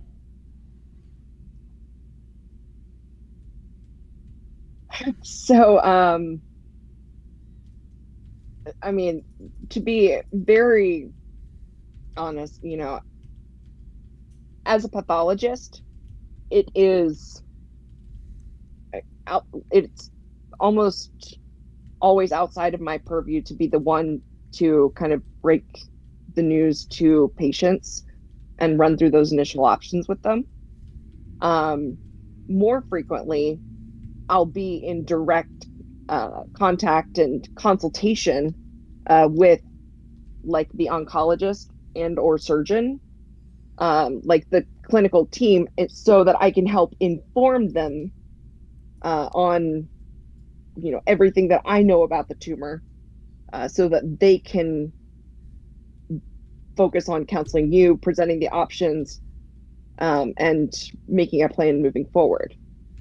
The exception to that is, there are times whenever patients, they're given this news by their clinician, they're presented with these options, but then they go home and they are looking at their path report. They, pop the language into various search engines, and some of it is still not quite clear. It's not infrequent that patients will call directly into a department and ask to speak with the pathologist who signed out their report. And in these cases, it's important to make sure that, you kind of followed up with your clinician surgeon team so that everybody is on the same page, because you don't want to say something that necessarily undercuts something that their clinical treating team has already told them. Certainly having, I want to make sure that I answer your question about having kind of family support and these other, all of that factors into your treatment decisions, right? Because it's about being able to make sure that, if I'm putting you on a drug and it requires testing however frequently, which means you have to travel to this place, which is however far away, do you have transport to get there? If not, it's not a good plan for you. It's not going to work, and we'll find something that will. Now, again, that's outside of my purview. My job is more in, I don't know if you go for sports metaphors, but if it's football, as the pathologist, I'm the guy in the booth. Generally, I'm behind the scenes. You don't get very excited about me.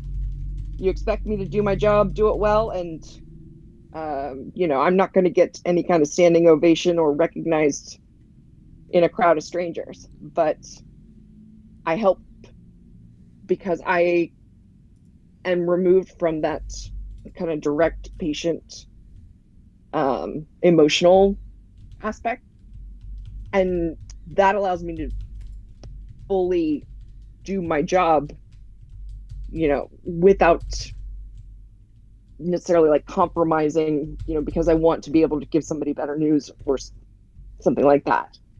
I give you the best, most complete, most objective news so that it can be dealt with accordingly. And I help coordinate with the team to make sure that comes to fruition. Does that answer your question? It might answer someone's question. That's my part of the question for you. I'll say that every patient is a little bit different. Different people have different family situations, of course. And then also some people are far more stoic about how they want to deal with it. You don't always interact with the family.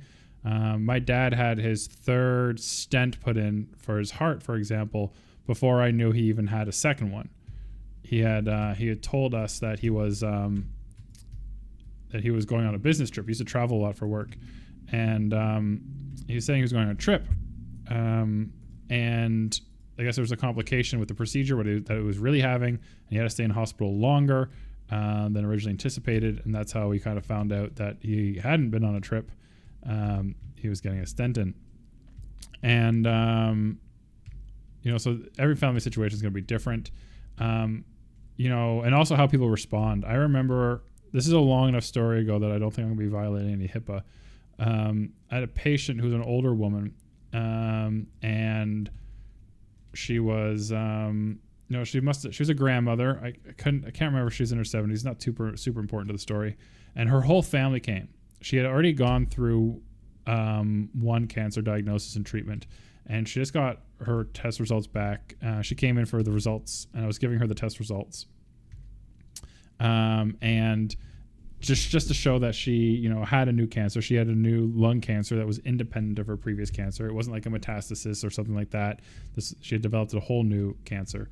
And she took it very stoic. She took it very in stride, whereas her family, who was in the room, they were more the ones who were having a harder time coping. But that being said, support's massively important. And study after study has shown that if you have support, you have a better prognosis. There's a big study looked at marital status on survivalship in cancer, and showed that with essentially across all cancers, married versus unmarried had better prognosis. And some of this had to do with what cancer? It was non-Hodgkin's lymphoma. They found that if you were married, you were more likely to do chemotherapy, which definitely impacted your survivalship. And so support is really important. And I encourage people who are going through it to not go through it alone. I do know there's certainly this attempt just to rough it out and grit your teeth and not wanting to burden other people. You don't want to be a burden on your family, on the people you love.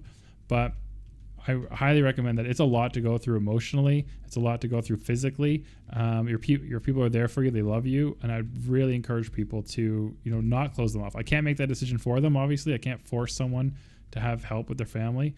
But I do feel like if you can, and you're in a position, and not everyone is, some people are estranged from their family. Some people don't get along with their family. Some people come from abusive families, and they're never going to bring those people back into their lives. Not even with a cancer diagnosis. And I get that. And I would never encourage anyone to, a toxic relationship is going to be worse than a helpful one.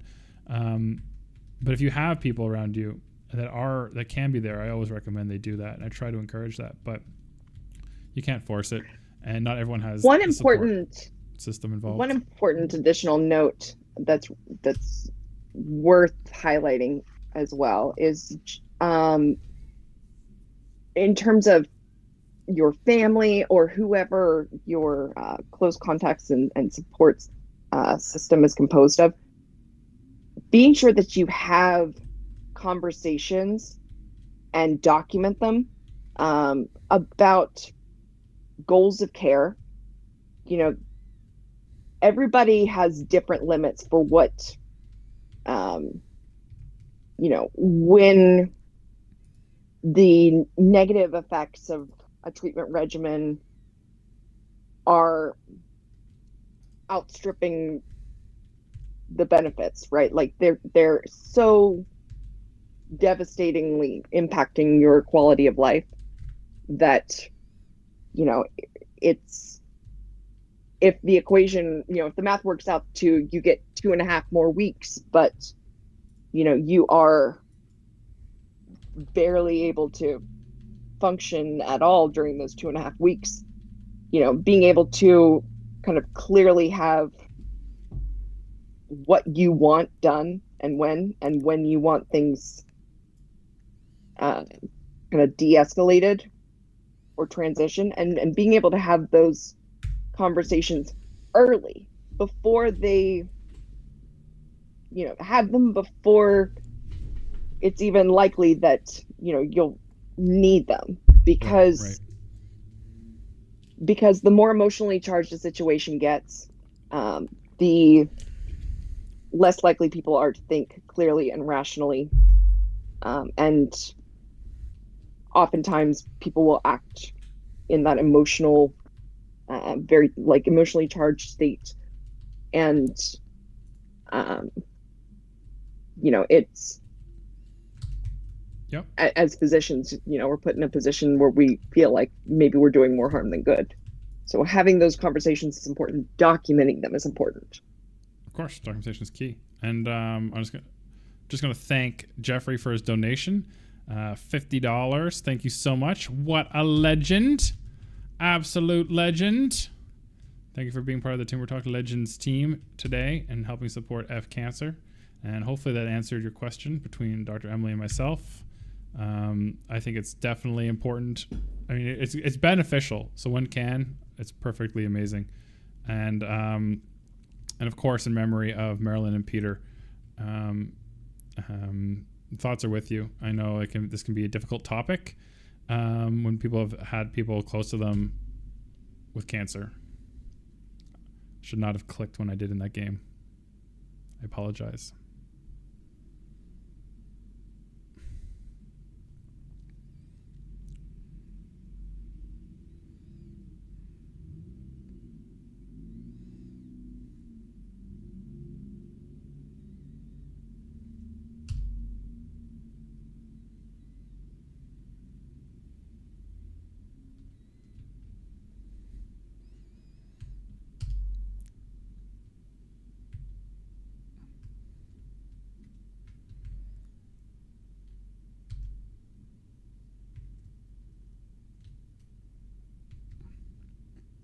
All right, that was kind of interesting communication for those watching the live stream.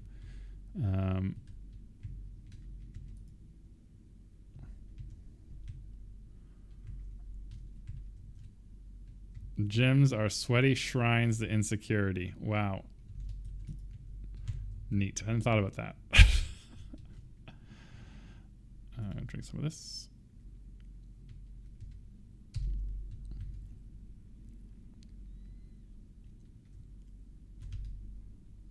All right.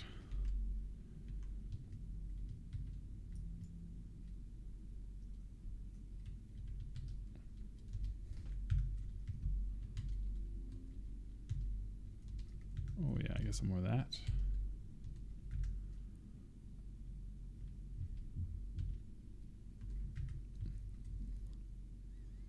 I do think I'm gonna grab that stuff from back upstairs.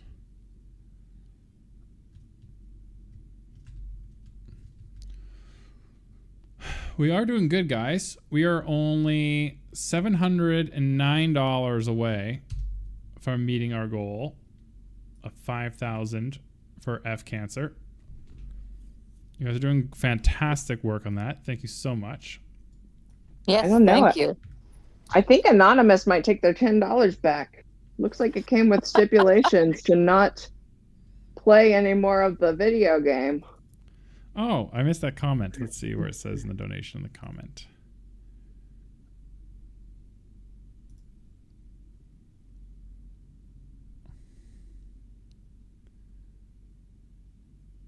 Oh my god, it did say that. Oh wow. Oh wow. I mean, that's a good point, Dr. Emily. I don't want to go against a donor like that. That would be wrong. I'll definitely have to turn off the game now. But thank you, Dr. Emily, for pointing that out. As always, ever vigilant in our pursuit of accomplishing our goals here. And there's just absolutely no way we could do it again, I guess. just couldn't possibly do that. And I wouldn't want to go against our amazing donors and all the support they give to the channel, because that would just be wrong. So thank you so much, Anonymous. We will respect your thoughts and opinions. Definitely. Oh no, what's They this? seem to ask very nicely. Someone just donated $11.11, and they just said, "Keep playing Abiotic." Well, I mean, you outbid the last person, so in that same logic, I have to keep playing Abiotic. I guess I have to keep playing. Technically, Anonymous has donated $11.22. I mean, I can't keep track of all the different anonymous people. So, I mean, that's just crazy. I kept track of this one.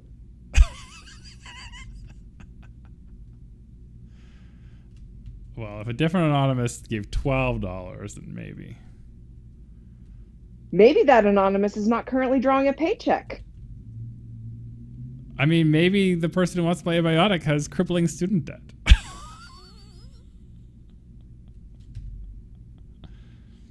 Silo 3 access is up there.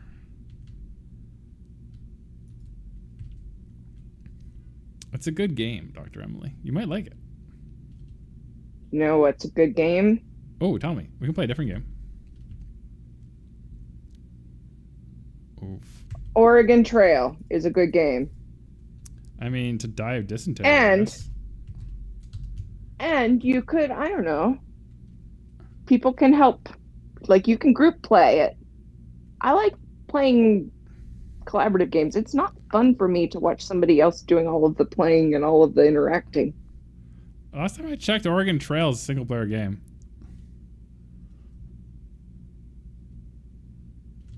I'm just saying, when we played it in my gifted class, yeah, coming up in primary school, there would be like 3 or 4 of us, and we would each get our own little character and be able to go through.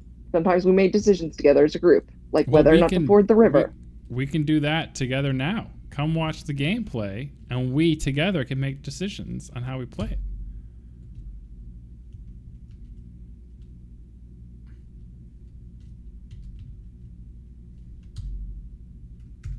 This feels a lot like arguing with my younger brothers, which somehow never ended in a productive agreement. Like, I either took over or gave up. I mean, that's one way to look at it. The another way to look at it is raising money for cancer patients.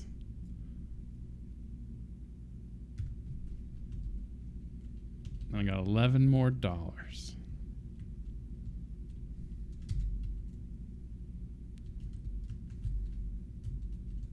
And that's productive.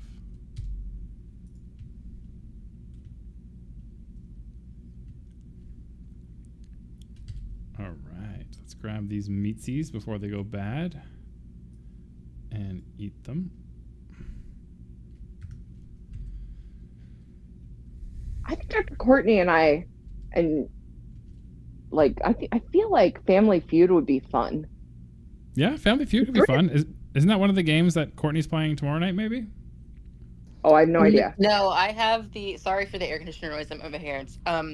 I have the Jackbox party packs 1 through 10.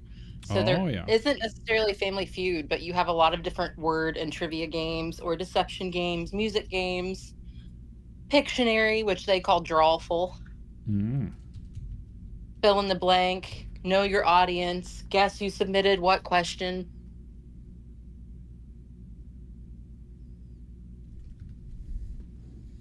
It's kind of cool. We can certainly do a trial run later if you want. I strongly endorse that idea. I second that motion. Yeah, we can do a trial run later. Sounds good to me. Parliamentary procedure for the win. We're doing Robert's rules here. Who's taking notes?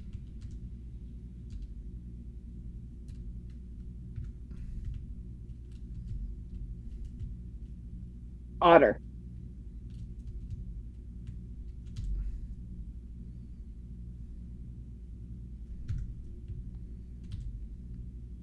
The AI app, it's excellent.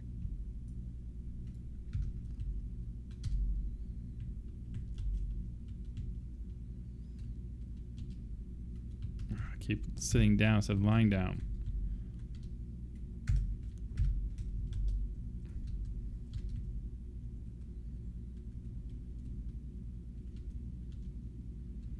Cooking level 2.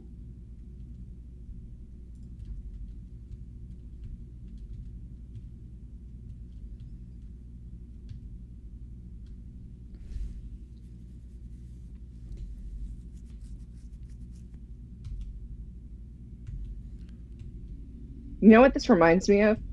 What? Are you a Big Bang Theory fan? I wouldn't say I'm a fan. I know the show, though. I've seen many episodes. I know the show. Wow. There's an episode on there where they are doing one of Raj's themed dinner parties, and it's a time travel scenario, and they're all like going to the future, and Amy reads her card, and she's like, and I bought the comic book store and burned it and closed it so that Sheldon would pay attention to me. That is the sentiment that I'm feeling at the moment. Cool. I personally like Abiotic, and I enjoy watching you play it, so I don't have that sentiment. I mean, listen, I can get the general sentiment, but today is about the patients. It's not about any of us. And, but I definitely can understand the generalization around the sentiment. What was I going to say? Oh, Jeffrey had a question for both of you, and me, technically. Jeffrey says, everyone, I'm going to combine words here because it might be a typo. Everyone in my generation watched the film Terms of Endearment, starring Jack Nicholson, Deborah Winger, and Shirley MacLaine. It's a powerful story about cancer. Do cancer docs know this film? Do you guys? I know you guys aren't technically cancer docs, but do you guys know that film? I know of it, but I haven't seen it. Oh my God, yes, I know it. Like, one of the best descriptive expressions that I have in my arsenal is being able to say that, oh, and my grandmother, she went full Shirley MacLaine on that faculty. There's a specific scene. Deborah Wingard's in the hospital. She has breast cancer. She is awaiting her pain medication. Everybody is busy. The mom, Shirley MacLaine, is like, flags down the attention of a nurse. Like, my daughter needs her pain meds. And the nurse is kind of casually dismissive, like, oh, okay, well, we'll get around to her whenever we have a chance. She's like, but it's time for her pill. My daughter only has to wait 6 hours between pills. She made it, the 6 hours. Give her the pill. My daughter's in pain. She needs the pill. And she flips out. But it is in my emotional love map, that is it's such a clear expression of how much she loves her daughter. And I feel like I have seen multiple members of my family, specifically women in my family, who, in moment of feeling powerless to resolve a much larger scale issue, they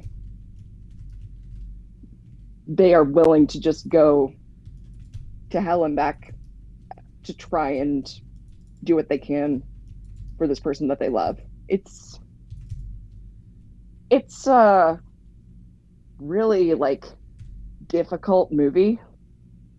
And it's not exactly uplifting, but that moment is brilliant.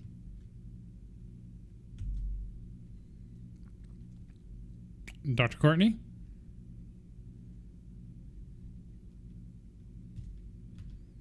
I haven't seen it. I'll say I haven't seen the movie. I haven't either. Sorry, I'm trying to find a good spot. The dog is wanting to play fetch. It's all good. I haven't seen the movie, but I appreciate Jeffrey for letting me know about it. I'll give it a shot. I mean, I've heard of it, but I've never seen it. I only recently watched. It's another one that's very famous. I can't remember. It's gonna bother me. I think like a very young Matt Damon's in it, maybe. I can't remember. It's like a. It's not Michael Crichton. It's the other author. Who's the author who writes about lawyers? Patterson? No, the other one. He also wrote that book about pizza, but it's not about pizza. It's about coaching football. Mystic Pizza. Oh, no. God, I have no idea. Yes, Dr. Cindy, these shirts are for sale, but you should, more money will go to the patients if you just click the download link in the description of the site. Although I think Dr. Cindy's already donated. Don't really need you to donate, but just letting people know that there are links to shirts for sale. However, more money goes to the patients if you use the individual donation link buttons. All right, let's do my thingies. That's fine. Well, it's fine. All right, so I'm trying to find someone who knows something about power cells. This is where we are in this game. Oh, wait. My character needs to go to the bathroom. I have to play the mini game again.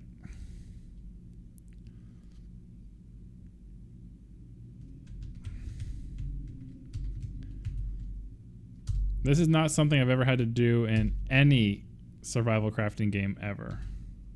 I play a lot of them. I mean, oxygen not included, all your little characters need to use washrooms, but you don't actually have to do it for them. They just go.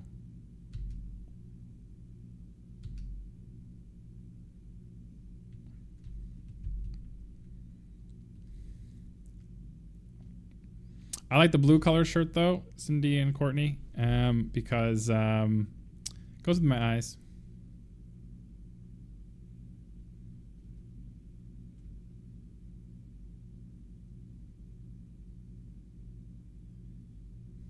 You know, I took a look at Dr. Mike's swag store the other evening. Oh, yeah. And buy some swag? I did not. My initial impulse was to go all in on the like organs hoodie. Okay. But I had to dial that back and opt out whenever I realized that not only did they have the whole urinary system, like both kidneys, ureters, and bladder, labeled as kidney, but they had a perfectly lovely pair of lungs connected at the main bronchus, labeled lung. And I could not, in good conscience, let that issue of singular versus plural nouns matching the images. I could not let that discrepancy stand. Well, I'll let Sadly. Sam know, and maybe they can change it.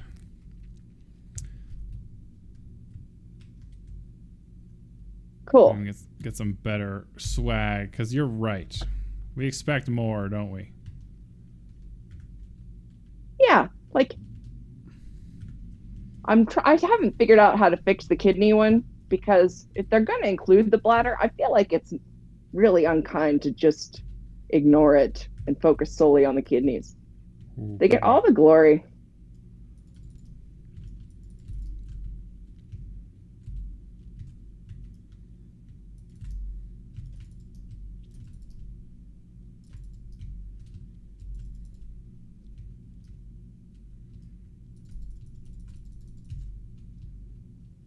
Oh, that was sweaty.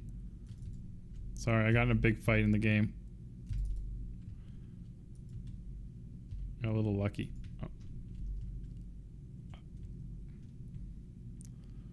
Oh. Oof. That was intense. For those watching, wasn't that intense? Oof. Bourbon the Drink just donated $50. What a legend! What a Tumor Talk legend! Thank you, Bourbon, like the drink. Did it come with a comment? Because if you miss the comment, that can be important, Dr. West. Sometimes people give and they have stipulations attached. Sometimes they do. Sometimes they do. Well, I'm not getting naked on camera, guys. This one had no stipulation. Thank you, Bourbon the Drink, for $50. You've gotten us that much closer. We are only $600 away from our goal. We are motoring through this. Thank you so much to everybody. Absolutely killing it. The Tumor Talk legends.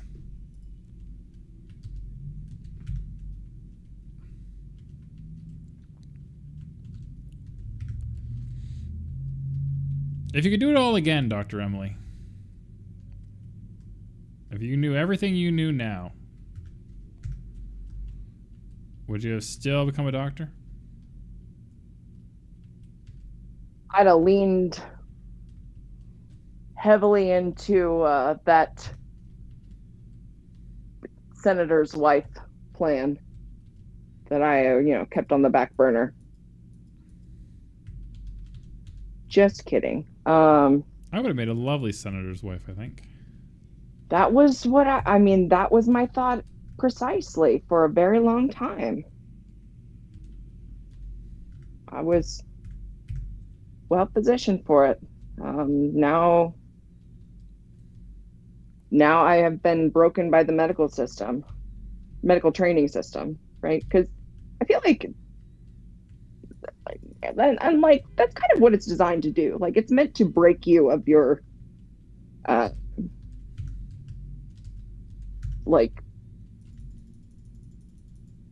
stubborn ideologies of individualism, personhood, and remake you in the image of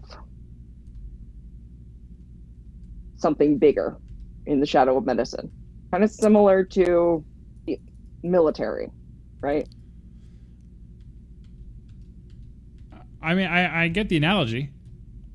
I didn't have the same experience, but I get the analogy. You gotta break it down so they can build you up. I did not feel like I was broken down. I feel like a lot of medical training is designed with the intention of kind of making you relinquish a lot of your, closely, like what would have been priorities, prior to starting this trek in medicine, and instead like devoting yourself wholly to it and to the service and whatever.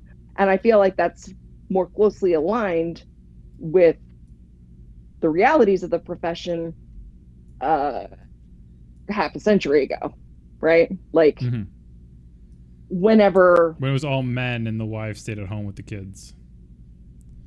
Well, moreover, like the amount of trust and amount of respect and amount of influence that you had was so disproportionate, to anyone else. You had an obligation to kind of act as something like beyond yourself, act in the interest of something beyond yourself, because you were one of the few and privileged people afforded both like that education and skill set, which is already rarefied. I think there's still that obligation. I'm one of the few people who do, I think.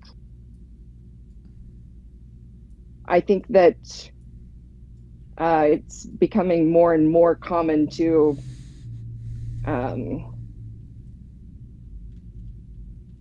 consider the practice of medicine like the career as a physician to be a career, a job, a way of making a living and practicing a craft, and then something you put away and walk away from at the end of the day. It's something that you do to make your living. It's not kind of a central tenet of your life. And I think with that, you know, it kind of, if not creates, like brings to the forefront some very different and, you know, like kind of questions and controversies. And I don't think that there's necessarily an absolute right or wrong position to stake out in it. But it's certainly something that inflames a lot of passions within the field. That's fair. I think I've been fortunate that I knew I wanted to go into this for long enough that I didn't, it was kind of like my main goal. You talk about kind of reshaping goals and thoughts, and I didn't have anything to kind of give up. I mean, part of that is privilege of being a male.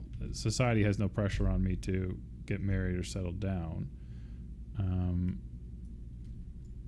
But I never really felt like I had to realign those things. The only thing I had to realign was not so much medicine, but was just sort of the modern classism of the modern world in general, I think.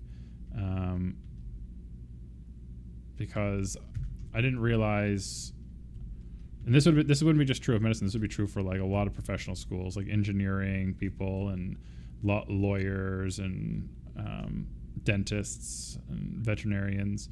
I didn't quite grasp the cost of it all. I think in grade 3, I remember sitting down and they had one of those flip boards up and they said, shout out a profession, what do you want to grow up? And people were like astronaut and all this stuff, because, you know, it was a big time for like the Canada Arms, so space was like in a lot of people's conversations and like all this stuff. And, you know, like doctor and this and that. And I didn't realize, because they kind of told us like, hey, you can be anything you want to be, you know, and I didn't realize that you can be anything you want to be if you have money. And like, I didn't quite fully comprehend how my life would be impacted by the ridiculous amounts of student loans and student debt required to pursue this profession. But again, it's not unique to medicine. It's not woe is me because I'm in medicine. I'm very privileged to be in medicine. And there's lots of careers that put you into debt. I just didn't realize that. That's the only thing that didn't line up with my expectations, was crippling student loans. I think there is a very difficult kind of balance. You know, there's like a very narrow edge of space that you kind of have to traverse carefully as a woman in medicine. Like, you can't be too showy, right? If you're attractive, you can't act like you know that you're attractive, but you can't be so frumpy as to be off-putting or portrayed as sloppy or unprofessional. That is the indescript, weaponized word of choice for so many things. Unprofessional. You are expected to speak in certain situations, but only so aggressively or so impassioned, and you can ask questions, but not questions that could be interpreted as calling into question somebody else's clinical judgment. Like, there's such a ridiculous amount of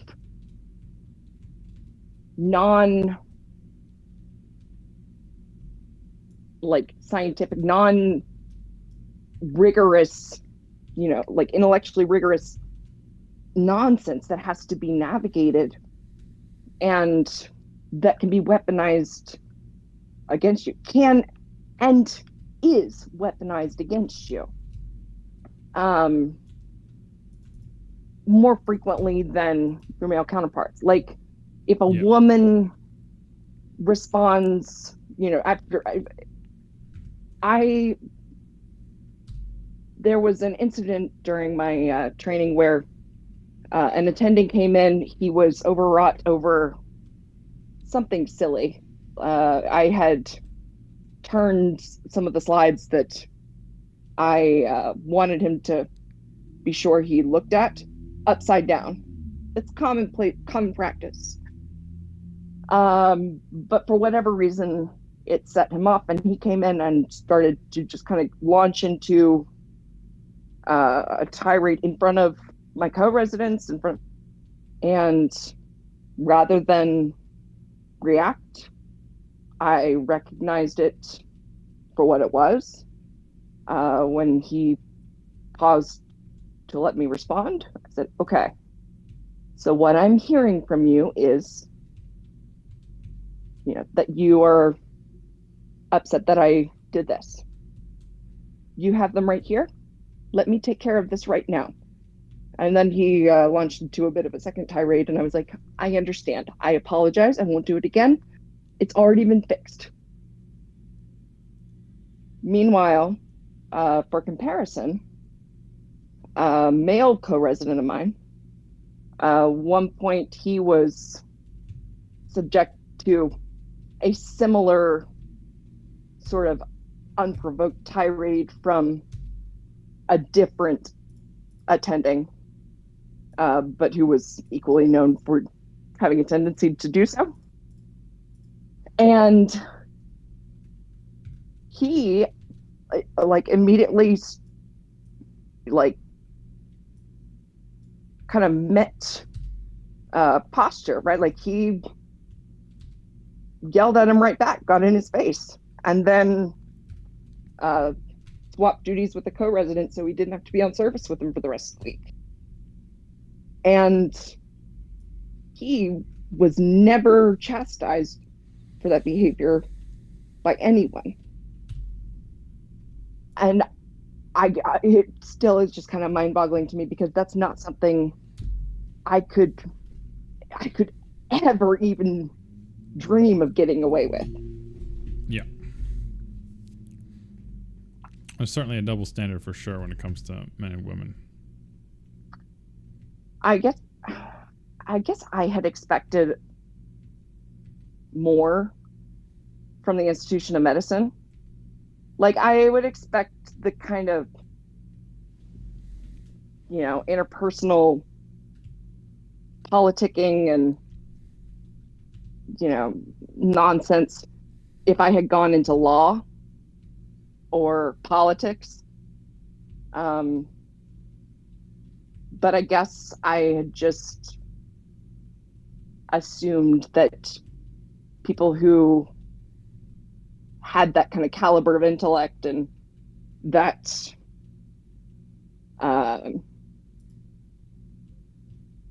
privileged and it's such a privileged position. You're one of the very few who have this ability and this skill set, and you're in a position to use it. I don't know. I guess I naively had thought that they could act above all of the silly nonsense. Or if not all of it, then, some of the very pettiest of it. Yeah. I can understand that hope and want. I'm sorry you had to go through all that. Sexism sucks everywhere. And you deserve more to be respected as your male peers. I mean, it's sort of tilting at windmills, right? Like, it doesn't really do much benefit to anybody to whine about, because it's not something that, you know, is going to change overnight or in You're right. major way. It like won't it change overnight.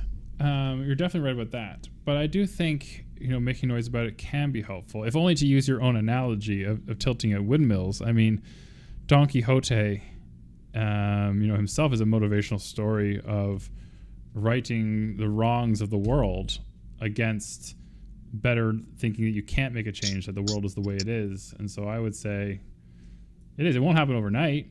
You're right about that. But I'm all for, I guess I trying to make just the world a better place. I don't like to spiral into those sorts of rants, because I feel like it centers a narrative that is premised on like a victimhood mindset, and I don't like that. Well, I definitely can't force you one way or the other on that regard. I can respect that understanding and that feeling. But I probably would have been a lawyer with a lot less like extra effort, focused effort, and been pretty good at it.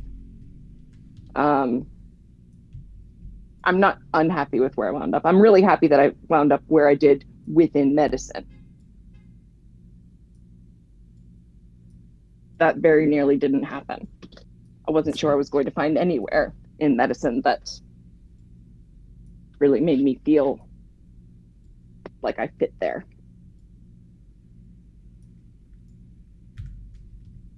I'll tell you something. I recently visited my old college apartment in Morgantown, or my old college apartment.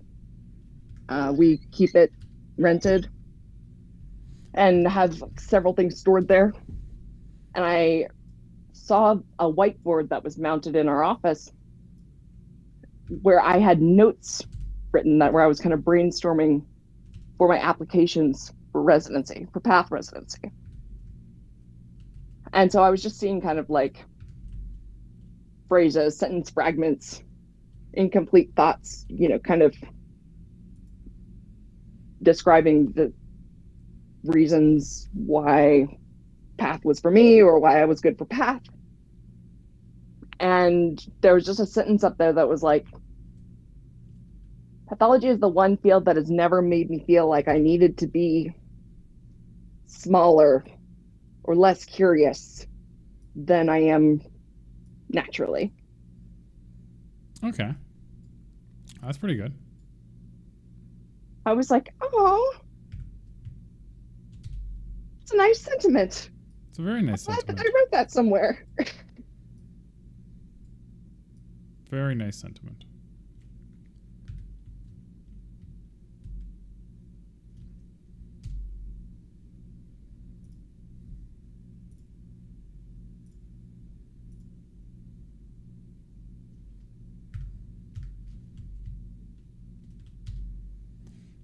I did not want to interrupt the conversation, but I am getting a couple DMs asking, what is Abiotic? Why does it look like a zombie survival game? And can you explain more about it? I can definitely do those things. I can 100% do those things. I'll just end on our career path stories around, I don't know if I feel accepted in cancer work, but I definitely feel like it's very rewarding work. All right, Abiotic. So, it's getting late. Almost power time to go down, which is what I want. So, Abiotic is a game. It's survival horror crafting, and it is basically you're a scientist. In this case, I'm an intern, but you get to pick what kind of scientist you are at the beginning. I picked intern, and yeah, that's right, Regina. Cancer can fuck off. And so it's survival, crafting, horror, and you're stuck in this lab and you're trying to escape and get out. And there's multiple levels and things have been shut down. There's a little bit of a mystery puzzle to it as well. We don't really know where things are, where things are going, but we're trying to get out, and we have to craft our way out a little bit and kind of sort our way through everything. And that's what this game is. And so I've been crafting stuff, crafting weapons. There's these creatures that I think are coming out from another dimension. I've been reading clues, but I'm not too sure. I think the scientists have been like experimenting with like mutating things from another dimension, and that's the things that keep attacking me. All right, get out of here. I don't really want to fight right now. And so I'm trying to find that room. Look at that. Look at me dodging that laser like a boss. I'm trying to find that room. Oh, here it is. Because the power's going to go out. The power goes out at night. So you have to put batteries in the walls if you want to use electricity at night. Ooh, first aid kit. But the power goes off at night, which means some of the dangers go away. So this room, it's flooded. And there's an electrical circuit that's electrifying the water. I died last time I was in here. But at night, the power's going to go off in 20 minutes, which is like that's like 2 minutes. I think every minute is 10 minutes in game. And so basically what I'm going to try to do is I'm going to try to get in there and get to that guy up there. I think he's the scientist I need. I'm trying to find someone who can teach me how to make power cells so I can power the forklift and open the next section of the silo. It's kind of like an escape room / survival horror. Oh, Jeffrey removed a message. I wanted to read it, but he typed something. I hope he re-asks his question. All right, so still lights on. So is this still electrified? I can't tell. There's like lights blinking. That makes it seem like it's still electrified. All right, here we go, buddy. You the guy I need?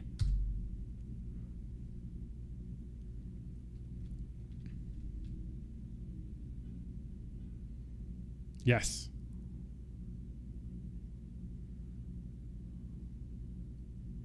Open silo 3 to retrieve power cells. Okay, but I thought I couldn't get into silo 3 without a power cell.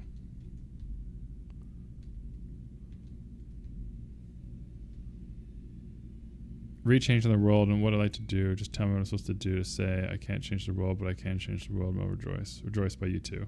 Ah. U2's song. If anyone wants to play with me, yeah, you guys can play. Game's on Steam. I'll send you. Oh my god, I know what game I want to play. What game do you want to play? Age of Empires.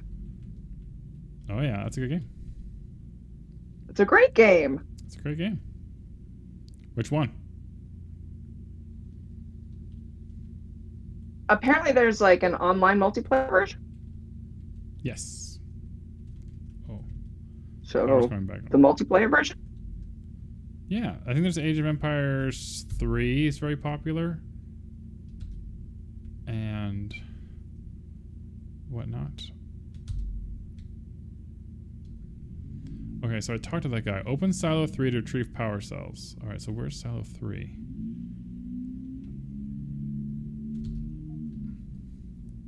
Tram station.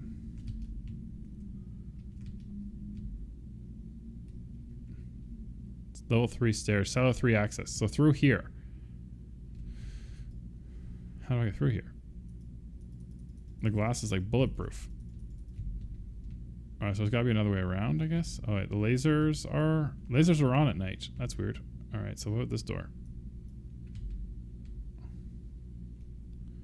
Can't go through there. Can't smash that. No.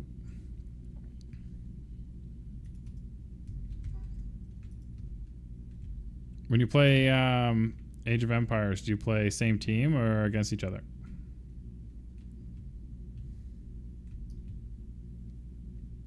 I literally haven't played since like my freshman year in college. I mean, I think I always played against my opponent. But you can play like 2 against 2. Like you can do like 2 humans against 2 computers. Oh. It's like a real-time strategy game. I don't know. I'm game either way. Cool. I think I have Age of Empires 3 for sure. I don't know about the others. But the older ones are probably really dirt cheap, so I could probably buy it.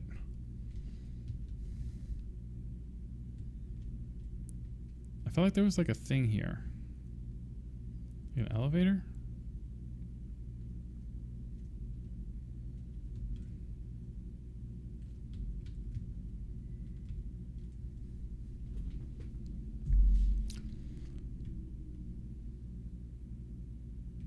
Jeffrey wants to know, can a doctor change the world even if it's one person? I think people can change the world even if it's just for just one person. Right. Not yes, 100%. 100%. I think definitely. And if for more than one person, right? Like my boss treated Emily when she was like 16. Maybe 12 or something. She's still alive today, and she's a student at Penn now, where she was first treated. And not me. Not you, different Emily. I don't want to say her name wrong, but I think it's Emily Whitehead. I can't remember her last name exactly. And not only is her life and her entire world different because of Dr. June, but her parents' lives are completely different because of them. They've gotten all these birthdays and Christmases. They've gotten to see their daughter go to university. She was one of the first patients to ever receive. We treated for CAR T-cell therapy at Penn over a decade and a bit ago now.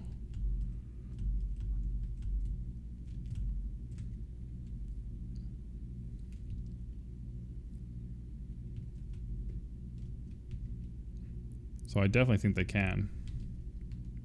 So I don't think that ability is limited by any means to just doctors. I think that anyone, when put in the right set of circumstances and by choosing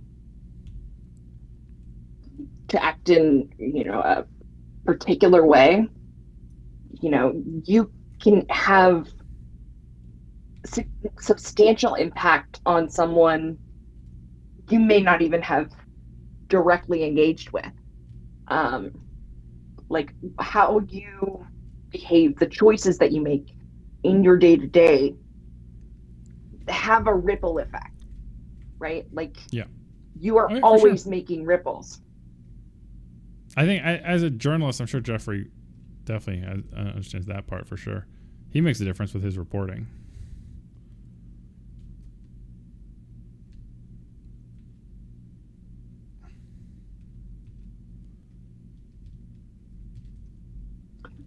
So I don't know if I've mentioned to anybody in the group that I spent some time as like a professional camp counselor for summer camps. Hey, me too. Camp Chimo. So, I worked with 4-H camps primarily, and went all across the state of West Virginia. It was awesome. Nice. But as part of our nightly campfires, we would oftentimes kind of tell little short stories or just kind of have a short commentary on the day, that kind of could tie in with a lesson or a piece of advice for the campers, going forward in the week. But one that was frequently used and that I've told before was, that there was a little boy who was walking along the beach, who would take a few steps, bend down, and picked up a starfish, and he would pitch it off into the ocean like a frisbee. And he would then walk like maybe 8 feet more and pick up another starfish. Now this beach was currently littered with starfish because of how the tide had washed in and with a storm recently. But every several feet or so, he'd stop, bend down, pick one up, and pitch it into the ocean. And I stopped and I said, "But what are you doing? You can't possibly make any significant difference just doing the little bit that you're doing here." And he bent down, picked up a starfish, and pitched it into the sea, looked at me and said, "It made a difference to that one." Yep. Campfire Tales with Dr. Schaefer. There you go. All right, guys, I'm going to need some help with this. I am stuck. So I don't know what to do and where to go next. All right, so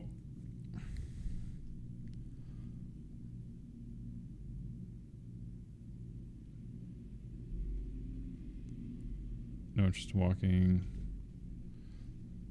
There are power cells on level 3, but I can't get to level 3.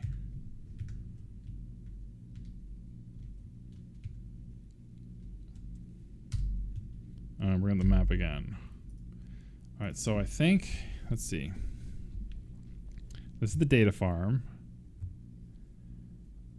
Elevator to level 3. The elevators don't work. And we saw the stairs. There's a maintenance lift level 3. So the stairs to level 3 in this hallway are locked. We can't get through them.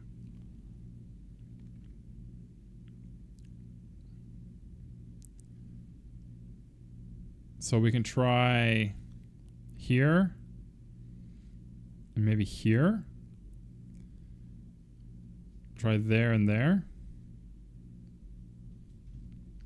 I don't know. I don't know.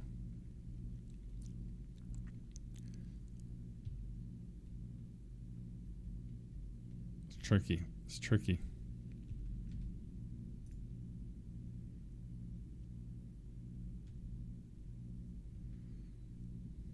Dr. Courtney, do you have an inspirational short bit for us? Give me a few minutes. I'm driving and heading home. Yeah, once you're home, I need your help on the game, too. Okay. I like it. Navigating the roads of life. So for those just joining us, we are both playing Abiotic and sort of dictating what I'm doing as we share stories about medicine. While we try to raise money for F Cancer. F Cancer is a charity that helps patients on all parts of their cancer journey, from early diagnosis to treatment and through to life after cancer. They also have educational programs for caregivers and family members, and they also fund preventative cancer approaches like HPV vaccine, which can prevent cervical cancers, penile cancers, head and neck cancers, anal cancers, and a lot of other good stuff. And soon we'll have more cancer vaccines on the way, which is super exciting. As we talked about earlier about a lung cell one, and we also talked about some other ones earlier this morning with Chris with pancreatic and Lynch disease related cancers.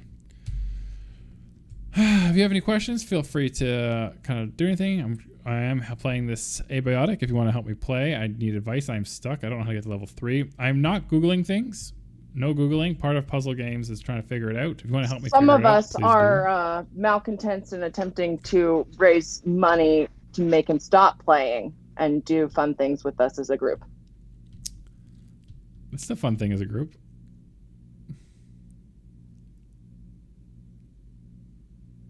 Ah, good question, OQ. I'm not. That's a frying pan. It's not a disheveled pipe. Jump into the dream. That's right, OQ. That's right. All right, so we're going to make an attempt on this again. Store all that stuff.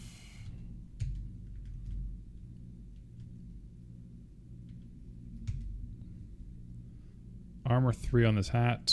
Armor 2 and cold resistance. I will take the hat. Swap in the hat. Alright, I'm making another storage chest.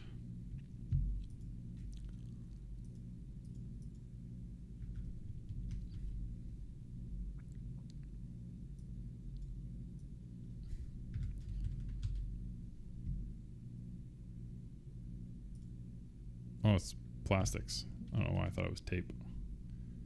Don't need any tape for this. I need plastic. It's plastic.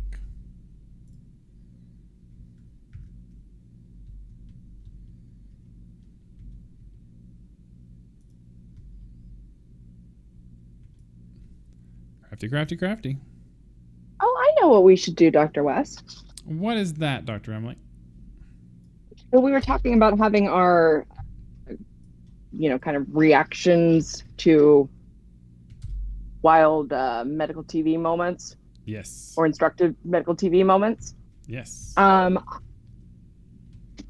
think we should invite the crowd to submit requests for us to, Review? comment on. Yeah. That's a fun idea. I like this idea.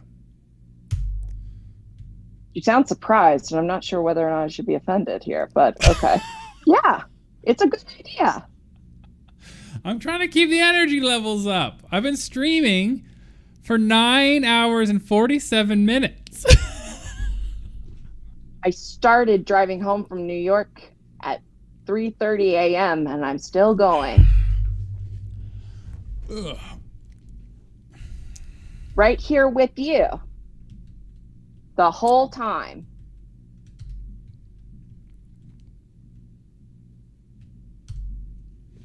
All right. I think it's a great idea, Dr. Emily. I am going to try to figure out how to get to level 3, though. J. All right, so we want to go level 1. We're going to go to there.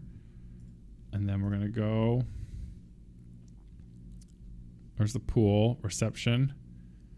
So we're going to try to get to that elevator first, and then this maintenance lift, since we know those stairs don't work. All right.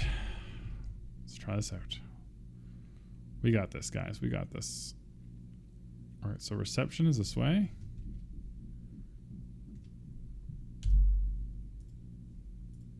So here's reception. So I want to go a little bit to the right. Try that elevator first. Does that tree have an electrical port on it? Interesting. Biolab D. Is that the right way or the wrong way? Biolab D is not on the map. Not helpful. I wonder if you talk to the same people again, they give you new information. No. Not helpful. All right, so. Oh, big boy, big boy. Ah.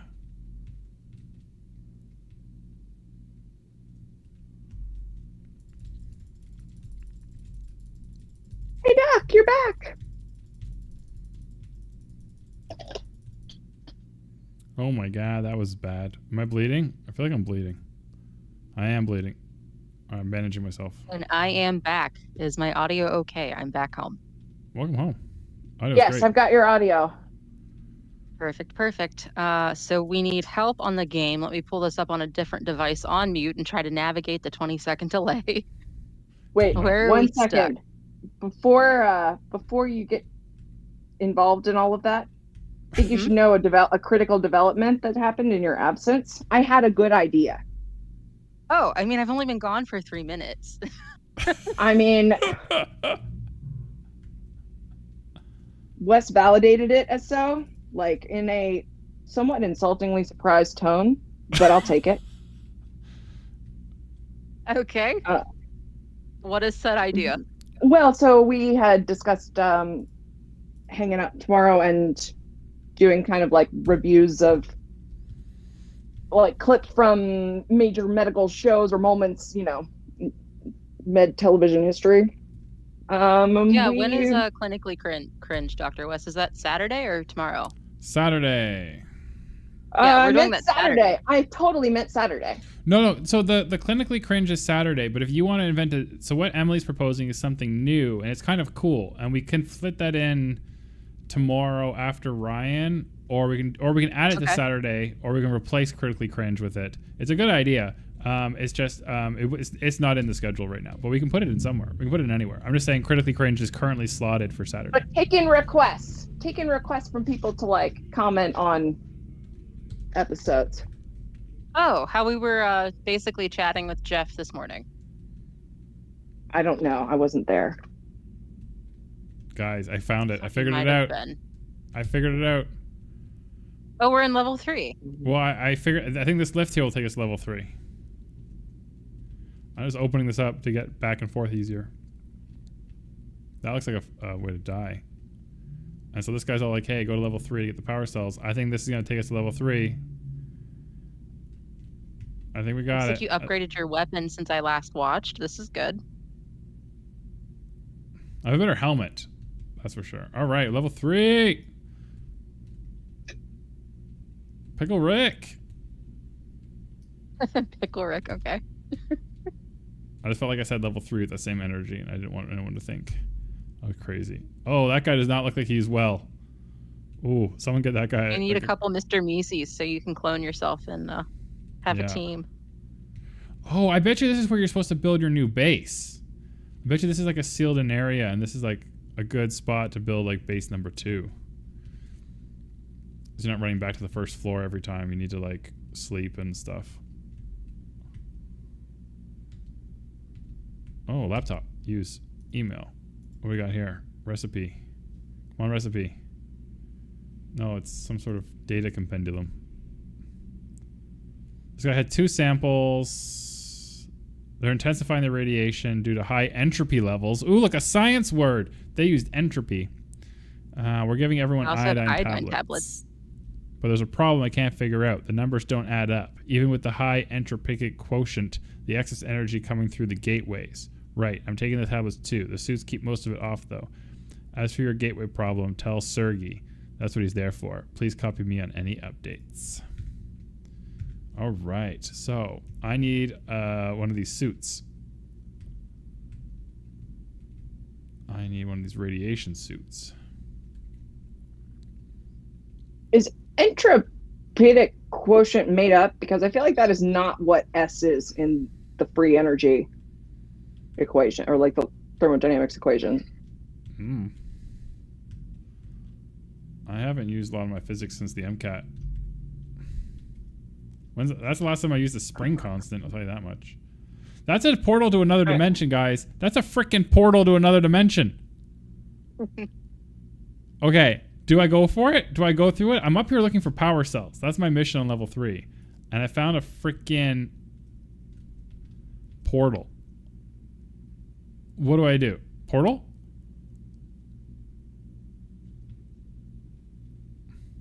I'm not sure why you're polling us, because you ignore the results of your polls and requests of your I just don't what the funders wanted. Not all of the funders. No. But that funder bid more. It donated a little bit more. I know it. I'm just Thanks, Siege. Siege is congratulating us on only having $600 more to go. Which I know we'll get. Alright. I feel like I've given a 20-second delay. If no one's going to speak up in the comments, I'm going to go for it. I'm going to actually take this opportunity, though, to quickly check the other feed.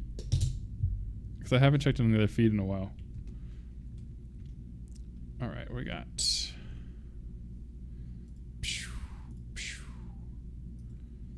Hey, there's still people listening in Twitter. Hey, everyone on Twitter. Remember, come on over and watch us on YouTube. Links in the nest. YouTube.com/Tumor Talk/live.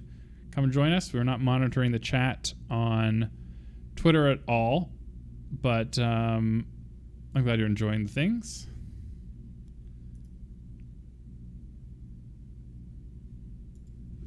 And Candace is still with us, Wes. She wants you to jump through the portal. She says, We're jumping do through the it portal. in We're all doing caps. it. We'll do it live. Loading screen.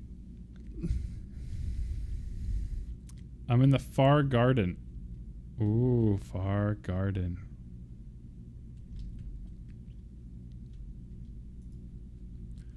Things here seem to be made of very hard rocks. Oh my god, everything's glowy. Ooh, a plant. I'll pick it up. I'm sure it's edible. Ooh, it's wheat. My agricultural skills moved up. Oh my god, that guy's got guns. I don't have guns. I'm gonna try to sneak up on him. Shh, gotta be very quiet.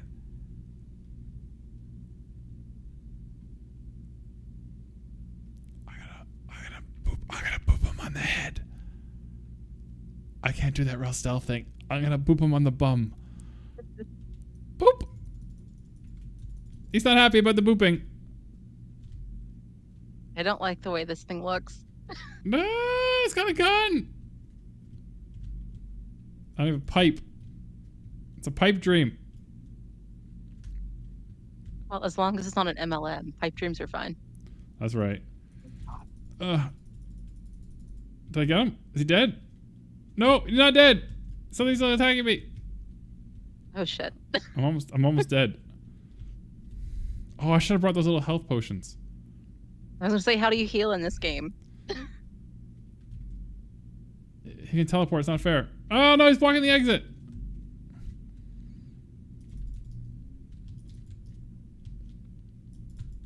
Oh, I walked through the portal by accident while swinging at him. Oof. Well, I didn't mean to do that, and he's probably going to reset his health. So I'm going to go back to my base and get some health. And think about maybe potentially building a base up here. You literally stumbled ass backward into a way to survive the encounter. Yep. All right, so I don't think there'll be time to come back here before nightfall. So I'm gonna have to rough it out in my base one more night. Oops, I didn't mean to sit. Oh, I hate that. But I will take apart some of these to try to get some more metal.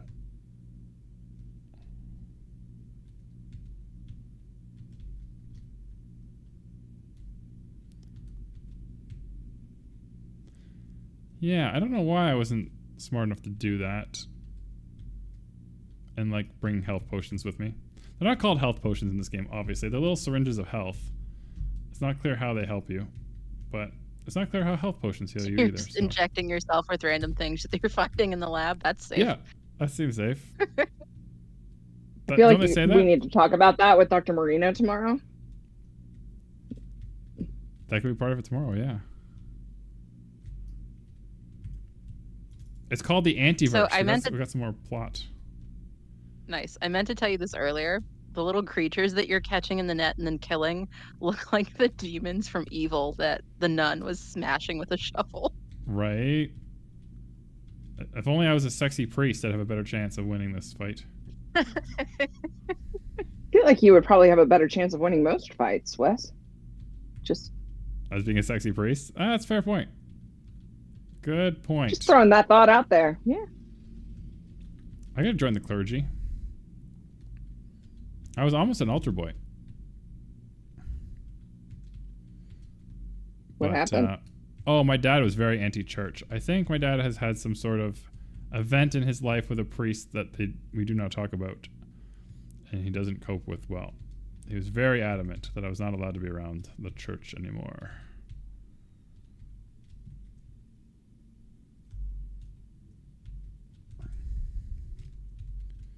Although I eventually did work at a church. I worked at a summer camp at a church, at a Bible camp. I've been working for the city camps for years, and one of the church camps wanted to get some municipal funding. And the only way to get municipal funding is they had to have staff that were accredited and trained, because to work at a city camp, you need to have like 30 pieces of certification and stuff. You have to have like high five training, Sure. leadership and training, and first aid and all these things. And so they hired me so they could get the grant, but I obviously didn't. I was the only staff member who didn't go to a Catholic school. I was the only public education hire. And yeah, obviously I didn't do a fantastic job with the Jesus teaching stuff, but you know, what are you gonna do? All right. So we have more. We got biomatter. Doesn't really go here, but that's fine. All right, let's cook up this. This fridge was a great find. For those who don't know, while we were having some chats and Jeffrey was asking some great questions. So OQ, it's not Half-Life engine. This is the Unreal engine. This is Unreal 5. And so it's pretty good engine. It looks cheap though. This is an indie developer from Australia, so they don't. I think some of it's not aesthetic. Some of it is just indie developers who don't have enough time to do graphics, so they're using assets from the Unreal Engine store. Sorry, I had to greet my cat who was ready to come inside. Yeah, that's fine. Yeah. So I'm gonna get some food going here, guys. I don't think I've ever locked anything crazy in terms of stuff, recipes for anything, to upgrade anything. I haven't used the crossbow. What's this? Makeshift leg wraps. Whoa! Yes, please. I do need leg armor. Oh my god, it takes magazines. And I only have... It takes 6 magazines? I have not found 6 magazines. I found 3 so far. If there's a place to get more magazines, I don't know where that is yet. What's this? This is chest armor, backpack, makeshift arm wraps. Please be books. I have no use of my books yet. Yes, it is books. Oh, but it's also magazines? All right, how much armor do you get for these things? Armor 4. How many magazines? 6 magazines? Oh my god.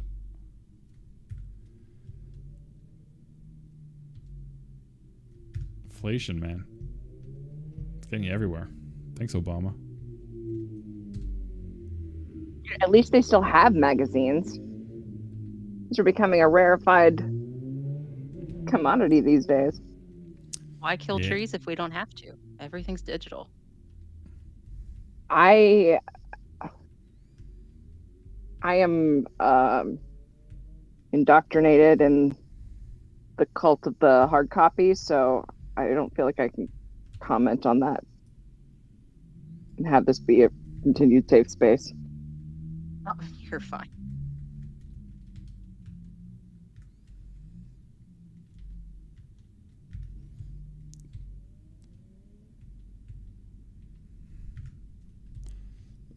Depends on what I'm reading. If it's like clinical trials and methods papers, I love reading on my Kobo. If it's primary research with a lot of experiments and stats, I do sometimes find it easier to flip through pages than scroll up and down a PDF, where you're constantly going back and forth to things. But things that are very narratively written, my Kobo is amazing. Like anything books, man, books. Kobo all the way.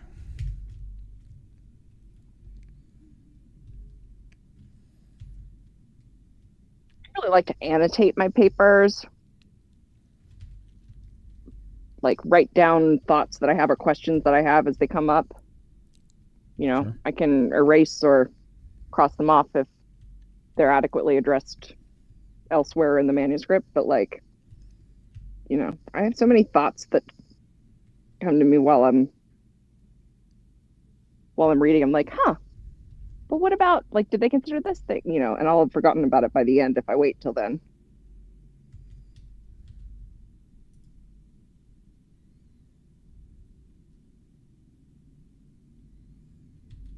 Also, I have difficulty, like, tracking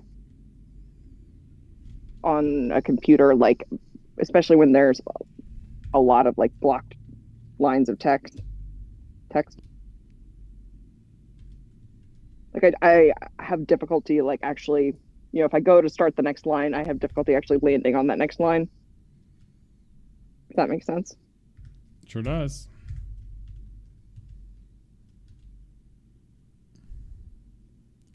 Sure does.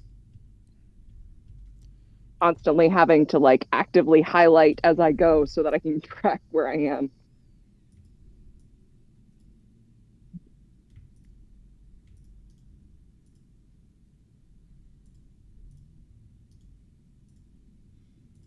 That's, this is the story of a failed millennial. I'm still a believer, and I'm a little bit of a failed millennial. I don't know. I feel like, I don't know. I just feel like failing is the millennial way. Ouch. I mean, I don't feel. If you base our stuff on boomers, I'm definitely failing. But I don't make my milestones what boomers say I should have by now, like house or anything like that. No, it was just it was so like pointed and accurate and devastating. I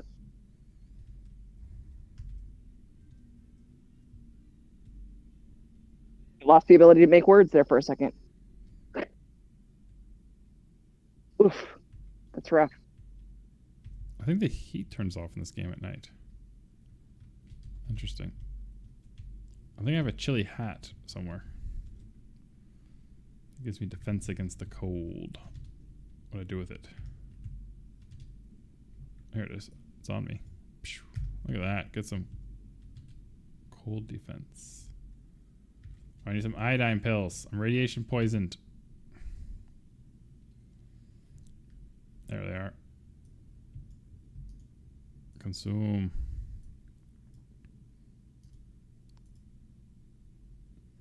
Okay, apparently don't interrupt the animation for taking a thing or it'll stop doing the thing.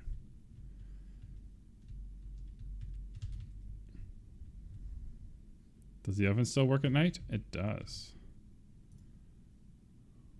Industrial stove. It's not even an oven. Oh, my character needs to go to the bathroom. Alright. Let's do a night mission to the bathroom. That guy scared the shit out of me.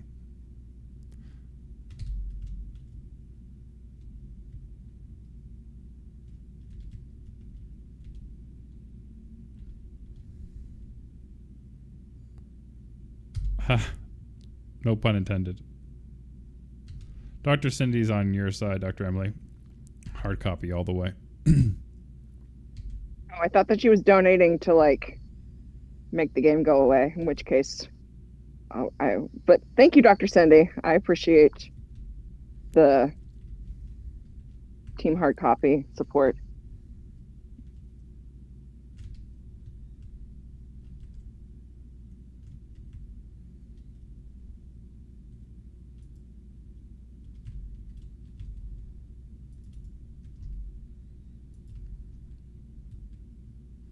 All right, how are we doing for health? We're not so great on. Food or mediocre? Maybe I'll get some more food out of this guy. Yup. Actually, I have more food in here. My refrigerator. No, this is a carbuncle thing. That's used as an ingredient for something.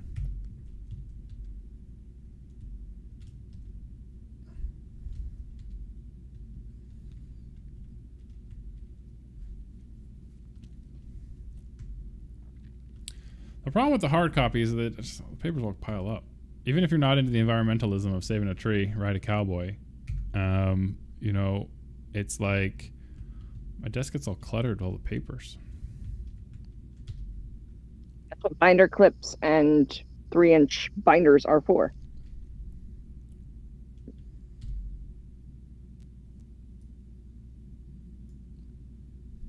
That's why God invented the hole punch. Is it? The 3-hole punch. Oh, that Jesus. He's always thinking of things. He's a benevolent God.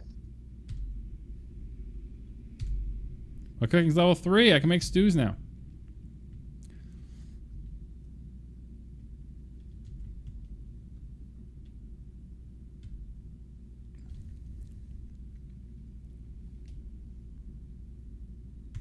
Whoopsies.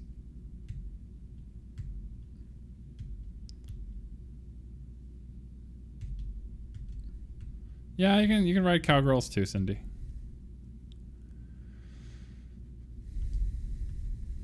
You're right, what? Cindy was calling me out for being sexist, and she's right to do so.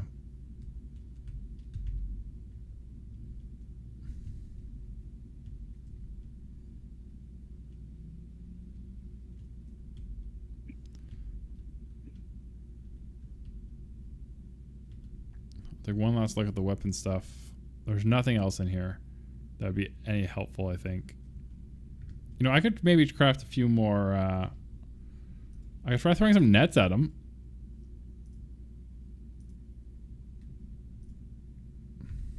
Crazier things have happened.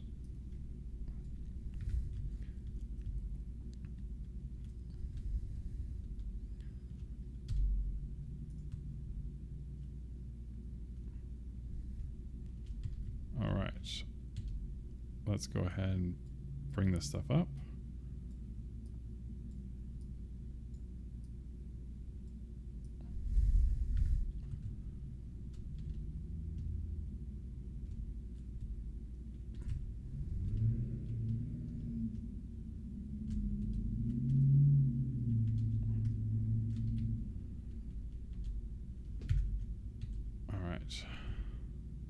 Bring some supplies up to level 3 and fight that monster again.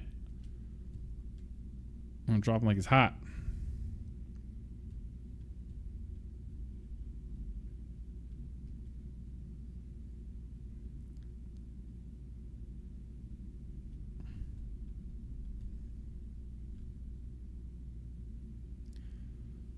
I'm gonna be honest with you guys.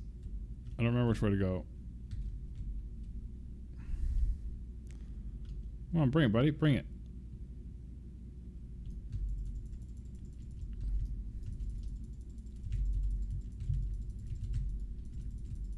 And I wish you weren't here, because I don't want to have to fight you before fighting the big guy, but, you know, whatever. Am I bleeding out? No. But my health is shit. Thanks, buddy. Hey, new skull. Those are important. I can make stuff out of those.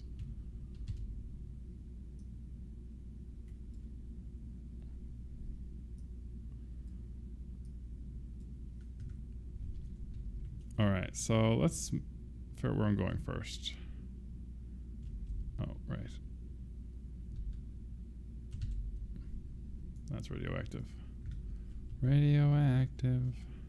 Radioactive. Does this work now that I've unlocked it? No, it doesn't work. Alright, which way? He actually has alkylonding spondylitis. Oh, I didn't know that. Alkylosing spondylitis? Yes, thank you. Pronunciation's not great. But yep, the Got lead it. singer has that.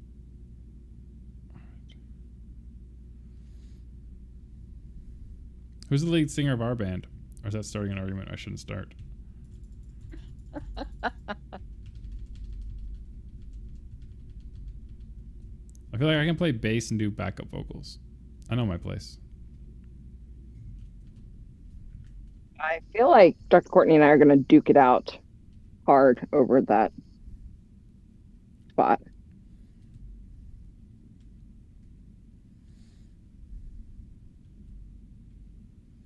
Two highly capable divas. Oh, that's a great band name. Highly Capable Divas. I like it. Maybe if you're in college. Yeah. I mean, we're in medicine. We're perpetual students. You know, I have this whole philosophy of I'm injecting it, guys. Random stuff into my veins. I sure hope that was health serum.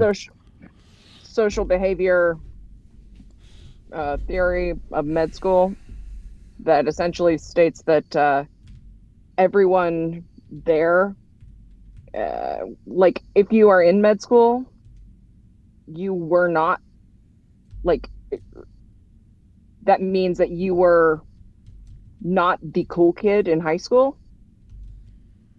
Like for whatever reason, there was something about you that was just like a little off, prevented you from being the A1 alpha. And that is why the social dynamics of med school classes tend to deteriorate into nerdy versions of high school cliques. I mean, I think I'll agree that everywhere is super cliquey. Working is every job I've ever worked was super cliquey. But there was a lot of I think also medicine also attracts a lot of alpha type personalities. I know that's not like the right term to use, but a lot of A type personalities. I feel like super overachievers, and so at least I know in my class there was a lot of people who were they were like their prom king and queens in high school, and they were super popular and on the football team. I don't know. One guy kind of openly admitted to us that he probably got accepted because the school was looking to improve their rugby team against the other medical school that was their rival, and he played on the rugby team in college, and he probably got his spot on the class because they needed more rugby players. Your med schools have competitive sports. Yeah, well, at least competitive to them. They don't like losing to the other med schools. It's kind of hospital teams too, because some of the med schools have feeder hospitals, so like Beaumont versus Hollywood and stuff. And RCSI was the feeder school for Beaumont Hospital. Yeah, my med school is 3.5 hours away from anything. So. All right, guys, this is about to get intense. So let's all focus up here, guys. We're going for it.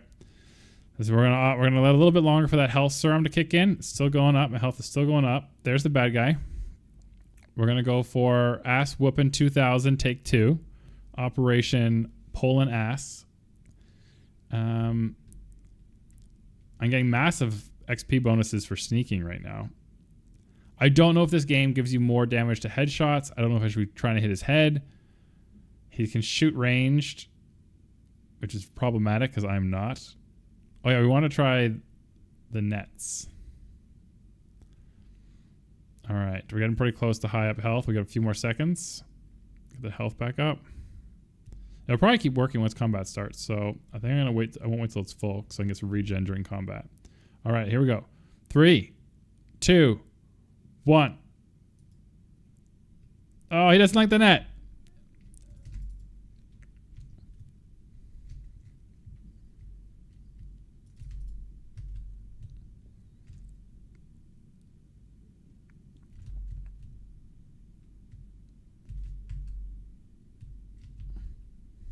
He fell off a cliff. Does that mean I win? Nope, he respawned back up top.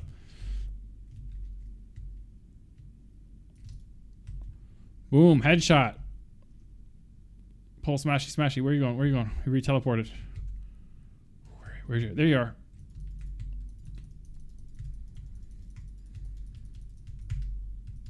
I got him. I got him.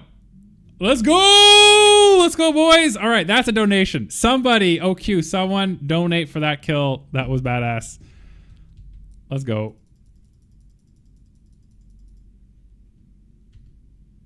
I got a raw heart. Power socket. All I can think about with raw heart is the main ad. We finally got to that point a few nights ago, so they now know what Marianne is. Ah, okay.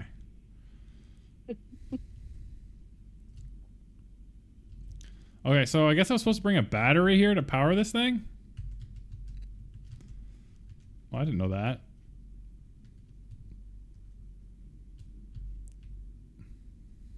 I guess I'll keep exploring for a bit. There's another portal over here. A new portal. Oh no. That's definitely another bad guy. Come on, buddy. What do you want? Come get some. Come on. Meet my pole. Giggity giggity. Did you just say meet my pole?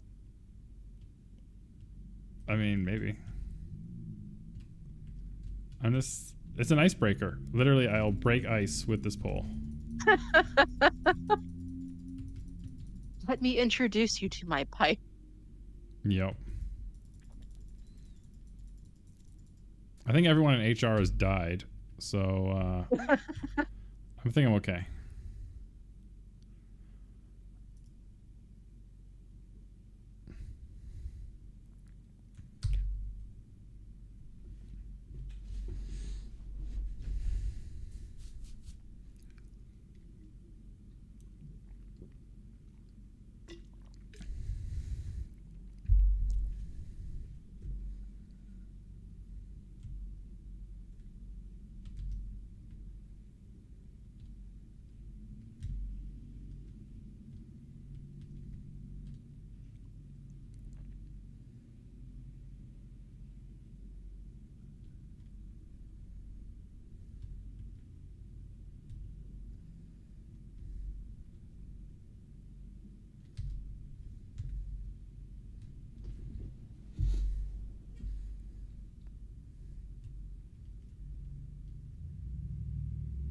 All right, so that was helpful, guys.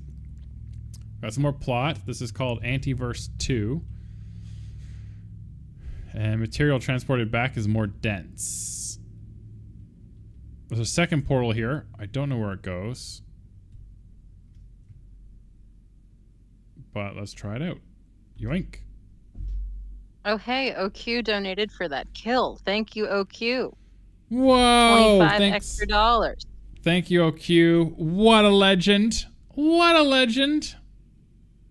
Part of the Tumor Talk legends.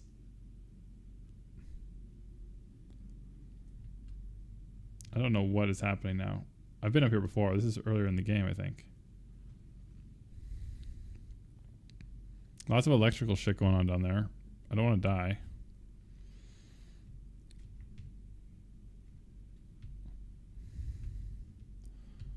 Gaseous nest. This is like an ingredient to make a portal, I think.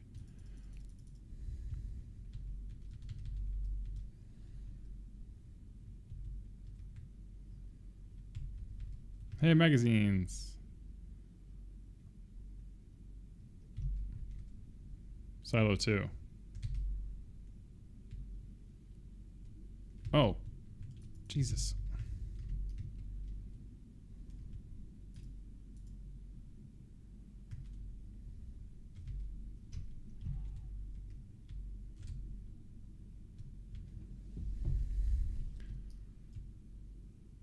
Hey! Okay, so that portal takes you up there. And then back to where you start. Okay, okay. I know where I am at least.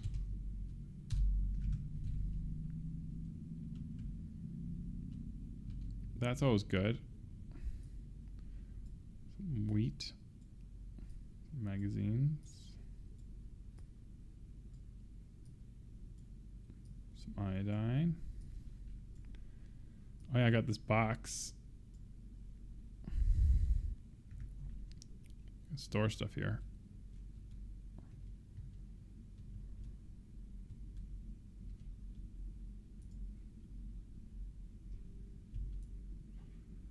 All right, so I think I need to get a battery.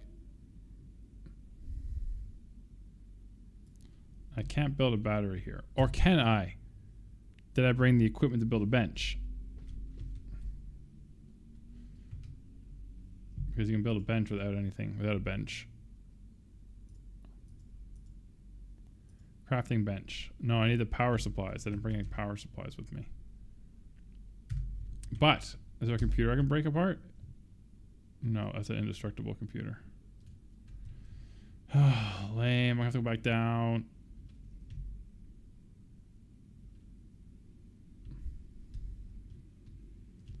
Alright guys, we're making progress.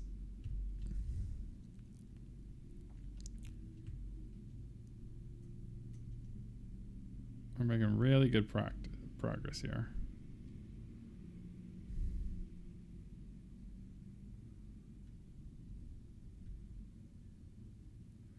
Getting that power cell. I should think about ordering dinner soon. What are you thinking? I don't know. I was gonna probably not cook because I'm on stream. I was probably just gonna order Uber Eats.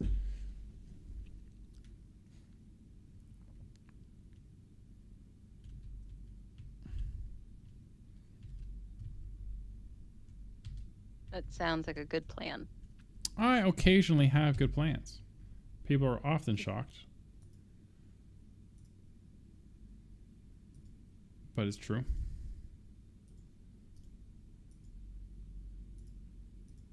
You should see if Uber Eats has that one Indian place. Yes.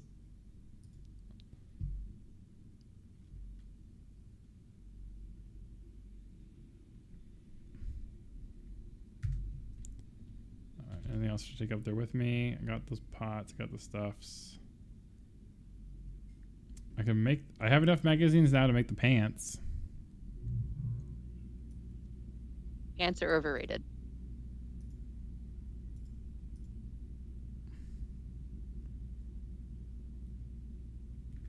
What do I need to make the pants again? Pants. Ammo, weapons, armor. Makeshift 6 and tape. Yeah, I got enough tape. I'll make the pants when I get up there, I think.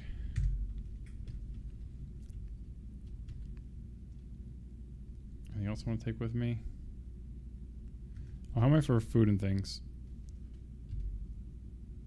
I could eat. I don't have any food. All I have is these chippies. I'll consume some chippies.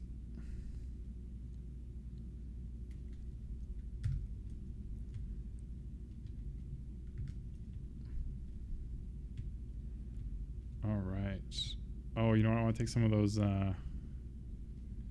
because I have the wheat. I have the otherworldly wheat, so I can make my own injections now. I just need those vials. Where did I put those vials? There they are. 14 vials. Medicines. Crafting medicines. Bioscrap as well, I would need. Bioscrap.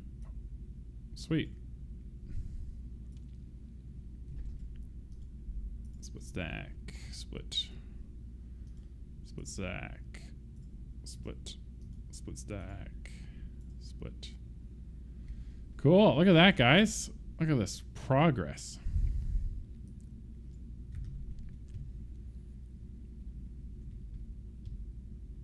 All right, so I can't pause it because it's not it's a multiplayer game technically, because I said it so people could join. But I am going to leave the game.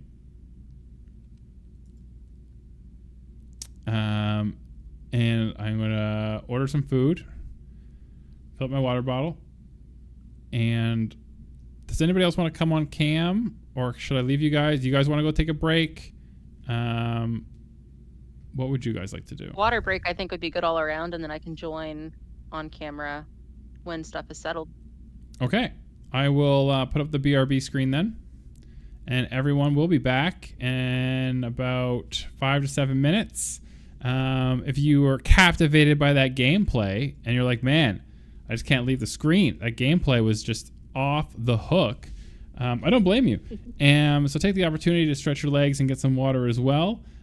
Also, additionally, good time to change tabs, and you can donate to F Cancer.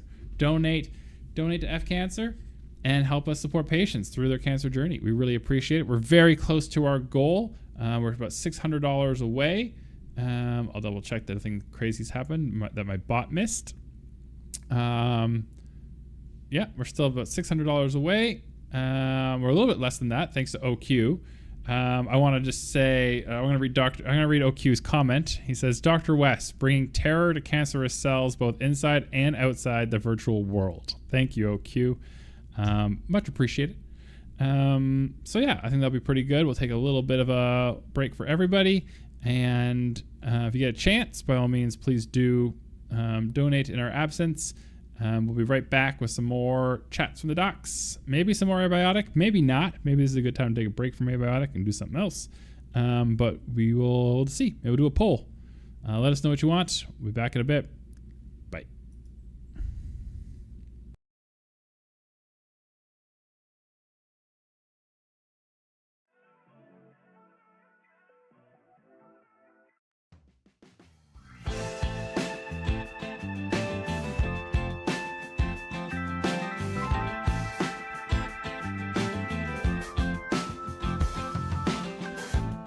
I don't see things the way that you do.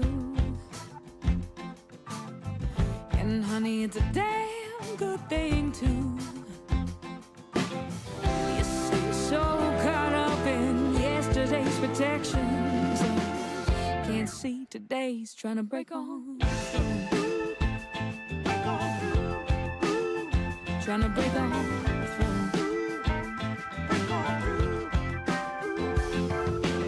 So go ahead, baby, if you must, and hide behind the bottle.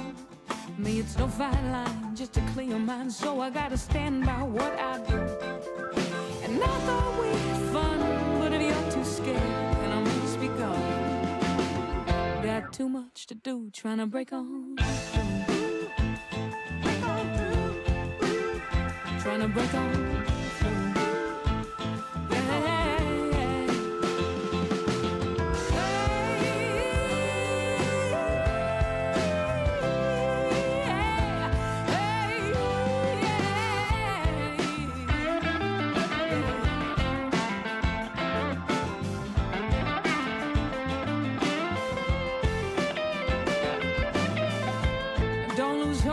Let me tell you, all is not lost. But if you say grown-up things, well, you're gonna have to pay the grown-up cost. And how do I say this sweetly? Yes, it is more fun to live life daily. And if you learn to, you're gonna break on through. You're gonna break on through.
It was almost too easy, that look in your eye. It said I was almost home. Home for the holidays, maybe even home to stay. It's been such a long damn time since I went away. Well, there I go again, trying to find that loophole. Yeah, to get me back around the bend. To get me back to those good vibrations. Yeah, to get me back in the mood. To get me back home with you. When home with you was someplace good. And I wanna get it back.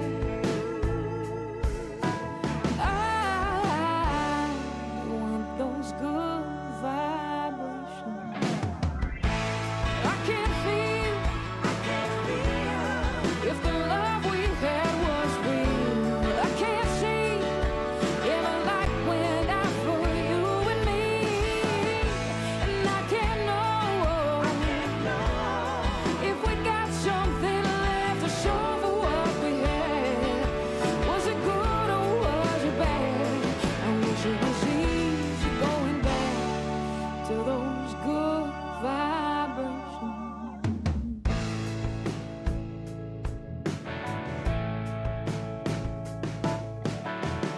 gotta cut me some slack, baby.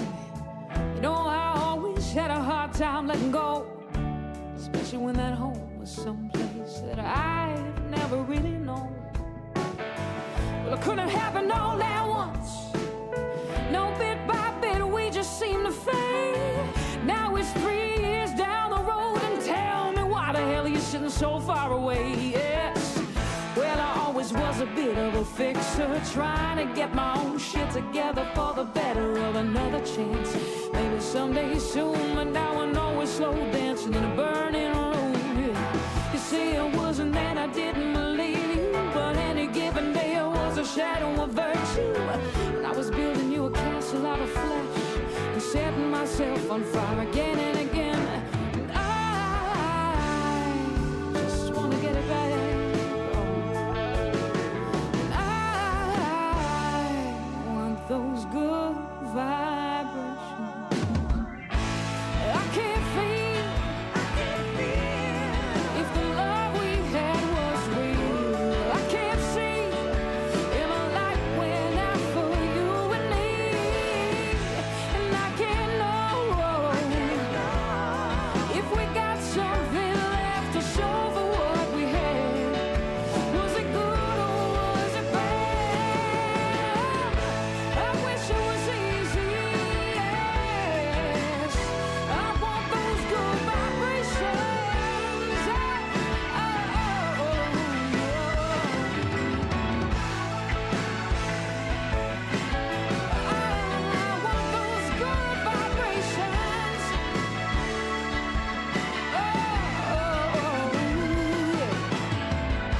And I can't know if we got something left to show for what we had. Was it good or was it bad? I wish it was easy going back to those good vibrations.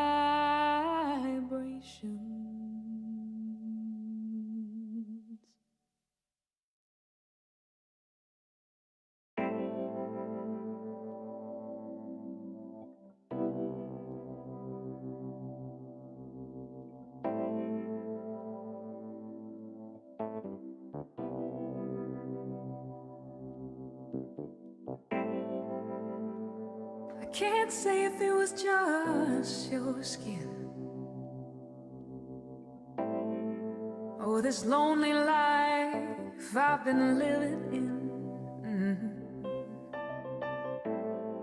But there's an ache I feel that I did not before. I lay down with you behind this hotel door. It's not like I ever had a way with love, and I know it wasn't love I was breathing when the sun came up. So I jumped out of bed before anyone but the sun could see, just in case there was something more to that aching in me. If all I had to do to keep myself from loving you is jump out of bed, run across the floor, I would leave all of that love behind that hotel door. It's not like I loved you for many years before. It was just a blind side holiday at an ungodly hour. And I know, yes I know that I have found my kind of love, 'cause I can drink you down and I can give you oh baby, baby, baby, yes. Oh, you gotta know that when my heart aches, it's got nothing to do with you.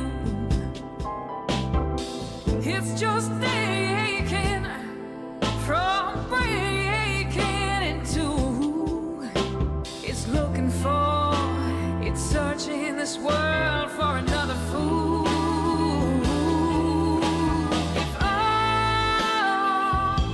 If all I had to do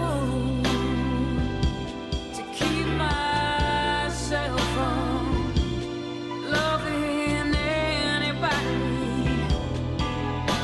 is jump out of bed and run across that floor, I would leave all of that love behind that hotel door.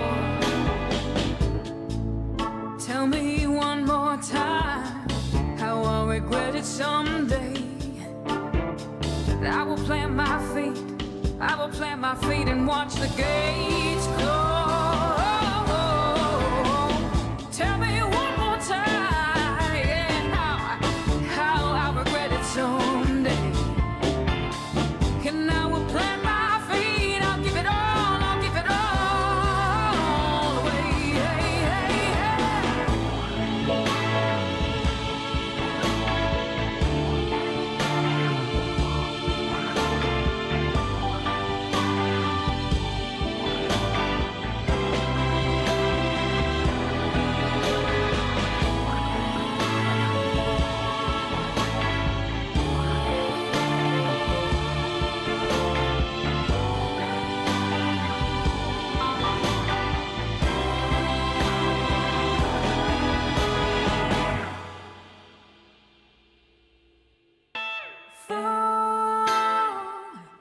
If all I had to do to keep myself from loving you is jump out of bed, run across that floor, I will leave all of my love behind that hotel door.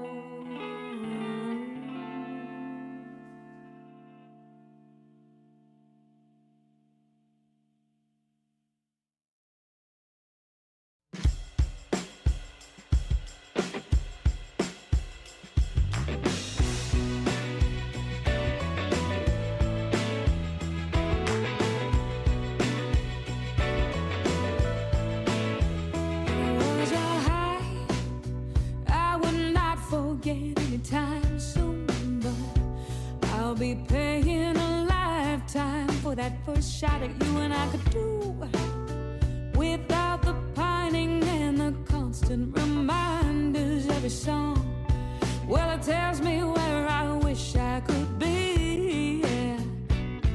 I wish I could be. Yeah.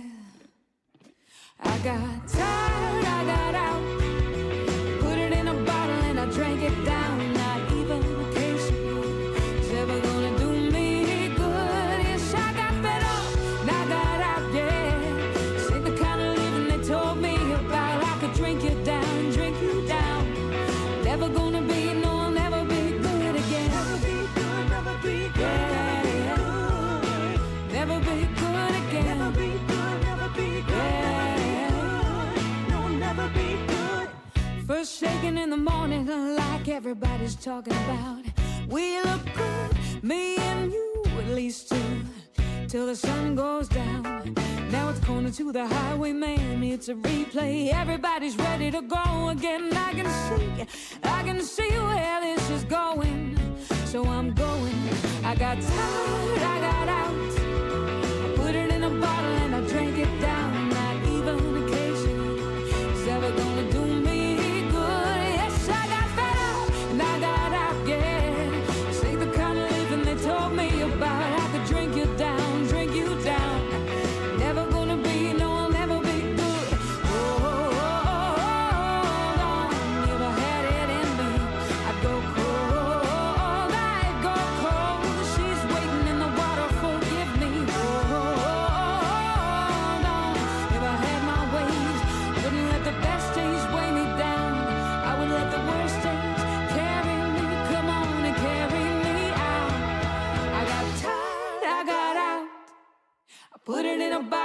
drink it down. Not even a case of you is ever gonna do me good. Yes, I got fed up, yeah, I got out, yeah.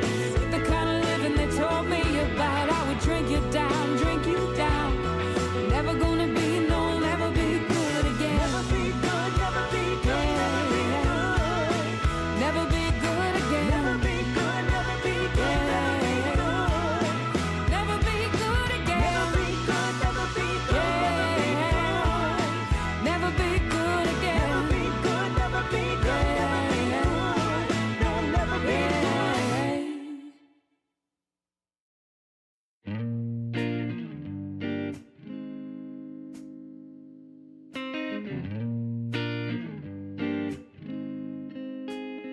Everything I've done, everything I've placed too high a consequence on, everything I've run to and from, before the gun has even gone off, before the players choose their number one, no, yeah. What you gonna do? What you gonna do? What you gonna do? What you gonna do now? What you gonna do to come in expectations to ever really see things through? Yeah, don't stop if you got something left to say. Don't stop if you got something to give away. Baby, maybe the world is just waiting on just a minute of your time. Yeah, yeah. That's what you're gonna do. Yeah. Oh, that's what you're gonna do. What you gonna do? What you gonna do now? I turn my back on one more mountain. I let a sound in the dark drive me back to shore. And I was happy floating.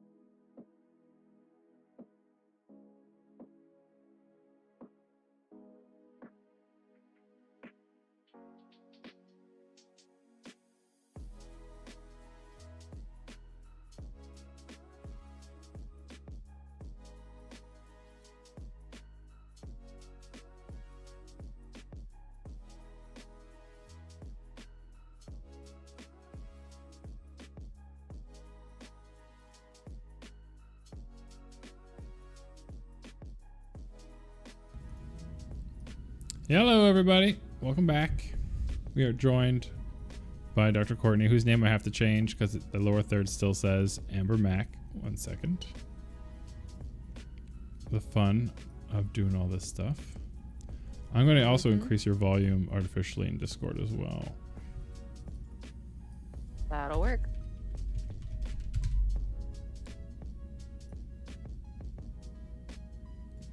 I don't know if you do you want your last name shown or not?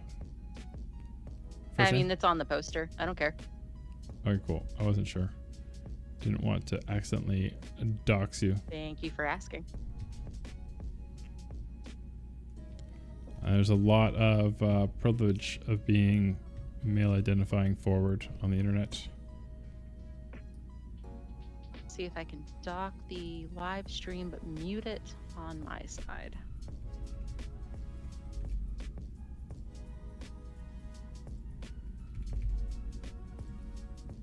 Boom.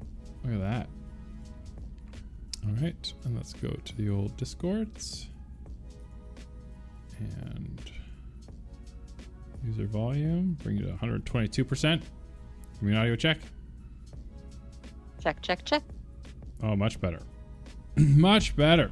All right. Anybody in the chat want to let us know if Dr. Courtney's voice is at a good level or not? That would be helpful.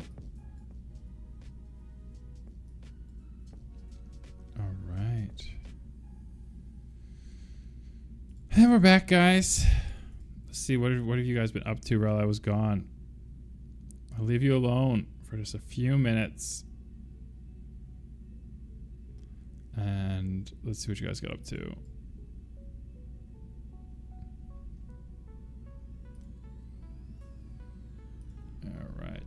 So check the donations. No donations. Guys. That's not how this works. Maybe they all took water breaks. It's okay. Yes, that's true. That's true. Hey, Matthew. Welcome. He did have a question for you. He asked if you were crafting the largest cup of coffee known to mankind. Yeah. Sometimes you gotta craft the largest coffees. As long as it's in a percolator, right? I mean, that's how you make coffee. I don't see how you make coffee any other way.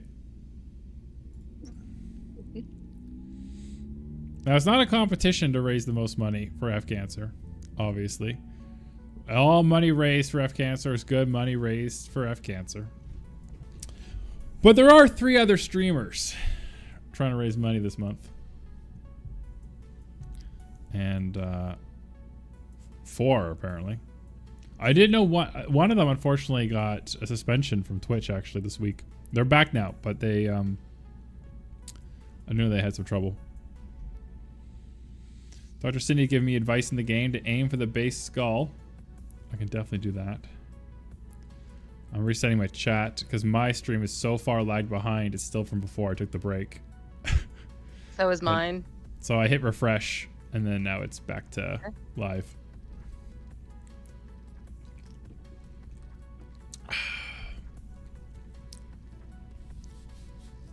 Back to live. All right, so I will do a little tweet. No, I think if you just tap the word live, it brings you live. I'm in a different view. I'm in studio.youtube.com. I'm in a different screen. Oh, okay. But good to know for everyone else, because I didn't know that for the regular viewers, and maybe Dr. Courtney didn't know that there's a live button somewhere that you can just click. It'll bring you up to speed if you're stuck. I mean, if you're hearing this right now, you're probably live anyway. But also good to know Dr. Emily's here as well with us. Everyone else is back. What did I want to do? Right, I was going to send a tweet and tell everyone we're back. We are back. Join us for dinner, chats, and donations. And probably now that I'm on camera, cat photo bombs. Oh, yeah. And cats. Lots of cats. The internet likes cats.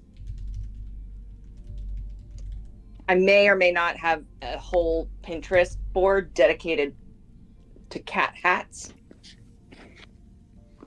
What do you mean by cat hats? Like they're wearing hats, or you make hats for cats? I feel like this is better, like, seen than attempted to explain.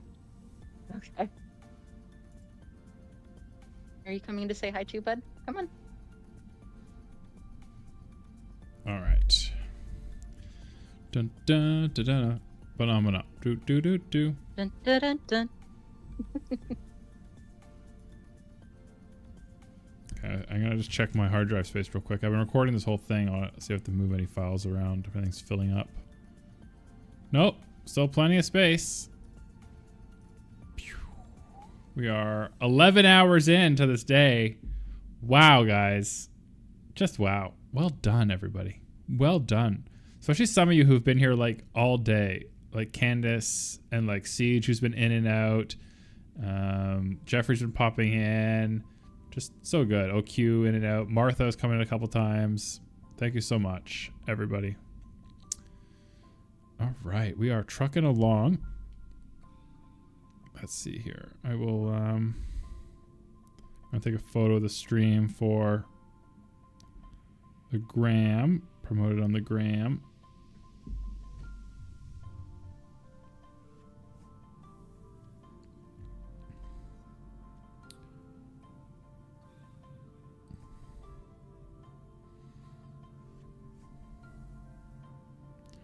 Let everybody know.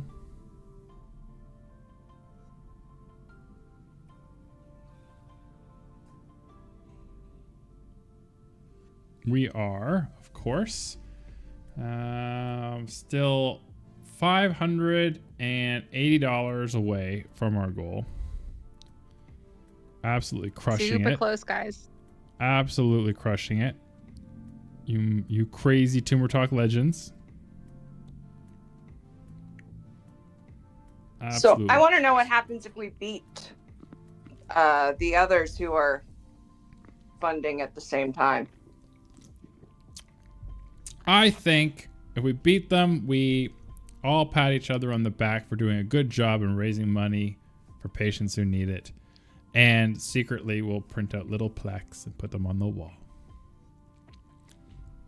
Because we're all crazy A-type personalities. I'm just saying, like, some of us are motivated more by external validation than others. Whoa. Vero just donated $50. What a legend. What a legend. $50 from Montreal, Quebec. Thank you so much, Vero, for your donation. Pushing us closer to being within about $500 of our goal. And we still have 2 days. We still have 2 days. You guys are killing it.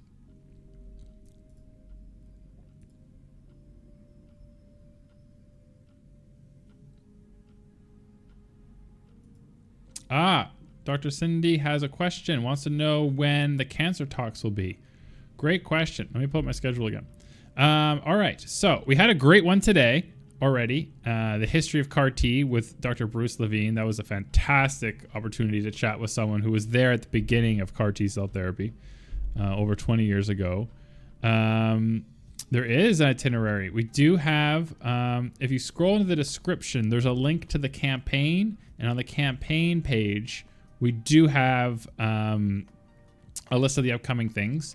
And in the description for today, it shows today's schedule. And then tomorrow's live stream will have tomorrow's schedule in it.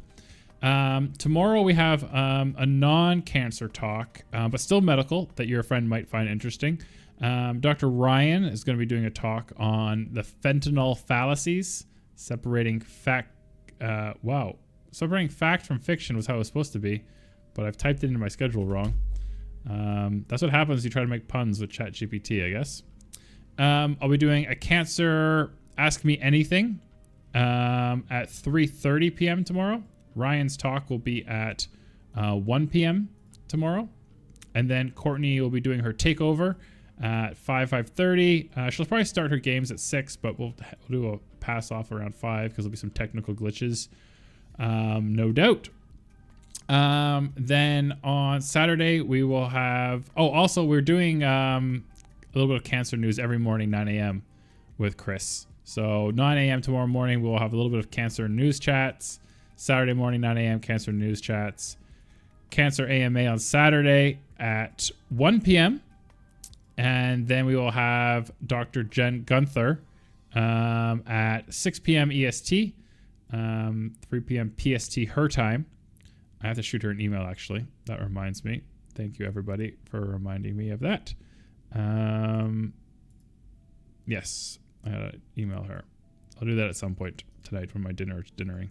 I have to order my dinner.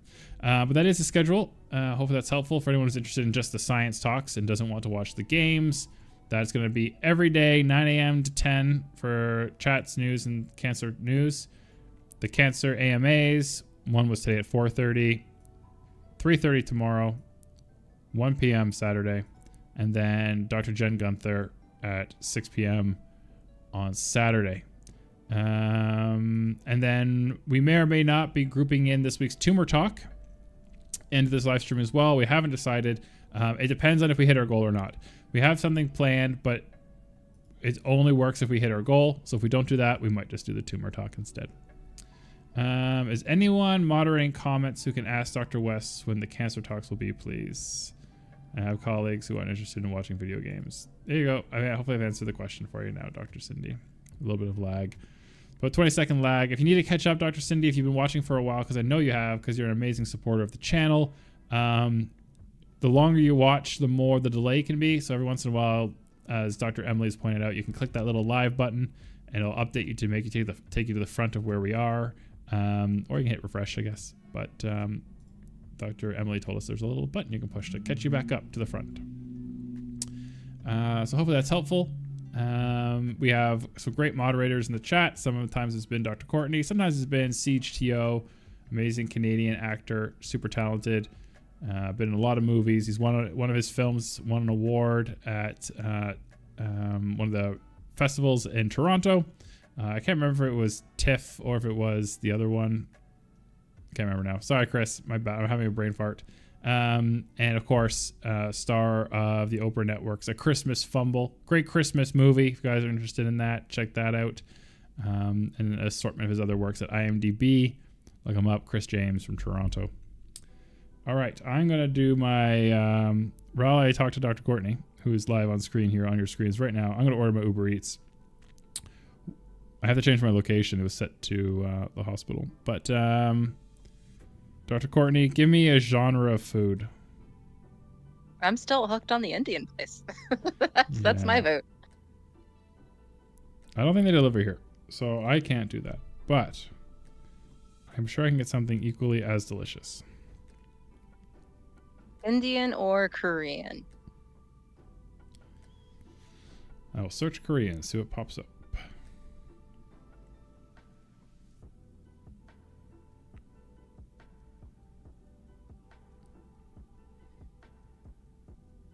OQ says Thai.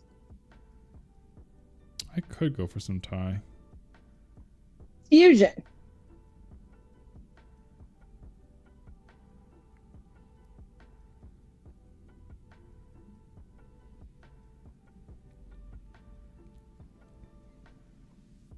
I have a cat trying to decide whether or not he's jumping up here, so we'll see. The problem is I don't know where a lot of these Thai places are. And Uber Eats won't let you, it won't offer you places that aren't in your delivery range. Right, and that's what I'm worried about. There's places very close to me. I don't live in a great part of the city, and I don't actually want anything too close because I've seen the rats outside. Sidecar Bar and Grill. That's what you need to order from. Is that in Philly? Yes. Cool. Matthew Rose says you should get DMEM 10% FBS for dinner. I mean, keep you hydrated. Can I throw some antibiotics in there, though? Maybe 1% pen strap. Yeah.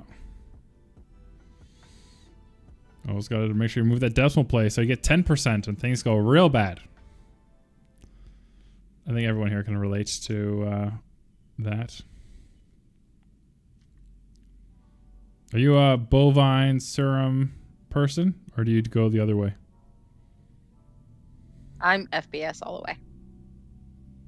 Oh, fair enough. I don't understand the question. It's awesome. It's like I speak a little bit of both of your languages. I'm neither full bench scientist like Dr. Courtney, and nor am I full physician like Dr. Emily.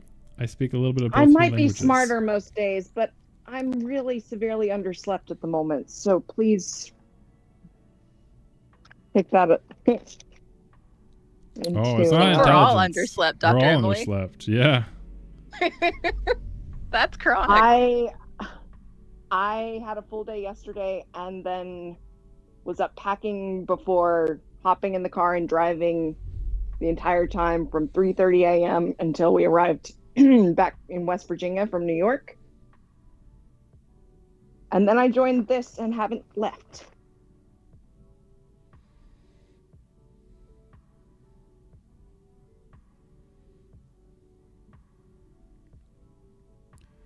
All right, let's see what we got.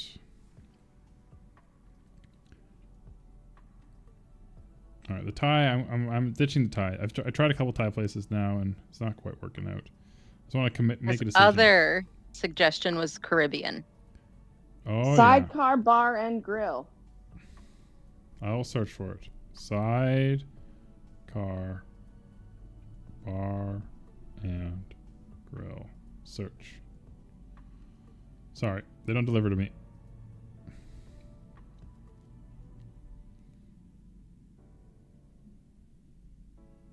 Although I got an option for a Chili's grill and bar. That sounds bad. It's not the same thing. Sidecar is outstanding. It's a treasure. All right, there is some Caribbean. What type of food is that? Elevated bar food. Okay. Last time I was there, I got New Year's brunch, and it was like a crab cake, eggs Benedict, that I paired with a nice IPA on tap. Can't go wrong with that. I can order from Outback Steakhouse. That seems wrong.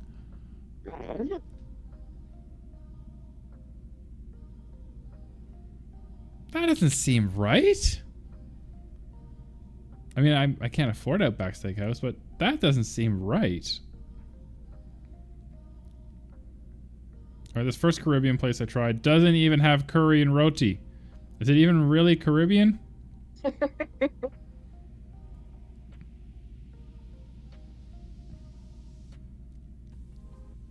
Oh, it's Caribbean and Creole. All right, fine. You get a pass. You get a pass.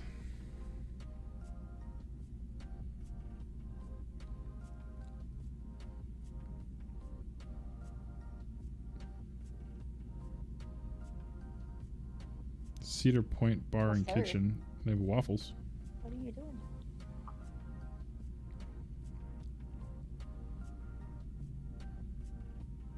Did you see that thing where Chuck E. Cheese put themselves on Uber Eats as a fake company to sell more food during low business?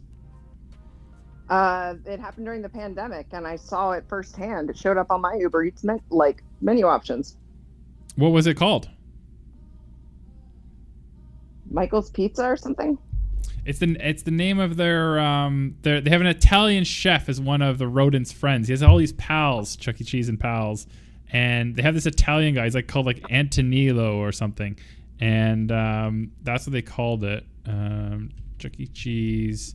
Whatever it was, when I pulled it up on a map, it was definitely located in the building that was labeled Chuck E. Cheese for the rest of the world.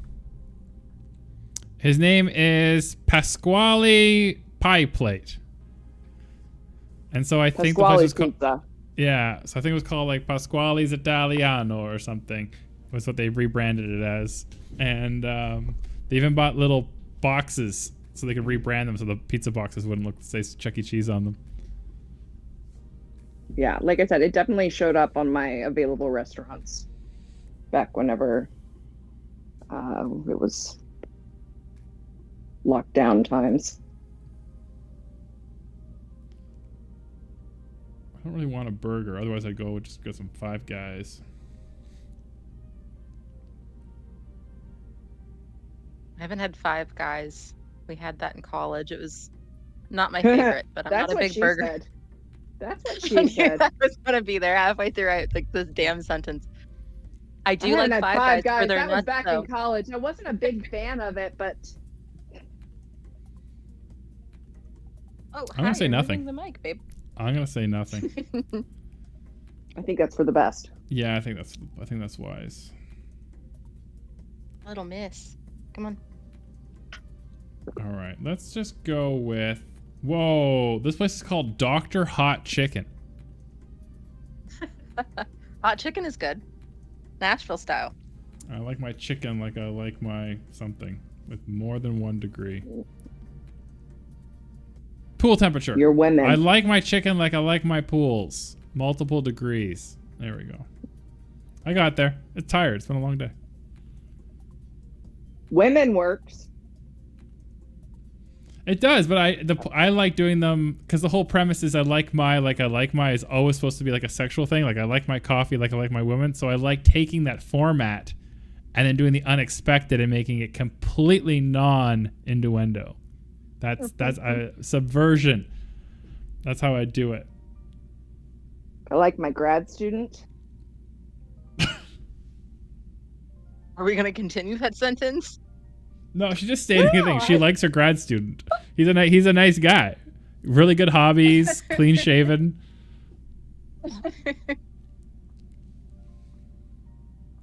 No, multiple degrees. That's how you like your anyway.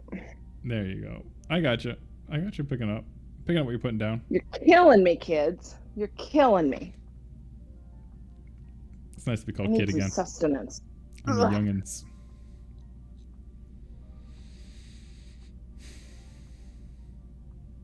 Man, I'm so indecisive with food. Everyone's bored of me trying to figure out what to eat. I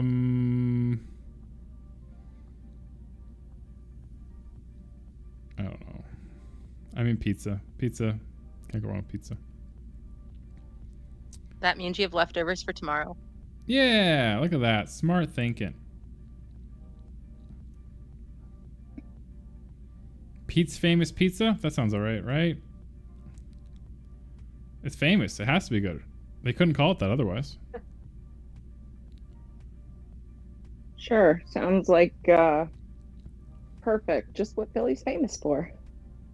Yeah. Philadelphia style pizza. Mm-mm. Said no one ever. Fair. Wood-fired pizza by Oh Brother. That sounds good. Can't go wrong with that. Pricey. You put wood fire in Oh the my name. god. Dr. Emily was correct. Let's Holy take a shit. guess. All right. Okay, but you're guessing on the first pizza that showed up on the list. They have other pizzas that are cheaper if you $40. scroll down. $30. What's $30. the name of the pizza? Lobster pizza. And that's 30. 30. Pepperoni Oh, supreme. hey, our 16. Australian friend is back. Crazy plant person. Hello. I hope you had a good sleep. G'day, mate.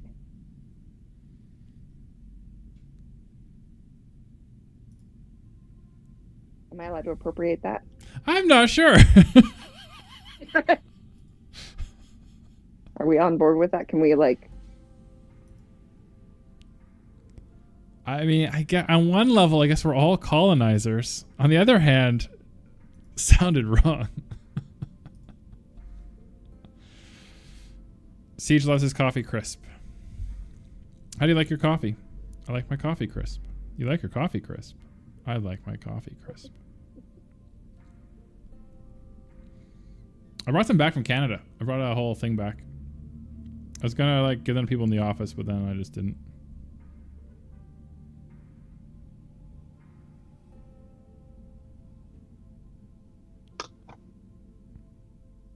Siege.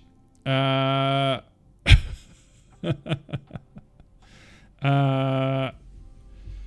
getting cookies baked for you, Siege? I'm calling you out on stream. No one's making me cookies. What kind? I don't know. I don't want to say anything else about doxing anybody or calling out people who aren't on the stream or in the chat. But someone told me they're baking cookies for Chris.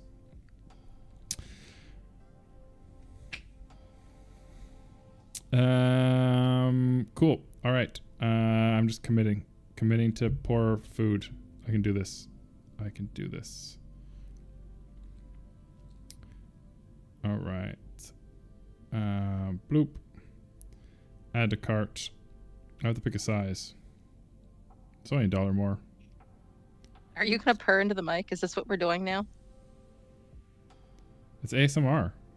Yeah, I mean, if you ask nicely, I guess I can. Oh, apparently he's getting brownies too. Oh, some brownies. Nice. That's pretty good. Oh, if you guys like brownies, donate $1.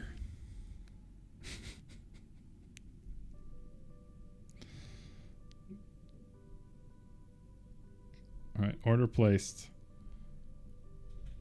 Pizza's imminent, as the kids say.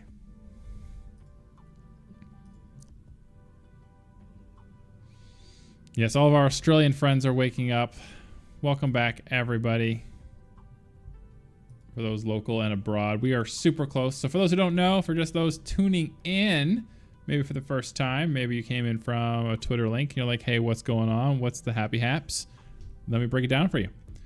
We are going to be doing right here live for you for the next 2 days. Well, 2.5. We still have a little bit left of today, but not much more. We are raising money for F Cancer. F Cancer is a charity that supports cancer patients on all parts of their cancer journey, from early diagnosis through treatment and even life after cancer. They run educational programs to help family members and caregivers, as well as they fund programs for cancer prevention, like the HPV vaccine, which is super effective in preventing head and neck cancers, penile cancers, anal cancers, and cervical cancers. Recent studies released from the United Kingdom have shown that those vaccinated between 11 and 13 years of age for HPV showed an 89% reduction in cervical cancer incidence. So, great vaccine. Get vaccinated. It's FDA approved until the age of 45. So if you are 45 or under and you're not vaccinated, you can still get vaccinated. It's not as effective in older people, but any percentage is better than no percentage. And if you have insurance, then it's going to be covered. And if it's not insured, it can be kind of expensive, which is why we're raising money for F Cancer to support those kind of things. Also, talk to your doctor. Vaccines aren't right for everyone, but they're right for a lot of people, and they could be right for you. We are at $4,477.11.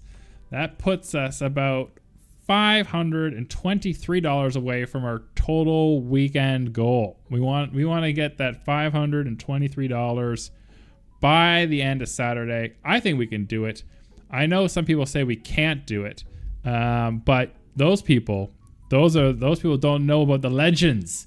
They don't know about the pure legends that are here on the Tumor Talk channel, donating their time, donating some money, retweeting, spamming their family. They're in their WhatsApp groups. They're like, hey, fam jam, check out this live stream. Go fuck some cancer. And we are thankful for all those people, the Tumor Talk legends. Thank you all so much for that. Want to thank some of our last donors again.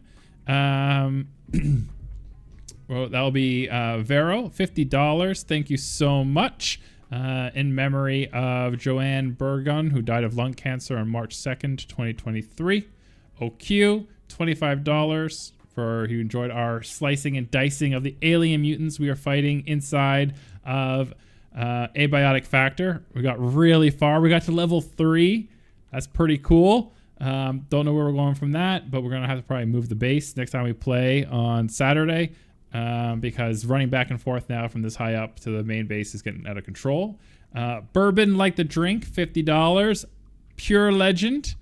Wes Wilson, $11.11 to keep playing Abiotic, because somebody donated 10 to stop playing Abiotic, and we all know how democracy works. It works with dollars. And that's why we now have, we were playing Abiotic longer. We have Jeffrey Johnson, $50, in loving memory of Marilyn and Peter, his mother and father. Some great anonymous donors, $10, $134, $122. Some of those may or may not be Dr. Emily. It's hard to say. She's been very vague about it. It's just impossible to tell, really. Amber Mack, who was our guest earlier today at 3 p.m. We had a fantastic conversation about journalism, about AI, about how our politicians are profiting from an area where they can just lie to us without really having any consequences to that action. She donated $100. Thanks us for our work. Again, Amber is an absolute legend. Jeff Gordon, who we know from Twitter, but under a different name. I'm not going to out him who he is, but great to put a name. And thank you for joining us here. $100. Anonymous, Let's Kick Cancer's Ass, $10.05. Probably somebody whose OCD didn't like that we didn't have even numbers, and we're trying to clear that up. Jerry Stewart, who's been on the Tumor Talk channel multiple times sharing her cancer journey story, $10. Thank you so much. And then earlier today, we had a $250 match, meaning get $500 total. And that was eaten up by Crazy Plant Person, who donated $100. Candace W. for $100. Anonymous for $71.95. Another Anonymous for $25. And my sister for $50. All of you absolute legends. Thank you so much for donating. Again, we have another $523 to go. We got this. We got plenty of time. We got food on the way. Nourishment is coming. I think we can do this. Dr. Emily had a very interesting idea. If anybody in the chat room has an episode from a medical TV show or drama or movie that you would like me, Dr. Emily, and Dr. Courtney to review and get our take on it, we're going to start taking requests for those. We may not view them live tonight. We might say this till tomorrow or Saturday. But you can start sending those clips through, those episodes, and we can find them ourselves. And we're going to start creating a list. And you can watch us live react to your episodes. If it's from ER or Scrubs, I've probably seen it. But I'm happy to react to it anyway. Especially if it's any of the janitor stuff. That stuff's pretty good. Or JD and Turk. And like with that, it should be said, you know, if there was a like presentation or, you know, something that they showed on TV and you were like, that can't be real, right? The answer is maybe, but probably not exactly how they showed it to you. Yep. We'd be happy to clear any of that up. Sometimes also what I think is kind of funny, especially this happens a lot in early seasons of Grey's, like seasons like 1 through 3. I stopped watching after McDreamy died in season 5 or 8 or something. He dies in much farther 10. than me. 10. There you go. Nice. I would have stopped earlier after the plane crash, but there was still McDreamy, so gotta keep watching for McDreamy. Didn't even see that. Burke. Once Burke left and the science kind of tapered, I'm like, I'm not interested. Honestly, Christina Yang's final season was one of the best that they put out. I have not seen that. But I was going to say is sometimes a patient will come into these shows and they're presenting with certain symptoms and you're like, oh, it's obviously XYZ. That's clearly a classical presentation of XYZ. And then they're all stumped and what? And then someone else comes in with like years of experience in the military and they're like, oh, it's XYZ. And all the other doctors are shocked. I'm like, no, it's only thing it could have been was XYZ. That gets me a little sometimes. Oh, CJade just donated $10. What a legend. Thank you, CJade. Much appreciated. Much appreciated. OQ points out that Trump was handing out money, handing out $100 at grocery stores. So I guess we can hand out money too for votes. Makes sense. $1 a vote.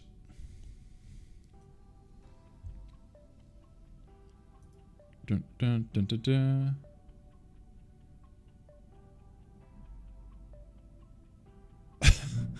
OQ had some comments on Emily's Australian accent.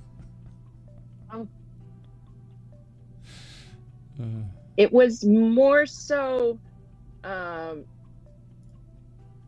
attempt to offer greetings in the spirit and matching the spirit and energy of the area, not so much a genuine attempt at recapitulating an accent, because that would be insulting, right? Yes. That sounds about right. Thank you, Dr. West. You're very generous. I'm Canadian. It's how we roll. Let's see what we got here. Checking in little DMs. Reminder, if you're listening on Twitter, we aren't checking the Twitter messages.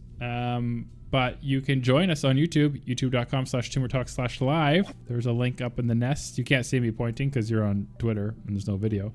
But we're there. Come join us, chat us on YouTube. If anyone has any questions about cancer, science, medicine, please post them. We have 3 doctors on board tonight. I'm happy to take any questions while we figure out what to do. I know what I want to do, but I know Dr. Emma doesn't really want to play video games. CJade Online, Pet and Equine says nothing wrong with an Aussie accent. There you go. You are also very generous of spirit.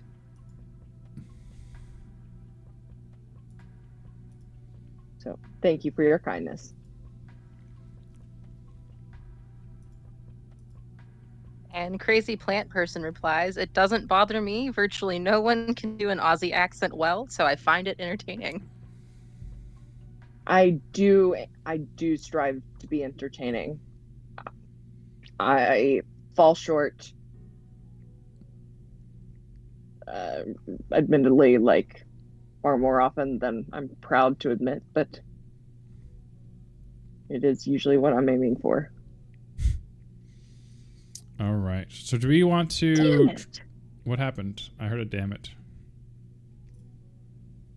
Bing has co-opted my homepage on my laptop Chrome browser, and I don't know how to make it go away.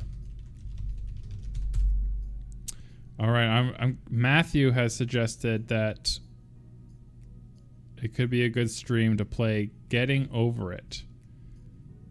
Is this the one with Bennett Foddy? I haven't heard of this. Matt can let me know. There's two of them. There's an IO game, which it can't be legit. I mean, the IO games are like all just scams anyway.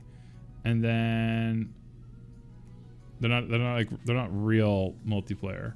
And there's one on Steam called Getting Over It with Bennett Foddy, which does look like a real game. But it's single player, so that can't be what he was talking about.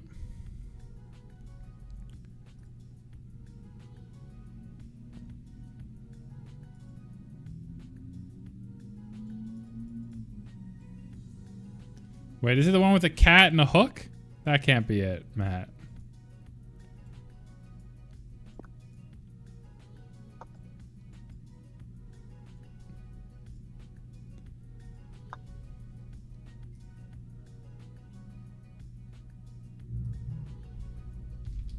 Getting Over It game. There's one on Crazy Games. Take a look at that one.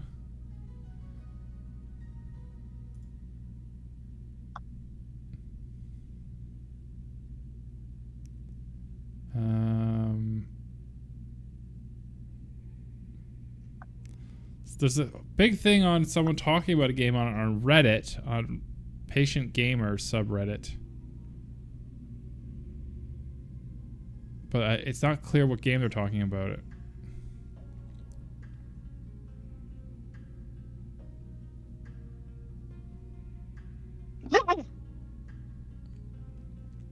I found it. I fixed it. Yeah, you fixed Bing. I fixed Chrome. Bing is a... Caught in the hammer. Don't question it. All right. Well, if I can't remember if Matt donated, but if Matt donated, I will download it.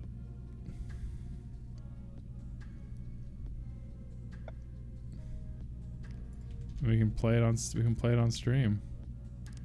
Curious to see what this is.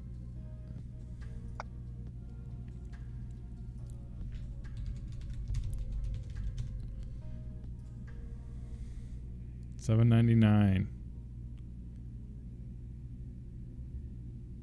Yep. All right. Add it to cart. It's in my cart. $7.99, Matt. I'll take your word for it if you say you've donated. Say you have, and I'll do it. If you haven't, donate now, and I'll pull the trigger.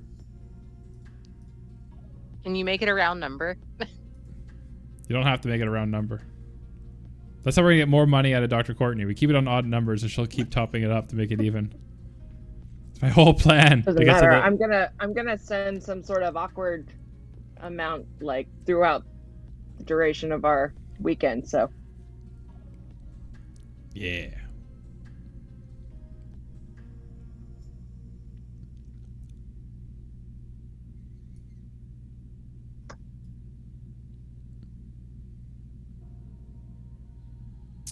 Oh, yeah. So the original version of that one, Crazy Plant Lady, was called Theme Hospital. And it was like in the 90s or early 2000s. Fantastic game. And the developers years later wanted to remake it and modernize it for modern computers, because Theme Hospital is just a great game. But they couldn't get the rights to Theme Hospital. So they made their own game called 3 Point Hospital. And they got the original voice actress who did the receptionist nurse that went over the intercom that gave you your missions and told you when things were happening. And they got her to like re-record all like some of the stuff that's from the original game. They re-recorded the same exact words again. So you have like the same audio experience feeling in 3 Point Hospital that you had when you played Theme Hospital as a kid. And like, hell yeah, it slaps. That game slaps. Highly recommend it. The developers have now made a bunch of other games that are similar, like called 3 Point University, and a couple other ones that are like little sim games where you run universities instead of running hospitals. They're constantly giving away like free little add-ons to their games too if you do buy the base game. A lot of fun. Single player games, but a lot of fun for like turning your brain off. Like if you're waiting for like a sample to run or codes compiling or something and you have like 30 minutes to kill. It's the kind of game you can just drop in and drop out of because the game saves and you can come back where you go.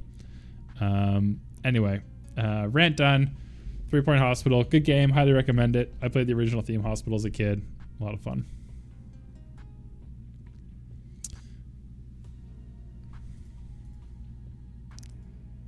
All right, let's take a look. I'm still waiting for Matthew just to confirm that he's donated as anonymous or something previously that we've just missed before I install this game.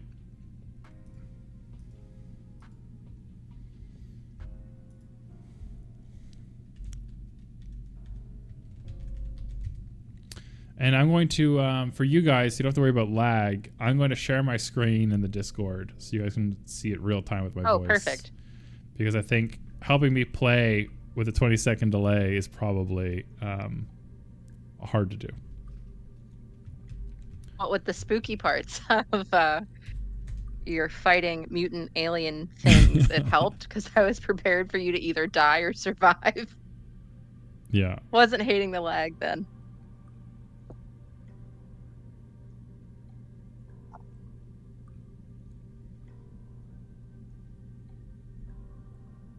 Oh, I gotta keep a track of my food. All right, let me turn off my do not disturb. And switch back to my Uber Eats. They're still preparing my order.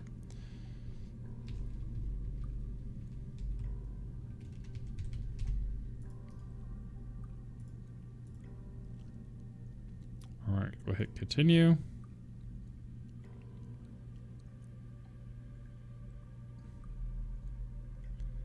All right, I'm ready to hit agree, Matt. You just give the word, buddy. You just let us know. And this is happening. We're going to be playing Getting Over It. I think he's still here. I can check the bot. The bot tells me everyone who's in the chat.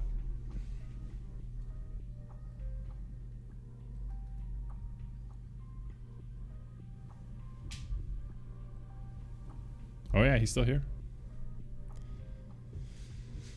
Maybe he's donating. Maybe he's having trouble with the credit card processor. Paging Dr. Matthew. I mean, I had to like stall when I was like donating out of spite against Emily. So maybe that's what he's doing. I'm just going to try to keep the number even.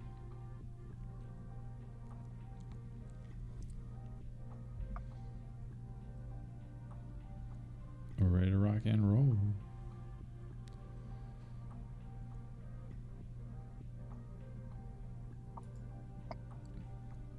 Else, we can play other games. We have Core Keeper, that's multiplayer if anyone wants to try that. It's a little, it's like Stardew Valley. I want to play Cards Against Humanity. Can we do that? I don't have that one. I'll search for it. There's an online version, but it's not as Oh, it's good. not fun? No, it's still fun, but it's kind of a bootleg version of Cards Against Humanity. I have 2 Point Hospital, looks like. Oh, wow. We could play it. We're not going to, though. I'm thinking more like either Borderlands, SO, or Abiotic Factor. But I'd rather play something with people, or I'd rather have the audience pick it through a donation. And so I'm all down to getting over it with Bennett Foddy. I'm all about it. I'm just waiting for that confirmation from Matt.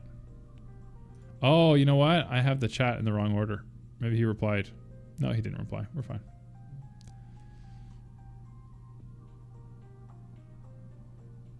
Would you accept if someone donated on his behalf? No.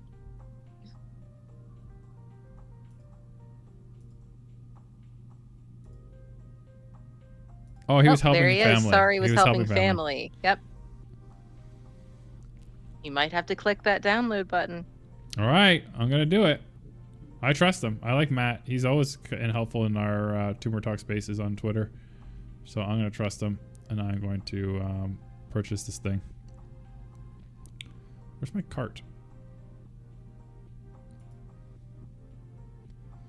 All right, I agree to the terms of service.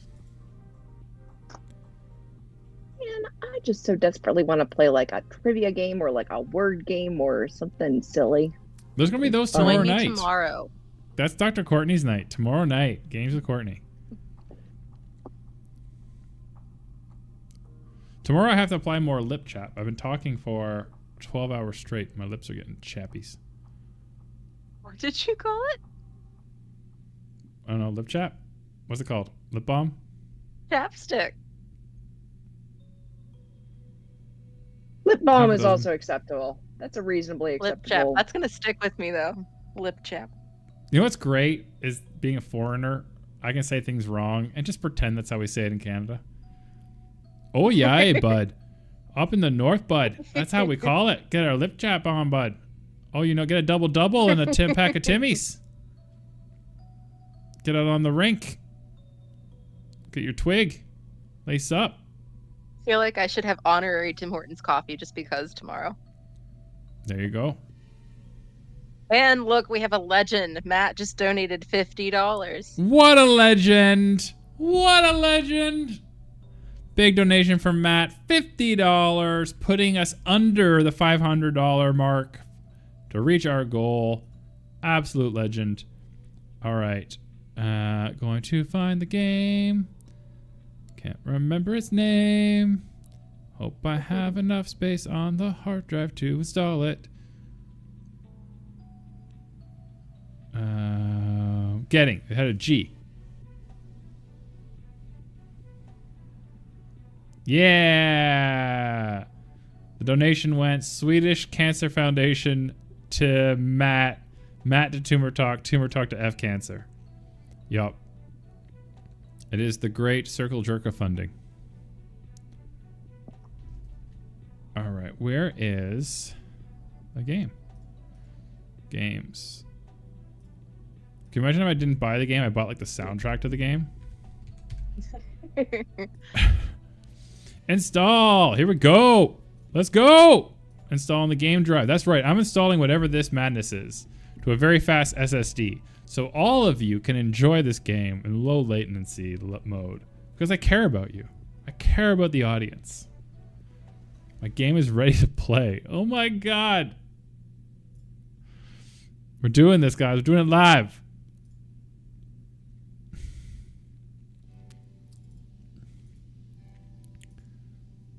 All right. Okay. Figure out how I'm docking the Discord so I can see it in real time.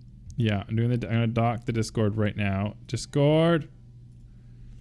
I wonder. Okay, guys. Also, let us know if the lag gets too crazy. Because now I'm streaming video to like multiple sources and audio to 4 places. Zoom. And like, let me turn off that.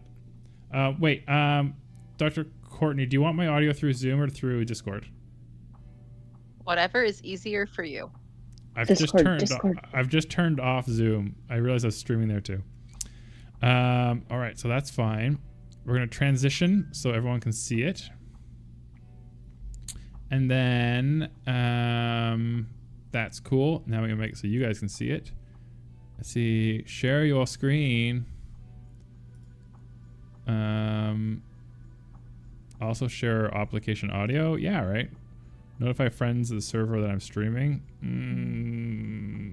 I mean, you're the only people in the server. Better readability. Get Nitro. No thanks. Go live. We'll do it live. Awesome. Whoo-wee. All right. I mean, sorry, Regina. Pizza's all mine. Although I could order you a pizza, but then you'd only eat a slice of it. And what would you do with the rest? All right. Trackpad and mouse are the options. I feel like trackpad is going to be easier based on Matt's introduction to this game. Oh, my food's here. All right. Peace out, guys. I'll be right back. Dr. Courtney, take over. Alrighty. I don't know if I'm still viewable on the stream because I think he is sharing. Oh, shoot. There goes the mouse. He is sharing his gameplay. But we will get this started. Thank you, Matt, for that donation. I'm very curious what this game is about. I did watch a mini trailer. I have no idea what to expect. Oh, thank you, Suzanne. Suzanne just donated $25. What a legend. Tumor Talk legend. Hopefully dropping the mouse did not kill my stream. I will pick that up when Wes comes back, hopefully with food in hand. I was just told via DM that you all can see me and Cat Butt. I apologize. Cats are very much wanting to be in the way, but if you can see behind me, that's Enzo. That's his little sleeping nook. They don't sleep in the shelf behind me because they're finicky. So yeah, the house has been taken over by cat stuff. That's just how it is. If you are a fellow pet parent, you probably understand. Dr. Emily, you have pets, correct? Yes. Sometimes I have more than others. Depending on if I'm like at my home in I almost West Virginia. dropped my pizza live on screen. That's awesome. Oh no. Sorry, Dr. Emily. How many pets do you have in West Virginia? So I have like my cat, and then my dead brother's cat is here, and they're like indoor-outdoor cats that live on the farm with my parents full time. And then my brother has a cat that we took in off the streets of New York. Aw. Who usually is at the New York apartment, but because I am currently in the not drawing a paycheck club, we are all here in West Virginia for the time being until I get started with my new job. Well, that's exciting stuff. Can't wait West to hear Virginia, about there that. are also a number of just sort of loosely associated outdoor cats that are not technically pets so much as they are obligations. Yeah, they're there for the free food and some pets. Essentially, It looks yes. like Dr. Wes is back. We do have some stuff in the chat. We do have Lord. lots of stuff Matt in the chat. is saying Matt is saying to expect frustration, just like research. Oh boy. We can't drink alcohol on screen, Matt. I might need this with this game. And thank you, Diana, for donating $25. What a legend. And thank yes, you, Suzanne. yes. Suzanne for $25. What a legend.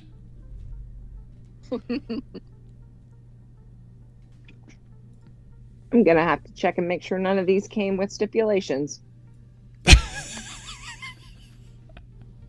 Thank you for checking those comments. I'm going to try to find my mouse. I will be right back. All right, I'm going to just make it so the game can actually be heard. So I think I need to do... We have aux 1 there. Should be good. And we have... That's input. Oh.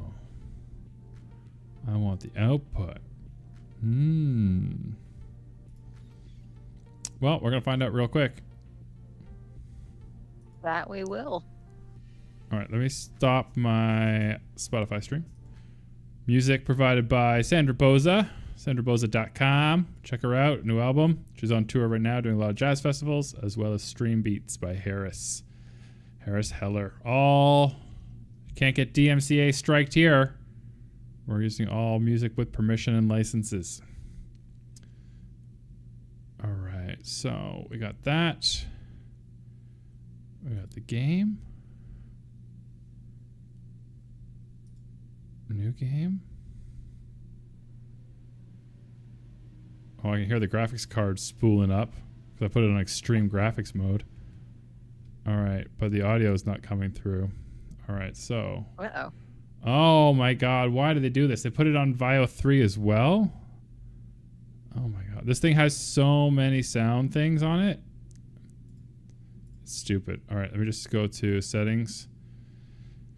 Whoopsies. Whatever, that's fine. Audio. All right, I guess I can put it on. I don't know if there's a way to do this.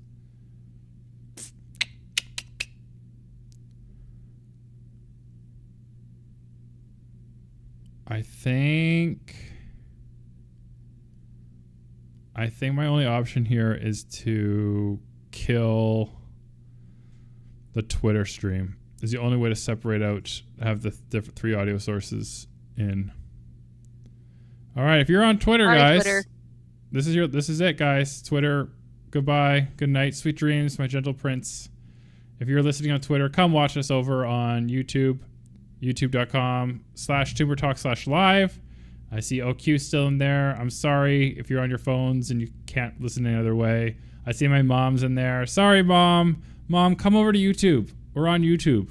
Come watch us there. We're playing some games. We're being peer pressured by Matt to play some games. So good night, sweet princes. And come on over to YouTube if you get the chance. All right. Space is ended. Peer pressure if you paid for it? No, you're right. It's just a bribe. All right, so let's kill that. It's incentivizing. That and that. So now we're going to put that on B3, that on B3, and that on B3. And then we're going to take this, put that on B3. So I guess that's B1, B2, B3. Apply, OK. And then we should have...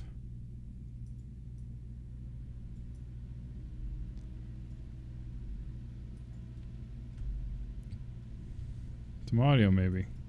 Maybe not.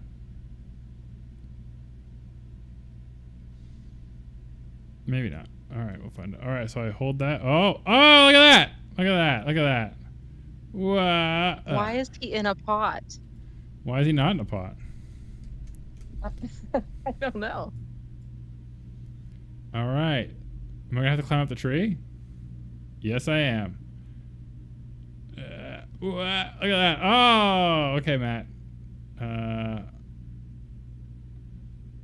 I know we're trying to F cancer, Matt, but F you.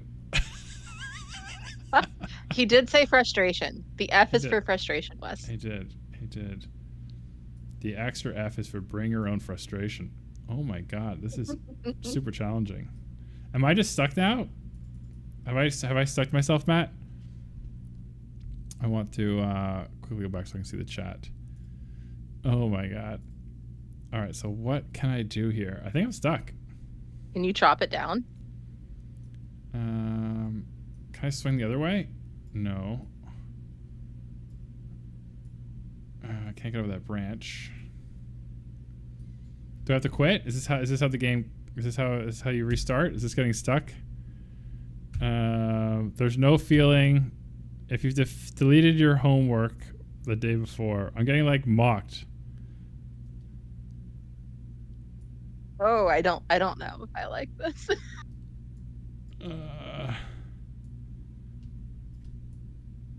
Almost get in there. Get that rowdy.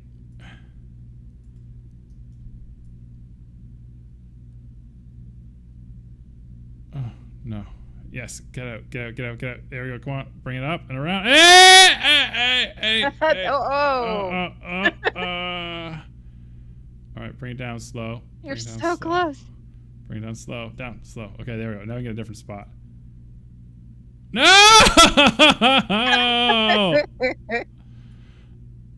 All right. We got this. Whoop-a.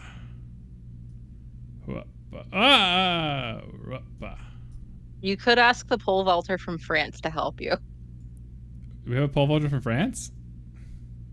Oh, you must have not watched the news on that. Dr. Emily, help. Okay. Physics engine, this is garbage. Remember the big news story about the pole vaulter from France who... Oh, the penis guy? Disqualified himself. Yes. Yes, I remember the penis pole vaulter. He at least got over it. So do all of the women who saw it. And most of the men. How does it say? I saw it. It makes an impression. Come on. Jump out. This is the worst $8 I've ever spent. For a good cause, though. Yeah. Get up. Get it. Hit that rowdy. Okay, right. Matt. I'm gonna give him like 2 more tries, and then I need some inside tips because this is hard to watch. Apparently, according to the developer, he developed the controls badly on purpose because that's part of the fun. He has a cruel idea of fun. Yep. Play the game, they said. It'll be fun, they said. All right, let's take a look at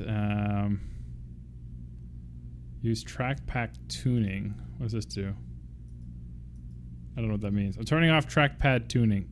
Oh, because I'm not on a trackpad. Trackpad's like the thing on a keyboard of the laptop. Do I have unlimited water inside my tank? Is that my life force?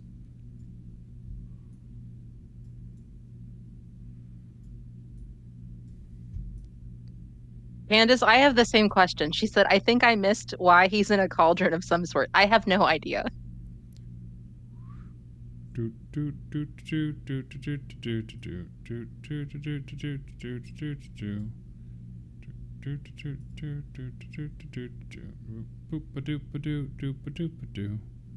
Here we go. Up and at them. Up and at them.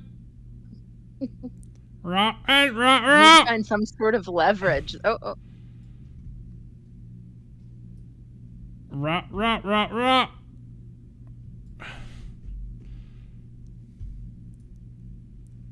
don't think leverage is the right use here. There's not. The physics engine is not physicsy.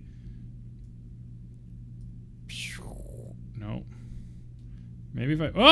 Oh! That was so close. That was so close to being a terrible thing. Okay, down slowly. Up and at 'em.